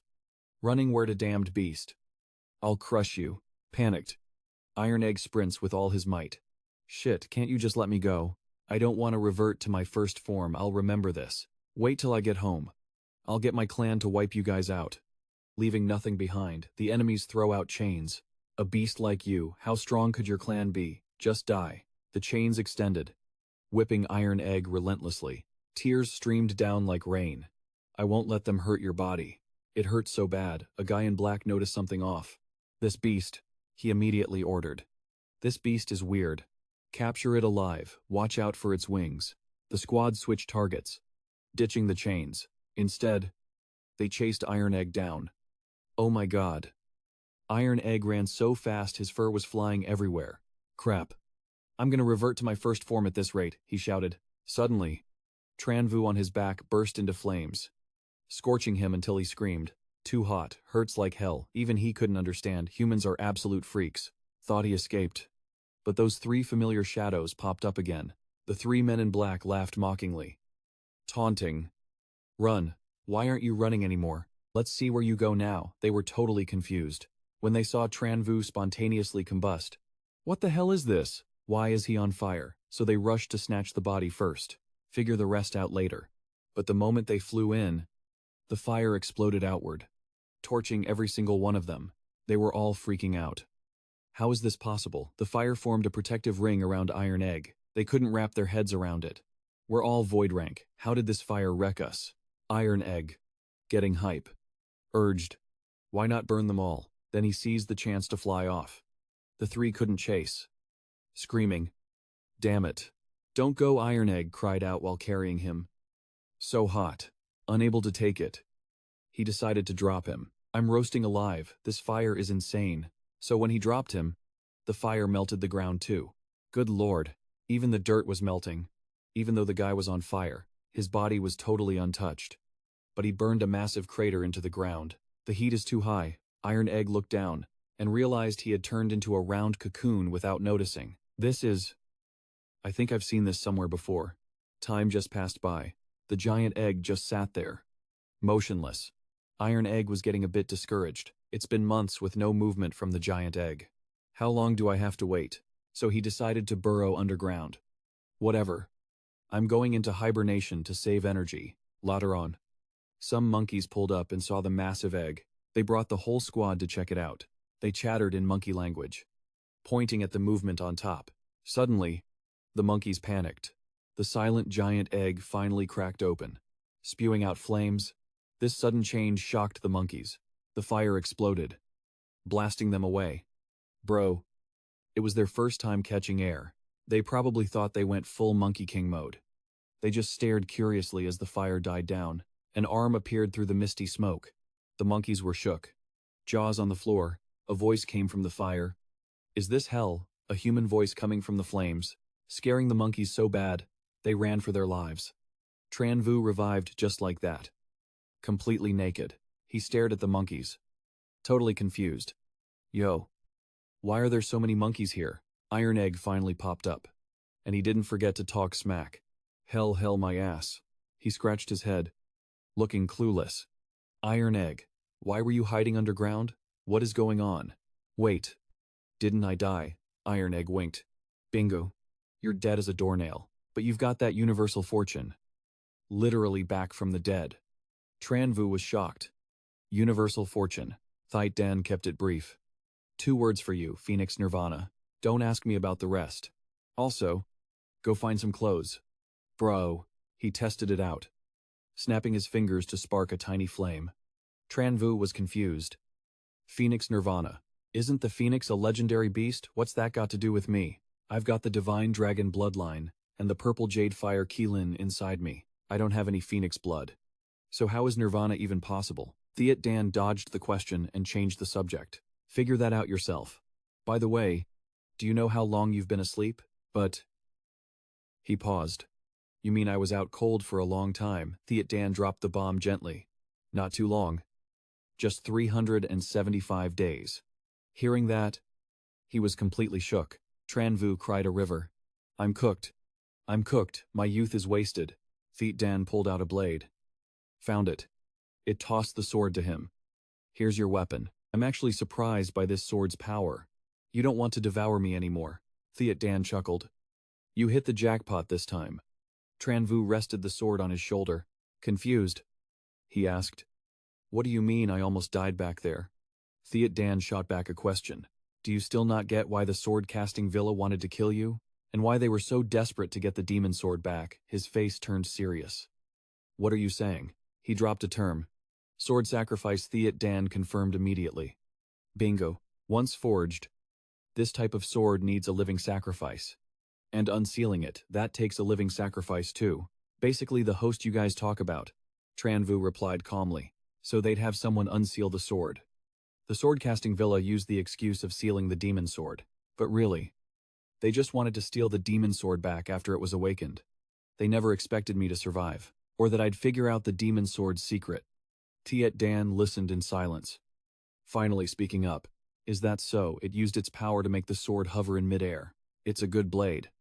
But the killing intent is too heavy. Better not to use it too often. Thite Dan didn't deny it. True enough. Even though the demon sword has been awakened, it still has that nasty habit of devouring blood essence. Tran Vu thoughtfully rubbed the ring on his finger. A year has passed. I wonder how Thu Diep is doing. Thite Dan felt the same way. I miss her cooking too. I've been in hibernation mode for the whole year. He looked at it. Really, but you feel stronger than you did a year ago. Thite Dan played it off, immediately shutting that down. Nah. You're tripping. Just an illusion. Bro. For the past year, I've just been absorbing the flames you were leaking. Not only did I recover my energy, I actually got a buff. Meanwhile, elsewhere, Thu Diep was grinding hard on her training. Keep going. Thu Diep launched a palm strike at a red bird. Blinding light exploded from her hand. Instant kill. The bird was wiped out on the spot by her formation. Bak Chi walked over. Impressed. Not bad. Not bad at all. You've mastered half of my power now. Seeing him, she immediately bowed respectfully. Master. Bak Chi noticed her mood was off. Too deep. You seem distracted lately. Something on your mind. That move wasn't your peak performance. Thu Diep didn't try to hide it. She spoke her mind. Master. I won't lie to you. Lately, I've had this strange feeling. Like my young master isn't dead yet. That's why I want to go find him. Bak Chi closed his eyes. A bit troubled. This girl still hasn't given up. Despite his thoughts, he agreed. All right, it's been a year, and the West Border has stopped talking about it. You can leave the academy. No one's gonna mess with you. Okay, besides, I've already cleared all those runes for you. The rest depends on how much you can comprehend. Thu Diep was so moved. Tears streamed down her face. Master, her voice sounded choked up. I'm gonna miss you. Master. Meanwhile, Thiet Dan was tied up tight with a rope. You? What are you doing? It was dangling like a lantern right over a roaring fire. Tran Vu threatened him. Spill it. How did I trigger the Phoenix Nirvana? Thiet Dan panicked. I seriously don't know. Tran Vu got heated. Still playing dumb. Huh. Annoyed. He lowered him closer to the flames. Thiet Dan felt the burn and screamed. Hot, I'm melting here. I can take you to someone who knows. He only agreed after being toasted over the fire. Tran Vu chatted as they traveled. You said the southern wilderness beast realm is your home. Right. Then your clan must be pretty stacked. Obviously, I'm a peerless demon beast. The top dog in my family. He carried him on his back, zooming through the sky. Good. 'Cause if your clan isn't as cracked as you claim, I definitely won't have a peaceful time entering the beast realm. Thiet Dan replied confidently. Relax. With me covering you, nobody dares to touch you. But I am curious about one thing. Weren't you supposed to go back to Emperor Martial Academy to pick up your girl first? He stayed silent for a moment, then opened up. Ever since I left the Long family, it's just been non-stop killing and fighting. Thu Diep faced danger so many times too. Her days at the Emperor Martial Academy, that was practically the only peace she had. Now she has a master, a life of her own. I want to keep looking forward, instead of dragging her into danger with me every day. Better to let her think I'm dead so she can live a peaceful life. Hearing this, Thiet Dan couldn't help but sigh. Humans are so complicated. Elsewhere, Thu Diep managed to find the spot where Tran Vu underwent nirvana. She stood there, frozen, until she finally realized, this is the young master's aura, and Thiet Dan's aura too. Could it be? Young master is. Suddenly, a group of people approached. Goddess, this humble servant has finally found you. Thu Diep turned around, slightly surprised. Who are you? The group spoke up. We are here to take you home. Thu Diep was shocked. Take me home, they revealed. It seems you have been tainted. You need Lord Moon God to cleanse you. Thu Diep looked completely blank. Cleanse. In a flash, evening arrived. Tran Vu and Thiet Dan stopped by a stream. We've been flying for days. Let's crash here tonight. Tran Vu roasted a slab of meat to fill his stomach. Thiet Dan got curious. Wait. Weren't you grilling beef? Why do I smell crocodile?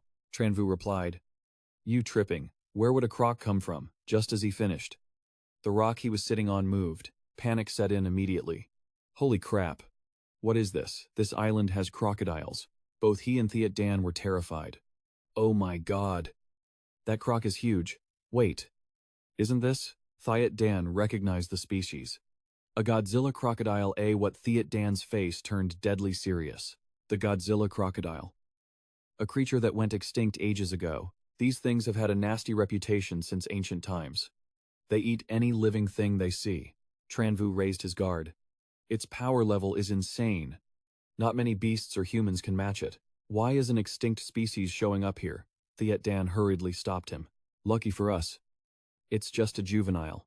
If it was full grown, the western region would be a dead zone. Don't risk it. You can't handle this thing. Let's get out of here, unlike the beast. He was hyped and charged right in. You fall back. I gotta test this out. Thiet Dan yelled a frantic warning. Don't be reckless. That's the Godzilla crocodile. The ancient overlord. He had no intention of stopping. Even if I wanted to leave. You think it's gonna let us go? Just like that. He slammed straight onto the crocodile's head. Boom. A massive explosion shook the whole stream. Tran Vu is shook. One kick. And that crocodile just got dunked underwater. What is this? My power. Thiet Dan hovers above, looking down. Yo. You good. Something feels different about you. My power. It's spiking. It feels like, he wonders aloud. Peak heavenly human realm. But Thiet Dan is skeptical. Is it because I came back from the dead? He clenches his fist. Must be. Before he can finish, the croc lunges again. He channels energy into his fist. Totally hyped up. Guess it's a blessing in disguise. Thiet Dan. Dinner's on me. We're having grilled croc. The punch rips through the air. Bam. Straight into the croc's face. But it barely scratched it. Damn. This thing is tanky. The croc raises a claw. Tran Vu doesn't flinch. But I'm no pushover, he goes all out. Blasting a stream of fire. That strike connects. It knocks the crocodile high into the air. Thiet Dan watches from the sidelines. Sweating bullets. That raw power is insane. He launched that giant beast mid-air. Tran Vu keeps the pressure on. Flexing his strength. I'm not done yet. Purple Kirin Flamearm. A massive, high-power fire strike. Smashes right into the croc's leg. No. Thiet Dan gasps. No shot. Kid.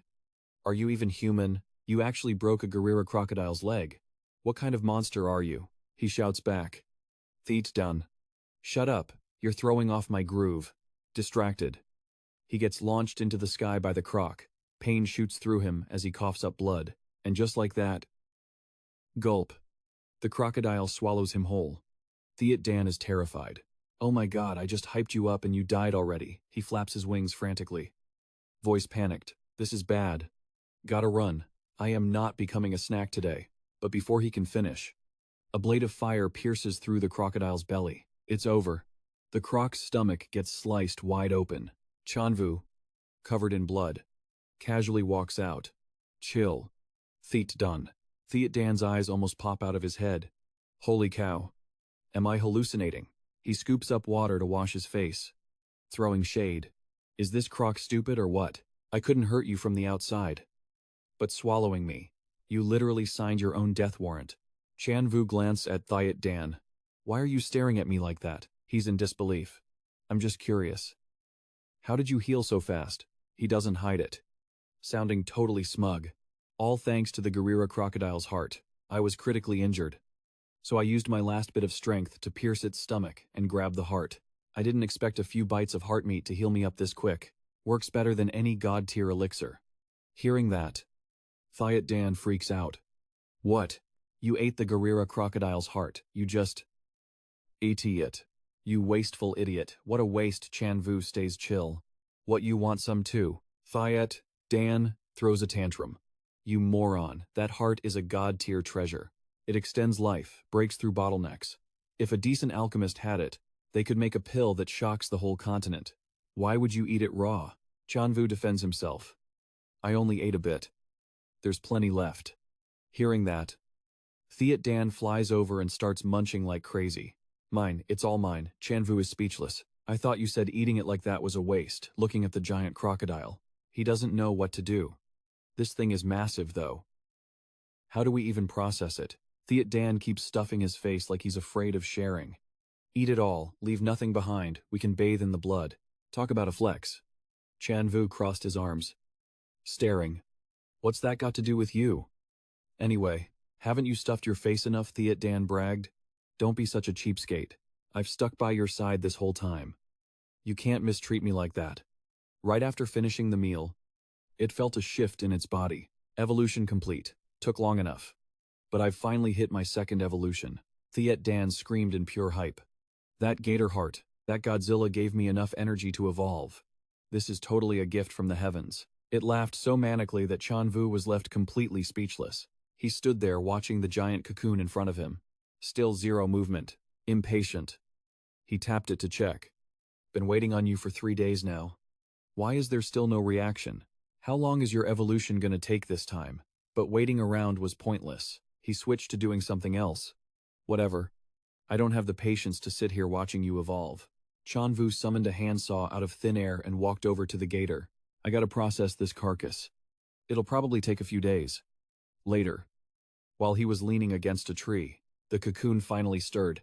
Evolution complete at last. Thiet Dan had transformed into a completely different look, turning into a butterfly with incredibly dazzling wings. My third form is gorgeous, he sighed. It's a butterfly. So, what's your power level looking like now? It fluttered its wings.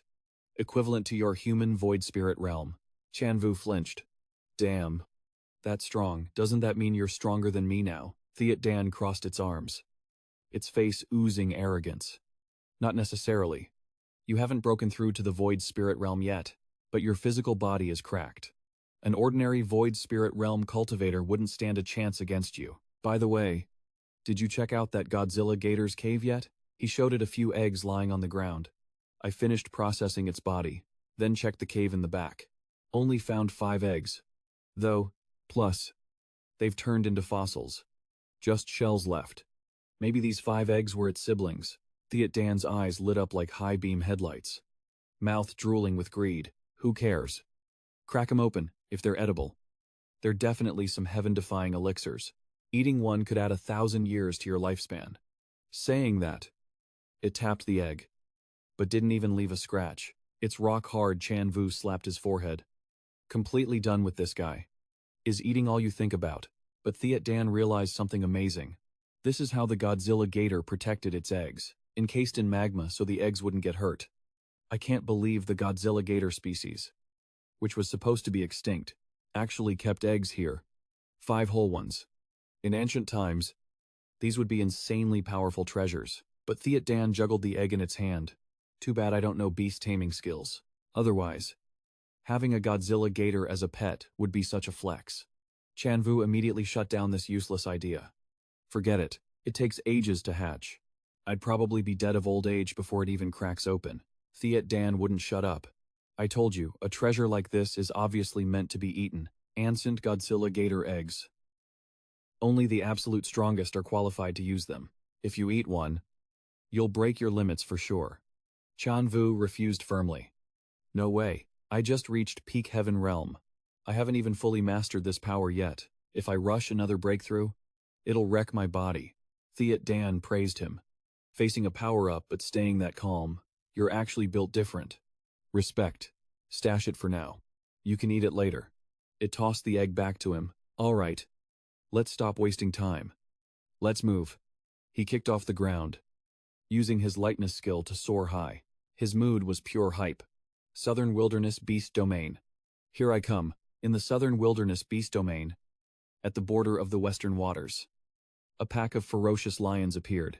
Capture them all, don't let a single one escape. This is food for the young master. If we miss even one of them, I'll take your heads, yes. Sir, the locals were scrambling in panic to get away. Run for it, the lions are back to hunt us. The scene was pure chaos. Everyone screaming in terror. Help us. Help, let me go. A bunch of civilians had already been thrown into wooden cages. Someone save us. Tran Vu hovered high above, looking down. Totally confused. Why does this scene look so familiar? Wait. Isn't this exactly like humans hunting magic beasts back in the West Sector? It's just the hunter and the prey switching places. Thiet Dan chimed in. Bro, aren't you used to this yet? In the Southern Beast Wilderness, this is just Tuesday. The humans in the West Sector are strong, so they're the masters. And magic beasts have to hide. But here in the Southern Wilderness, humans are nothing but slaves and food. Tran Vu was getting a bit agitated. I get the logic. Humans eat beasts. So obviously beasts eat humans. It's not wrong from their perspective. But at the end of the day, I'm still human. How can I just sit here and watch? But seeing him about to make a reckless move, Thiet Dan immediately blocked him. What do you think you're doing? Don't be reckless. This is the Beast Lord's turf. Things work differently here compared to the human world. If you intervene, it'll be seen as challenging the Demon King's authority. And the Beast King will come for you. Your current power level isn't enough to go head-to-head with a Beast King yet. Tran Vu clapped back with an excuse. Wait. Aren't you supposed to be the overlord around here? Didn't you say you'd look out for me? Hitting right where it hurts his ego. He acted before thinking and dove straight down. Who says I won't? Let's do this. Like I'd be scared of a few stray cats. At that moment, the lions noticed Thiet Dan too. He released a massive aura, instantly stopping the lions in their tracks. Being interrupted in the middle of a hunt made the lions furious. The audacity. We're working for the 3-headed Beast King. And you dare stop us? Thiet Dan wasn't even fazed. Actually, he was chill about it. You've crossed the line. This isn't the Southern Beast Wilderness. You're gonna get in trouble doing this. The stubborn lion argued back. This is the border between the two realms. It's both the West Sector and the Southern Wilderness. What's wrong with me hunting here? Tran Vu cut in. Is that so? Then there's no problem if I handle this business too. Right. Seeing him come out of nowhere and interrupt, the lion immediately raised its voice. This is magic beast business. A human like you has no right to butt in. Ignoring the insult, he kept rambling.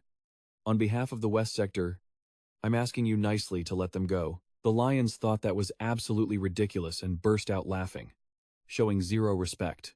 Say what, did you hear that? That's hilarious. A trash heap like the West Sector, the Southern Wilderness hasn't wiped you out yet. And you should be thanking your lucky stars for that. You really think you can stop me? He didn't bother getting mad at the insults. The West Sector was already considered backward by the outside world. And even the beasts in the Southern Wilderness think so too, let alone the other realms. He pointed at his own face and challenged them. I'm stepping in. What are you going to do about it? That successfully pissed the lions off. You brat. Do you have a death wish? As the claw swung down, he clenched his fist. You're dead meat. His punch flew forward like a lightning bolt. Just a measly rank 5 magic beast. I don't even see you as a threat. The impact sent the lion flying instantly. It flew back several meters. He casually blew out the smoke rising from his fist. Thiet Dan warned them. Get lost. Now or I won't mind having you for lunch. The humbled lion struggled to stand up through the pain. Damn it. Totally humiliated and outmatched. Retreat, let's go, escaping death. The villagers were incredibly grateful, heads bowed, kneeling in gratitude. Thank you. Savior, thank you. Savior, they were sobbing, tears flowing uncontrollably. If you hadn't stepped in today, we'd be lunch for those beasts. Even if we survived, we'd just be dragged back to feed their cubs. Hearing their raw pain hit him hard. Gritted teeth, regret creeping in. Should have sliced those lions that flew off earlier. Thiet Dan just kept yapping non-stop. You gotta remember, this is the Southern Wilderness Beast Domain, not the West Reaches. This is beast turf. You kill beasts in the West. But did you ever think they have families too? I've seen this a million times. It's normal to me. Tran Vu pondered. Is this seriously normal here in the Beast Domain? Thiet Dan shrugged it off. Totally normal. Just like you humans eating beast meat, using their blood and flesh for alchemy. Just get used to it. Tran Vu listened silently. He paused, then asked, so, does your clan eat humans too? Thiet Dan denied it, sounding logical. Nope. Humans here in the Southern Wilderness are just normal, no strong warriors. So they taste terrible. We're picky eaters. You know, we don't just eat anything. That's why my clan usually hunts stronger beasts. Gotta eat those for the energy boost. Otherwise, if we relied on eating humans to evolve, it'd take forever. Hearing him say that, he didn't really react. Then, Thiet Dan remembered something. Suddenly it clicked. You've got someone here. Your little girlfriend. There's a Heaven Treasure Pavilion branch right here in the Beast Domain. The mention triggered a memory. Hualingyi. It's been 3 years. Wonder how she's doing, Tran Vu thought. Wait. How do you know about Hualingyi? Thiet Dan replied. Thu Diep told me a while back. Thiet Dan explained everything. The Southern Beast King can trade treasures at the Heaven Treasure Pavilion for whatever he needs. So out of all the factions here, only the Heaven Treasure Pavilion and the beasts actually get along. Everyone else clashes with the beasts. But the outside factions and the Southern beasts are equally matched. The outsiders fear the Beast Domain, and the Beast Domain fears the outsiders. Neither side can handle the fallout if war breaks out. Tran Vu finally understood, so that's how it is. Suddenly, movement ahead caught his eye. Trouble. A massive flame erupted in the distance. Thiet Dan squinted, then panicked. The lions are back for revenge. It's the 3-headed golden lion. Tran Vu stood there, shaking his head. All this over a minor issue back in the West Reaches. They'd send some lackeys first. Here, the Beast King shows up personally. Thiet Dan analyzed it seriously. Beasts and humans are wired differently. No fake human politics. You offend them. To die. Simple as that. Honestly, the factions in the West are idiots. When you're weak, they think sending a heaven rank fighter is enough. Spoiler, you slaughter them. Then they send an elder. Killed again. Only when they can't take it anymore do they show up themselves. Then they realize you're way stronger than they thought. Beasts aren't that stupid. We go all out or nothing. Tran Vu nodded. Makes sense. The lions spotted them. You arrogant human. Daring to act tough on my turf, the lions immediately blasted fire at them. Tran Vu stood there, completely unfazed. Didn't even flinch. A Hajiant. Invisible shield blocked the path. The shield snuffed out the flames instantly. The 3-headed lion roared in confusion. Human. You're strong. Clearly just heavenly realm. Yet you're leaking mystic aura everywhere. Which realm you from? His voice was dead cold. Western border. Hearing that, the lions cracked up, full of mockery. What western border trash dares to enter the southern wilds? Anyone from the western border who steps into the south is just free food for the demon beasts. The three-headed lion nodded in approval. Western border. Didn't think you'd have a talent like this. Disrespect me. And the consequences are fatal. However, our southern wilds has a pact with the other three realms. Even though you're from the west, as long as you're human. I'll give you a shot at a duel. Tran Vu blinked. Confused. Duel. Feet done. What's he saying? Thiet Dan actually knew the lore about this stuff. The Demon Beast clan is OP. But gotta admit, humans are cracked too. Even if a kid was weak 2 or 3 years ago, a dozen years later they got power that makes us shake in fear. Especially the central sacred region. It's full of geniuses. Every year, a few dudes come to the southern wilds for trials. We got a treaty with the outer realms. Only geniuses of the same rank can fight beasts. If you die in the trial, well, that's a skill issue. But if a 7th rank beast king steps in, to crush a void realm or even a heavenly realm talent, that violates the pact. Historically, some beast kings didn't believe the hype, and killed geniuses from other realms. Result, human powerhouses teamed up and stomped them. That battle wrecked the southern wilds and the other 3 realms. That's why we have this treaty. Of course, if you have a death wish, and challenge a beast stronger than you, and he kills you, that's on you. Hearing this, Tran Vu smiled. Totally unbothered, so that's the deal. He waved his hand. Bring it. I accept the challenge. The three-headed lion roared. Human. You got guts, you dare to accept. My eldest son. Get him. The moment the alpha commanded, another lion charged out. Yes. Father. It roared to flex its aura. Surrounding its body was a protective light, looking absolutely terrifying. Tran Vu gasped. No way. It's got a protective glow. What kind of heavenly treasure did it eat? Thiet Dan stared at the lion. Drooling. Strip the bone. Eat the meat. Its flesh is a massive supplement. Massive. The lion walked up slowly. Relying on you, wait till I finish him. Then I'm eating you. Thiet Dan clicked his tongue, shouting back. What's the flex? You're about to be dinner. Tran Vu felt it was familiar. Think I've seen that demon beast somewhere before. Tran Vu and the lion landed on the ground simultaneously. Ready to throw hands. It raised a claw. Kid, running into me is your bad luck. As soon as it spoke, it spat a stream of fire, spinning like a drill and shooting straight at him. Tran Vu stood his ground. The fire scorched the earth, blasting a deep pit right in front of him. Then, the lion dove from above to maul him. He instantly lunged to clash head-on. The impact exploded, sending both of them flying back. The lion cursed. Damn human. I underestimated you. The lion didn't expect him to be this sick. This kid can actually pull that off. Totally unexpected. A dignified beast king. Didn't think I'd misjudge someone. This kid is hiding his real stats. His physical body is crazy strong. The three-headed lion flying above shouted, Stop playing, finish him now. The lion didn't plan to hold back anymore. Father spoke. So I won't waste time. I'm really looking forward to devouring you. I feel like it'll make my body even stronger. Tran Vu smirked. Looks like we think alike. Triggered. The beast went full rage mode. You have a death wish. It lunged straight at him. Mid-charge. It morphed from 1 head into 3. The lion dad above nodded in approval. Good. Good. That's my son condensing 3 heads at such a young age. Pure talent. Tran Vu was stunned. What kind of freakish technique is that? Sprouting 3 heads. Taedon. Hovering above. Immediately broke it down. Demonic beasts from the southern wilderness. And those from the Westwater are on totally different levels. Some possess ancient legacies, making them way stronger than your average mob. It's like the gap between a rogue cultivator and a sect disciple, even if they have the same cultivation level.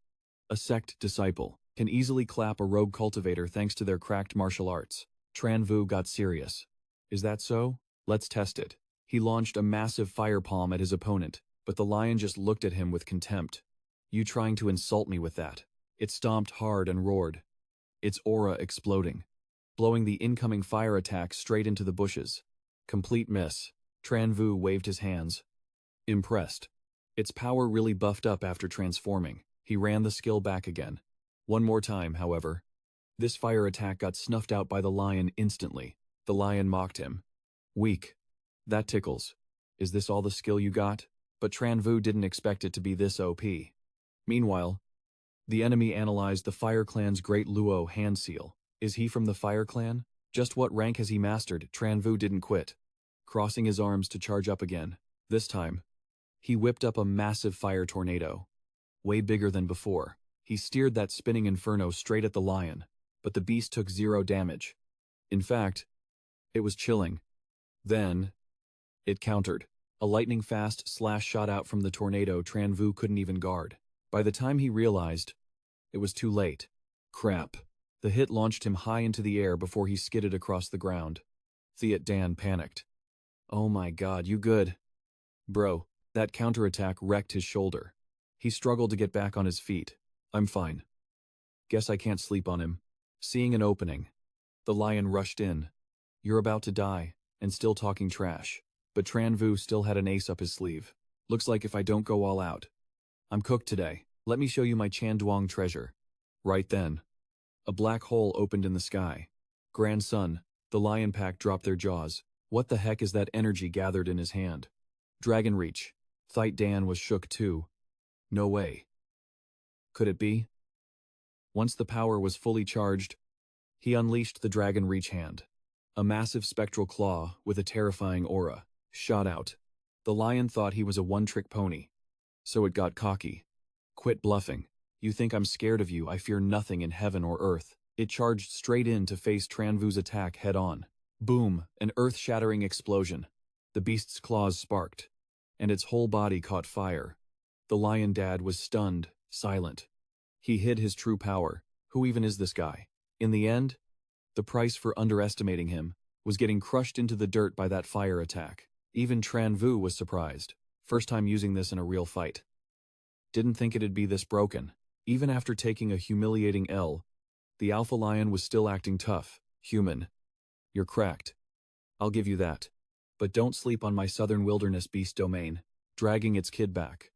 It warned, if you dare cross that line, even beasts on your level will absolutely wreck you. It just turned and dipped, leaving him stunned. Tran Vu called out, you're just gonna bounce. Thiet Dan broke it down. Beasts don't play mind games like you humans. An L is an L. If he can't handle you, his whole squad would get folded too. He was still confused. But I wrecked his son. Isn't he gonna want get back at me? Thiet Dan eagerly explained. Oh, he wants to eat you alive. Trust me, but attacking breaks the code. Forget about him. His whole tribe would get wiped out. But if you challenge him first, and he kills you, no one stops him. 'Cause you disrespected his pride. Tran Vu nodded. Getting the picture. Got it. Meanwhile, over at the Southern Treasure Pavilion branch, a voice rang out. Grand Luo hand seal. Lian Hoa leaned back in her chair, asking, lately, any juniors from the clan come to the southern wilderness for trials? Her subordinate bowed. No. Ma'am, the clan is busy prepping for your wedding. Miss. So no young masters or ladies are out here. She toyed with the paper in her hand. If the report says this guy used the heaven flipping seal, that's one of the 4 great seals. Top secret stuff. Suddenly, it clicked. She shot up in a panic. Crap, it's him. She immediately rushed out into the crowd. Fire crackling. Tran Vu was roasting a whole pig for dinner. We're really walking all the way to your place, Thiet Dan asked. You're a celeb around here now. Flying is too flashy. We gotta keep it low-key to avoid trouble. He munched on the meat. So when are we getting there? Mid-conversation, a shadow cut in. Is that you? Tran Vu spun around. But Lan Vo Tin was faster. Swinging a massive attack at him, Thiet Dan was too stunned to speak. The guy threw a palm strike, creating a massive ice wall. It trapped Tran Vu instantly. Dark cold palm Lan Vo Tin shouted arrogantly. You think a scrub like you can steal the young master's girl just then. Lian Hua arrived. Lan Vo Tin, you dare attack right in front of me. He pointed at Tran Vu. Furious. Fire Lian Hua. You're protecting him. The Fire Clan has a marriage contract with my Northern Ice Clan. His existence messes up our alliance. So he has to die. Lian Hoa cursed internally. This idiot. Why did Tran Vu use the Grand Luo hand seal so openly? She walked up slowly. How do you know about this? He answered casually. You're underestimating the Ice Clan's intel network. Vo Tin kept yapping. Everyone in the southern wilderness knows him. It wasn't hard to dig up the dirt on him and Miss Hoa Lin Ni. With him gone, Miss Hoa Lin Ni can marry my young master with no regrets. Tran Vu's voice echoed from inside the ice. I'm really curious where you get that audacity from. He didn't expect Tran Vu to be frozen solid but completely unfazed. Suddenly, the ice block just exploded. Lan Vo Tin couldn't believe it. It didn't hold you, Tran Vu countered instantly. Ice Clan. Huh, taste my purple fire, the guy scoffed. You think you can. He fired back a cold palm strike. The two energies clashed head-on. Ice versus fire. Battling it out. Tran Vu pushed harder. Let's see how long your ice wall lasts, slowly. The purple fire started eating right through it. Lian Hoa watched the drama from the sidelines and sighed. Guess the rumors were true. He's taking on a void stage expert without even breaking a sweat. And to think everyone thought the demon sword ended him. Poor Lin Ni was crying her eyes out every single day. And turns out, he's been here the whole time. I wonder how she'll react when she finds out. Suddenly, Lan Vo Tin switched up his attack. Freeze. In a flash. Razor-sharp ice crystals encased Tran Vu's arm. The sudden switch-up actually caught him off guard. He flexed, shattering the ice instantly. Useless. This thin layer can't hold me. Vo Tin smirked, looking absolutely diabolical and full of himself. But right as he said that, blood spurred from Tran Vu's arm. The villain looked smug. My ice needles have already merged with your flesh. Your blood will freeze in no time. You arrogant heaven-rank brat. Did you really think a void-rank expert is weak like the trash in the West? Tran Vu just smirked. Honestly, you're not that much stronger. He channeled his fire energy. I'm your natural counter. Your little frostbite doesn't stand a chance against my purple fire. The guy was still acting cool. Looks like I underestimated you. That's no ordinary fire. Flash Tran Vu appeared right behind him. You think my fire is the only thing that's special? Vo Tin panicked. What? Boom. A blinding white explosion. Vo Tin ended up tied up tight, sitting miserably on the ground. Tran Vu scoffed. Bro is broke. Only 100,000 spirit stones. Pathetic. Thiat Dan laughed. What a clown. Don't you know how cracked your movement skills are? You did that on purpose. Tran Vu suddenly remembered Lian Hoa was there. Oh right. Senior. Who exactly are you? She introduced herself immediately. Hoa Lian. Hoa Lin Ni's aunt. He let out a breath. So, you're not an enemy. By the way, you mentioned something happened to Lin Ni. She looked surprised. You don't know what happened to her. She went to the southern wilderness. Wasn't she coming to find our heavenly treasure pavilion? He pointed at Thiat Dan. Yeah. I came to ask a family friend. Lian Hoa hesitated. Is that so? Well, Lin Ni. She broke the news slowly. She's getting married. The groom is the young master of the extreme cold palace in the northern snow region. He's already at the 9th level of the void rank. Lin Ni isn't exactly considered a prodigy in the clan, even though she got lucky in the heavenly martial kingdom. Compared to the direct bloodline, she's just average. Yeah. He understood the situation, so this marriage isn't a good thing. Is it? She nodded in agreement. It's exactly what you think. This marriage, basically, she's being used as a cultivation vessel. They want to harvest her bloodline to boost his power. That's the helplessness of being in a major clan. You have to sacrifice yourself for the family's benefit. It caused a huge stir in the Fire Clan. But most of the elders agreed to it. The young master of the extreme cold palace is a genius. Someone like that. You ally with them. You don't offend them. Ling Ni has noble status. But her talent is lacking. She won't achieve much in the future. Trading her to build a connection with a prodigy, they think it's a fair deal. Hearing this, Tran Vu was boiling with rage. Those stupid old fools. A great clan's honor depends on sacrificing a girl. The Fire Clan doesn't deserve to call itself a great clan anymore. Lian Hoa looked resigned. It was the clan elder's decision. Even the clan leader can't change it. Lin Ni has to marry into the northern snow region. There's nothing I can do. He gritted his teeth in fury. Northern snow region. Extreme cold palace, she warned him. You're not his match. With your current stats, He'd wreck you. Like, effortless one shot. You're a whole major, rank below him. Yeah. Your potential is cracked, but the Extreme Cold Palace's young master, he's built different. A generational talent. Tran Vu hesitated. When's the wedding? She let out a heavy sigh. 6 months. He locked in. 6 months? I'll gap him by then. Then I'm heading to the northern cold zone. Tell Lin He to wait for me. Lian Hoa thought he was tripping. Ain't no way. You haven't even hit Void Realm yet. In 6 months, he might have already broken through to Creation Realm. You really gonna do this? His voice was dead serious. He reached into his pocket. I have to. Please. Give this fire spirit jade to Lin He for me. I'll be there in 6 months. Count on it. Here. He tossed the jade to her. Lian Hoa was speechless. That silly girl. She actually gave this to you. She caught it, realizing she had to bounce.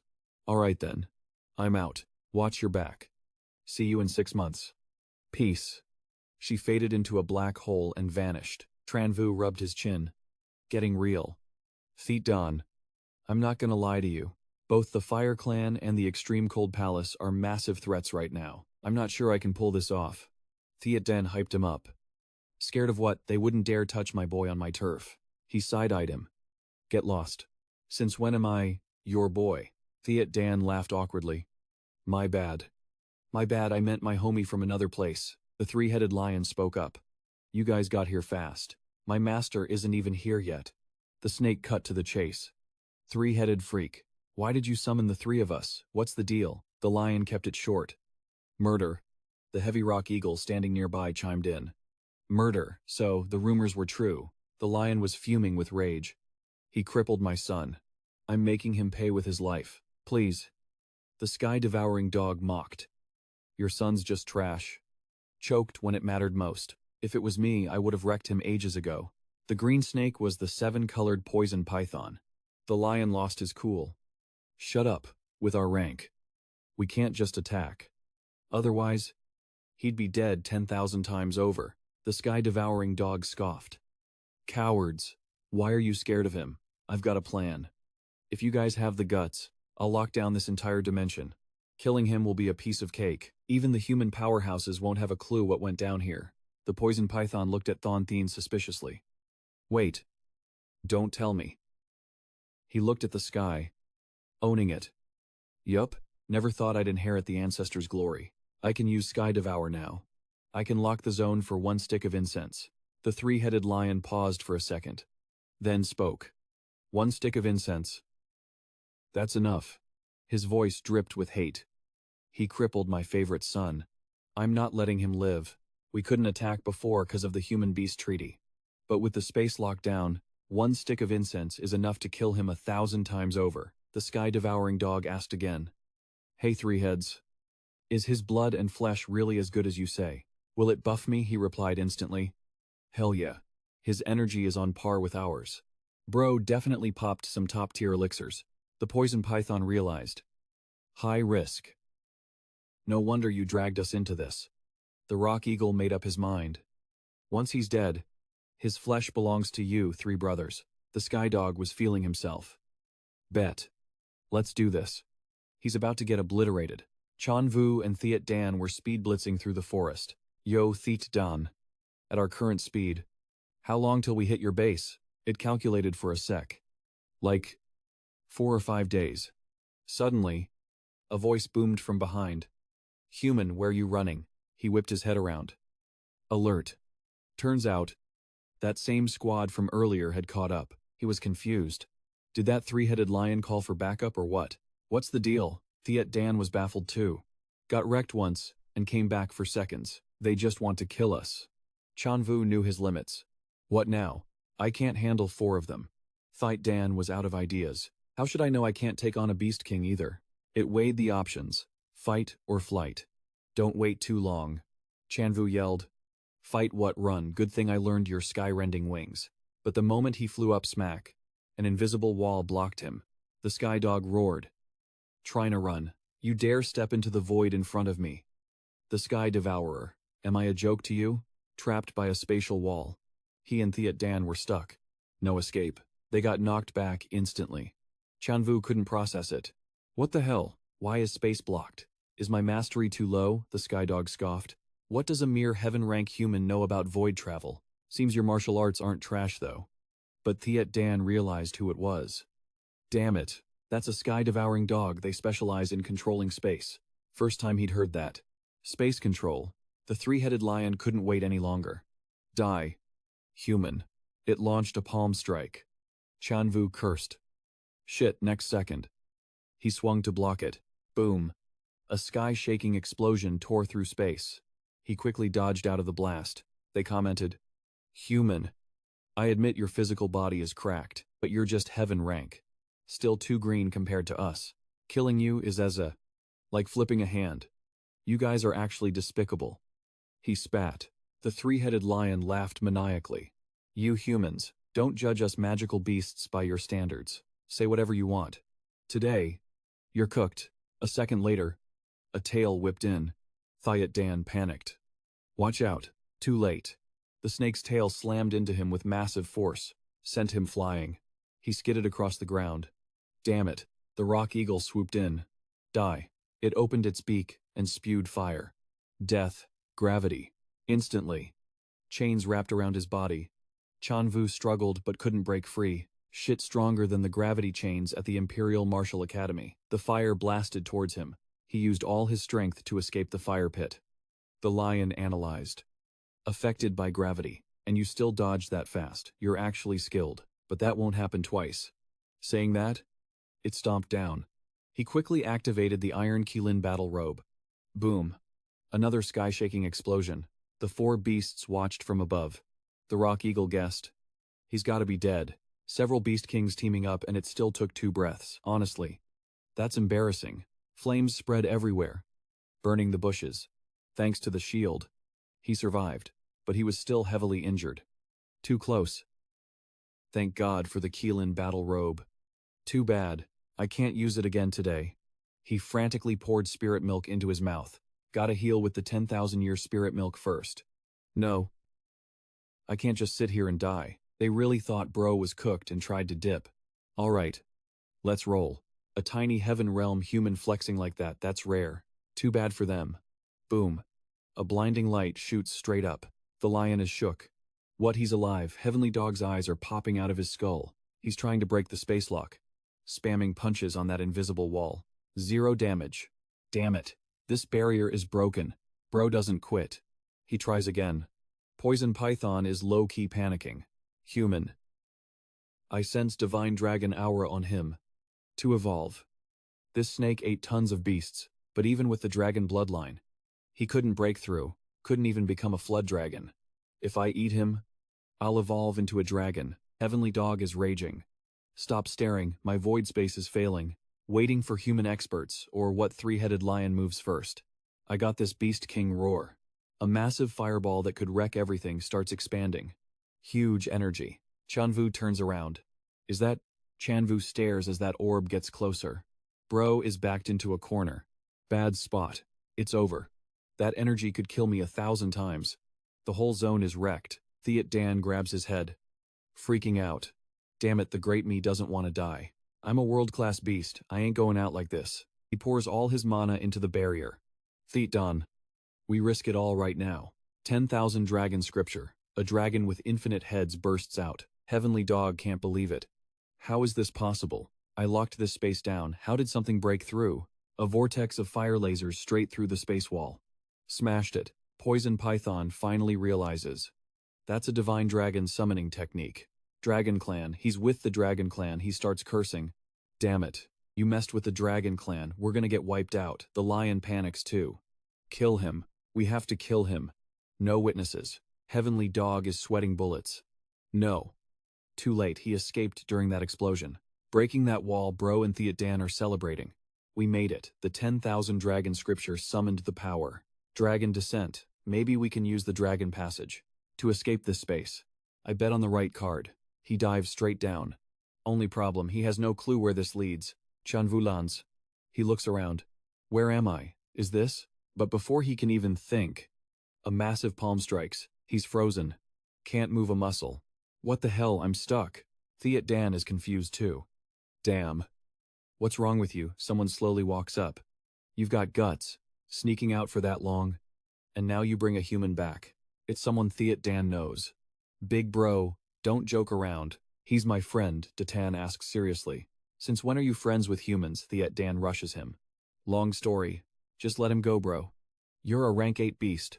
That's like human defying heaven rank. You're gonna kill him. Datan listens and finally lets Tran Vu go. Fine. Tran Vu is still shook. Hands shaking. Too fast. I couldn't even react. Thiet Dan pointed his hand at Datan, doing a quick intro. This is my big bro, Datan. An 8th rank low-tier magic beast. Tran Vu was shook. Wait. You're a magic beast. Datan saw that coming. So he just replied, super chill. I figured moving around in this form is way easier. So that's why I look like this. But Thiet Dan jumped in to add, when a magic beast hits a certain power level, they can morph into human form. They just keep a few traits from their original body, like indestructible tentacles. Now Datan finally settled the score. You got some nerve. Kid, you sneaked out for so long. I'm surprised you even remembered the way home. The ancestors back home are still furious. Thiet Dan facepalmed, looking totally defeated. I'm cooked. Can't believe they're still mad. The two of them stood talking in the middle of the valley. Datan asked, why'd you bring a human back, though? Thiet Dan gave a quick explanation. He needs to ask the ancestors some stuff. His face got serious. Dual bloodlines, Divine Dragon Bloodline and Purple Jade Fire, Keelin Bloodline. I never thought these two could exist in the same body. Shouldn't they devour each other? Hearing that, Tran Vu answered honestly. For real. I have no idea either. With his sharp instincts, Datan noticed something. Plus, you're injured. Did you just get into a fight? Yeah. He answered straight up. That's right. We got jumped by some beast kings earlier. We barely made it out alive. Then Datan stated firmly, that won't happen ever again. You're my little bro's friend. So you're a friend of Datan too. Here in the southern wilderness, our clan might not be super famous, but nobody dares to mess with us. Thiet Dan crossed his arms, looking smug. Yeah. Exactly. I told you those old geezers have brain damage. They've been in seclusion so long they turned into idiots. Total silence for ages. The outside world is about to forget who we even are. Datan frowned. You keep calling the ancestors old geezers and I'm locking you up. Scared by the threat. It replied, Okay. Okay. I'll shut up. Tran Vu still couldn't help wondering. So, what kind of magic beasts are you guys anyway? I've asked a bunch of times. But Thiet Dan won't spill. Datan just smiled slightly and turned around. You'll find out later.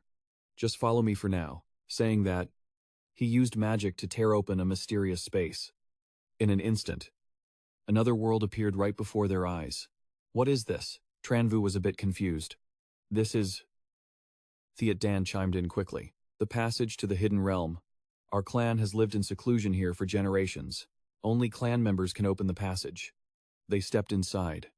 Datan called out, De Huang, since you're back, you absolutely have to apologize to the ancestors. If you don't, I won't let you off the hook. It obediently agreed. I know. I know. Tran Vu was pretty surprised. De Huang, is that actually your name? It turned back with a grumpy look. What about it? Think it's funny. Go ahead. Laugh. I won't say anything. Then he immediately burst out laughing. Your name is hilarious but also kinda badass. Thiet Dan acted tough, but he was actually super pissed off. The spatial tunnel shifted to a new location, and they stepped out. Datan welcomed them. Welcome to our clan's territory. As soon as he arrived, Tran Vu was blown away by the scenery. It really looked like a paradise. He analyzed. The spiritual energy here is insane. Suddenly, Daynat jumped down from above with a thud. He was hyped. De Huang, you're finally back. Thiet Dan looked confused. Daynat, you still haven't evolved yet. Why are you still in your first form? Tran Vu felt a bit awkward. That is one huge worm. Daynat replied shyly. The ancestor won't let me evolve. He said my foundation is still too weak. Evolving too early isn't good. So he sealed my body to make me eat more. It's better for my foundation in the long run. Suddenly, Thiet Dan generously whipped out a high-tier item, catching Datan's attention. I've got some good eats here for you. He frowned, staring hard. The energy is off the charts. This flesh ain't average. Then Tran tossed it in his mouth and started chowing down noisily. Thiet Dan replied with confidence. Obviously, this is the flesh of a Gariza crocodile. A priceless treasure. I bet those old geezers haven't even tasted this before. Tran closed his eyes to think. Gariza crocodile. A pity. If it was a fully grown Gariza crocodile, I'd want to fight it. Probably a cracked opponent. Suddenly, Tran Vu raised his guard. How terrifying is a Gariza crocodile? In ancient times, it nearly wrecked the whole continent. He says he wants to fight one just then. Several golden dragons flew over. Circling around, Tran crossed his arms and laughed arrogantly. Dewang, you little brat. You actually dared to come back. Looking closer, I saw the golden dragon was actually carrying a few people on its head. Devan stood with hands on hips and said coldly. That's right. De Huang, you dared to sneak out. De Huyen grumbled irritably. Damn it. You ran off without taking us with you. Tran Vu couldn't hide his confusion. Are these flood dragons? Flood dragons have insane power. They're even beast kings in some places. But here in the mystic realm, they're just mounts. They stood facing each other. Thiet Dan introduced them enthusiastically. My brothers and sisters, this guy looking like a bear is Decan. And this is Devan. This kid here is Dehuyan. Tran Vu laughed awkwardly. Thiet Dan, your family is really not simple. Then he asked suspiciously, you guys reached the 4th form already. You can go out on your own. Do you really need me to take you? Decan said proudly. Getting approval from the ancestor and sneaking out feel totally different. For years, only you had the guts to run away. Dehuyan frowned and agreed. Exactly. Exactly. He sighed and said, what's there to admire? I almost got caught and made into a battle pet. Hearing that, Decan freaked out and whipped out his weapon. Battle pet. Is it this guy? Acting impulsively? Detan raised a hand to block him. Don't get worked up. This is a friend of our clan. Decan froze on the spot. Friend. Devan looked coldly at Decan. When are you gonna fix that hot temper of yours? He quickly changed his expression and clasped his hands respectfully, beaming like a flower. Scared you there? Little brother. My bad. Tran Vu replied awkwardly. It's fine. Right now he was shaking with nerves. The pressure is too strong. Thiet Dan's family is seriously built different. That giant thunderfinger earlier was enough to crush me. Scene change. They stood in a row before the door. Decan reminded them. Let's wait outside. Unless the ancestor summons us, you can't go in. He glanced over at Tran Vu. But I am curious about one thing. You're clearly a human. So how is your physical body unbelievably strong? It's even on par with ours. He acted humble. You flatter me. My teacher taught me the physical body is the foundation. So I spend most of my time training it. Decan was pretty impressed. So that's it. Someone who knows to solidify their foundation is rare. Suddenly, a loud scream echoed from inside. Help me, I won't do it again. The ear-piercing sound rang through the hall. Seeing Thiet Dan getting punished, his 3 siblings found it amusing.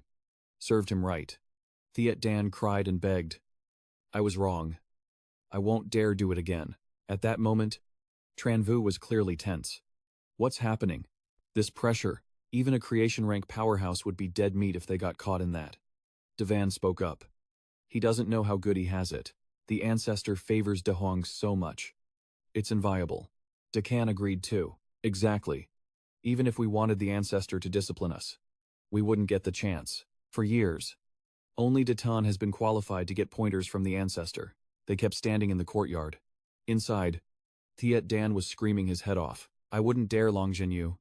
Save me. I swear I wouldn't dare. I'm gonna die. But bro was helpless in this situation. Nothing bad happened. Right. Tragic. Di Huang must be suffering big time. Moments later, Di Xin walked out.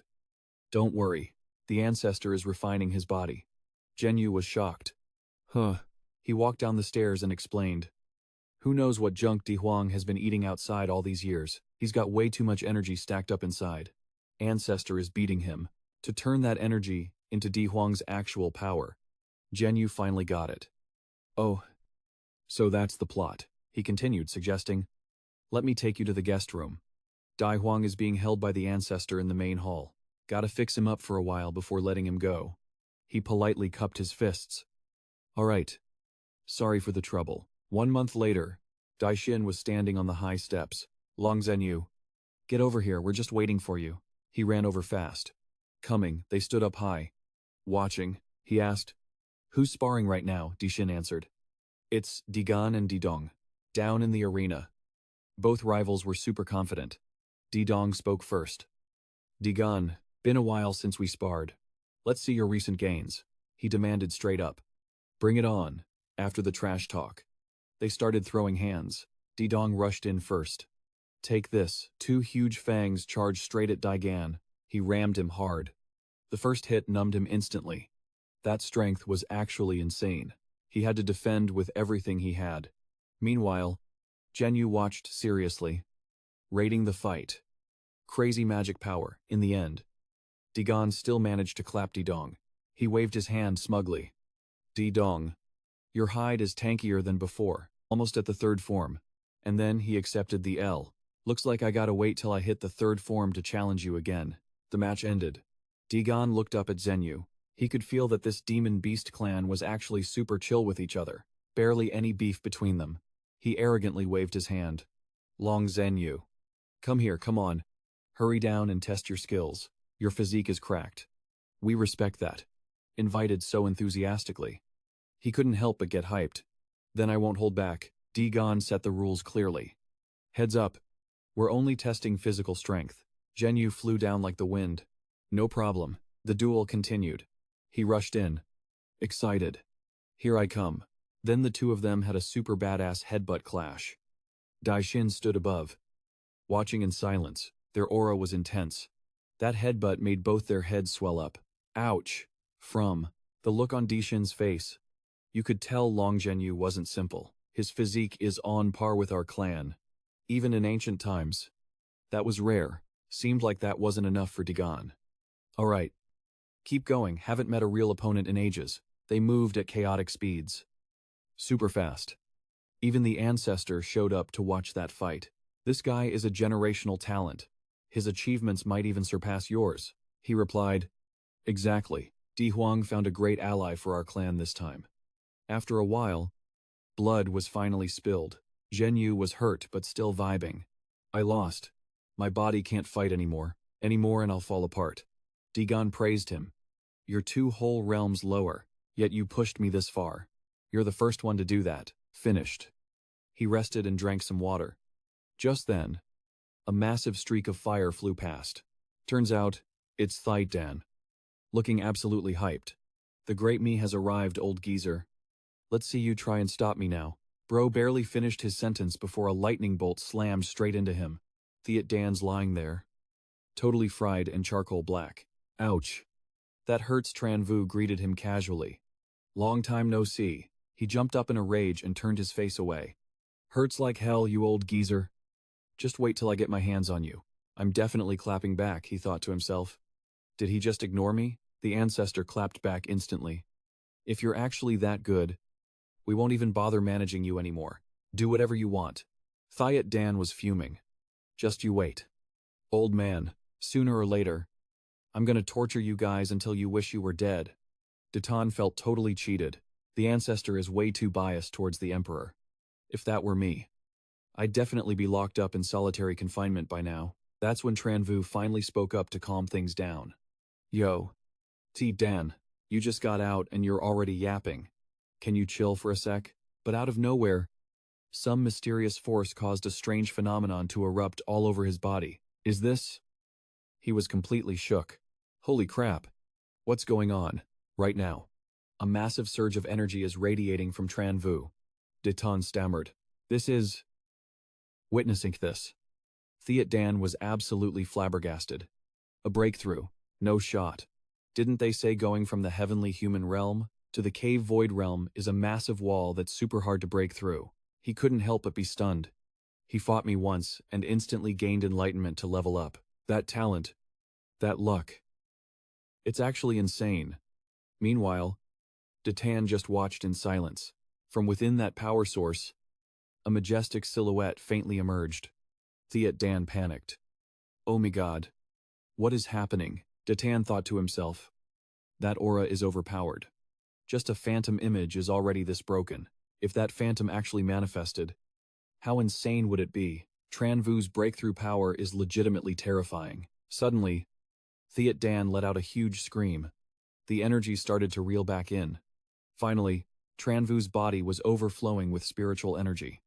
He returned to normal. Hyped up. I've reached the cave void realm. His hand grasped the pure magical essence from the breakthrough. After the process, Tran Vu quietly reflected. I can feel the space around me flowing. I can control the spatial forces just by raising my hand. So this is the true power of a cave void realm powerhouse. I can actually sense the space itself now. I don't need to rely on martial arts to feel it anymore. Dan expressed his admiration. Your physical body got buffed again. He suddenly remembered something else. Oh. Right. About my Nirvana rebirth. Did you ask the ancestor for me, luckily? He still remembered this quest. The ancestor doesn't see outsiders. So he told me to pass the message on to you. Even though they've lived for tens of thousands of years, they have no clue why you're like that. So, you still have to go find the answer yourself. Tran Vu looked at his palm. Is that so? It's a bummer I couldn't get an explanation about my background. However, at least this time I absorbed the surrounding mystic realm spiritual energy and broke through to the cave void realm. Still a W, he declared. Time for us to dip, Dan reminded him. Your current power isn't enough to go toe-to-toe with the extreme cold palace yet. Where are we heading next? Tran Vu smiled slightly. Let's go start the show, he asked. Confused. Who are we looking for? He clenched his fist, showing his resolve.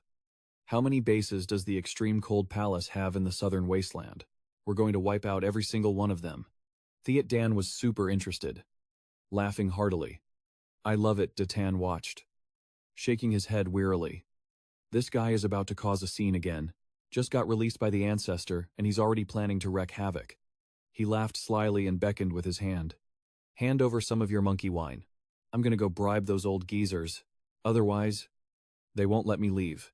Hearing that, Tran Vu looked totally done with him. Why are you dipping into my stash? I swear I hooked you up with a ton last time.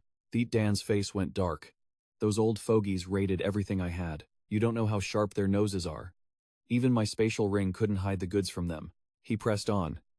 So that Gariza crocodile egg I gave you, did they snack on that too? He pulled out a tiny crocodile. Nah, not this one.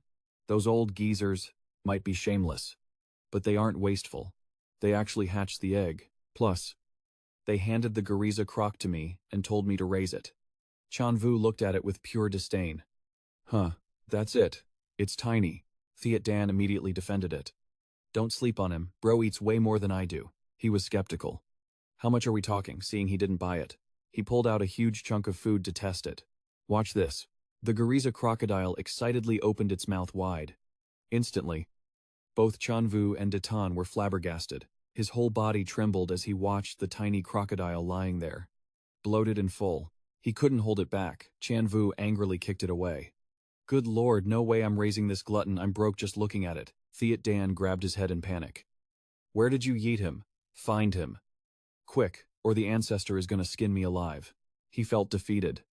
Chill out a second. But suddenly, both were shocked by Dan's appearance. That thing is a menace. We can't just let it roam free in the outside world. He had actually caught the crocodile. The mystic realm is packed with spirit herbs. If we let it run wild, the mystic realm will be wrecked in just a few days. He tossed it over, saying, Here, take it. The little creature returned to Dan. So stingy. The mystic realm has so many spirit herbs. So what if he snacks on a few? Suddenly, Ancestor De Huang appeared high above. After some discussion, we decided to let you go out there and cause a scene. Dan was absolutely hyped. For real, I'm not hearing things. Right, the old man stated. You're still young. Going out to train will be good for you.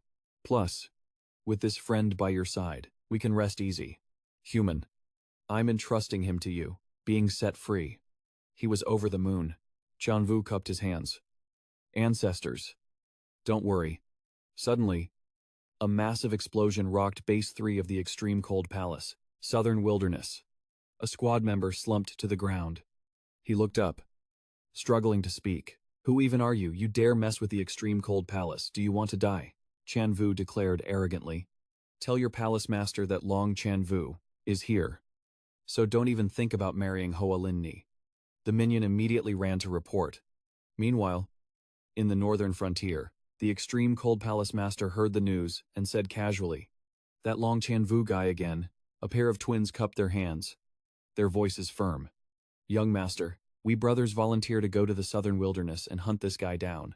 The master agreed, but then shifted the topic. "Fine. You two head to the southern wilderness immediately. But put the Long Tran Vu issue on hold for now. There's something more important I need you to handle." The subordinate was confused. More important. Meanwhile, Tran Vu was cultivating in the forest. While Thiet Dan was goofing around happily, he suddenly sensed something was off. Trouble. Suddenly, a series of streaks flew across the sky. It's the extreme cold palace crew. They're moving fast. Thiet Dan was curious. So many people flying in one direction. Did something go down? After a moment of hesitation, Tran Vu suggested, "Let's go check it out." Up in the air, the extreme cold palace group had gathered. Just then, Chan Hao arrived, looking imposing. At that moment, Tran Vu and Thiet Dan were hiding behind a massive tree. Watching everything, he frowned. Puzzled.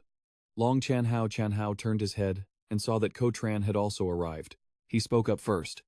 Well, isn't this the young master of the Long family? Wait, didn't he get absolutely wrecked by his own clan members a few years ago? He clearly hates the guy. It's Dugujan, long time no see. Your mouth is still as toxic as ever. Zhen Hao calls him out. What's up? Dugujan, you trying to get a piece of the action too? He fires back. An ancient spirit weapon just appeared. This is a once-in-a-decade opportunity. Plus, there's the beast-taming tyrant's secret avatar technique. Dugujan smirks like a villain. If your Long clan pulled up, why wouldn't my Du clan be here? They're just throwing shade back and forth. Zhen Hao gets salty and calls him out. Let's see if you can back that up. He warns him. Don't talk so big. I heard your rival, Long Zhenyu, is somewhere in the southern wilderness too. He gets triggered. None of your business. After this is over, I'm hunting him down personally. Zhenyu's hiding under a tree. Scoffing. Bro really thinks he can settle the score with me. He turns around. Thiet Dan is sure of it. The ancient spirit weapon has appeared. This is huge. An ancient spirit weapon isn't just some random gear. No faction is gonna miss this chance. Zhenyu looks a bit confused though. Who is the beast-taming tyrant, and what's this secret avatar technique? He breaks it down for him. The beast-taming tyrant was an ancient overlord, a master at controlling beasts. His cultivation and avatar techniques reached a god-tier level. Legends say the beast-taming tyrant was a total genius back in the day. He created a way to turn demon beasts into avatars using a secret technique. It's magical. Plus, the avatar is just as strong as the real body. Having an avatar is basically like having an extra life. But Thiet Dan keeps hyping it up. A secret technique this rare has zero restrictions. As long as you're qualified, you can craft infinite avatars. Zhenyu gets it now. This avatar technique is worth way more than any basic martial arts. No wonder so many factions are camping here. Thiet Dan is furious at those old geezers. They didn't tell me about something this huge. Good thing we got lucky and stumbled upon it. Juicy loot just waiting for us. Zhenyu smirks. Ancient spirit weapon. Ancient secret technique. Just one of those is enough to level up my power. No way I'm missing out on this. Right now. Someone steps out of the purple void, and everyone freezes to look. Look, it's the formless three heroes from the formless sect. Their aura is actually insane. I heard they can go toe-to-toe with the young master of the extreme cold palace. Then, Thanam arrives. She looks elegant, but you can tell she's dangerous. The crowd starts whispering. No way even the saintess of the heavenly demon sect is here. I heard she mastered the heavenly demon 8 sounds, the sect's ultimate skill. She's gorgeous. And so young, everyone's simping hard. A red-haired guy arrogantly says, I heard even the Long clan's #1 genius, Long Xianhuang, used to chase after the demon sect saintess. The guy next to him adds, but it looks like he still hasn't bagged her. As soon as she arrives, Thanam laughs arrogantly. It's so lively here. The ancient spirit weapon really brought out all the top tiers. Zhenyu is stunned. She's a total vixen. Just hearing her voice makes the chi in my body feel like it's on fire. Suddenly, Than Am notices something weird. Huh. She dashes forward instantly. A split second later, she's right behind Zhen Yu. Who are you? Why do you have the aura of the Purple Jade Fire Kirin clan? Turns out his reaction earlier exposed him. Hearing that, Zhen Hao is completely shocked. The crowd is shook. Who is he? Why is the heavenly demon Saintess paying attention to him? It's Long Zhen Yu, who's been missing for ages. Being spotted by Than Am just caused a massive scene. Wait, is Long Tran Vu seriously that Long clan disciple who caused total chaos in the West? Didn't he kick the bucket already? How is he even standing here? Deep down, he is thinking. Say what she can actually sense the aura I hid so perfectly. Tran Vu coldly claps back. Who I am has nothing to do with you. Seeing he is still being stubborn, Than Am unleashes her magic. Not talking. Huh, fine. Don't blame me for getting nasty. She starts shredding on that zither, sending out waves of sonic attacks. As the magic closes in, Thiet Dan freaks out and dives out of the way, but Tran Vu just stands there like a statue. Then he is forced to block.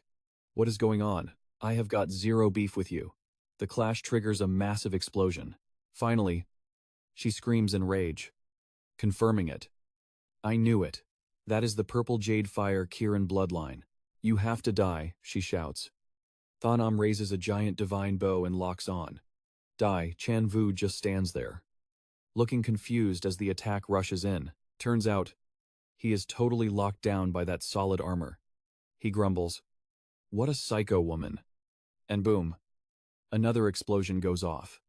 The master and disciple duo are watching, and the little student asks, why is the saintess of the heavenly demon sect throwing hands with some random teenager who has barely shown any potential? The silver-haired elder calmly strokes his beard. That is where you are clueless. About 40 years ago, the heavenly demon sect had a saintess who was absolutely peerless. He starts spilling the tea on the past. In both power and looks, she was #1 on the continent. A girl like that was basically the main character of the whole world. Groomed by the heavenly demon sect, she had leveled up the heavenly demon 8 sounds to the absolute max. But then, the plot twisted when a woman from the Purple Jade Fire Kirin clan showed up.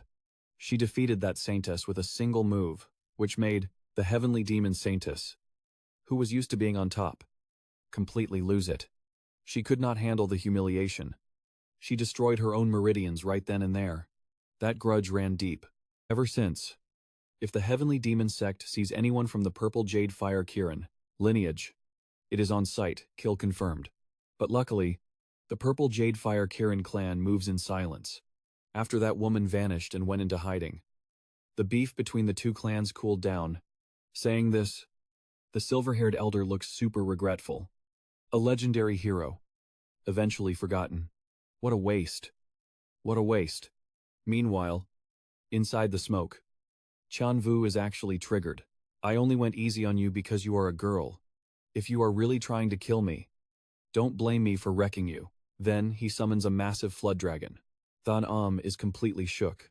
How is this possible? The flood dragon rushes in, but she manages to block just in time. Using the moment she is distracted, Tran Vu attacks from behind. Dina, a goat. You witch. Than Am glances back and boom. She successfully blocks the hit. The shockwave is absolutely insane. The scene leaves the bystanders stunned. He took all those hits, and he is still alive. Tran Vu dashes back. She is not an easy opponent. Than Am frowns, looking annoyed. Looks like I underestimated you. Then she sits down and starts playing with god-tier skill. I will show you the Song of Death. This is only the second time I have seriously used the heavenly demon zither to play the 8 sounds. Dying by my hands is not a bad way to go. Looks like he really triggered her this time. Extreme yin energy radiates out Heartbreak Severance. Than Am's magic has completely engulfed Tran Vu now. He finally realizes the danger. Oh crap. A massive explosion rips through the forest, covering a huge area. Everyone is losing their minds. What? The legendary Heartbreak Severance. Everybody, get back. If you are in range, every living thing gets absolutely deleted. Tran Vu's sword overflows with aura. His pressure completely overpowers Than Am. An insane amount of mana is crushing the atmosphere here.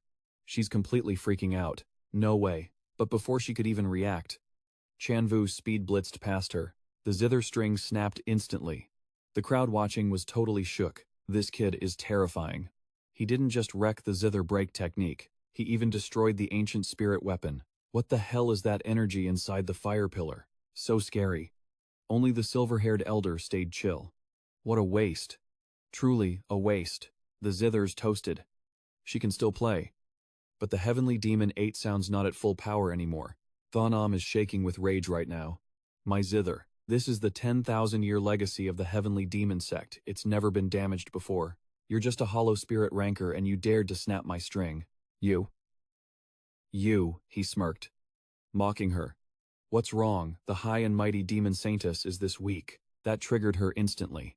I'm gonna rip you to shreds. Suddenly, a magical dimension opened up in the sky. The beef is temporarily on pause.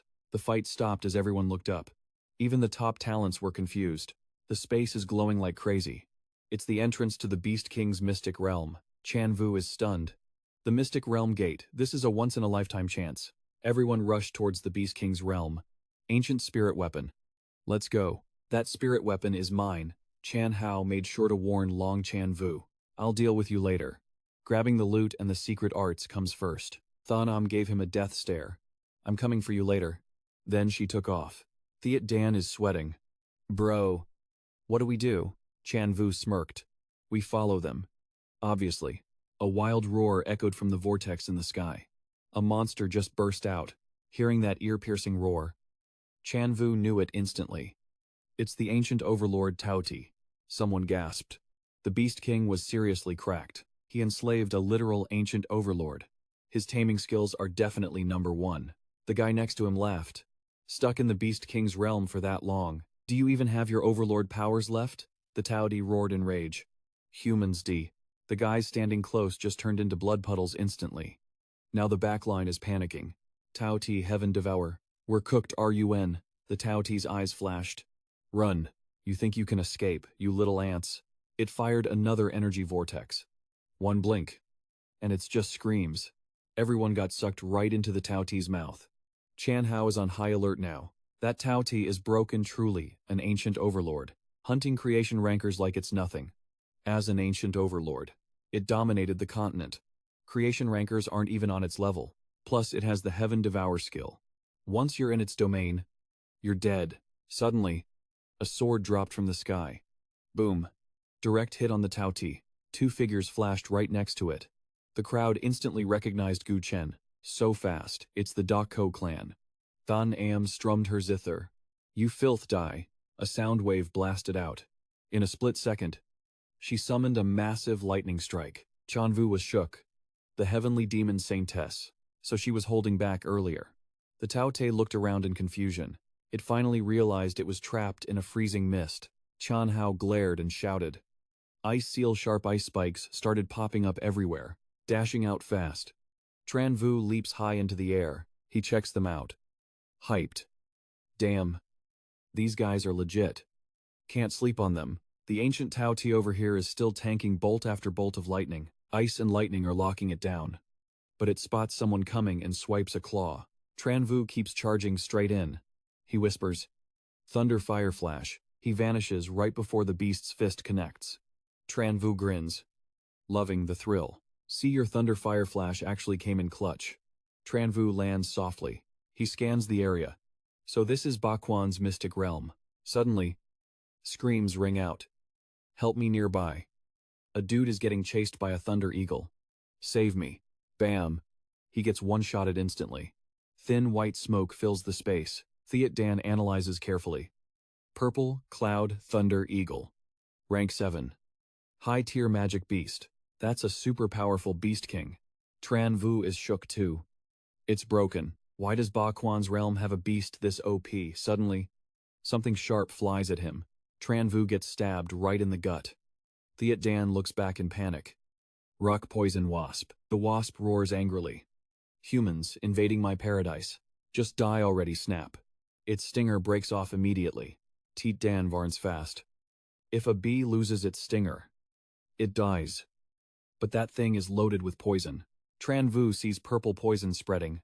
Crap, I'm cooked. Meanwhile, the ancient Tauti is still fighting back hard. Just then, someone rides the wind and lands. The Tauti faces a blurry pressure. Vobok looks down with cold eyes. Everyone else gets hyped. Central Haotian Tower. It's a powerhouse from Langxiao Hall. They can definitely handle the Tauti.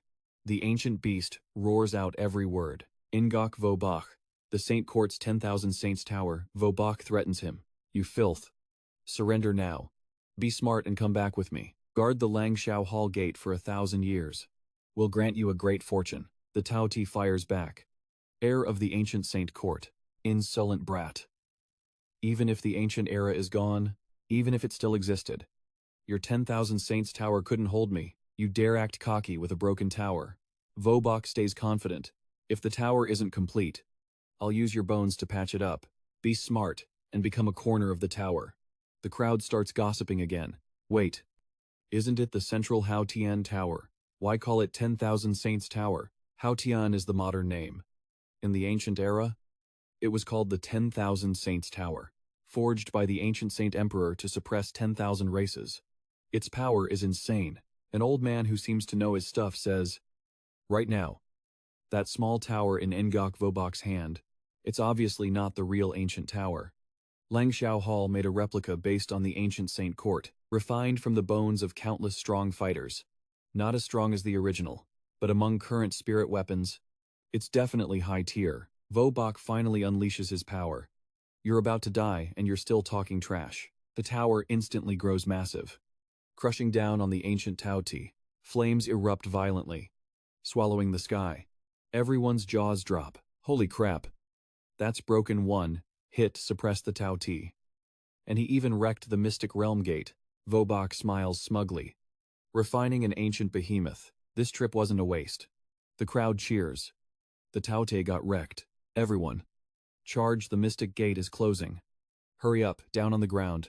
At this moment, two shadowy figures were silently observing the Langxiao Hall. Eyes locked on the Haotian Tower in the center. If we let him suppress those ancient overlords, he might actually restore the Myriad Saint Tower. Even Yu Wu Bai made a move. This is getting spicy, the hooded woman asked. You planning to step in? Junlin answered straight up. I'm not arrogant enough to fight the whole world yet. This time, I just need to kill him. He shouldn't exist in this world. The woman agreed immediately. True. The secret he holds has surfaced. That couple really went to great lengths back then. We must get that thing he has. Junlin analyzed quietly. The higher-ups made a mistake from the start. We have to deal with this guy fast. Give it another 2 or 3 years. And I'm afraid even they won't be his match. The other person calculated calmly. There's no other choice. If the higher-ups move, it'll draw too much attention. We have to use outsiders like you to do the dirty work. That way, the continent's forces won't get suspicious. Junlin let out a cold laugh. The tyrant monarch Mystic Realm will be Long Zhenwu's grave. The ancient secret will belong to our netherworld. Both of them dashed away instantly. Let's go in too. Long Zhenwu let out a light breath. Tai Dan asked worriedly. You good? Bro Zhenwu replied cautiously. Luckily, I learned the poison ant refinement before. So refining poison bees now is pretty similar. The only difference is the rock poison bee's toxicity is too insane. A normal person wouldn't survive it. T Don sighed in relief. That's good then. I thought you were cooked for sure. Zhenwu looked around warily. This mystic realm is too dangerous. Powerful demon beasts are guarding every corner. We'd better be careful. Nearby, 2 panic-stricken figures appeared. A massive smash landed, followed by screams for help. The Ape King scoffed. Can't even tank a hit. Zhenwu hid behind a rock, observing the situation. He whispered, That monkey is a monster, Tai Dan warned. That's the Chaos Ape King. It's an 8th rank medium-grade demon beast. We shouldn't mess with it. Suddenly, the Ape King turned its head. You two mutts have been staring long enough. Zhenwu's eyes went wide. The Ape King leaped up instantly, in a blink. He was right in front of Zhenwu. A human. And the Southern Wasteland Overlord lineage. Interesting, Zhenwu assessed. The Chaos Ape King's 6th sense is too sharp. He sensed us from that far away. The Ape King suddenly grunted in annoyance. Did not expect the Southern Wasteland Overlord lineage to be buddies with a human. Have you fallen that low? He immediately smashed down. Zhen Wu reacted fast. Raising one arm to block the blow with full power, the Ape King was knocked back. He praised with excitement. Nice strength, blocking my star iron staff with a fist, you're not simple at all. But Zhen Wu's arm was already drenched in blood. Damn it. The Ape King roared again. Try taking another hit. Tai Dan got annoyed. Shit. This monkey's gone mad. The next second, he suddenly grew massive. Exploding with power, Zhen Wu's jaw hit the floor. Holy crap. What is happening? The Ape King and Tai Dan immediately clashed. Tai Dan used his head to block that staff strike. The Ape King immediately jumped back. The ancient technique. 6 Zhang golden body Tai Dan mocked. You stinking monkey. You know your stuff. The Ape King remained incredibly arrogant. So what if it's the golden body? Can your golden body tank my staff? Zhen Wu asked curiously. Tidon. When did you learn this skill? Tai Dan laughed out loud. The old ancestor taught me. The Ape King suddenly got interested. Strong opponents. Too bad the level gap is a bit wide.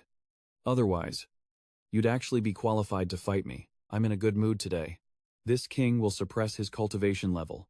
I'll drop my cultivation to a level 6 magic beast to fight you guys.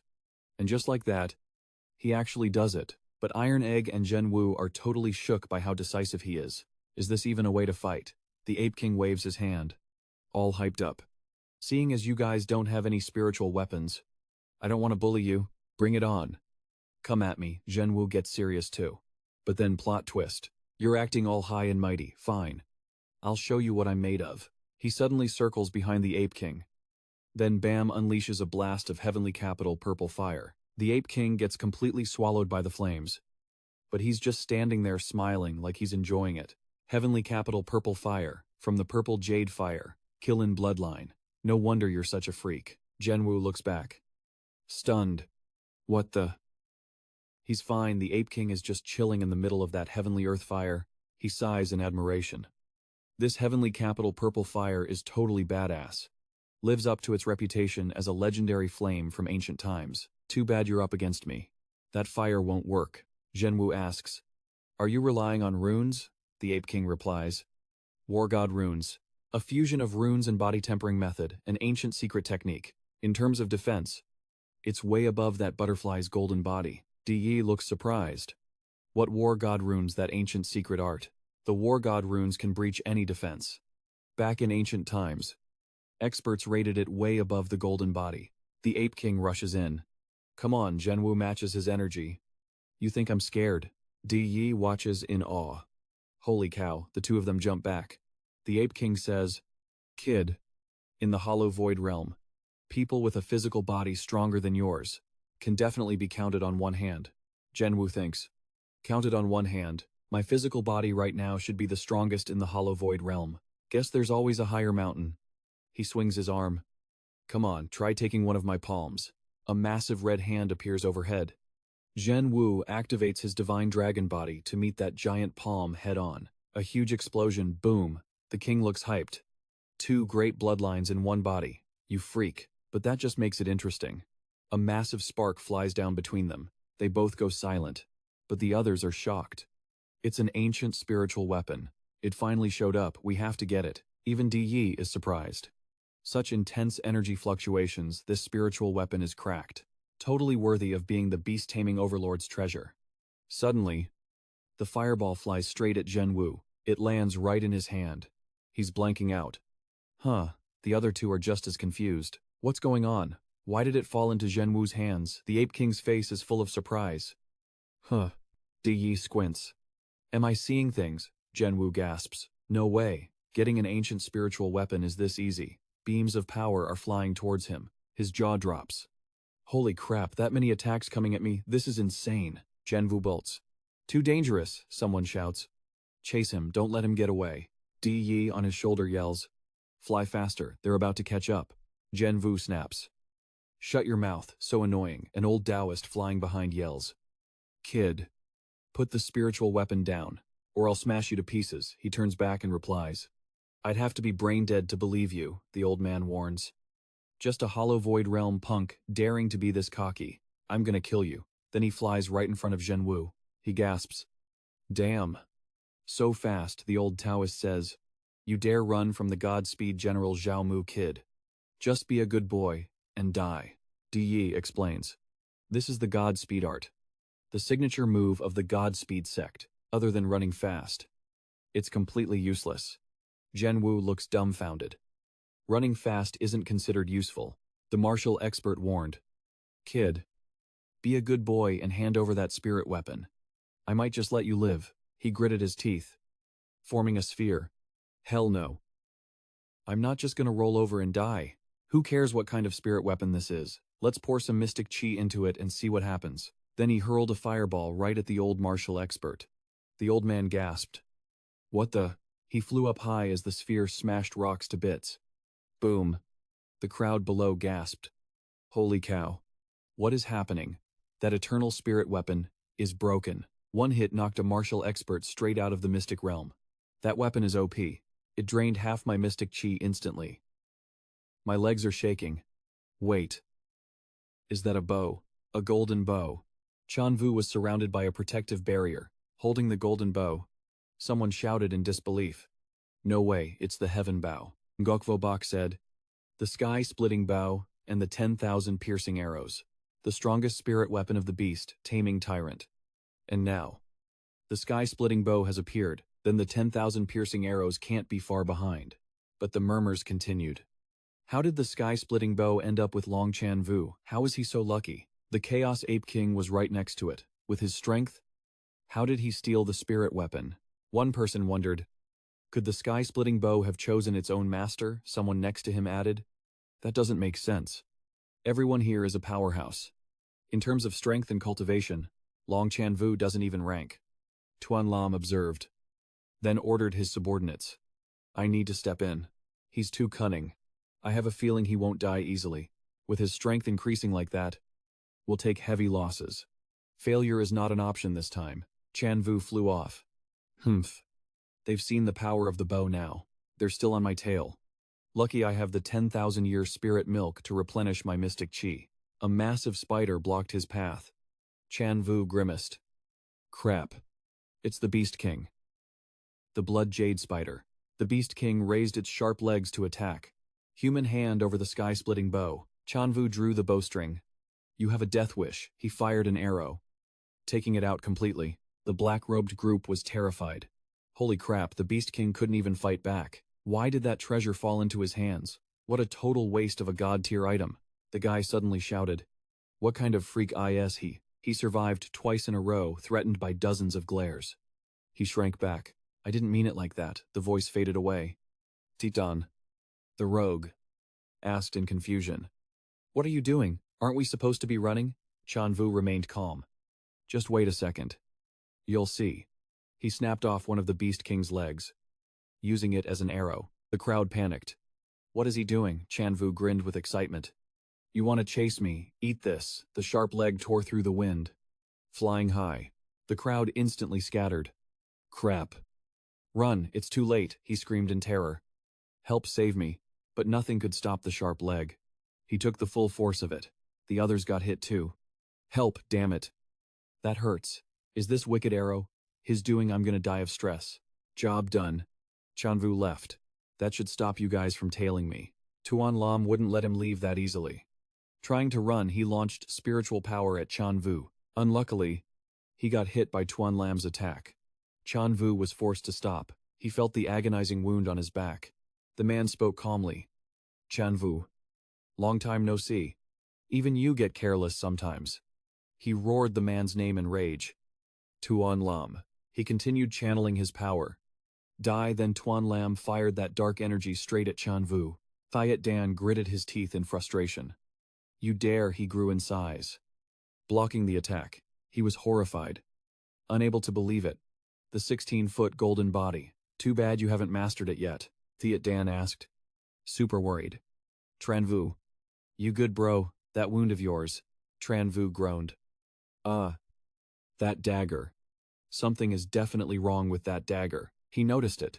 Why does this short blade have black runes swirling around it? Thiet Dan tried to pull the dagger out. Damn it. Why won't it budge? Tuan Lam smirked. Feeling himself. Tran Vu. You should have died 20 years ago. We were just too nice to let you live. The Hell's Spirit Dagger. Once you get stabbed, no one survives past a single incense stick. You are about to meet your parents. But Tuan Lam stayed chill. Avoid realm scrub like you made me waste a precious Hell's Spirit Dagger. You should feel honored. Tran Vu drew his bow tight. You scumbag, I haven't even come for you yet. And you dare show up here. He struck down hard. Tuan Lam wanted to snatch the heaven-splitting bow from his hands. Great. Wasting such a treasure in your hands is a crime. Then he blasted Tran Vu with spirit energy. But he panicked. Couldn't dodge in time. What the how did you get so fast all of a sudden? Then Tuan Lam unleashed another ghost hand attack, sending him flying. Thiat Dan screamed. Tran Vu, damn. You dare sneak attack me, drag him back. Get over here. He worried for his buddy. Thiat Dan, but he wouldn't let Tran Vu get distracted. Worry about yourself first. It is over. Tuan Lam beat him so bad he couldn't react. The beast was fuming and cursed. Damn it. You dare sneak attack me. You wanna die. She arrogantly gripped the chain. This beef is between those two. I won't get involved. But this chain is made to counter your golden body. Thiat Dan shook with rage. You? The old man scoffed.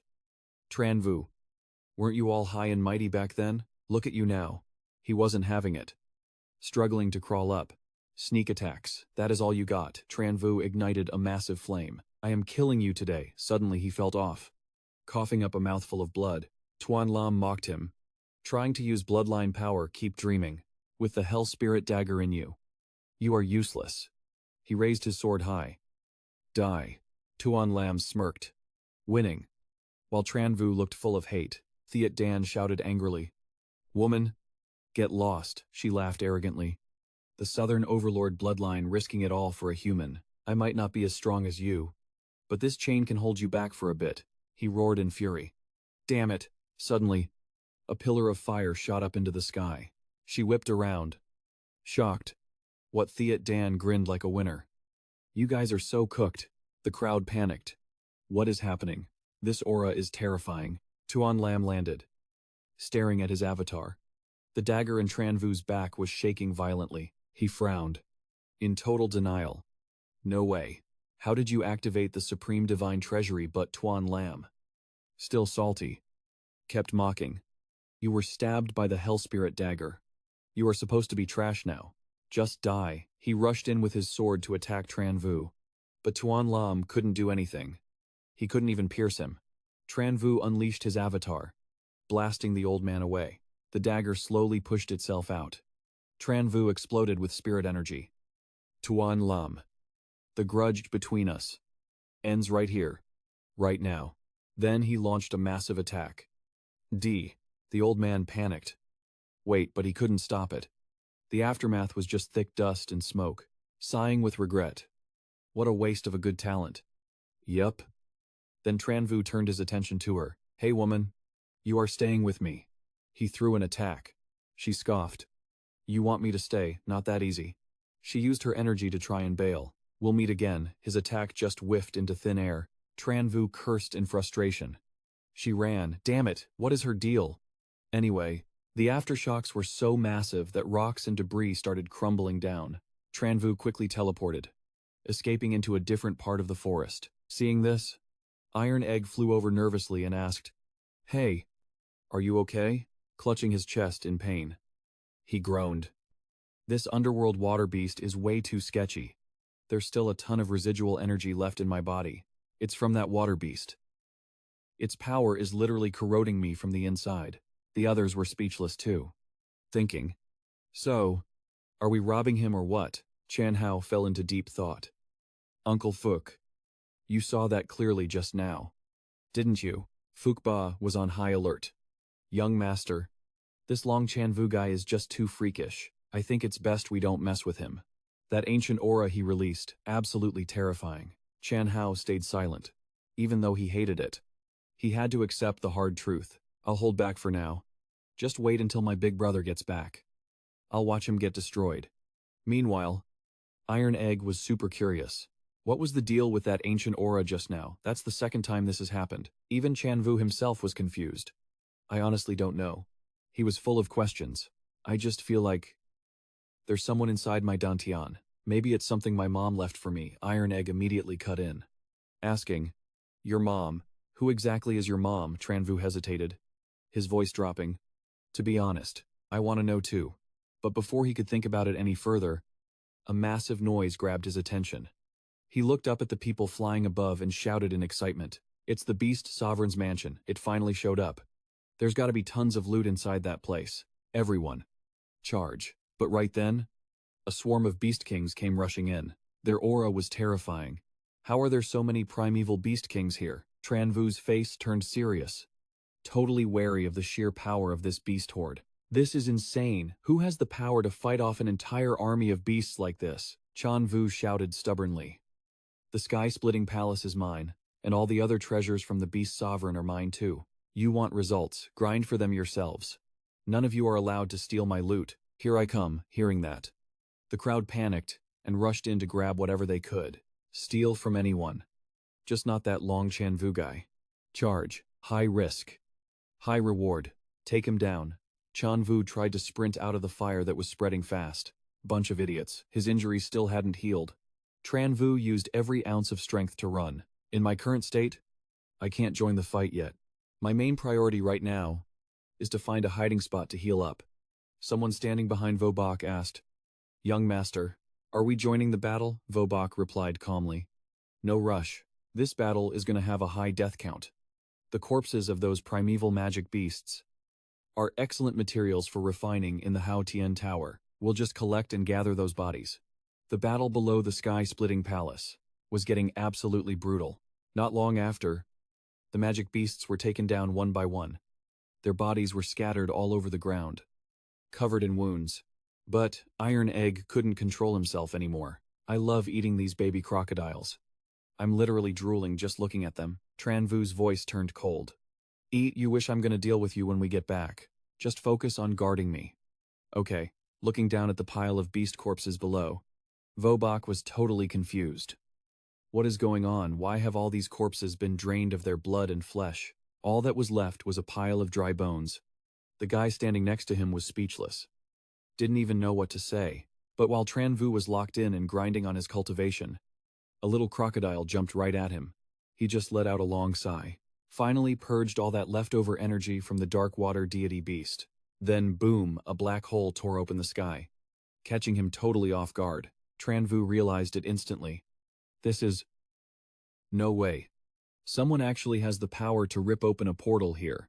Is there actually someone stronger than me in this mystic realm? But the young master looked at the horde of monsters and just scoffed coldly. You really think you stand a chance? A second later, bam. Frozen. He locked the whole squad in ice. They couldn't move an inch. Seeing the front line get clapped so easily had the monsters in the back shaking in their boots, too scared to get close. The guys in black robes started cheering. Let's go, that was sick. Kill 'em, Thousand Eyes and the Golden Star Phoenix were the strongest. And they're already dust. Everyone. Push, wipe them out, don't let up. The battle was absolute chaos. Smoke and fire everywhere. Tran Vu watched from a distance, deep in thought. With the elites from the extreme cold palace joining the fight, the humans who were totally losing before just completely flipped the script in seconds. They're dominating the mystic realm beasts now. The monsters lost.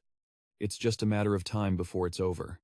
Honestly, from the very beginning, the outcome of this raid was already set. Doesn't matter how strong the Overlord's beasts are, they've got zero chance against the power of the 5 elements. One beast was still standing, stomping towards him aggressively. Tran Vu just stood there, cool as a cucumber. The last one, looking at all those valuable corpses scattered on the ground, literal gold mines.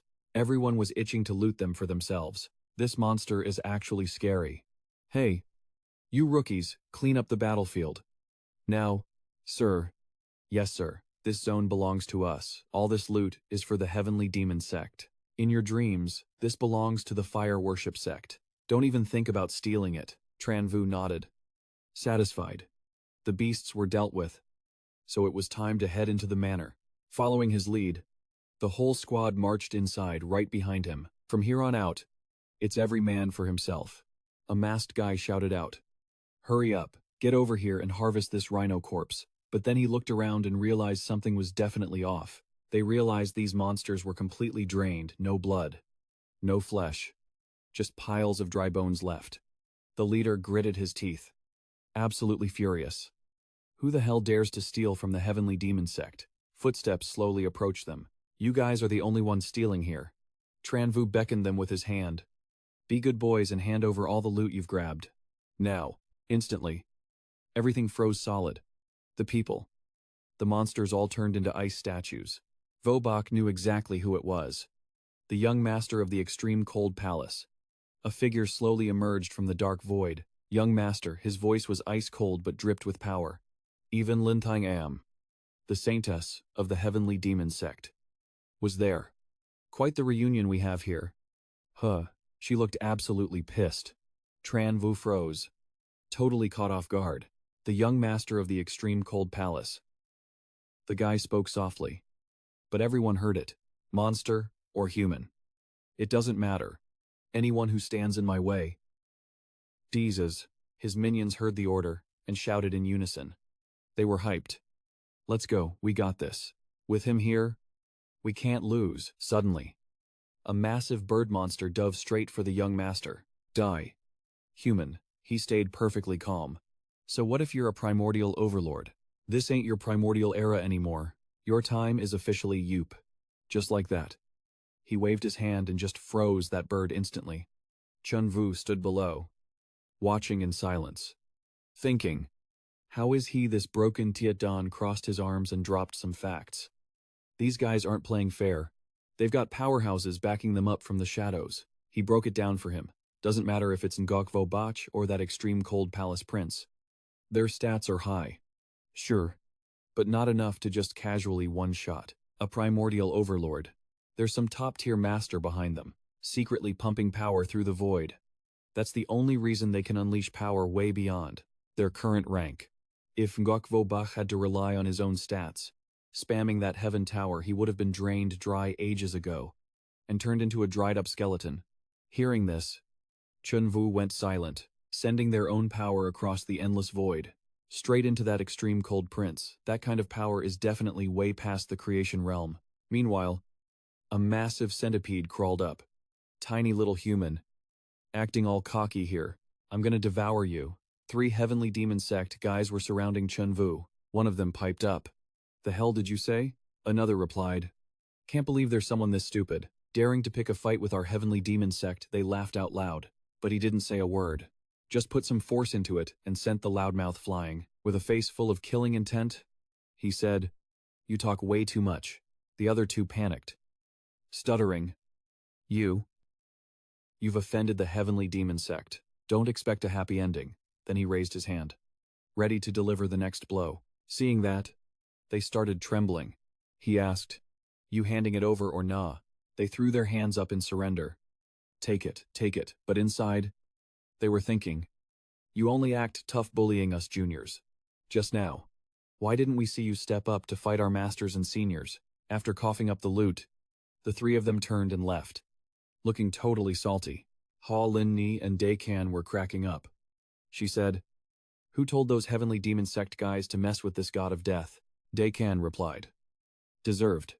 Just then, the fire worship sect guy standing nearby saw that and said, Thank God our fire worship sect didn't try to start beef with him. Hearing that, he replied, Let's rob him too. Hand over everything you've got. Hearing that, the guy panicked and shook. Huh. Then he switched up quick like a puppy, saying, Our fire worship sect is just a tiny little faction. Could you please be generous and let us slide? If not, it'll be impossible to explain to the higher-ups when we get back. Hearing that, his face went dark, and he replied, You talk too much. Hurry up. Cut to the 3 heavenly demon sect guys. They were reporting to Than as they walked. Master, bad news. Someone robbed us. All our loot got taken. Hearing that, Than shouted in shock. What?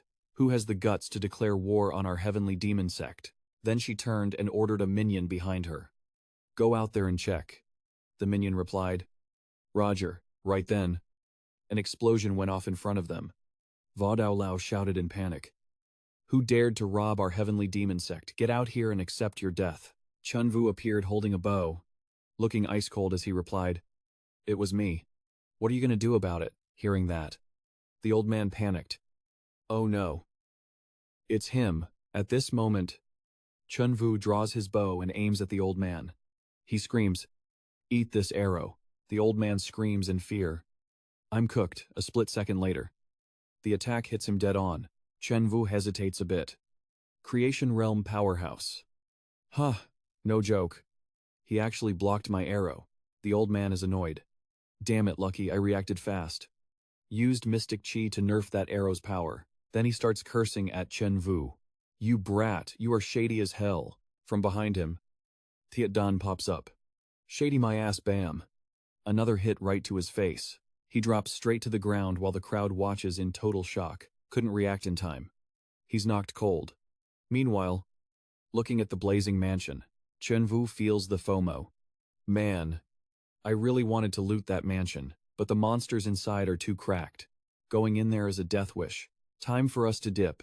We secured enough loot anyway. That's enough. Suddenly, he whips around. Confused.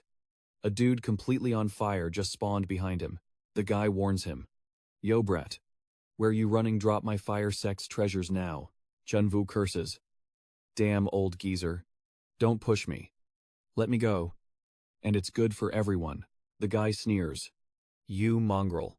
Who do you think you are? A trash void realm, daring to threaten a stage 3 creation realm master? I'm ending you today."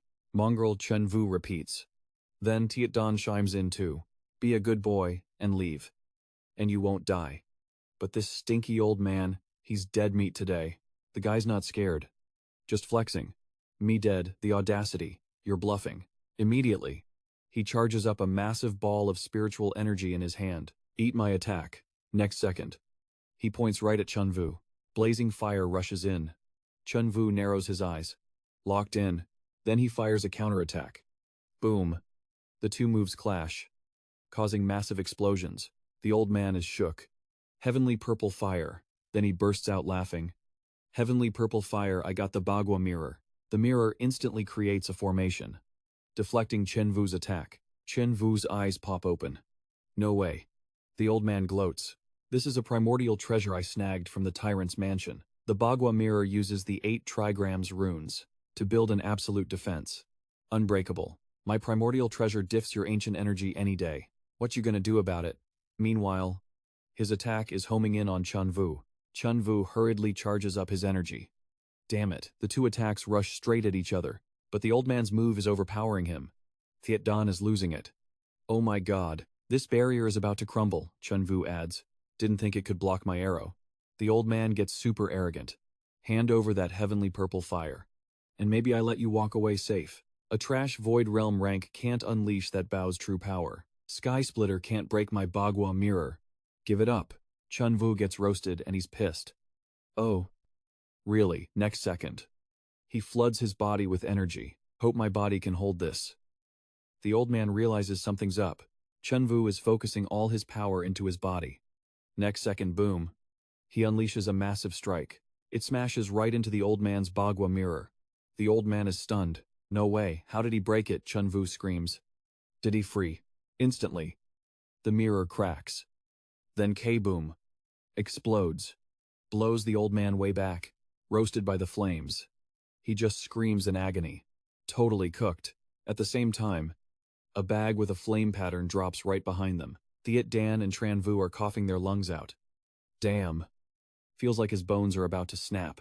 Thiet Dan grabs that bag. Looking super hyped. That rotten old man's storage bag is stacked with treasure. Tran Vu is shook. Can't believe the storage bag didn't get incinerated by the fire. Just when they let their guard down, a massive noise booms from above. Tran Vu glances over and sees the sphere holding the mansion blowing up. It shatters into a million pieces. His jaw drops. "Oh my god. What the hell is happening? You guys can fight all you want, but don't go blowing up people's rooms." Watching the glass shards rain down, he spots something. Thiet Dan yells. "The mystic realm is collapsing. Let's get out of here, burning sky wings." They're standing right under the falling debris. Suddenly, something zooms out of the flames. Looks like it's chasing Thiet Dan and Tran Vu. He senses it too, and turns back to check. It's Tran Vu, and Theet Dan, flying out of the chaotic void. Suddenly, a small sphere flies past, and he speaks up. What is this? He reaches out and grabs it, saying, who cares? Grab it first. Think later. Just as he says that, the two land on the ground. That was close. Almost got swallowed by the void turbulence there. Hearing that, Theet Dan asks, what do we do now? He looks over and whispers, find a quiet spot to check our loot. Then they immediately dip.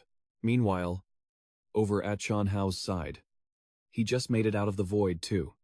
Damn it. Only managed to snatch 2 eggs. Everything else couldn't enter the void. What a waste.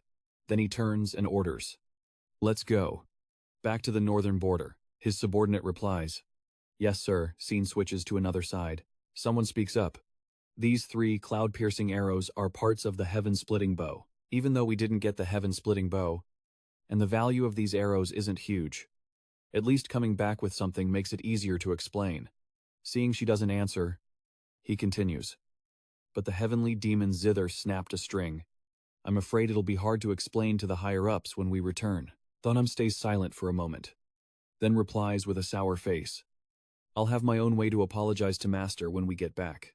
I'll take full responsibility for everything. Meanwhile, back with Tran Vu. He holds up a book called Incarnation Technique. Looking totally confused. Did this ancient secret technique really just fall into my hands that easily? Theet Dan replies, to be honest, I kind of feel bad for that fire sect elder. He got his hands on a top-tier secret technique like this.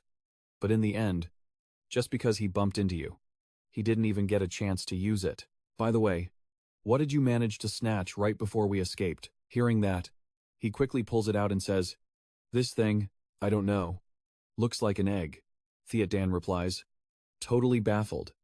Surprisingly, it's giving off a super rare ancient aura. Come to think of it, this is definitely a treasure.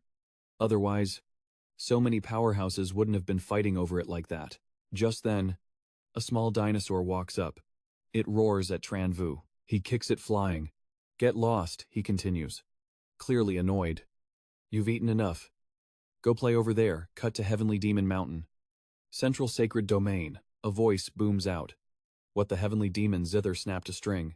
The Heavenly Demon Zither is an ancient spirit weapon left by the Zither Demon founder. Never heard of it getting damaged before. Those 6 strings are made of divine dragon tendons. How could something like that possibly snap? Inside the hall, Than is kneeling at her master's feet. When someone speaks up, did someone strike it with heavy force? Than sighs softly and replies, it was just a guy. Around 20 years old. First level, Void Spirit Realm. Goam speaks up. Totally in disbelief. No way, that's impossible. This zither was crafted by the Zither demon ancestor himself. It's incredibly durable. Even if we wanted to damage it, it would take serious effort. Than continues. That is the truth. Master, at that moment, an incredibly ancient aura erupted from that boy. I immediately activated the strings, and they just snapped. The elder replies, that much ancient aura. The person behind the curtain speaks softly. Enough. Tran. Go reflect on your mistakes. For 10 years, until you master the second form. 1,000-mile sound transmission. Do not leave your seclusion. Than replies sadly. Yes, Master. Suddenly, a mocking voice cuts in. Isn't it just a heavenly demon zither string? Why are you being so harsh on Than? Hearing this, they immediately turn to look at the Long family's eldest young master, Long Zhenhuang. As soon as the words land, a beam of light suddenly appears behind Than. Seeing him appear, the elder gets annoyed.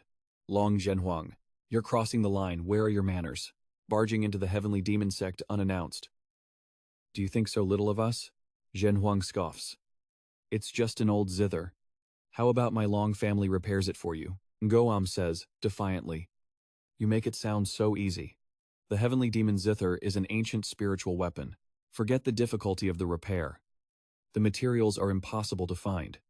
Can you produce a dragon god's tendon? Hearing that, he replies with utter disdain. Dragon god's tendon, that's nothing. My Long family can handle that. Saying that, he pulls something out, leaving everyone confused. Than speaks up. Are you kidding me? Isn't the dragon god's tendon your family's supreme treasure? And you just brought it out here, she then asks suspiciously. What exactly do you want? Ngo Am is shocked. This is... The master behind the curtain asks. Long Zhen Huang. Let's cut the chase. What price do we have to pay for this dragon god's tendon? He replies. This is a personal gift from me, Long Zhen Huang, to the heavenly demon sect. It has nothing to do with the Long family. It's strictly because of my personal relationship with Tran Am. That's the only reason I'm giving it to you. The master is puzzled. What do you mean? Zhen Huang bluntly states his demands. Exactly what I said. I, Long Zhen Huang, am officially declaring it, right here. I am here to propose marriage. This is my betrothal gift. Does the heavenly demon sect accept it or not? Hearing this, Tran Am is stunned. The master shouts in anger. Are you trying to threaten the heavenly demon sect? Zhen Huang replies confidently. So what if I am? And so what if I'm not? Tran Am is destined to be my woman. Tran Am blushes. Embarrassed. What nonsense are you spouting? Who is your woman? Ngo Am can't take it anymore and pulls out his zither to warn him. Long Zhen Huang. Don't think you're invincible under the heavens. The heavenly demon sect is not a place for you to flex. With that, he launches an attack straight at Zhen Huang. Take this. Zhen Huang's expression remains calm as he replies. Ngo Am. You've gotten old. With your heavenly demon 8 sounds at this pathetic level, you're just looking for a death wish. Saying that, he casually throws out a counterattack, instantly repelling Ngo Am and knocking the old man back with heavy injuries. Tran Am calls out in worry. Elder No, the master inside, can't sit still anymore, and brings out her own zither. Long Zhen Huang. You are too arrogant. A powerful blast is fired. Zhen Huang watches it coming, completely unfazed. Just as it gets close, a massive surge of energy blocks it for him. Zhen Huang scoffed. With just a damaged heavenly demon zither and heaven-defying realm. 4th stage. You can't even touch me. Outside, 2 massive spiritual energies clashed violently. Zhen Huang blocked the opponent's move with his fireball. He smirked. Your heavenly demon zither is badly damaged. And you still want to risk your life against me, break another string. And even I won't be able to fix it. Hearing this, the master fell silent. The spiritual energy faded, and she annoyedly withdrew her power. Heaven-defying realm. 2nd stage. Long Zhen Huang. I underestimated you. A shocked voice rang out. What heaven-defying realm? 2nd stage. How old are you even? Zhen Huang asked confidently. Are you satisfied now? I hope you'll answer me sincerely. If you don't want to, I'm willing to wait. No matter how many years. I'll wait for you, a cold voice replied. My answer remains the same as 3 years ago. We are not a match. Hearing this, Zhen Huang looked a bit down. I see. He disappeared instantly. Fine.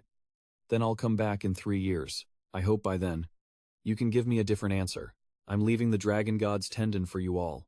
Things I give away. I don't have a habit of taking back. Then, a voice turned and called out.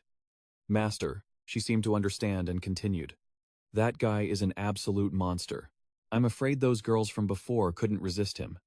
On this continent, looking at all the tribes, there isn't a single young person who can compare to Long Zhen Huang. Scene cuts to the northern frost region. A voice echoed. What heaven-defying realm? 2nd stage. The other person confirmed. 100% accurate. The heavenly demon lady confirmed it herself. What a hopeless romantic. The young master sat on the dais, looking amused. That Long Zhen Huang. We haven't met for a few years, and he's already reached this level. I've lost. Prepare a grand gift. Bring out the 10,000-year ice lotus. My brother broke through. How can I not go and congratulate him outside? 2 people were also gossiping. He broke through too. Looks like this continent is about to get rowdy. Diga agreed. That's right, the human race has infinite potential. Over 20 years ago, one appeared. And now another one shows up. In our generation, I'm afraid only Di Huang has a chance. Di Xin said confidently. When the time is right, I'll go meet that Long Zhen Huang myself. We can barely be considered the same generation. Zhen Hui recalled a memory from his childhood. He was being bullied by everyone.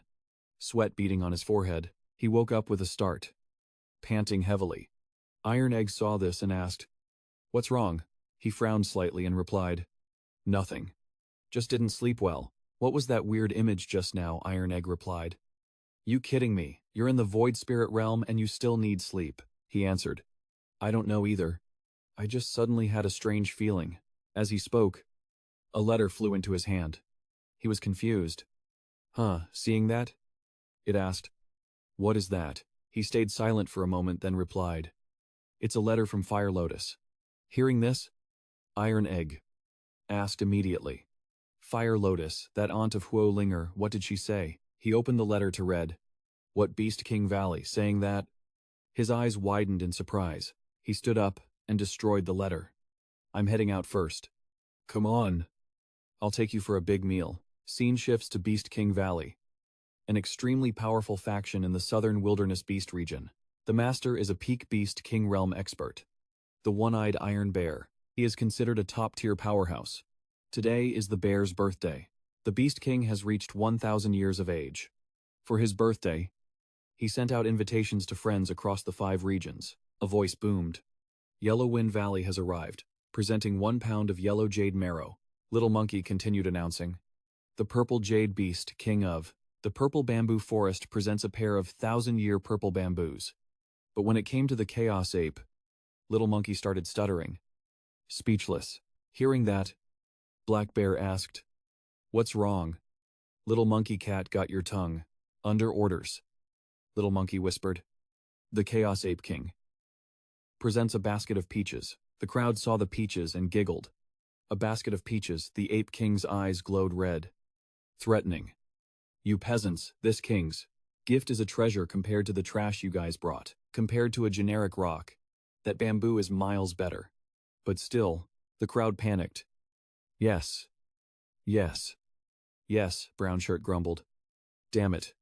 Why is this guy here? He stole my sec's secret manual," Blondie added. "Mine too. He even jacked the spirit weapon my ancestors left behind." The bear warned, "Quiet down. You guys aren't his match. Just be lucky he only snatched your gear." Suddenly, a loud boom rocked the courtyard. Black Bear said, "The Fire Clan is here." The evil king stepped out of a ring of red fire. "Greeting, Brother Black Bear. Everything good since we last parted." Black Bear laughed. "Fire Evil King. Haven't seen you in decades. Your flames are looking even purer." The king asked, "I'm not late, am I?" He replied instantly, "Not at all. Not at all." The evil king gestured toward Lin Ni. "This is my daughter, Hua Lin Yi. I brought her specifically to meet you." Brother Black Bear. Black Bear laughed with delight. "Brother Evil King's daughter is extraordinary. Heard she's set to marry the young master of the Extreme Cold Palace. That guy is a rare, talented, handsome genius of the continent." Hua Lin Ni smiled awkwardly. "Thank you, uncle," she thought. Asterisk rare genius. Too bad my heart is already taken. Asterisk. Speaking of which, the scene cuts to Long Tran Vu gnawing on meat, saying, "Haven't seen her in years. That girl is getting prettier by the day. What's up, don't you want her? Why not go over? Wait. She's with her dad right now. Best I don't go there. Look closely. Are these 3 pigs or what?" He let out a huge burp. But number 1 didn't get enough to eat. This Black Bear Beast King is so stingy. 1,000-year birthday bash, and this is all the food. This was supposed to be portions for 10 people, and you guys ate it all. That's wild. The crowd froze, completely stunned. Tran Vu watched everyone eating from above, calling out, "Lin Ni." She stayed silent. He asked, "How have you been these past years?" A group was sitting and eating when suddenly a lizard appeared out of nowhere. Red Shirt was shocked. "Damn. What is this?" Finished one table and moved to the next. Then he raised his foot. "Don't run, take this kick." He tried to stomp it, but it ran off with a big chunk of meat in its mouth.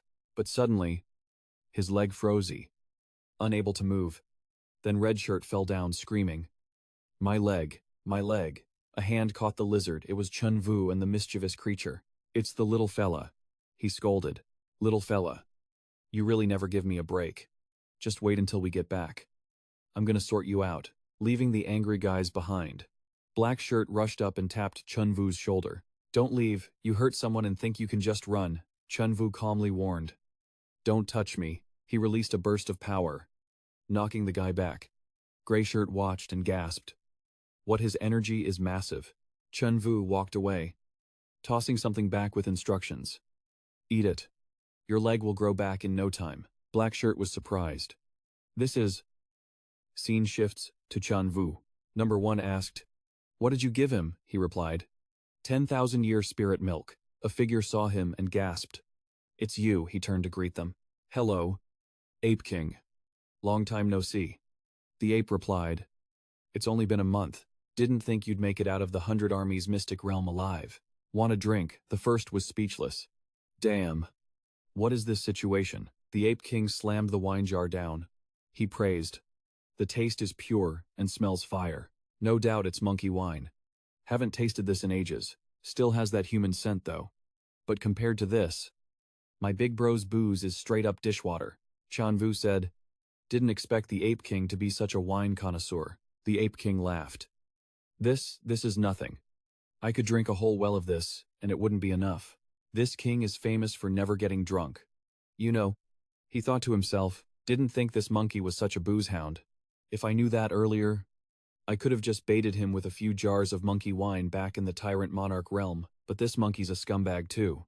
He came looking for trouble with me back then. Now I don't have a single jar of my own wine left. The Ape King realized something was off. You and my big bro don't seem to have any connection. Do you? He explained. Basically, no relation. I came here to find someone. I never said I was invited by the Black Bear Beast King. The Ape King asked. Find someone. Find who? But everyone here is a friend of my big bro. You better not mess around. Not interested in that. There are so many creation realm experts here. Plus so many beast kings. Wouldn't I be asking for a death wish if I caused trouble here? Give me 10 jars of monkey wine, and I'll pretend I never saw you. He cursed. Damn it. You think monkey wine is cheap cabbage. 10 jars, why don't you go rob someone? 2 jars max. The Ape King spoke with a warning tone. Sure. Who you kidding? 10 jars. Can't be missing a single one. Otherwise I'll throw you out. I don't care who you're looking for. You're not getting in. The first cursed. Damn you, how can a monkey be this shameless? Tran Vu held up his ring and proposed. How about this? I'll give you these 10 jars. If I run into trouble, you gotta help me. Then I'll give you 10 more. The Ape King accepted. Deal. The first stood stiffly, his face darkening. I've truly seen the level of this monkey's shamelessness. 3 guys saw Lin He and suddenly started cheering. It's the eldest miss of the Fire family. Truly a goddess. Just like the rumors said. Too bad she's already taken. Her fiancé is the young master of the extreme cold palace. What's there to be afraid of? If I could get her favor before the marriage, that would be epic. True that. Lin He closed her eyes, calmly thinking. So annoying that I can't even get angry here. A hand wrapped around her waist. What's wrong? Miss, not happy. Lin He was surprised. Shameless. The 3 onlookers watched in excitement. Her hand felt a burn. Ling Ni gasped. It hurts. Turns out the person beside her was Tran Vu. He pointed at his face. Guess my face is just too thick. She turned around. Lin He's face trembled as tears flowed. You finally came. Everyone shouted in fury. Animal, let go of Miss Lin Na. We haven't even done anything yet. Tran Vu held her tight, smiling with pure amusement. So want me to chase them away? He immediately raised his voice. Ready for action. A second later, the crocodile transformed into a form several times larger. It slammed its body onto the ground, crushing those guys flat. One guy crawled out, pale and trembling, shouting in frustration. Holy crap, you cheated Iron Egg laughed obnoxiously. He teased. Old Black Bear caused such a big scene. You don't mind, do you? Black Bear didn't dare say a word. Just gave a stiff, awkward smile. It's fine. It's fine. Would I dare say anything? What am I supposed to say? Go to war with the Southern Wasteland Overlord. No shot. Unless I've lost my mind. Tavung looked around, panicking. Where's Lin Ini? Where'd she go? Titan winked at him, looking totally shameless. Your daughter went to catch up with my homie. You better not crash their party. He froze, confused. Catch up. Tavung started feeling nervous. Lin Ini is supposed to marry the young master of the extreme cold palace. If anything sketchy happens before the wedding, the young master's rage isn't something our clan can handle. He got serious and pressed Hak Hung. We're brothers for life. You're really just gonna watch my daughter get taken away by some random dude. Just like that, but Hak Hung was stumped, not knowing what to say. Well. Meanwhile, Tran Vu quickly whisked Lin He away to a quiet spot in the woods. Nobody's gonna bug us here. Lin He asked. Why are you at Beast King Valley? Did you come here just to find me? Tran Vu explained. Nah, not exactly. Me and that old bear. He got cut off before he could finish. Auntie Lianhua told me, you'd snatch me back from that extreme cold palace guy. I've been waiting for this day. He immediately reassured her. I said it. So I'm gonna do it. I don't care if he's the young master of the extreme cold palace. I'll wreck him. A voice interrupted. Big talk. It was Ta Vung. He caught up fast. You're just void rank and you're acting this cocky. You think you're on the young master's level, Lin Yi panicked. Dad Tran Vu stood his ground. Master Hoa. Lin He is a grown woman. She has the right to choose who she dates. Ta Vung shut that down instantly, saying coldly, what a joke.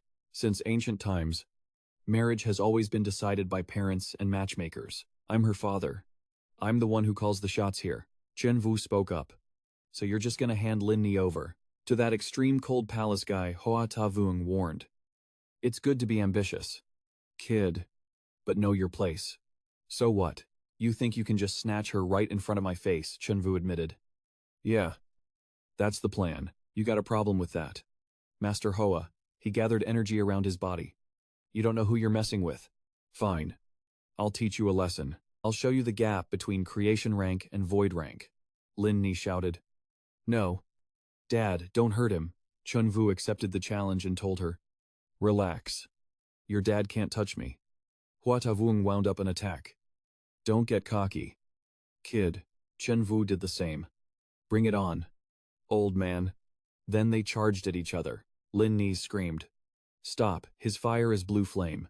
It's almost purple tear. Don't tank that. A huge boom shook the forest. Then, the two of them jumped back. Tran Vu laughed, enjoying himself. Master Hoa. When it comes to fire, I'm actually a bit better than you. Hoa Ta Vung was shocked. Heavenly Capital Purple Fire, I forgot you had that broken ability, but your rank is too low. Kid, my clan isn't called the Fire Clan for nothing. We're way better at playing with fire than you. Saying that, he slammed his flame into the ground. Tran Vu was confused. Why is he hitting the ground? Realizing the danger, Lin Ni shouted, watch out, that's my clan's secret technique. The flame puppet is insanely strong flame puppet. My dad's puppet is on the same level as a Creation Realm Stage 7 powerhouse. The Fire King was totally speechless at his daughter. Tisk. Guess it's true. You can't control a girl once she's grown up. She really just spilled the Fire Clan's secrets like that. But right then, a massive giant made of pure flames manifested. The Fire King spoke with full confidence. There's still time to forfeit. If not, I'm afraid I'll actually beat you to death. Tran Vu locked in on the puppet.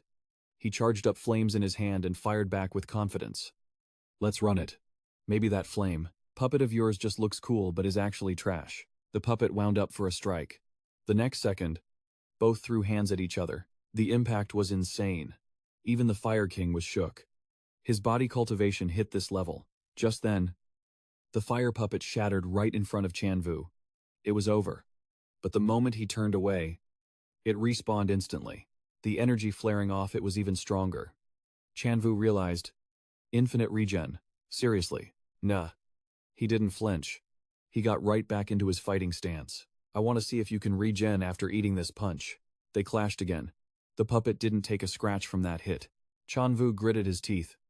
Annoyed. Damn it. It absorbed the hit. Even that didn't work. The Fire King was stunned too. The heaven-splitting bow, the Beast Tamer Warlord's spirit weapon fell into your hands. What a waste. Tran Vu pulled something out. You're forcing me to use my trump card. Massive spiritual energy exploded from his body. Fire Clan head. Watch this. Hearing that, the Fire King locked in to watch. The next second, he launched a massive strike straight at the puppet. Small flames started latching onto it. In a split second, a huge explosion rocked the whole forest. It forced the Fire King and Lin Ni to shield their faces. He gasped. I didn't think he'd wipe out my puppet in a blink. Looking at the wreckage, he asked himself. Is this really something a hollow void realm cultivator can do? Tran Vu asked. What's up? Fire Clan head, did you change your mind now? The Fire King got serious. You have the aura of an ancient god. You're definitely not simple. Too bad you have no destiny with my Fire Clan. Our Fire Clan doesn't need you. Seeing his confusion, what do you mean? The Fire King chuckled. Even if you get stronger, can you really compare to the young master of the extreme cold palace? If you've got the guts, defeat him before the wedding. Do that. And our Fire Clan elders will change their tune. Are you willing to take this bet? Tran Vu accepted instantly. I'm in. No matter the cost. I'm taking him down. The Fire King turned to leave. I admire that gutsy attitude of yours. Come find me once you win. Lin Ni. Let's go. She whispered shyly. I'll wait for you. Then they took off, leaving Tran Vu standing there alone. He calculated. Over 3 months left until the wedding. I gotta push harder. A bit later, Tran Vu was still grinding his cultivation. Suddenly, his eyes snapped open. A crazy surge of power burst from him. Iron Egg shouted. Holy crap, you scared the hell out of me. Did you just rank up again? Tran Vu confirmed. Yeah. I used the 10,000-year spirit milk to force a breakthrough. I'm at Hollow Void Realm Stage 3, but I've hit my limit. Iron Egg hyped him up. That's insane though. You skipped a whole stage, but Tran Vu wasn't satisfied. It's still nowhere near enough. The gap between me and that Cold Palace young master is still massive. I'm running out of time. Gotta figure out a way to boost my cultivation. Fast. Iron Egg spoke up. Didn't you snag some martial arts manuals from Bajun's place? Zhen Wu replied. Nah. Those are no good. Can't wrap my head around them right now. My strongest asset right now is the 5-Sun Dragon Claw. It's the peak art from the Imperial Martial Academy. But I've studied it carefully. Over and over. Honestly, it just feels like some basic Earth rank skill to me. His eyes lit up. A bunch of ancient text appeared out of nowhere. Caught him off guard. Weird ancient runes kept popping up. And get this, they can be reconstructed. Once the reconstruction finished, he rubbed his forehead. Major headache. Iron Egg asked worriedly. What's up? Zhen Wu answered. I just rearranged the 5-Sun Dragon Claw. And somehow, it created a new skill. The Yin-Yang Ice Cicada Palm. The rank is way beyond the Earth rank Dragon Claw. But it's in a flexible state. It's mystical. Can't fully see through it. But did you ever imagine such an OP scenario? Iron Egg. Could it be? Heaven rank. He stared intently at his hand. Do know. Afraid I'll have to actually train this skill before I can use it. He went to another spot. Iron Egg. How long has it been since we came back here? Looking down at the massive capital city from above. Think it's been 2 years. 2 years passed. Wonder how many of my good friends are still around. Things have changed. People are gone. Tragic. All right. Let's go down. You hide inside me. Save us some unnecessary trouble. Iron Egg agreed. Got it. He walked to the gate but got blocked. Halt. Zhen Wu spoke briefly. Go tell that shameless, wretched old geezer that Long Zhen Wu is back. The 2 guards froze. Shameless old geezer. Wait. Long Zhen Wu. They muttered the name. Then realized in shock. The demon sword host from back then. The gates opened. And a figure approached. Totally unexpected. No one thought he could survive and return. It's you. Is it really you, you brat? You actually didn't die. He smiled in greeting. Old man. I'm back. Hei Tong was overjoyed. I knew a brat like you wouldn't die that easily. Long time no see. What's your cultivation level now? Probably at the peak of the Heaven Realm. Zhen Wu announced that he had reached the level of Void Realm. 3rd stage. Hei Tang heard it and spoke softly, acting all casual. Told you so. I always had high hopes for you. Kid, it's fine. Void Realm. 3rd stage is already great. Although it's not peak. Mid-sentence. He suddenly realized what he just heard. Void Realm. 3rd stage. Did I hear that right? He rubbed his nose. With a smug look. Just broke through. Better than nothing. I guess. Hey. Hei Tang grabbed his hand in satisfaction, dragging him along. Good, that's too good. Come with me. Hurry, pulled suddenly. He was startled. Hey. What are you doing? The 2 chatted excitedly as they walked. Let go. Old man, I can walk by myself. All right. All right. This old man got too excited. Anyway, where are you taking me? Wait a bit and you'll see. By the way, didn't Chuye come back with you? Where did she go? Why didn't she come see me? Oh. He froze right there. The two stood there like statues, neither knowing how to respond. Tran Vu grabbed Haitong's collar, roaring in a rage. Old man, you guys actually let her go find me all by herself. Don't you know how dangerous that is? Haitong broke out in a cold sweat. During this time, we searched all of Jishui, but we couldn't find her. Hak Duong gave a nervous laugh. Chill out though. That girl's a genius. She's got this. Nothing better happened to her. He let go of Hak Duong's collar, his voice dripping with worry. I did it for her own good. That's why I didn't go back for her back then. But now look at the mess. Whatever. Let's shelf that for now. He switched gears. Oh right. Old man. I came back, 'cause I need to check out the Wu Sun Dragon reaching hand again. Hak Duong was confused. Wait. Didn't I already teach you that skill? Why do you need to see the original manual? Tran Vu sensed something was off. So he spilled the tea. I realized this skill isn't as basic as it looks. There's a way more broken technique hidden inside it. Hak Duong's jaw dropped. Oh, Tran Vu felt weirded out. Bro. Why are you staring at me like that? Hak Duong's eyes went wide. No way. You actually figured it out. You knew the whole time. Hak Duong didn't deny it. I mean, I read about it in ancient texts. But nobody's ever actually unlocked the secret. Until now. Yo. Tell me exactly what you found. He didn't hide anything and laid out the facts. I don't know the details, but I know the hidden skill is called the Yin-Yang Heaven Ice Palm. But to fully awaken it, I need to take another look at the original manual. Hak Duong clenched his fist. It matches the legends perfectly. If we can bring this skill back, then even if that divine treasury can't be opened, the Imperial Academy's power will still skyrocket. He was a bit confused. Divine treasury. What's that? Is this? In a flash, they arrived at a cliff. And seriously, why did you drag me to this random hill? Hak Duong stopped. This is the spot. He reached out, and a space portal popped up. The hillside was just an illusion barrier. This place hides the Imperial Academy's biggest secret. Everything we know is buried here. Hak Duong stepped inside. Let's roll. He followed him in. Whoa. Inside was a stone cave. Tran Vu looked around, intrigued. What's up with this stone door? Hak Duong slowly explained. This door leads to the tomb of an ancient powerhouse. It only opens once every 100 years, and stays open for just 1 month. That's why the founder built the Imperial Academy right on this spot.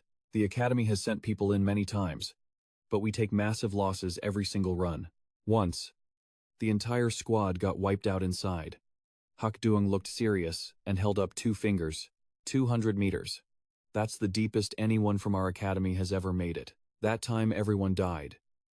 Even though the news never got out, we can guess they didn't make it past 300 meters. He stayed silent for a sec, then asked, did any Void Realm Masters go in to explore? Hak Duong didn't mince words. The leader of that wiped out squad was my master. He was a peak Void Realm Master. The strongest guy in the entire academy. Tran Vu gasped. Even a peak Void Realm Master got cooked in there. Hak Duong asked, you down. This is a massive opportunity. High risk. High reward. But I'm not gonna force you, even though he knew it was dangerous. He was hyped. How could I say no to something this good? You gotta pay the price to get the prize. I've known that since I was a kid. How long until the tomb opens? Hak Duong gave a short answer. 10 days. He turned around. Bet. For these 10 days, I'm gonna study the Wu Sun Dragon reaching hand. As he sat down to cultivate, he couldn't help thinking. Seeing the original Wu Sun Dragon reaching hand again, I'm actually kinda nervous. This skill looks so basic on the surface, but it's hiding an ancient technique inside. It's actually insane. Just gotta arrange these mystic runes according to the pattern. Then I can recreate the Yin-Yang Frost Sky Palm. Though, easier said than done. Figuring out the logic and setting it up isn't exactly a walk in the park. Just thinking about it gives me a headache. Man, if only Thu Diep was here. She's the expert on this stuff. It's been so long since we split up.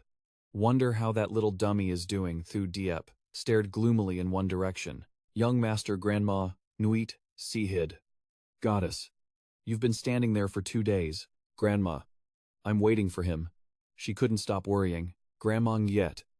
I feel like there's a memory inside me that isn't mine. It keeps haunting me. I thought I'd forget it after a few days. But those 2 words keep popping up in my head. Grandma Njiet tried to reassure her. Goddess. Don't pay it any mind. It's just a small bump on your path to greatness. She walked away slowly.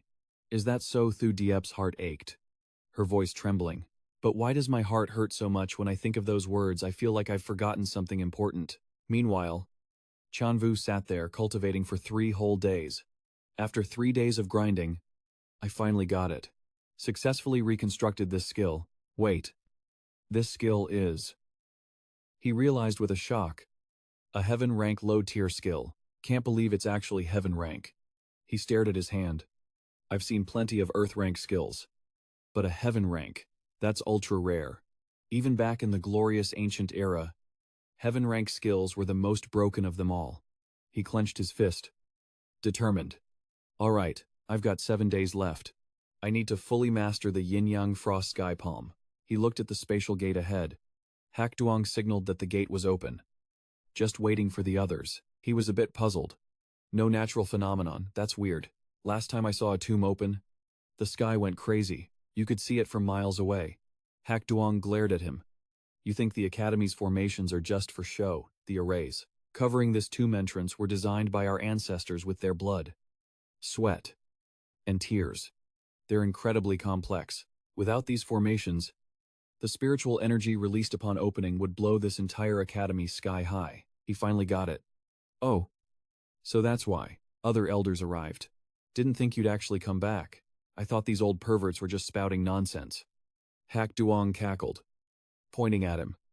This old pervert isn't dead yet. So how could this little pervert kick the bucket? The principal had high hopes for Tran Vu. Heroes truly come from the youth.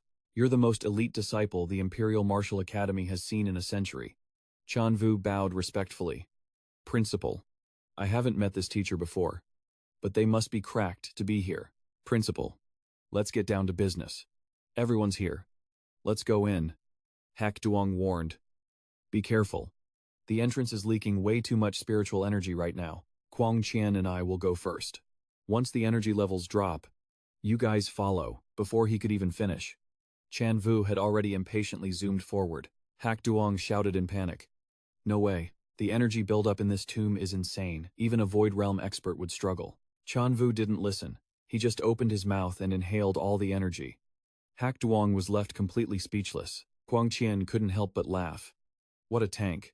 His body is unbreakable. He absorbed all that energy just like that. The principal was totally shook too. Tran Vu patted his full belly and exhaled with satisfaction. That energy was crisp, way more juice than the 10,000-year spirit milk. This tomb is actually insane. Bak Chi kindly warned. Kid. You good. You can't just wreck things like that. One slip up, and you're dead meat. Tran Vu replied coolly. My bad.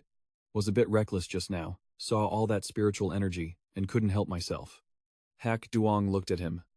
Suspicious. Oh really? Tran Vu asked back firmly. Else what do you think it is? Old man. He stepped up fast. I'll take point. Thiet Dan was confused. What was up with you just now? Why'd you suddenly rush in? Tran Vu replied warily. Charm trap. If that old pervert walked into it, he'd be cooked. No doubt. But that little bit of charm energy is gone now. Just then, he realized something. An arrow tore through the air straight at them. Everyone backed off. Tran Vu quickly blocked it, and the arrow dropped to the ground. Useless. Tran Vu was stunned. That arrow is cracked, clashed with my body and didn't even break. It's gotta be comparable to an Earth-rank spirit weapon. Someone pulled out a spatial ring. This arrow is made of starfall stone. Store it for now.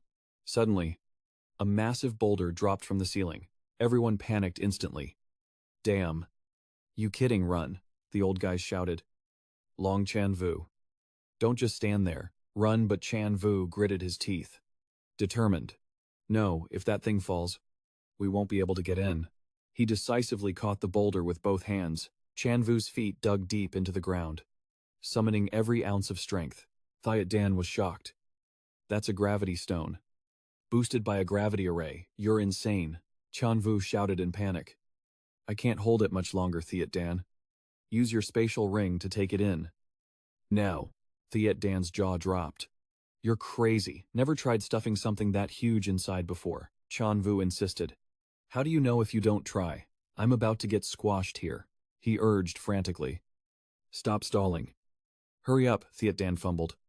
All right. Don't rush me, a purple light flashed. Hak Duong couldn't believe his eyes. That kid can handle that kind of gravity. Tran Vu handled it quickly. It worked, the three deans exclaimed, using a spatial tool to absorb that gravity stone. I'm afraid only he could come up with that. Kid, your arm's okay, Tran Vu replied. I'm fine. They'll recover in a bit. But I want to know. Wasn't the path cleared before? How come you guys knew nothing about the dangers, Hak Duong explained. The tomb entrance is random. Every time we enter. It's an unknown location. Even with the ancestors' experience. It's not always useful. Tran Vu walked on calmly.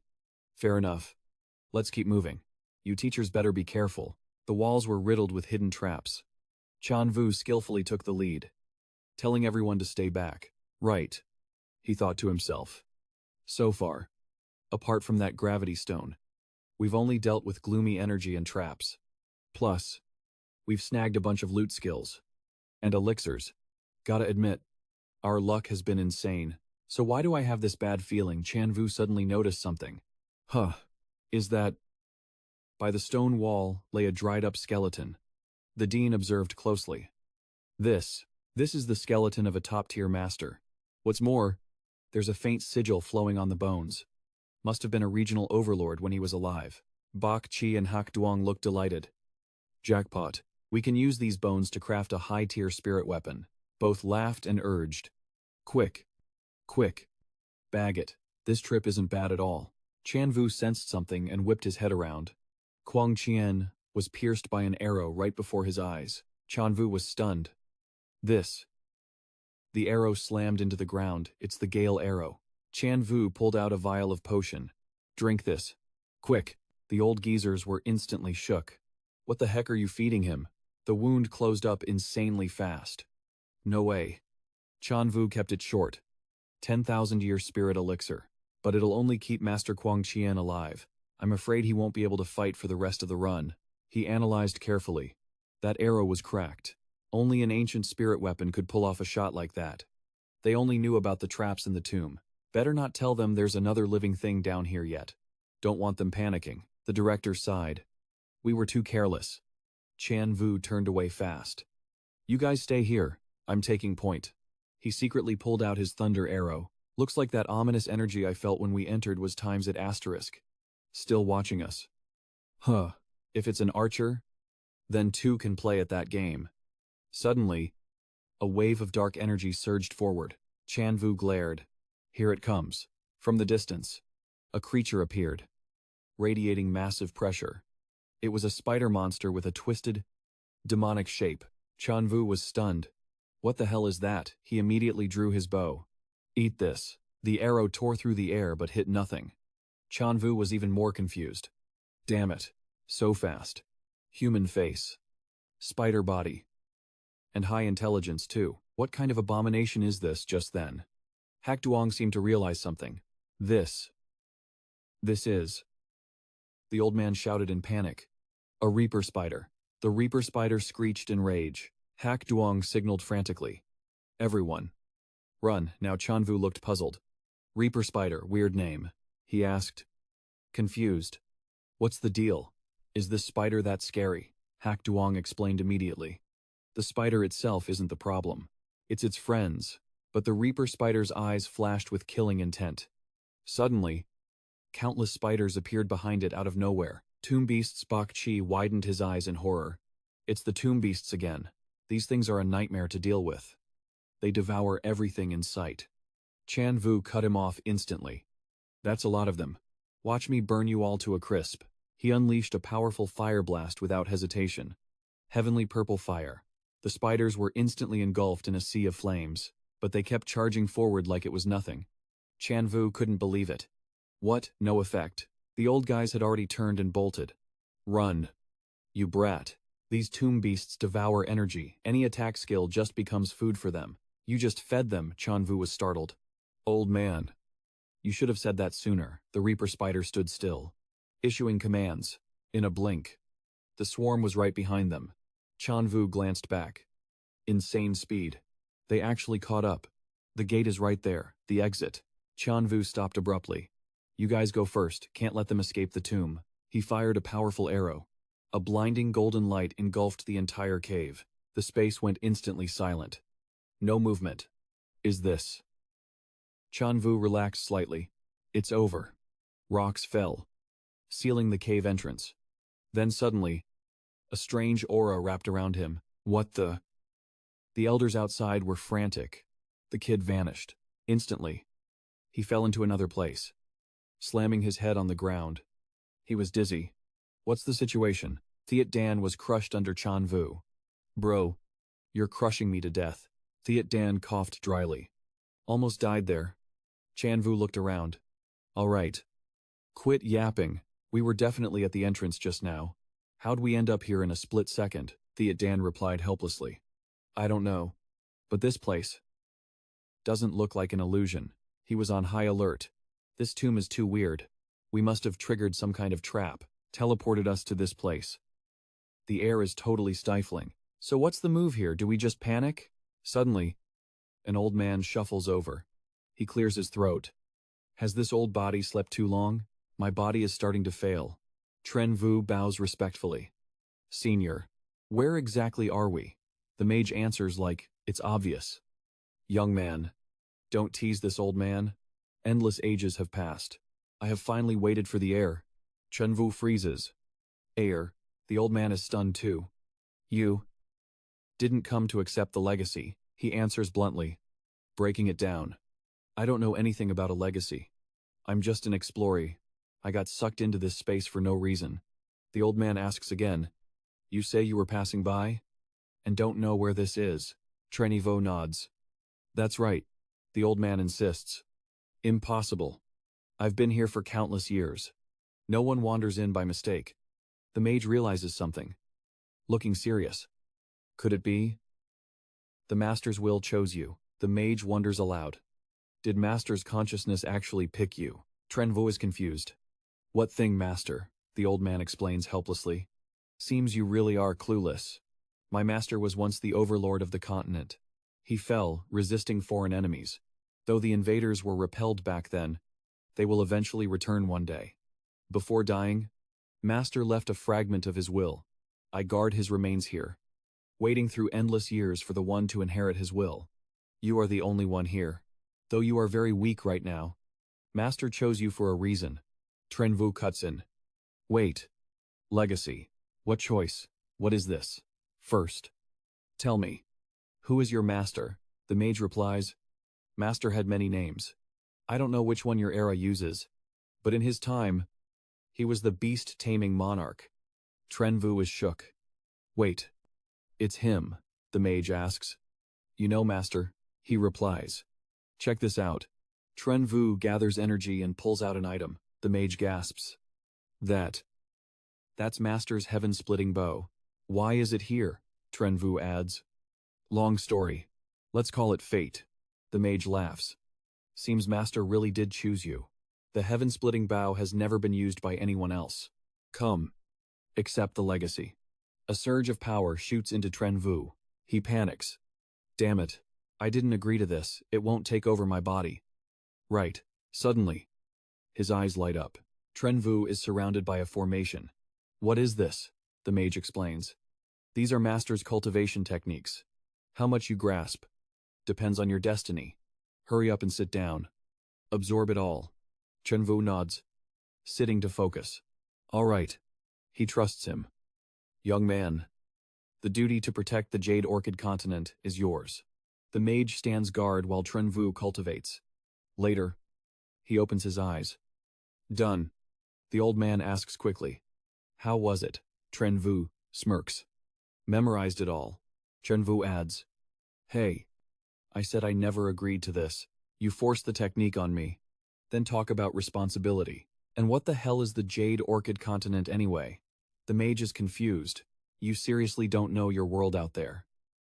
It's called the Jade Orchid Continent. It's just a tiny part of the wider world. Back then, foreign races invaded the Jade Orchid Continent. Master led a massive group of powerhouses in a deathmatch just to push them back. But one day, they're gonna return. When that time comes, this continent is gonna depend on you. Understood? Zhen Yu finally got it. So that's how it is. The old man continued.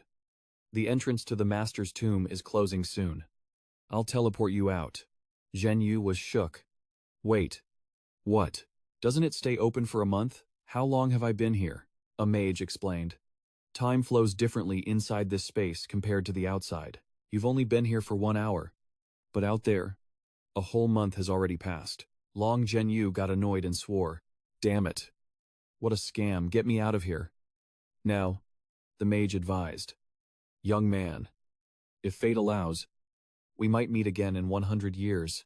Oh right, I still don't know your name. He smiled and introduced himself. Long Zhen Yu.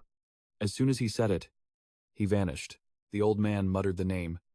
Long Zhen Yu. Kinda rustic. Outside, the three of them were still waiting. The dean was worried. Where on earth did that brat go? It's been a month and he's still not out. Baiji added. Exactly. This tomb entrance is about to close. Hei Tang was scared too. Something bad happened to him. Didn't it? The three of them immediately panicked. This is bad. The tomb door is closing. Suddenly, Hei Tang saw his silhouette inside and shouted. He's back. Zhen Yu appeared and exclaimed. That old man is still totally cracked. Sent me right back to the exact spot too. The three outside rushed him. Hey, you brat. What are you standing there for? The tomb is closing. Get out here. Zhen Yu's jaw dropped. Holy crap. Are you kidding? He rushed out. Please. For the love of God. Don't close. I do not want to be stuck in this place for 100 years. Zhen Yu quickly flew out. A close call but safe. A second later, he crash-landed. He complained. That old man? Seriously. Couldn't have sent me out earlier. Did it have to be such a thrill ride? Tai Dan yelled. You. Get up. You're crushing me to death, Hei Tang and Baiji quickly asked. Hey kid. Are you okay? Where have you been this whole month? You had us worried sick. They bombarded him. Yeah. Where did you go? Zhen Yu stammered. He scratched his head awkwardly. Well, I got trapped in some spatial turbulence inside. It was a struggle just to escape. Hei Tang sighed in relief. Is that so? Managing to escape at the very last moment. You've got some serious luck. Zhen Yu spoke up. Dean, can I borrow a quiet secret room? I want to focus on training. For 1 month. After that, I want to go to the northern cold domain. What are you going there for? Zhen Yu grinned. What else? To throw hands. Obviously, the dean agreed. Sure. No problem. Let's head back. Saying that, they turned to leave. Hei Tang looked proud. This kid. I almost believed he was actually trapped. Whatever. You must have a reason for not saying. Tai Dan asked. Hey. Why didn't you tell them the truth? Zhen Yu thought. That the Jade Orchid continent matter. I feel it's better not to tell them. Since we don't know when the foreign races will return. Could be 100 years. Could be 1,000. The western sector is too weak. Knowing would just add more pressure. Tai Dan agreed. Fair enough. 1 month later, Zhen Yu bowed respectfully. I'll be taking my leave now, Hei Tang reminded him. Come back and visit when you're free. Take care. Teachers. With that, he leaped away. Thi Dan and Tran Vu were buzzing with excitement.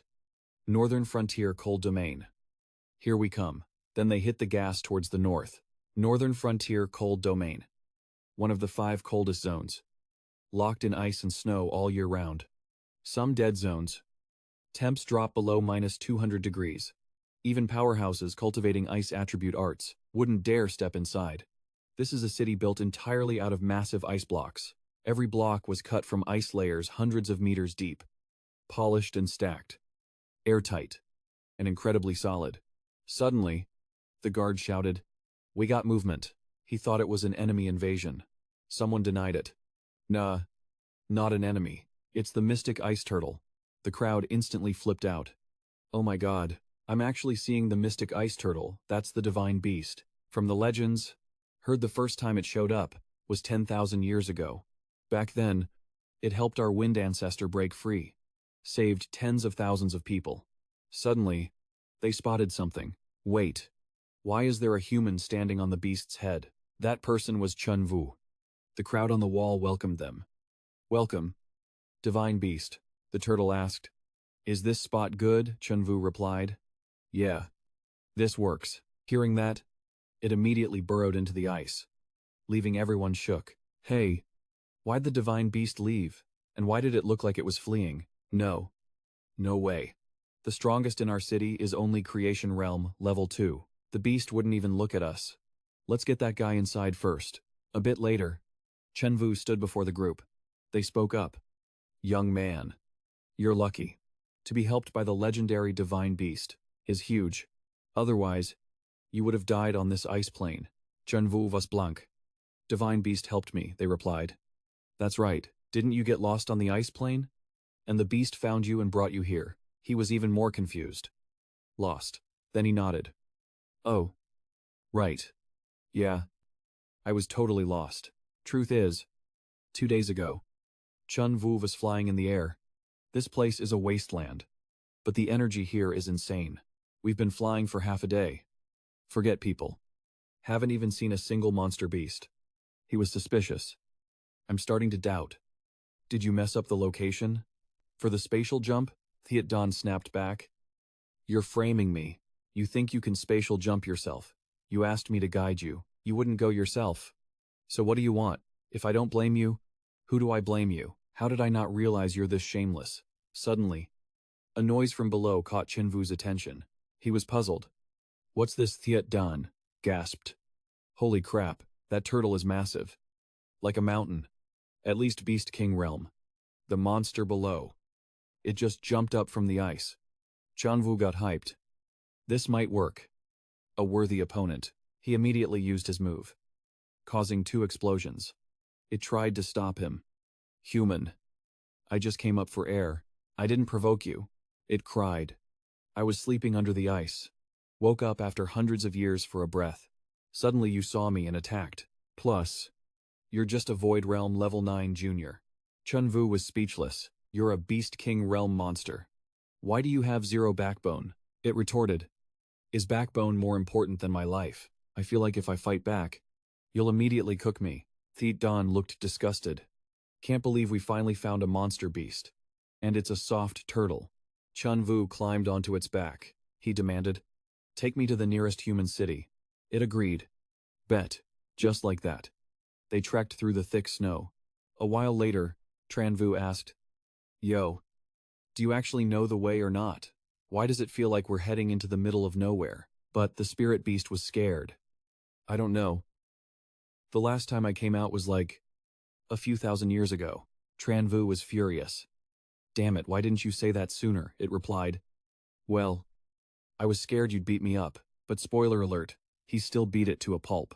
Meanwhile, standing in front of a crowd, Tran Vu thought, that stupid turtle is actually their sacred beast. The old man spoke up. You're only at the 4th level of the void stage. With that cultivation, you're lucky you didn't die in the Million-Mile ice field, he asked. Million-Mile ice field, the old man explained.